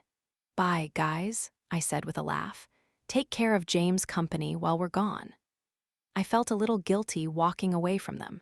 If I hadn't been such a mess when I first started the internship, I would have bonded with them sooner and could have given our wedding planner an updated head count. I tried not to think about it as I made my way toward James' office. I wanted to say hi before I went to my fitting. Right before I grabbed the handle, my phone buzzed. I pulled it out of my purse and looked down at the text I had just received. If you go to James, I'll leak all the photos. Jesus, how did she have my phone number? This was crazy. I needed to tell James right now. He'd know how to handle her. I didn't want to deal with this alone anymore. I reached for the handle again as another text came through. This one was a picture, but it wasn't one of the ones she had sent me this morning. It was of James and I having sex, on his desk in his office. Holy shit. Another one came through, and then another, and another. I put my face in my hand. What was wrong with me? Obviously, she had planted a camera in there if she had gotten that picture of her kissing James last week. I was such an idiot. I didn't think at all. My phone buzzed again, but this time there was a message. You thought I was talking about the other photos from this morning? Ah, Penny, you underestimate me. These photos will be leaked to every sleazy tabloid if I don't see the money in my account in 20 minutes. And don't you dare run to James. If you do, I'll leak the photos. If you call the cops, I'll leak the photos. We're ending this right here, right now. And there's more pictures where that came from. You're quite flexible. You sick fuck. This wasn't just some petty game. She'd ruined James' reputation. My hands were shaking. James was the CEO of a huge company. He was well respected. He was a freaking philanthropist. He was a good person. These pictures would make it seem like he didn't have control. I stepped away from James' office and looked back toward the cubicles. I had tossed out the envelope that had Isabella's account information in it, but I could dig it out of the trash. Would she really leak the photos if I went to James? I had already tarnished his reputation once. I didn't want that to be on my hands again. My phone buzzed again. Step away from his office. Here's my account number again. You're running out of time. The account number was written at the bottom of the text. I turned around. How is she watching me? I could feel tears begin to well in my eyes. I couldn't risk it. James could lose everything. $20 million wasn't that much to him. And maybe we could get it back later. She didn't say I couldn't tell him afterwards. I didn't have time to think right now. I was running out of time. I ran toward the elevator and called Ian. He picked up on the second ring. Hey, Penny, I'm waiting outside to take you to Kleinfeld's. I stepped onto the elevator and pressed the button to close the doors. No, Ian, I need you to drive me to the bank. Okay, which bank? Shit, I knew James had set me up with my own account when we moved to New York despite my protests. I had never accessed it before. Every now and then I used the credit card he gave me to buy expensive dresses for functions I went to with him. But I had no idea how much was in the account. Hopefully, it would be enough. What bank was it? Just the normal one. United Bank, the one that James uses. Yes, I tried to hide my sigh of relief. Yup, the normal one. Ian laughed. You got it. I hung up the phone when he came into view. He was parked right outside the office building, and the door was already open for me. How long will it take to get there? It's just down the street. Thank God. He gave me a funny look, but closed the door. As soon as the car was moving, I felt even more nervous. Was I doing the right thing? James wouldn't want those photos all over the internet. I didn't have a choice. We pulled up outside of a building that said United Bank. "Thanks, Ian," I said and got out the second the car stopped. I ran up the steps and into the bank. It was insanely fancy inside. It looked more like a hotel than a bank. There was no line, so I walked directly up to the teller. "Hi, I need to transfer some money." She stared at me for a second. "Yes, miss." "Taylor, Penny Taylor. I have an account here, but I don't know the account number off the top of my head. Or at all. I hope this is the right bank. I had a couple $1,000s in my own bank account. That wasn't going to appease Isabella. "Okay, hold on 1 second. Penny Taylor?" She stared at her computer screen as she spoke. "And you're looking to transfer money?" "Yes, just to a different account." "How much are you looking to transfer?" 20 million. I had lowered my voice slightly.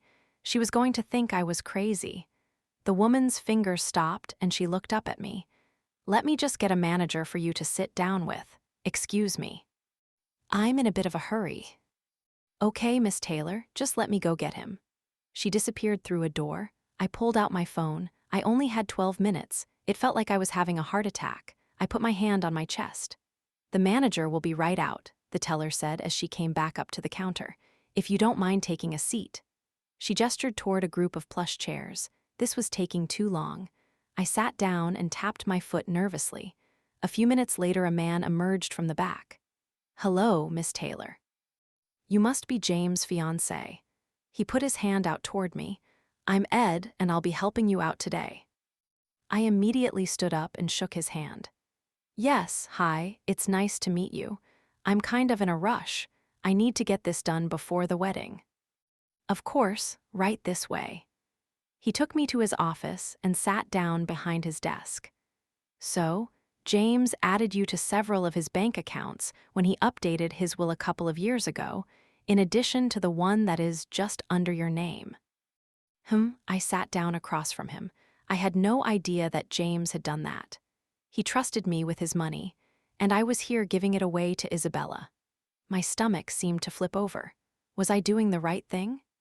"And you understand that all of your joint assets are not liquid. You don't have $20 million sitting in the bank. A lot of your money is currently tied up in investments. Properties, stocks." "Yes, of course." I hadn't even thought about that. No one had $20 million just sitting in the bank. That wasn't financially responsible. "Is there any way to liquidate some of those assets?" Ed scratched the back of his neck. He was starting to look uncomfortable. "Are you sure you want to do that?" "No, yes." James' portfolio is very diverse, but if you're looking for liquid assets immediately, the best way is probably through stocks. I'd advise you to call James' broker to get his take on what stocks are best to sell at the moment. How about you come back tomorrow? The stock market closes in several minutes as well as this bank, and could you just do it for me? Just take your best guess on which to sell. "Miss Taylor, I'm not a financial advisor. I'm just the manager of the bank, and I don't have access to your stocks." My phone buzzed, and I looked down at the text that had just come through. "James' broker's name is Bill O'Neill. I'm sure you have been added to that account as well. You have 10 minutes, Penny." My hands started shaking again. I looked over my shoulder. How did she know everything I was doing? "Miss Taylor, if you'd like to call James to discuss." "No, that's okay. Do you have Bill O'Neill's phone number so I can call him real quick?" "Of course." Ed stared at his computer for a second and then typed a number into his desk phone and handed it to me. "Hey, Ed," Bill O'Neill said when he picked up the phone. "Did you catch the game?" "Hi, Bill. This is actually Penny Taylor, James Hunter's fiancée." "Oh, hi, Miss Taylor. I've heard so much about you. Did you catch the Mets game last night?" "No, actually, I'm kind of in a rush, Bill. I need to liquidate some of my stocks." Bill cleared his throat. "Let me get James on the other line." "No, I mean, he wanted me to handle it." I dropped my voice slightly. I need to transfer $20 million for an investment opportunity that he doesn't want to miss out on. Great, great. What company is James investing in now? Uber. It was the first thing that popped into my head. I thought he already invested in that. Well, just more, when he sees a good investment, he likes to go hard. Go hard? I was so bad at lying. I could feel Ed staring at me. I had told him I needed to do this before the wedding. Investing in Uber had nothing to do with that. My stories were already losing substance. So, if I sell some stocks, will we be able to get enough money in my bank account? Sure, but the trading floor closes in just a few minutes. Then we better hurry this along. Bill cleared his throat. What were you interested in selling? Apple, again. I just said the first thing that popped into my head. Are you sure? It's on an upend. I'm sure. I'd really feel more comfortable if I got James in on this call. I know that he likes Apple and I'm marrying him on Saturday. If you don't assist me with this, the first thing I'll do as his wife is convince him to get a new stockbroker. Right, very well. Sorry, Miss Taylor. There was a pause on his end. What else would you like to sell? That was only $2 million. $2 million in one stock? How about GM? I said. I didn't know enough about stocks to be having this conversation. He doesn't have any investments in GM. Crap, right, I forgot. How about Google then? Okay, that's another $10 million. Great, what are some of the highest yielding stocks? He's made a ton of money in oil. Oil, James was very environmentally conscious. Why did he have oil stocks? Sell all of those. Maybe he'd thank me later for that one. I only need to sell a few of them to get you the money you need. Do you have a preference? No, just do it. I looked down at my phone. I only had 3 minutes left. Ed was already packing up his briefcase for the day. Shit. Okay, it'll take a few minutes for the funds to appear in your account. I wasn't sure if that would cut it, but there was nothing else I could do. Thank you for all your help, Bill. I'll make sure to let James know how accommodating you were. Very well, and congratulations on your upcoming nuptials. Thanks. I hung up the phone before I said anything else stupid. Ed, can we set up the transfer now? He looked down at his watch. The bank closes in a few minutes, and it usually takes some time for the funds to appear. Bill said it would just be a few minutes. I have the account number. I need the money in right here. I pulled out my phone. Ed looked even more uncomfortable than he had a minute ago as he sat down. That's not the account number for Uber. I laughed nervously. No, it's not. I just needed Bill to sell the stocks for me. He was more likely to do it if he thought we were investing in something else profitable. I see. Ed tapped a few keys on his computer. So, whose account is this? He wasn't making eye contact with me. A last-minute wedding venue expense. For $20 million. You know James, he's extravagant. Has the money transferred yet? It'll be another minute. Just let me fill in the information for the transfer. I looked down at my phone again. 1 minute. Here we are, Ed said. Would you like me to print out a copy of your transaction or send an email copy to you?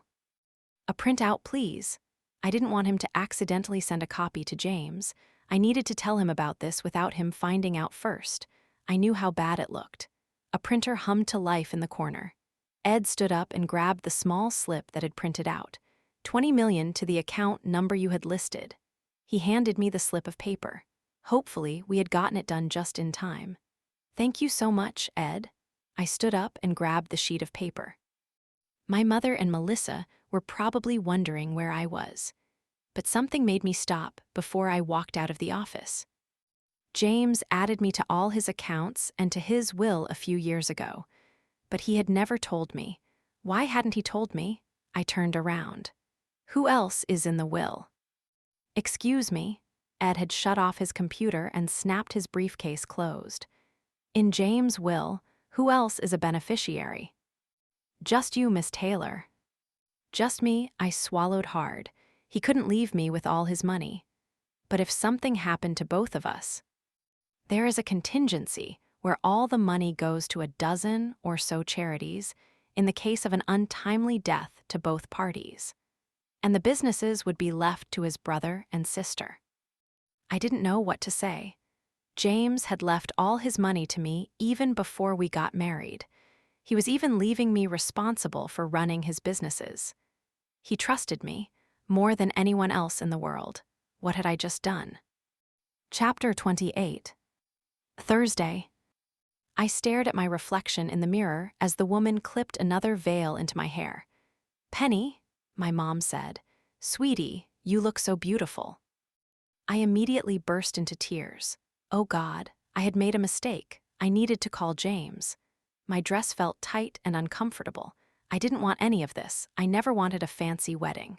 James had told me he didn't either. He said he had already done all that. He wanted to get married in Vegas. But I had said no. I had told him I wanted my family and friends to be there. Why were we doing this? Why was I making him do something he didn't want to do? I didn't need any of this. Melissa grabbed a tissue and handed it to me. "Penny, that one's perfect. The diamonds match the straps on the dress. It's absolutely gorgeous." I nodded. They thought I was crying because I liked the veil. I blotted my eyes. "Let's get this one," I said and pulled it out of my hair. My hands wouldn't stop shaking. I pushed the veil into the sales associate's hands so that no one would notice. Isabella still hadn't contacted me. I didn't know whether or not she had gotten the money in time. The pictures could be all over the internet already. "Can you help me get out of this?" I asked the woman who was helping me. She nodded and we went back into the changing room. As soon as I was back in my normal clothes, I grabbed my cell phone. Still nothing. "Do you girls want to go get some dinner?" my mom asked. My treat. "I can't, Mom. I told James I'd have dinner with just him tonight." "Of course." My mom gave me a smile. "Melissa, do you and Tyler want to join Peter and me for dinner?" "We'd love to, Mrs. Taylor." The sales associate handed me my dress in a bag.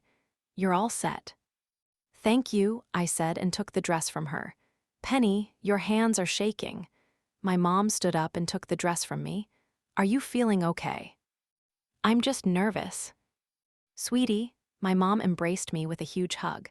"I was nervous before my wedding too, but you have nothing to worry about. You and James have such a strong connection, and you've already been through so much together. The two of you can face anything. Everyone can see the love that you share. I'm so happy for you." She squeezed me once more and then released me from her embrace. "You two were made for each other," Melissa said with a smile. "There is no other way to describe what you guys have." "How are you and Tyler doing?" Melissa's smile got even bigger. "So good, and I think I owe you a thank you for that. He told me that he talked to you about it." "I'm so happy that it all worked out." Melissa threw her arms around me. "I'm so sorry about everything, Penny. I don't know why." "It's okay." She had already apologized a dozen times. I love you so much, and I'm so happy for you. I'm sorry if my attitude ruined anything leading up to your wedding." "It didn't. At least, it didn't matter now. I was just happy that we were friends again." She was back just in time to be my maid of honor. She unwrapped her arms from around me and squeezed my shoulders. "And you're going to be the most beautiful bride. Why are you crying again?" "Sorry." I laughed and quickly wiped my tears away before they could stream down my cheeks. I don't know what's wrong with me, but I did. I had this awful feeling in my stomach that this wedding wasn't going to happen. I had just stolen money from James. My reasoning didn't matter. I had probably just lost his trust. Isabella was a better villain than I had given her credit for this morning. She had played this whole thing just right. "You're just nervous," my mom said. "Try to get some sleep tonight. You'll just be excited tomorrow when the celebrations start. And I can't wait to meet James' parents at the rehearsal dinner." I hadn't told my parents about the disaster at the engagement party. I wasn't sure why. They would probably never meet James' parents. But I didn't want them to think that reflected poorly on James. He'd be better at explaining it to them than I would. I still had so many unanswered questions about his childhood. Melissa was staring at me with a funny look on her face. When my mom turned away to grab her purse, I shook my head at Melissa. She just shrugged and pretended to zip her mouth shut. "Thank you," I mouthed silently. We all made our way outside. It was still hot out. I gave my mom and Melissa both a hug goodbye. "Have fun at dinner." "Thanks again, Penny. I really owe you one," Melissa said. "We'll see you tomorrow night." Bye, Mom." "Don't be nervous, Penny. James is one of the good ones." I tried not to start crying again as I nodded my head. He was, but I didn't feel like I was. "See you tomorrow." I turned away from them and walked toward the car where Ian was waiting. Ian smiled at me. "Are you excited for the wedding?" he asked as he took the dress out of my hands. "Yes." My voice sounded small as I hurried into the car. I just needed to get home and tell James. Everything would be fine. I'd tell him about all the pictures Isabella had sent me and the texts. Maybe he could figure out how she seemed to know my every move. We could figure this out together. "What kind of dress did you get?" Ian asked as he pulled away from the curb. I laughed. "I don't really know the style. It's pretty, though." I could see Ian's smile in the rearview mirror. "I'm sure you'll look beautiful." "Thanks, Ian." "Do you know when Jen is coming in?" My phone buzzed and I pulled it out of my purse. There was a new text. "Thank you for your assistance, Penny. There is one more thing, though. You can never tell James that you transferred the money to me, or that I was the one that asked you to do it. If I find out that you told him I was involved in this in any way, the photos will be leaked. So keep my name out of it. I'm officially out of your life. Good luck getting to know the man you're marrying. You're going to need it." I swallowed hard. I wasn't allowed to tell him. My chest started hurting again. I pressed my hand against it and tried to take a deep breath. What if James found out on his own? What was I supposed to say? I couldn't lie to him. He'd be able to tell. Not that Ed and Bill didn't realize I was lying, but James knew me better than anyone. He always knew if something was bothering me. "Penny," Ian said. "What?" "Do you know when Jen is coming in?" I tried to focus on what he was saying. She's coming in tomorrow morning. Would you like me to pick her up from the airport and take her to the hotel?" "That would be great, Ian. Thanks." I couldn't even get joy out of how excited he looked. Ian had a crush on Jen for as long as I knew him. Maybe he'd finally tell her that he liked her this weekend. Weddings were romantic. Ian turned into the parking garage beneath our apartment building. I grabbed my dress off the hook in the back seat. "Thanks for the ride, Ian." "Would you like me to carry that up for you?" he asked. "No, that's okay, thanks." I got out of the car and walked slowly toward the elevator. Please don't know, please don't know, please don't know. I leaned against the side of the elevator and closed my eyes. Even if he did know, I could just tell him I couldn't tell him what had really happened. He had to believe me. He trusted me. I unlocked the door and walked into our apartment. James wasn't in the living room or in the kitchen. "James." I called as I walked upstairs and into our bedroom. There was no answer as I hung up the dress. Maybe he was picking up dinner somewhere. I walked over to our bed and grabbed the box full of notes and pictures that Isabella had sent me. I didn't want to talk about any of this. It was time to let all of this go. I walked out of our bedroom and back down the stairs with the box under my arm. If I could believe James hadn't cheated on me after seeing these pictures, then he could believe me when I told him whatever ended up coming out of my mouth about his missing $20 million. God, I was so screwed. Maybe I could tell him I made an investment, or that the dress cost a lot of money, or just tell him the truth, but I couldn't risk it. Isabella was watching me somehow. She knew what I was doing. I didn't know how, but she did. She had eyes and ears everywhere. How did it go? I almost jumped when I heard James' voice. I put the box on the kitchen counter and turned around, shielding it from his view. "Good. I think you're going to like the dress." James had a glass of scotch in his hand. He sat down on the couch and took a sip. He looked tired. "You look beautiful in everything, Penny." He said it without looking up at me. I glanced down at the box and then back at him. I'd throw it away in a minute. I walked over to the couch and sat down next to James. Are you okay? He must already know. I could tell something was bothering him. He never drank alone unless he was upset.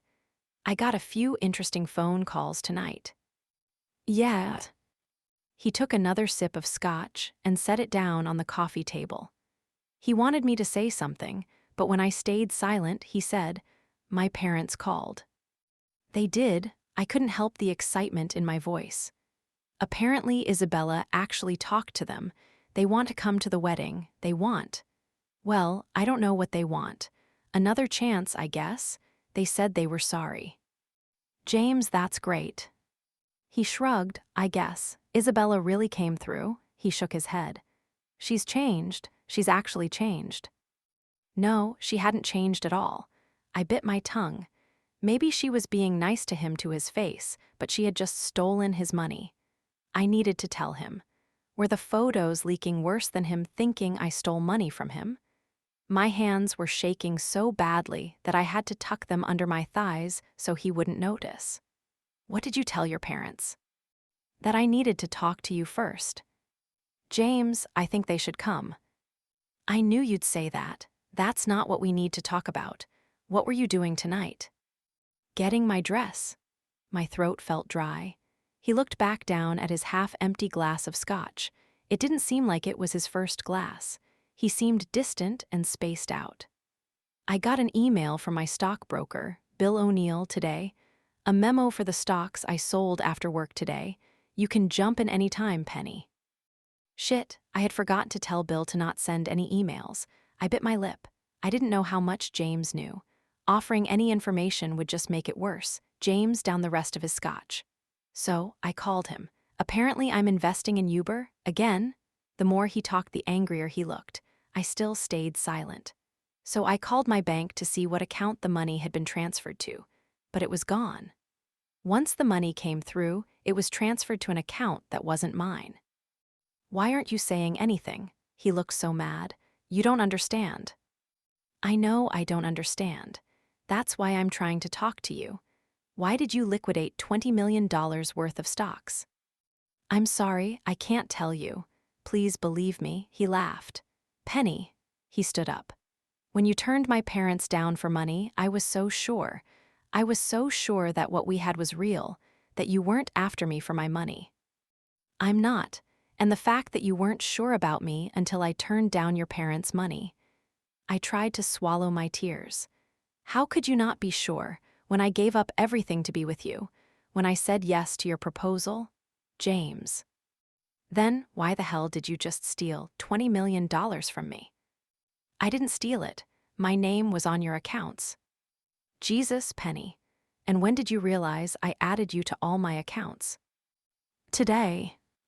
Don't lie to me. You promised you wouldn't lie. Today, James. I didn't know until today. He nodded. He seemed to believe me, which was good because it was the truth. How long have you been planning this? I haven't been planning anything, James. I had to transfer the money. I didn't have a choice. I was. Stop lying. You promised you wouldn't lie to me, he repeated. He ran his hands through his hair. Isabella tried to warn me. She said that you didn't love me. She always said you were after my money. Why would you believe her? Have the past 2.5 years meant nothing to you? He shook his head. Because she was right, you just wanted me for my money. I fell in love with you when you were my professor. You could have been broke. I still would have loved you, James. You don't love me. Stop lying to me. What's the point now? You got what you wanted. Just go. That's not true. I love you. All I want is to marry you. I'm not going anywhere. He pulled out something from his pocket and tossed it at me. You don't love me. I unfolded the pictures. They were the ones of Tyler hugging me and holding my hand in the diner. Isabella was a fucking liar. You still love him. He sounded more hurt by this than the fact that he was missing $20 million. I never loved Tyler. James, you know that. I love you. I've only ever loved you. I stood up, but he took a step back from me. Then, why did you do it? I didn't know what to say. I didn't have an answer. Those pictures aren't what you think. I was upset when you were at your bachelor party. Melissa wasn't speaking to me. Tyler was just being a good friend. He went and asked Melissa to be his girlfriend right after this, I said, and waved the pictures in the air. Isabella took these and she's. I know that Isabella took these. She gave them to me a few days ago, and she told me I couldn't trust you, but I didn't listen, because I trusted you with everything. I was wrong. It looked like he was about to cry. I had never seen him like this. I wanted to comfort him. I took another step toward him, but he took a step back. You weren't wrong, James. You can trust me. Please just believe me. We're being blackmailed. I had to transfer the money, so there wouldn't be pictures of us having sex leaked all over the internet. He laughed and shook his head back and forth. God, all you do is lie. You're leaving me, right? That's what this is. No. And you needed money before you left me. He said like he hadn't even heard what I had just said. So you could run away with him. What? No. I wanted to laugh. This whole thing was ridiculous. I don't love Tyler. I don't want to be with Tyler. And we're certainly not running away together. James.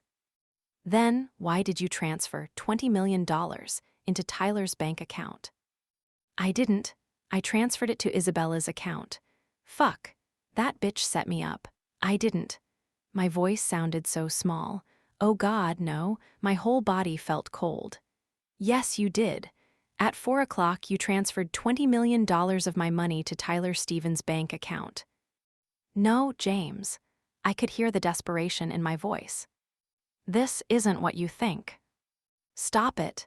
He ran his hands through his hair again. Isabella knew. That's why you didn't want me to talk to her. She knew you didn't love me. She knew you just wanted my money. I do love you. I love you so much. But not as much as you love him. Penny, I trusted you. Then trust me now. We're being blackmailed. Just stop. His voice was so loud. Who the fuck would blackmail you into giving my money to Tyler? I can't tell you. Because the answer is no one. Your lie doesn't even make any sense. He didn't believe me. We are being blackmailed. I just can't tell you by who or they'll leak. Photos of us having sex? Yeah, I heard you the first time. I need some air. He walked past me. He stumbled slightly and caught himself on one of the stools in the kitchen. I had only ever seen him this drunk once before after hanging out with Rob back in Newark. You can't leave. You're drunk. Please just sit down. Like you care. I do care. What, because you love me? He scoffed. No one loves me. Keep the money. Just get the fuck out of my house. James, I put my hand on his arm. He recoiled from me like my touch caused him pain. Leave. His voice was firm. I'm not leaving until you listen to me. Go be with Tyler. Go be happy. That's all I ever wanted. For you to be happy.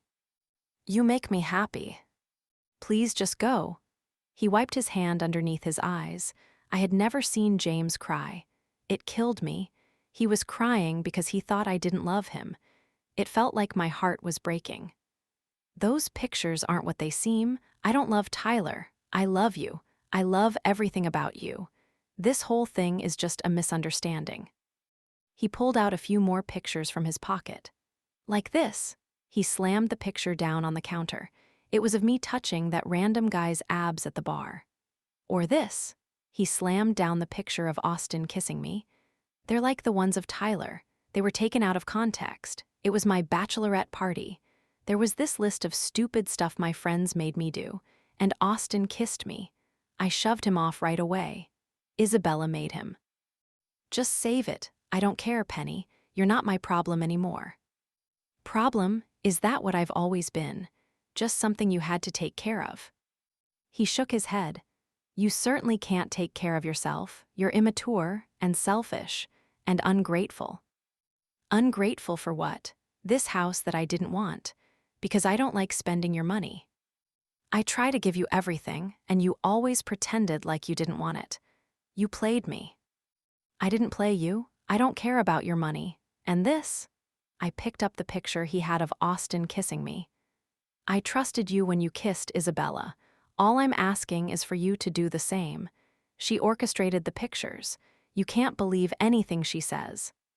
But the money, explain that to me. Just tell me who's blackmailing us. He put the word blackmail in air quotes. My phone buzzed. I pulled it out of my purse and looked down at the text. Don't you dare. All I have to do is press enter.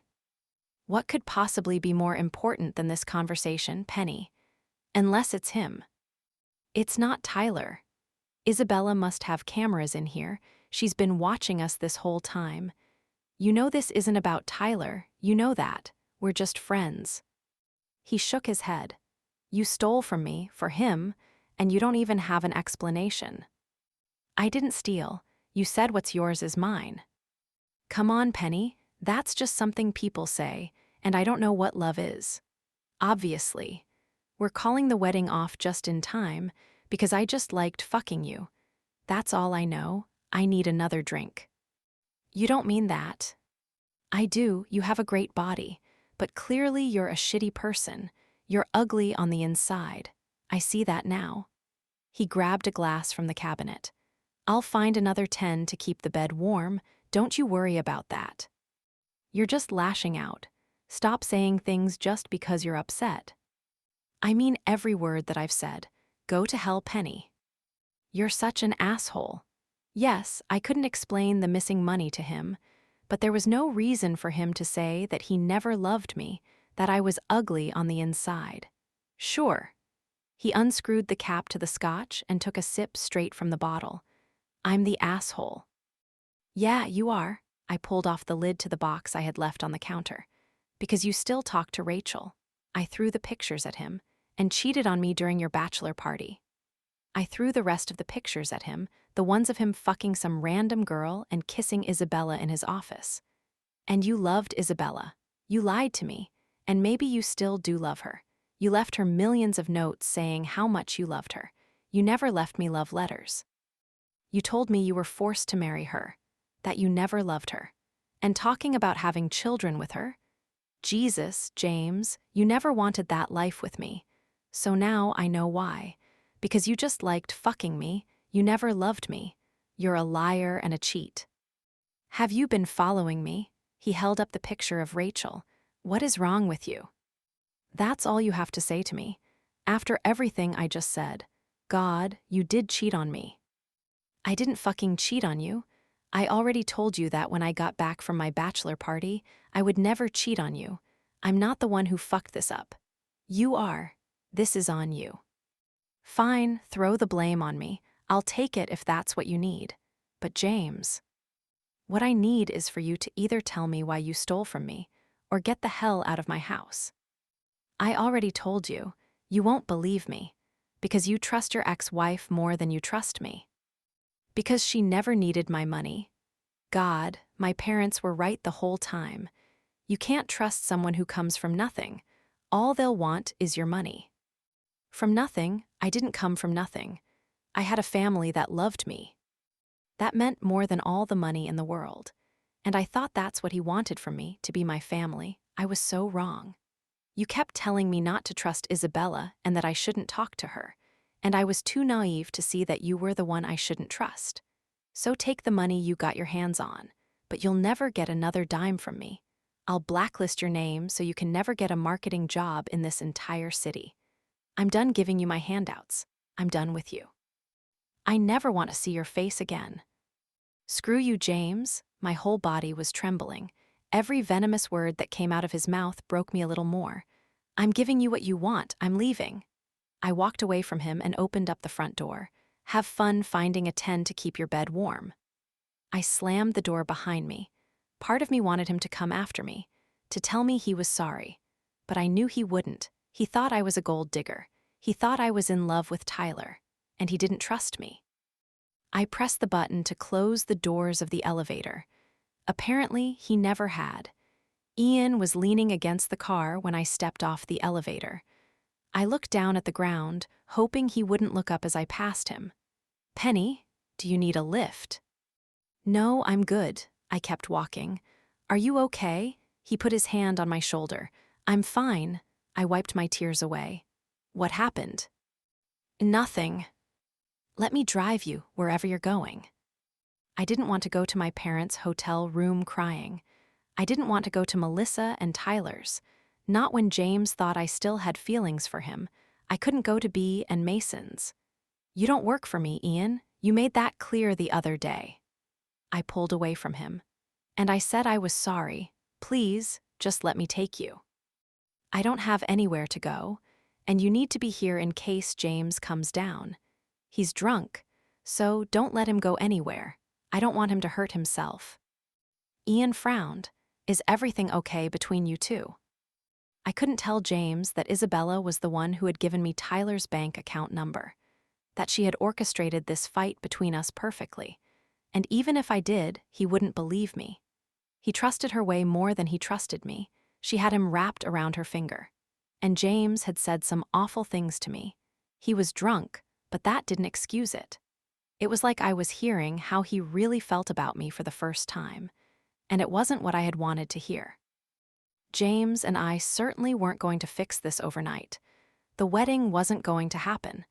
I grabbed my key out of my purse and the credit card that James had given me and handed them to Ian. I didn't need James' money. I never needed it. I only needed him. Can you give these to him for me, please? Penny, what's going on? We're done, I shook my head. I'm done. Just don't let him go anywhere while he's drunk. I don't want anything to happen to him. Ian nodded his head. I'll still take you wherever you want to go. As a friend. It's okay, Ian, I'll walk. Where the hell was I going to go? Where will you stay? I'll figure it out. Just don't let anything happen to him. I walked away before he could ask me any more questions. Chapter 29. Thursday. I knew I'd love James until the day I died. That's what hurt the most. He could say as many horrible things as he wanted to me. It didn't change the way I felt about him, and I still wanted him to be happy, even if I wasn't the one that could make him happy. Sex, that's what it came back to. That was my biggest fear, that he was addicted to sex. I was just a good lay. Did he really mean that? I felt so cheap. James had lashed out at me before. He was good at pushing people away because he didn't think anyone could love him, so he didn't want to fall for anyone. I hated that I was walking through the city streets of New York, a city that wasn't my home, feeling bad for the person who had just dumped me. But I did feel bad for him. He was so broken. I thought I could heal that wound. I thought I was enough. But I was just a good lay. I was just an escape from his reality. I was a drug. And he was ready to move on to the next thing. The most ironic part was that Isabella had warned me it would happen. She had actually been right. Isabella had acted like a good friend to him the whole time she was torturing me. She won, and I didn't want to spend my whole life fighting her. I had a sick feeling that James was running to her right now, falling into her trap. Hopefully Ian would listen to me and not take him anywhere. If he wasn't going to be with me, he needed to find someone that actually made him happy. I didn't want him to revert back to her because it's all he knew. I pulled out my phone and called Rob, who was in town for the wedding. He could take care of James and make sure he didn't get back with Isabella. Rob hated her just as much as I did. Cashing in on your last lay as a single woman, Rob said. I thought you might call. Rob, can you go check on James? I asked, ignoring him. Absolutely. I was just on my way over to hang out with you guys. Are you not there? James can explain. Just take care of him, okay? Promise to take care of him for me. It suddenly hit me hard that I was losing all of James' family and friends too.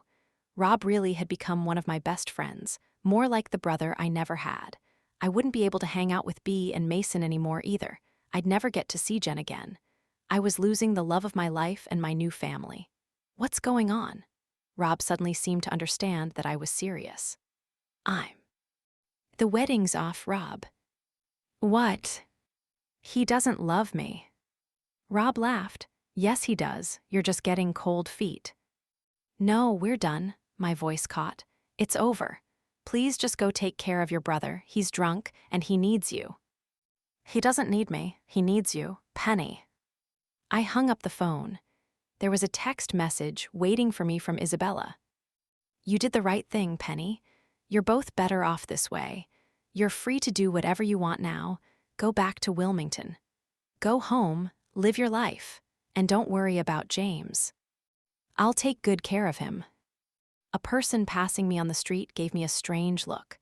I quickly wiped away my tears. I was aware of the fact that I looked like a crazy person, but I didn't really care. If James didn't want me anymore, it didn't change my feelings for him. I'd always love him, and I needed to do one last thing for him before it was too late. I looked in my purse. I had about $30 in cash. That could at least get me there. I'd figure out what to do next later. It was time to finally take Zach's advice. I needed to fight fire with fire. If I couldn't have James, I had to make sure Isabella didn't end up with him either. I put my hand out and hailed down a taxi. I looked up at the Hunter's huge mansion. It seemed strange that this is what James thought I was after. I never cared about his money. I didn't know he still had doubts about that. But his parents had ingrained that thought into his head. If he had just trusted me, the wedding would still be on. I had trusted him. I was going to marry him despite the pictures Isabella sent. But James hadn't given me the same courtesy. What happened between us was just as much his stubbornness as it was Isabella's fault. And she knew him. She knew that he was sensitive about someone being with him for his money. She won. What life did I have to live without James? I didn't have a home to go back to. New York was my home. Wherever James was, that was my home. He was home to me. I quickly wiped away the tears that had started to roll down my cheeks. I just wanted him to be happy. I walked up the steps to James' parents' house and pressed the doorbell. A moment later, Eric opened up the door. He was the person that had been nicest to me at the engagement party. I fit in better with their help than with any of them, because I came from nothing. "Hi, Penny." "Hi, Eric. I need to talk to James' parents." "Are they expecting you?" "No, but it's urgent. Can you please tell them that? I wouldn't be here if it wasn't." "Of course." He stepped aside, and I walked into their huge foyer. "The sitting room is to your left. Please take a seat while I go tell them." "Thank you." I walked into the room he had pointed to as he disappeared down a hallway. The room was like every other room I had seen in here. It was way too ornate for my taste. Simple people liked simple things. This wasn't a life I wanted. I'd be okay. No. I sat down and put my face in my hands. It didn't matter what I told myself. I'd never be okay. I bit the inside of my cheek. I wasn't going to cry in front of James' parents. As far as I knew, they were part of Isabella's scheming. If that was the case, I wasn't going to give them the satisfaction of seeing me cry. But I really hoped they weren't. They had said that they'd do anything to protect their son. I just needed to make them see that I wasn't the one that they should be worried about. Isabella had taken everything from me. And all I could do was make sure she didn't get to take my place in James' life. He needed someone good and kind. Maybe that wasn't me. Good, kind people didn't have sex in their fiancé's office. That's what got us in this mess in the first place. Good, kind people also didn't touch strangers' abs during their bachelorette parties. But I didn't want to. I had wanted to stay in and watch a movie. I thought I was a good person. And it hurt that James didn't think so. It felt like no one had ever truly seen me before I met him. But he thought I was ugly on the inside. My chest hadn't stopped hurting since I had left our apartment. His apartment. He had made that very clear. He never loved me. James' father cleared his throat. I immediately stood up. "Mr. and Mrs. Hunter, I'm sorry to just stop by." "A little notice would have been nice," James' mother said. "It's okay," Mr. Hunter said, and walked into the room. "Eric said you had something urgent to discuss." James' mother sighed and walked into the room. "Yes, it's about Isabella." "Isabella is a dear friend of the family. She'll always be our daughter-in-law. If you're here to complain about her, you've come to the wrong place. You'll never replace her." "Enough," James' father's voice made me jump. He sounded like James when he was upset. "Let the girl speak." I swallowed hard. "I'm not trying to replace her, and I'm not going to be marrying your son." "Thank heavens," His mother sighed and sat down in one of the chairs. James' father lowered his eyebrows. Again, it reminded me of James. What happened? Where is he? He's fine, he's with Rob. It was the first time that it actually seemed like one of James' parents cared about his well-being. Okay, well, Eric will see you out, James' mother said. She snapped her fingers and Eric appeared at the door. No, I'm not here to tell you about that. I got an email from Isabella this morning, blackmailing me and James. She had pictures of. Right now wasn't the time to be discreet, and I didn't care if Isabella was listening. She had never said I couldn't tell his parents. Of James and I having sex in his office. She planted a camera in his office or something, and she said she'd leak the photos to some tabloids if I didn't agree to transfer $20 million into her bank account. I didn't want the pictures to be leaked. I was trying to protect your son. I love him so much, I was getting off topic. I blinked away the tears that were starting to well in my eyes. I did what she asked. And she said I couldn't tell James that she made me do it. So I didn't.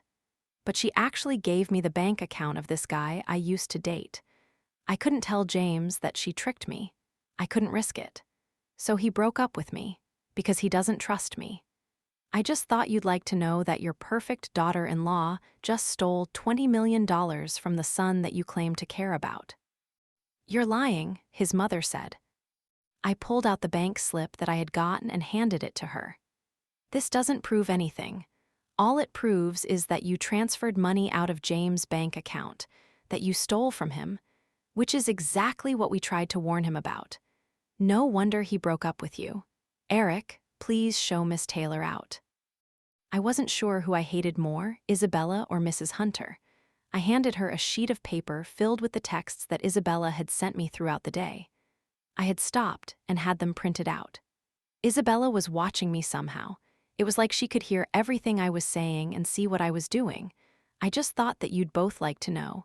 Maybe she's not the girl you thought she was. I walked past his mother and toward the door before I could start crying. Wait, his dad said. I stopped and turned around.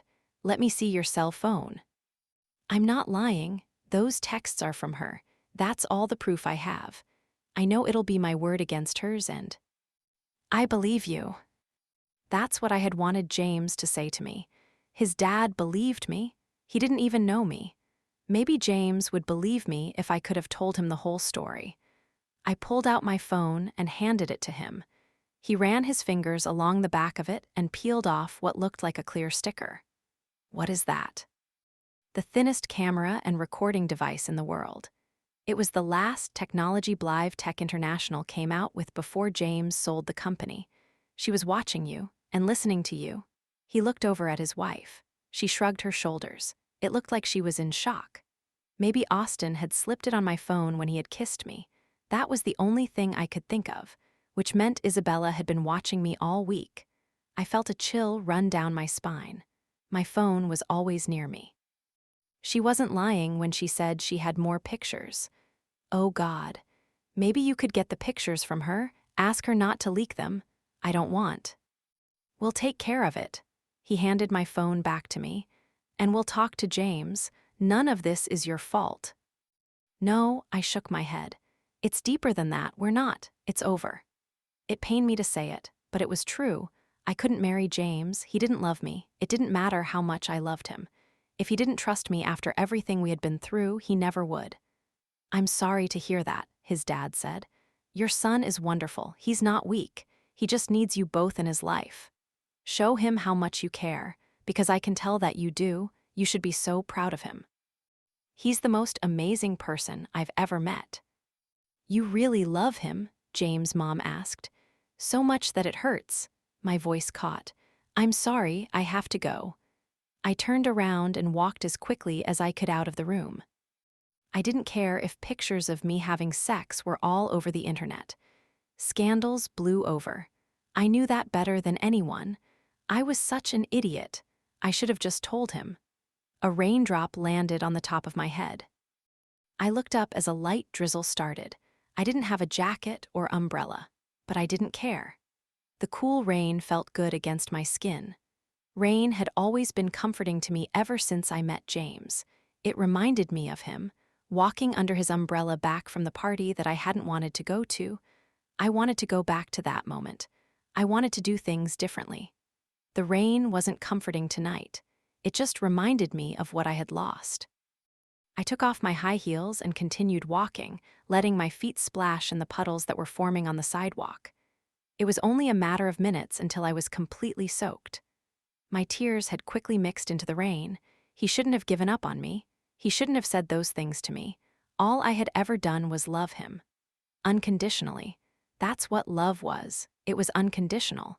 James didn't love me. He had never loved me. I was holding on to something that had never existed. It felt like I was melting into the rain. James was wrong. I could take care of myself. I didn't need his handouts. I had my debit card with a few $1,000s left in my bank account. It was all the money I had saved up working stupid summer jobs in high school and in college before meeting James. And it was all I needed. It was all I had ever needed. I'd use it to leave. That's what he wanted.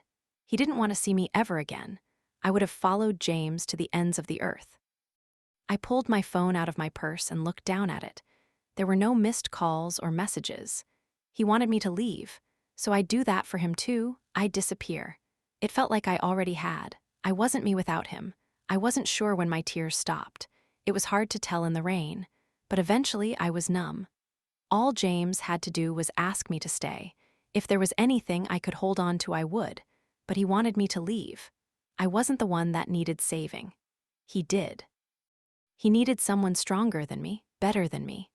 I kept walking like I knew where I was going, but I was completely lost. The truth was, I had nowhere to go.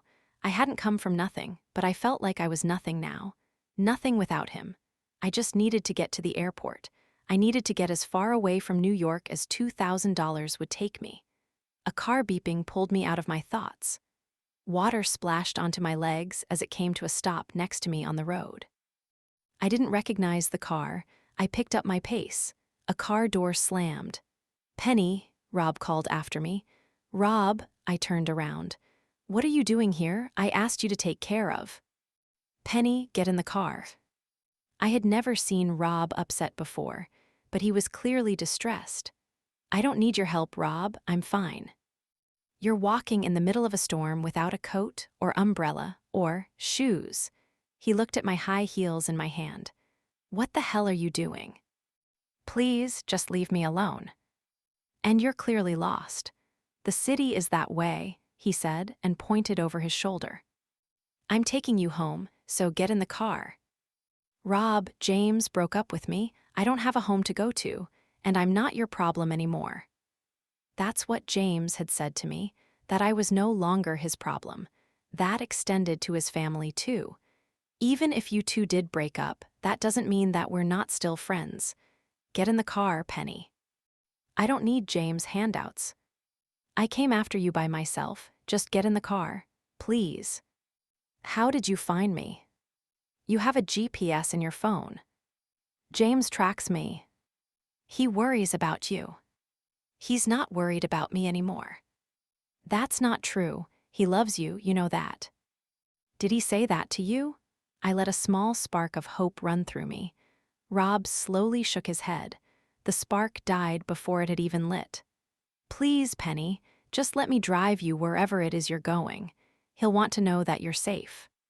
"He doesn't care if I'm safe or not. He wants me to disappear." "Will you take me to the airport?" I pressed my lips together. This was it. I was really going. "If that's what you really want, then yes."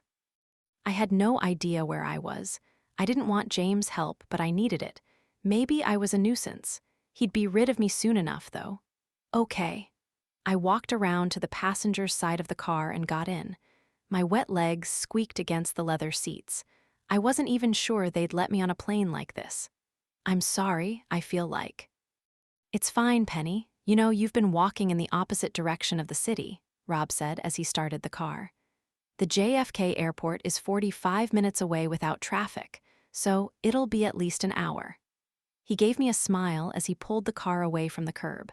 There was always traffic in New York, but his joke didn't make me laugh. It would have taken me forever to walk to the airport. "Thanks, Rob, for helping me when you didn't have to." Rob shook his head. Penny, I care about you. You're like a little sister to me, an annoying little sister who likes putting herself in danger. What were you thinking? I looked out the window. We really were in the middle of nowhere. It was strange how once you left the city, you couldn't tell you were close to it. I didn't want to disappear. I just wanted to see something familiar. I wasn't thinking. It's not like I have anything worth mugging anyway.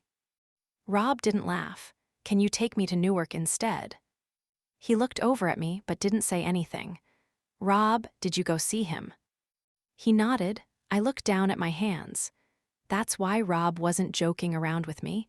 He thought I was a horrible person too. It's not what you think. So you didn't steal $20 million from James and give it to your ex. I think I actually did do that, but I didn't know that's what I was doing, and I didn't have a choice. And you told James that. I tried to, Rob, I put my face in my hands and started crying again. He doesn't believe me. I thought he trusted me. We were going to get married. It was all a lie. He never loved me. I believe you. I know you wouldn't hurt him, but he's hurting anyway. His voice trailed off. You need to go talk to him. Did you leave him alone? Mason's with him. I nodded my head. I can't see him, Rob. He made it very clear that he doesn't want anything to do with me. That's not what it looked like to me. It looked like he was fucked up and needed you more than ever. If you're going to make me feel guilty, you can just let me off here. James kicked me out. Do you think I don't want to be there for him? That's not fair, Rob. You don't know the whole story. And he might need me, but he sure as hell doesn't want me. Okay, Newark it is then. He put on his turn signal and drove toward the highway. He put his hand on my shoulder. How about you start from the beginning? The elevator doors opened into Rob's apartment. He had changed a lot of things from when it used to be James. James and I had visited a lot, but not that recently. I ran my hand along the marble countertop. Rob seemed to believe everything I had told him.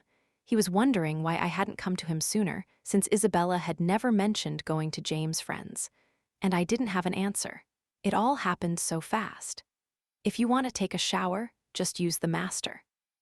I don't have any shampoo or anything in the guest bathroom. Actually, a shower sounds great. My clothes were still a little damp. Do you have something I could change into after while my dress dries? Yeah. I followed him into the master bedroom. The bed was in a different spot, and the sheets were black instead of white. It hadn't felt like a bachelor pad when James lived here, but it did now. Here, Rob said, and tossed me a pair of black yoga pants and a white tank top. Those should fit. I looked up at him. I don't even want to know why you have these clothes. Women sleep over a lot. I'm a snuggler, he shrugged. They leave things. I never pictured you as the type of guy that let women spend the night. I'm letting you spend the night. I laughed. Fair enough. Thanks for these. I walked into the master bathroom and closed the door. I tried not to picture James in here with me as I turned on the water, or as I lathered up my body with soap. I tried not to picture him pushing me against the cold tiles. Fuck. Luckily, Rob didn't use the same body wash as James, or I probably would have lost it again. I quickly got out and dried off. Looking through Rob's drawers for a comb reminded me of doing the same when it was James' place. When I was a student and he was my professor, I loved spending the night with him.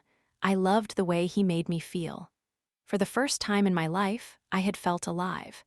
I looked at my reflection in the mirror and then quickly looked away. I didn't want to think about him, especially if he was back home upset about something I didn't really do, or worse, getting over it with Mason's help. Just like Mason had helped him find a great location for a bachelor party, James cheated on me. I found a comb and quickly brushed out my hair before getting dressed. The outfit fit perfectly. It was good that Rob hooked up with tons of random women. I hung up my wet clothes and towel to dry and made my way out of the bathroom. I kept my arms folded in front of my chest. My bra had been too wet to put back on, and I didn't want to have to ask Rob for one. He looked up at me as I came out of his bedroom, and then he immediately looked away.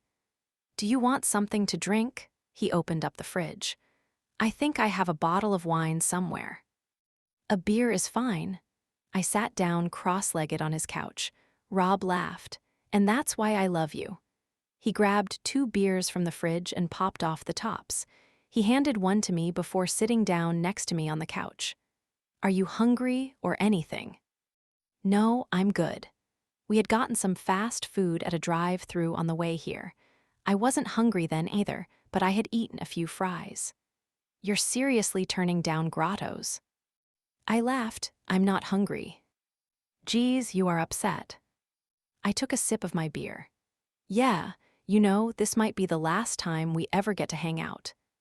"James gets me in the breakup, huh?" "As his brother, yeah, I think so. And Mason and therefore B, and Matt, and Jen. If he lets you go, he's a fucking idiot." "He already did." Rob shook his head. "James still wants to marry you, you have to know that." "He said he never wanted to see me again." "Because he was drunk and upset and—" "He still said it." I took another sip of my beer. "He said it was only ever about sex." Rob shook his head again. "He showed me the pictures that you threw at him. That one of him having sex was from college. He hasn't had a beard that long since he was strung out on drugs. He was a dumb kid." Oh, that made sense, but it didn't change anything. He was probably the same age there as I was when I met him. "But you had your shit together." "I didn't. I fell in love with my professor." Rob laughed. "What about the other pictures, the ones of Rachel?" Rob stared at me for a second before speaking. "My parents were awful to James growing up. You knew that, right? They ignored me and Jen. We definitely got the better end of the deal, but James was the prodigal son. Nothing he did was ever good enough. Living like that, it's a lot of pressure. I was an only child. I knew what it felt like to want to please your parents. I was always worried that I would disappoint them, but they had never pressured me to do anything in particular. They always seemed proud of me no matter what I did." I don't know that much about his childhood. He doesn't really talk about it. "He wanted to play football. Did you know that? That was his dream." I shook my head. He had never told me that. He loved watching the Giants games with Rob. That was one of their favorite things to do together. But I never knew he wanted to be playing. He never told me. My parents made him quit the team in high school because they thought it was a waste of time. They had this way of sucking out all the joy from his life, like they found pleasure in it. No matter what James did, he wasn't good enough for them. He was always wrong. They beat him down. I played baseball in high school and college, and Jen was into drama club, and James had to watch us do whatever we wanted to. I think that hurt him too. It wasn't just that my parents didn't let him do the stuff he loved, it's that they always made it seem like they liked him the least, by not letting him do anything he wanted. But they got what they wanted, I guess. A genius techie who doesn't speak to them. Their loss, right? Rob set his empty beer down on the coffee table. I remembered the first speech that James had given in my comm class.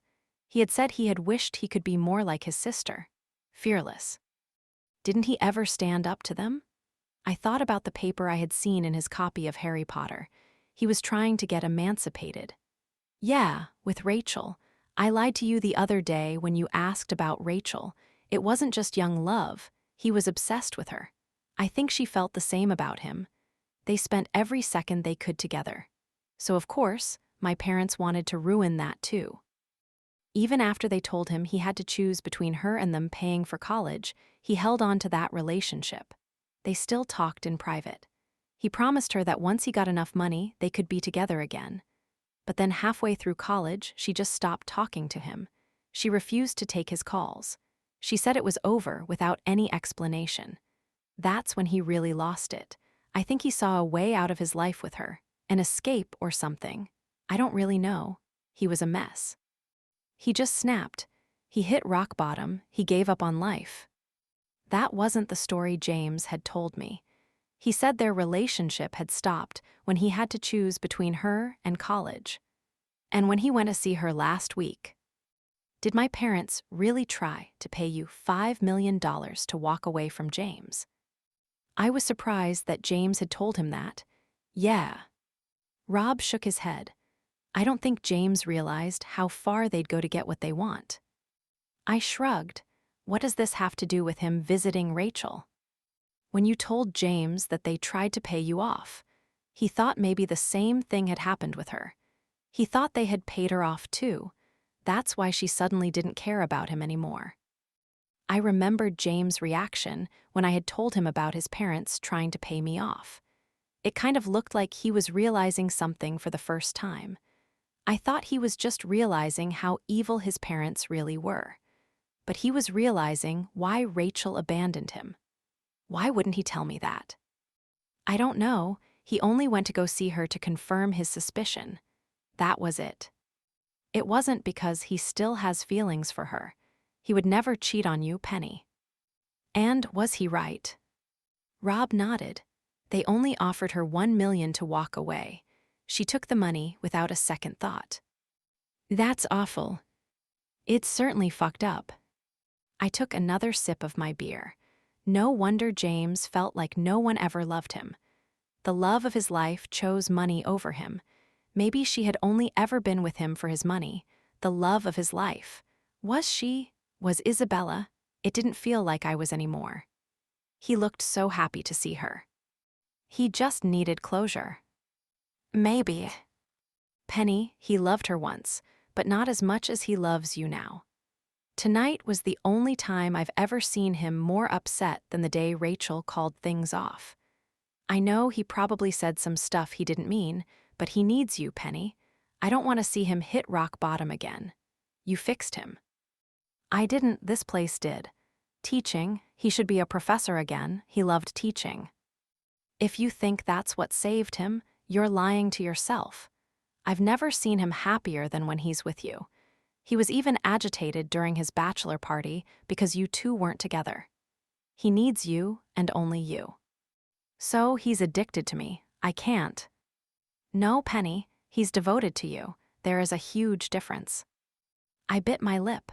I wanted James to be here telling me these things, but Rob was right, there was a huge difference. If it was true, though, James wouldn't have said those things to me. He wouldn't have told me to leave. I'm not sure he is anymore. Look, if I didn't think what you had was real, you'd already be naked in my bed. I laughed. Seriously. I know it's because you're cold, but your nipples are so hard right now, and I'm having trouble not staring. Shit. I put my beer down and crossed my arms in front of my chest again. Rob laughed. And if James wasn't a fucking mess tonight, I also wouldn't have. Rob picked up his phone, 17 missed calls from him. Does he know you're with me? I haven't told him. Do you want me to? I swallowed hard. No, not yet. I just need some time. Rob slid his phone back into his pocket. Then I won't. But time is one thing you don't have much of.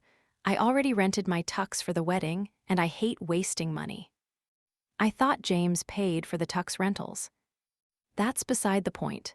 Now, how about that pizza? And I'm sure I have a bra that's your size. 32B, right? Why do you know that? I know things. He got up off the couch. By the way, I saw you staring at the kitchen counter like you were remembering being fucked against it. I've always wondered. Exactly how many places in this apartment did you bang my brother? I looked around the apartment. None of the guest bedrooms. You're both disgusting. He laughed and disappeared into his room. I pulled out my phone. James hadn't called me at all. I wasn't mad at him anymore. I was just sad. If he called, I'd answer it in a heartbeat. Call me. Say something, anything. Give me something to hold on to. Chapter 30. Friday. When I woke up, I had almost forgotten where I was. I expected to open my eyes and be in my apartment with James. Instead, my head was resting on Rob's shoulder on the couch. We were both sitting up, and his arm was wrapped around my shoulders. He always joked around about sexual stuff, but Rob really was like a brother to me, and he had been there for me when I needed him. I quietly ducked out from under his arm. He groaned in his sleep. His ankles were crossed and his feet were on the coffee table. He must have been uncomfortable, but he had stayed with me instead of going to his bed. I really hoped this wasn't the last time I'd get to see him. I grabbed my phone. There were still no calls from James. If he hadn't meant what he said, wouldn't he have contacted me by now? The reality seemed even more alarming than it had last night. Rain was pounding against the windows, somehow reminding me of what I had just lost. I wanted to see James, but I knew I couldn't. He had to be the one to reach out to me. He was the one that had told me to disappear. So instead of going to him, I'd go to a place where it would feel like I was close to him. I walked into Rob's closet. I had been wearing high heels last night, and I didn't want to change back into my dress. There were a pair of girly flip-flops in Rob's closet. Those would do. I slid them on even though they were a little too big. Taking something from Rob's closet reminded me of when I had run back to my dorm in just one of James' t-shirts. I would never forget those memories. Even the bad ones just seemed good now, because they were with him. Rob groaned in his sleep again. I didn't want to be here when he woke up. He needed to go back to New York. James was the one that needed him right now, not me. I was stronger than James seemed to realize. I glanced at the clock on the oven as I walked toward the elevator doors. It was only 6 a.m. The coffee shop wouldn't be open for another hour. But I didn't care. I'd just stand outside. I just needed to be there. It felt like I was being drawn to it. I needed to remember the best day of my life. Before I pressed the elevator button, I froze. I'd do anything for James. If he asked me to jump, I'd jump. He knew that. He knew how much I cared. And he had asked me to disappear. He knew I'd do it for him. I looked down at the ring on my finger. He hadn't called. He hadn't reached out to me at all. This was what he wanted. I loved him. I loved him so much. And if this was what he wanted, I'd give it to him. I pulled the ring off my finger and set it down on the kitchen counter. If James needed me to disappear, I'd disappear. Thank you for reading Eruption. I hope you loved Professor Hunter and Penny. Their story continues in devotion. Tick-tock, one day before the wedding of her dreams, Penny is in a city that is no longer her home. Alone, heartbroken, lost. Could the past few years really mean so little to a man that became her world? To a man she'd do anything to protect. There is no future without him. There is no her without him. With only 24 hours until the wedding, is there enough time to repair the damage? Tick-tock. And even if Penny and James do come back to each other, Isabella is still out there plotting. The world is still against them. Darkness still lurks in the shadows of James' past. A student and her professor were never meant to be forever. They thought it was an everlasting love, but it was doomed from the very start. Tick-tock. Temptation led to addiction, which exploded into an eruption of chaos. And when the pieces settled, only one thing became clear: devotion, one great love. A love worth fighting for, because the only thing that lasts forever is love. One-click devotion now. Or if you can't even wait, just keep reading for a special sneak peek of devotion. Devotion, Chapter 1. Friday. It almost felt like I was dreaming as I walked out into the pouring rain. Steam rising off the hot pavement gave Main Street an eerie look. Everything looked dull and lifeless. Or maybe it was just me. Without James, I felt dull and lifeless. I willingly lost myself in him, and what was left of me now? An empty shell? I wiped under my eyes. I wasn't sure if it was rain or tears on my cheeks. This wasn't real. This couldn't be real. I ran my thumb across the spot where my engagement ring once sat. How is this happening? I tried to feel the rain on my shoulders. I tried to focus on anything but the ache in my chest. This definitely wasn't a dream. If anything, my reality was a nightmare. I knew better than to put my self-worth into someone else's hands. Hadn't I learned anything from my relationship with Austin? I was so naive back then. I stopped outside the restaurant of our last date. That awful double date that Melissa had forced me to go on. It was the same night that James and I had shared our first kiss. I had called James, wanting to tempt him, knowing he'd come to make sure I was okay. He was trying to stay away from me, but I wouldn't let him. I wasn't just naive, I was immature and awful. He could still be here teaching if not for me. He could be happy. Maybe James was right when he called me greedy. I wasn't in the sense of financial gain. I didn't care about his money, but I was greedy when it came to him. I liked monopolizing his time. I liked when his eyes were on me and me alone. Maybe he had me pegged exactly right. I was greedy. Had that bothered him, me wanting him and needing him, I thought we were happy. But maybe I had been suffocating him the whole time. I looked down the street at the coffee shop. I thought seeing it would be comforting, but it had the opposite effect. It made me think of how our whole relationship had started on lies. Lies about my age and lies about his past. He didn't trust me then, and he didn't trust me now. His words cut through my thoughts like a knife. You're not my problem anymore. That's what I was, a problem. Something to take care of. An annoyance. His words made it seem like he put up with me for the benefit of getting my body in return. To do whatever he wanted with. That's all it ever had been. There was no other reason why he pursued me in school. I wasn't a good speaker. He couldn't have been attracted to me because of what I said in class. So was that it? Just physical attraction? I touched the center of my chest. It was more than that to me. How could I have been so blind? I pressed harder on the center of my chest. There was an ache there that didn't seem to want to fade. I sat down on the curb outside of the restaurant. There was a huge puddle, but it didn't matter, I was already soaked. This really was just like that night we had shared our first kiss. I was depressed and it was pouring, but there was one main difference. That night, James was there when I needed him. Why wasn't he here now? I still needed him.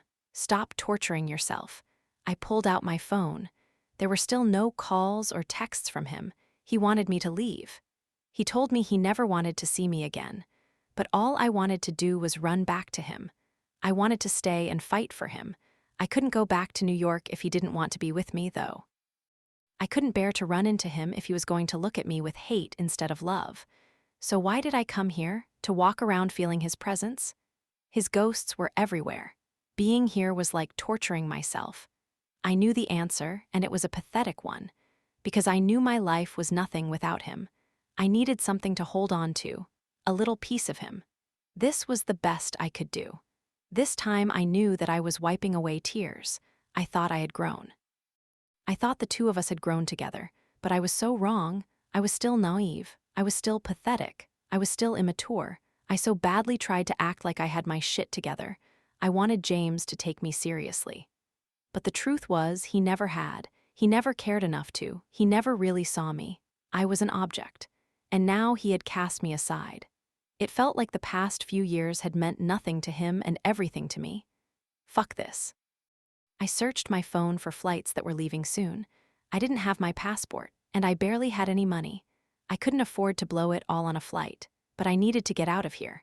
I needed to leave before I lost myself to grief. I was stronger than this. Wandering around chasing memories wasn't going to help me, and the only person that could help me was myself. I clicked on the cheapest flight that was leaving this afternoon. A one-way ticket to Chicago cost $103. I didn't know a thing about Chicago, and I didn't know anyone who lived there. It made me think about our decision to leave Newark. Would things have been different if we had moved to a place that we were both unfamiliar with? Away from Isabella and Rachel and every toxic thing in the city? I thought agreeing to go New York would make him happy. I looked down the street at the coffee shop. There was no choice here. If I stayed, I'd drown. I clicked on the flight and pulled my debit card out of my purse. Before I could change my mind, I typed in all the necessary info and purchased the ticket. I had a couple $1,000s in my account. That was enough. I had a good GPA from a great school. My stomach twisted in knots. Possible employers would ask why I transferred schools. They'd ask why I didn't finish my internship at Hunter Tech. I didn't have a single letter of recommendation. I abruptly stood up. I'd figure it out. Despite what James had said, I was a competent adult. I took a deep breath. In my heart, I knew I had grown. I had come a long way since I used to live here. Just because I had thought what I wanted was James, it didn't mean my life was over. I'd find new goals and new dreams in Chicago. James had been my other half. He was gone, but that didn't mean I was half a person. I was more than that relationship. Before I could stop myself, I clicked on his name in my phone. I waited for the voicemail to click on. Hearing his voice brought tears to my eyes. Stop it. Hi, James, it's me. I tried to say it sternly, but my voice cracked, giving me away. I took a deep breath. I can do this. I just wanted to let you know that I gave Ian my keys and credit card, and I'm out of New York like you wanted. Could you maybe mail some of my things to my parents' house? I'll have them send them to me when I settle down. What things were even mine, really? I bit my lip. Nothing. My clothes, my computer, my phone, he had bought all of it. Actually, never mind. You can just donate all that stuff or whatever you want to do. I don't want it. And you can cancel my cell phone too. I'll have that figured out before you get your next bill, I promise. Why was I promising him things when all his promises meant nothing? I thought about my wedding dress hanging in my closet. His closet. I wiped the tears off my cheeks. I wished I had called the apartment line. Then maybe he'd hear me and pick up. Instead, he'd probably delete this message before he even listened to it. So it didn't even matter what I said. I wrapped my free arm tightly around myself to help make the feeling of loneliness fade. It didn't work.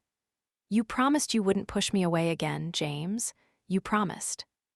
I moved the phone away from my mouth as I tried to hold back a sob. I quickly ended the call and sunk back down onto the ground. I wanted to scream and throw my phone. Instead, I put my face in my hands and started to cry uncontrollably. I wasn't sure how long I sat there crying. My phone buzzing finally made me lift my head. My heart let me hope for 1 second that it was James. I quickly grabbed my phone. Please be James. Tyler's name flashed across my screen. Of course it was Tyler. He'd want to know if I needed help decorating for the rehearsal dinner, or writing my vows, or something else sweet because that's the kind of guy he was. I laughed. It sounded strange in my throat. No, he wasn't calling to be sweet. He probably wanted to know why he suddenly had $20 million in his bank account. No one else I knew had reached out to me because no one else knew what had happened. My parents were sitting in some hotel in New York, still thinking I was getting married tomorrow. I wanted to ignore Tyler's call. I wanted to be alone to wallow, but I owed him an explanation. I slid my finger across the screen. Hey, Tyler. Hey, Penny. The awkward silence made my chest hurt even more. He knew, God, he knows. I pulled my knees to my chest. Tyler cleared his throat. I think we need to talk. Can you come over? I'm not in New York. Where are you? Sitting in the rain on Main Street. Main Street. Are you in Newark? Yeah. Okay, well, first of all, get out of the rain, weirdo. I laughed. This time it didn't sound as strange. I like the rain. It reminds me of him. You don't want to be sick for your wedding. I closed my eyes. It was so obvious that Tyler knew. Why was he torturing me like this? I'm not getting married. My words were greeted by silence. I stood up and stepped under the overhang of the roof to block some of the rain. I didn't care about being sick, but if my phone broke, I'd be even worse off. I wiped off some of the rain and put it back to my ear. Tyler, are you still there? I need to see you. I'm not going to be here by the time you get here. Penny, please. I already booked a flight. Where? Chicago. Could you maybe not tell anyone? I need to do this on my own. You don't need to do it on your own. Let me come with you. What? I want to come with you. I fucking hate New York. You don't hate New York. You love it there. You have an amazing job and a great apartment. Melissa just moved in. You're happy. Happy? He sighed. Penny, I don't want to be here if you're not here with me. Tyler, stop. You know how I feel about you. You know that You're dating my best friend. I love you, Penny. I've never stopped loving you. What are you talking about? That's all in the past. We're friends. We've been friends for years. Because you put me there, I still want you. And James is a fucking asshole for hurting you. I don't want to be having this conversation on the phone. Please, let me meet you in Chicago. We need to talk about this in person. Please, Penny. I sighed and leaned against the brick wall. No wonder James had jumped to the conclusion that he had. He knew. How did I not know? I thought Tyler and I were good. I thought we were on the same page. Okay. Yeah, we need to talk about this. Yeah, what airport are you flying into? I'll book the flight right now. Just come here. You'll wait for me? His words made the ache in my chest even worse. He had been waiting for me this whole time. I'll get a later flight. Get out of the rain, but don't leave Newark. I'll be there by 9 o'clock, okay? Okay. See you soon, Penny. The line went dead. I stuffed my phone back into my purse and walked back into the rain. I just wanted to be alone. Devotion, Chapter 2. Friday. It was weird being back here. I looked down at the worn steps of Tyler's frat house. It was also hard to think about how different my life would be if I had never slept with my professor. Maybe I'd be with Tyler. Maybe I'd be happy, but I couldn't go back in time. I couldn't change what had happened, and honestly, I wouldn't want to. I meant nothing to James, but he meant something to me. Hell, he meant everything to me. I had a sickening feeling that the past few years would be the best years of my life. Anything going forward would be tainted by that. It wasn't all a lie to me, it was real. I loved him, and this hurt so much because I still loved him. I looked down at the text I had gotten from Rob an hour ago. You forgot your ring. I had written back telling him to give it back to James. It wasn't really mine. If I kept it, it would just remind me of everything I had lost. I didn't need that reminder. My solitude would be reminder enough.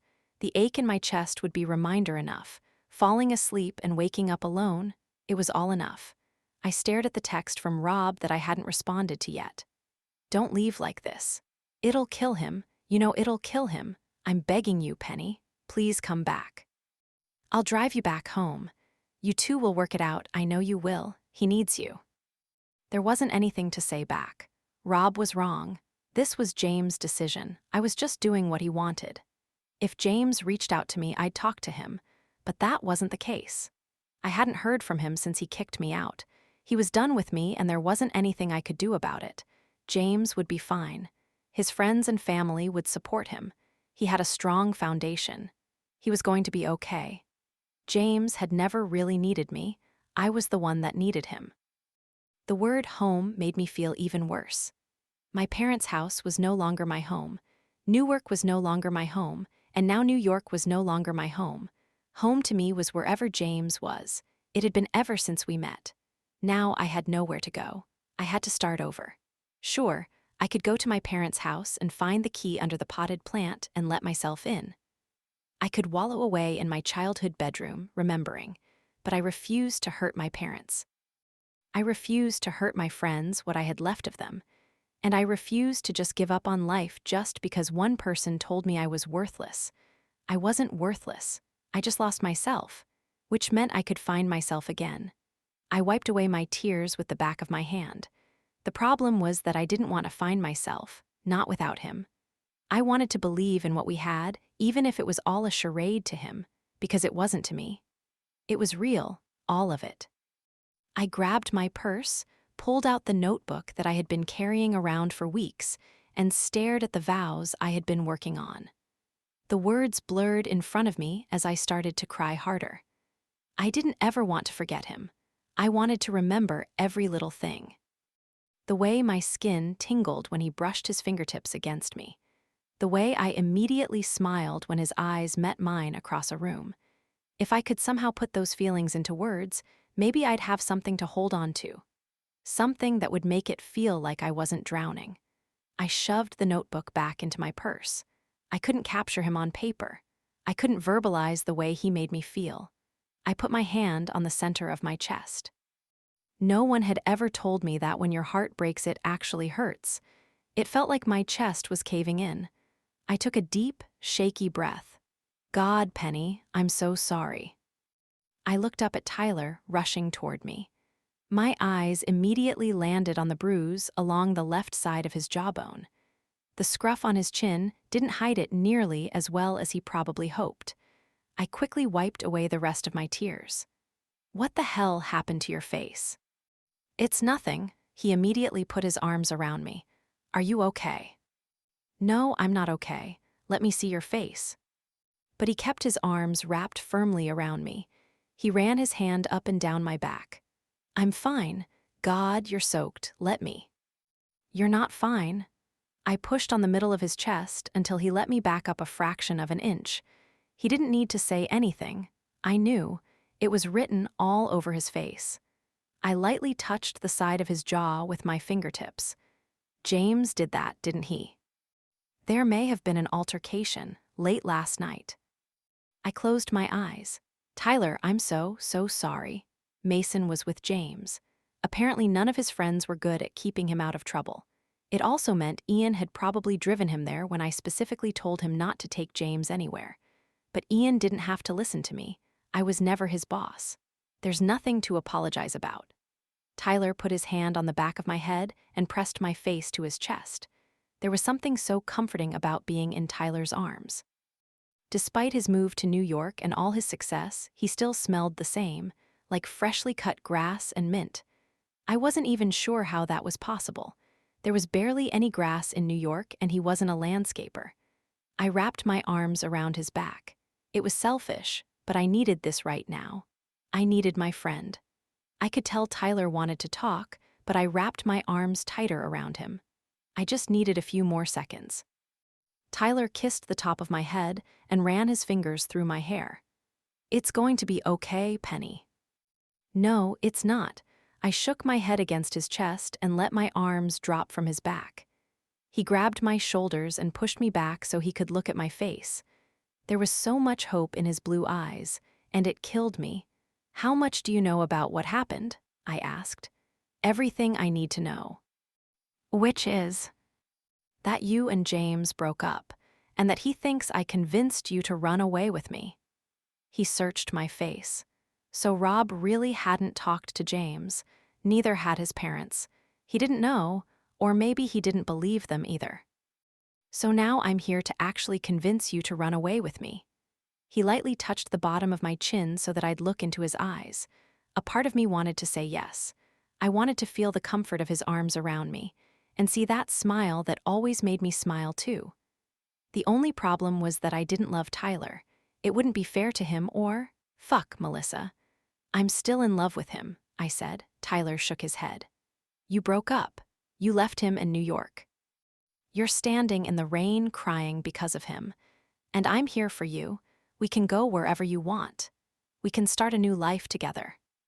I'm still in love with him, I said again, a little quieter. He let go of my shoulders. Okay, but that feeling will fade. You have to move forward. I shook my head. What, so you're going to go through your whole life missing him? What else am I supposed to do, Tyler? He was it for me. There is nothing after him. I was ready to give my whole life to him. That feeling doesn't just disappear after a fight. Be with me. I'm right here. I've always been here for you. I'd never do anything to hurt you. Let me fill that void. I can't. Why? I know you love me. We're great together. I know you felt it back in school. I know you can feel it again. I could never hurt Melissa like that. We already broke up. What? I broke up with her before I came here. Why did you do that? You only just started dating. God, she's going to hate me. I thought you were getting married. I was at peace with that, or in denial or something. These past few years haven't been a lie. I was your friend. I enjoyed being your friend. He scratched the back of his neck with his hand. But when I found out you two broke up, all I wanted to do was see you. I think I had buried my feelings. I don't know. But I just knew I needed to see you. I never stopped loving you, Penny. And I'll never stop loving you. I shook my head back and forth. I didn't want this to happen. All I've ever wanted was for you to be happy. I thought that James was that for you, so I just accepted where I was. But when I found out it was over, it feels like my second chance. Our second chance. I'm sorry, but it's like you just said. Except I never stopped loving him, and I'll never stop loving him. I can wait. I'm used to waiting. I'll wait my whole life for you, Penny. Don't you see that? He put his hand on the side of my face. Tyler, I don't want you to wait. Don't say that. I know you need time to heal from this. I'll wait until you're ready. I'll never be ready. He shook his head. I love you, tell me to stay, choose me. Penny, please give us a chance, I need you, meet me halfway. You don't need me, you need some sweet girl who will put you first. Who thinks the sun rises and sets with you? You deserve that, I can't give you that. I'll take whatever you can give me. All I can offer you is friendship. Honestly, Tyler, you're my best friend. You've always been there for me. I can't be your friend anymore. He let his hand fall from my cheek. I thought I could be, but now, no, I need more than that. I can't live my whole life in denial. I'm sorry. He shoved his hands into his pockets. So, Chicago. I nodded. My new flight leaves tonight. I think maybe I need to do a little soul searching. And you know for sure that what you're looking for isn't me. He gave me a sheepish smile that ripped my heart in half. How are you so sure? I pressed my lips together. There was something else that I hadn't told him, but I didn't want to. It wasn't fair. It was just in my head. Tell me. I shook my head. He grabbed my hand. Tell me, if it's something I can fix.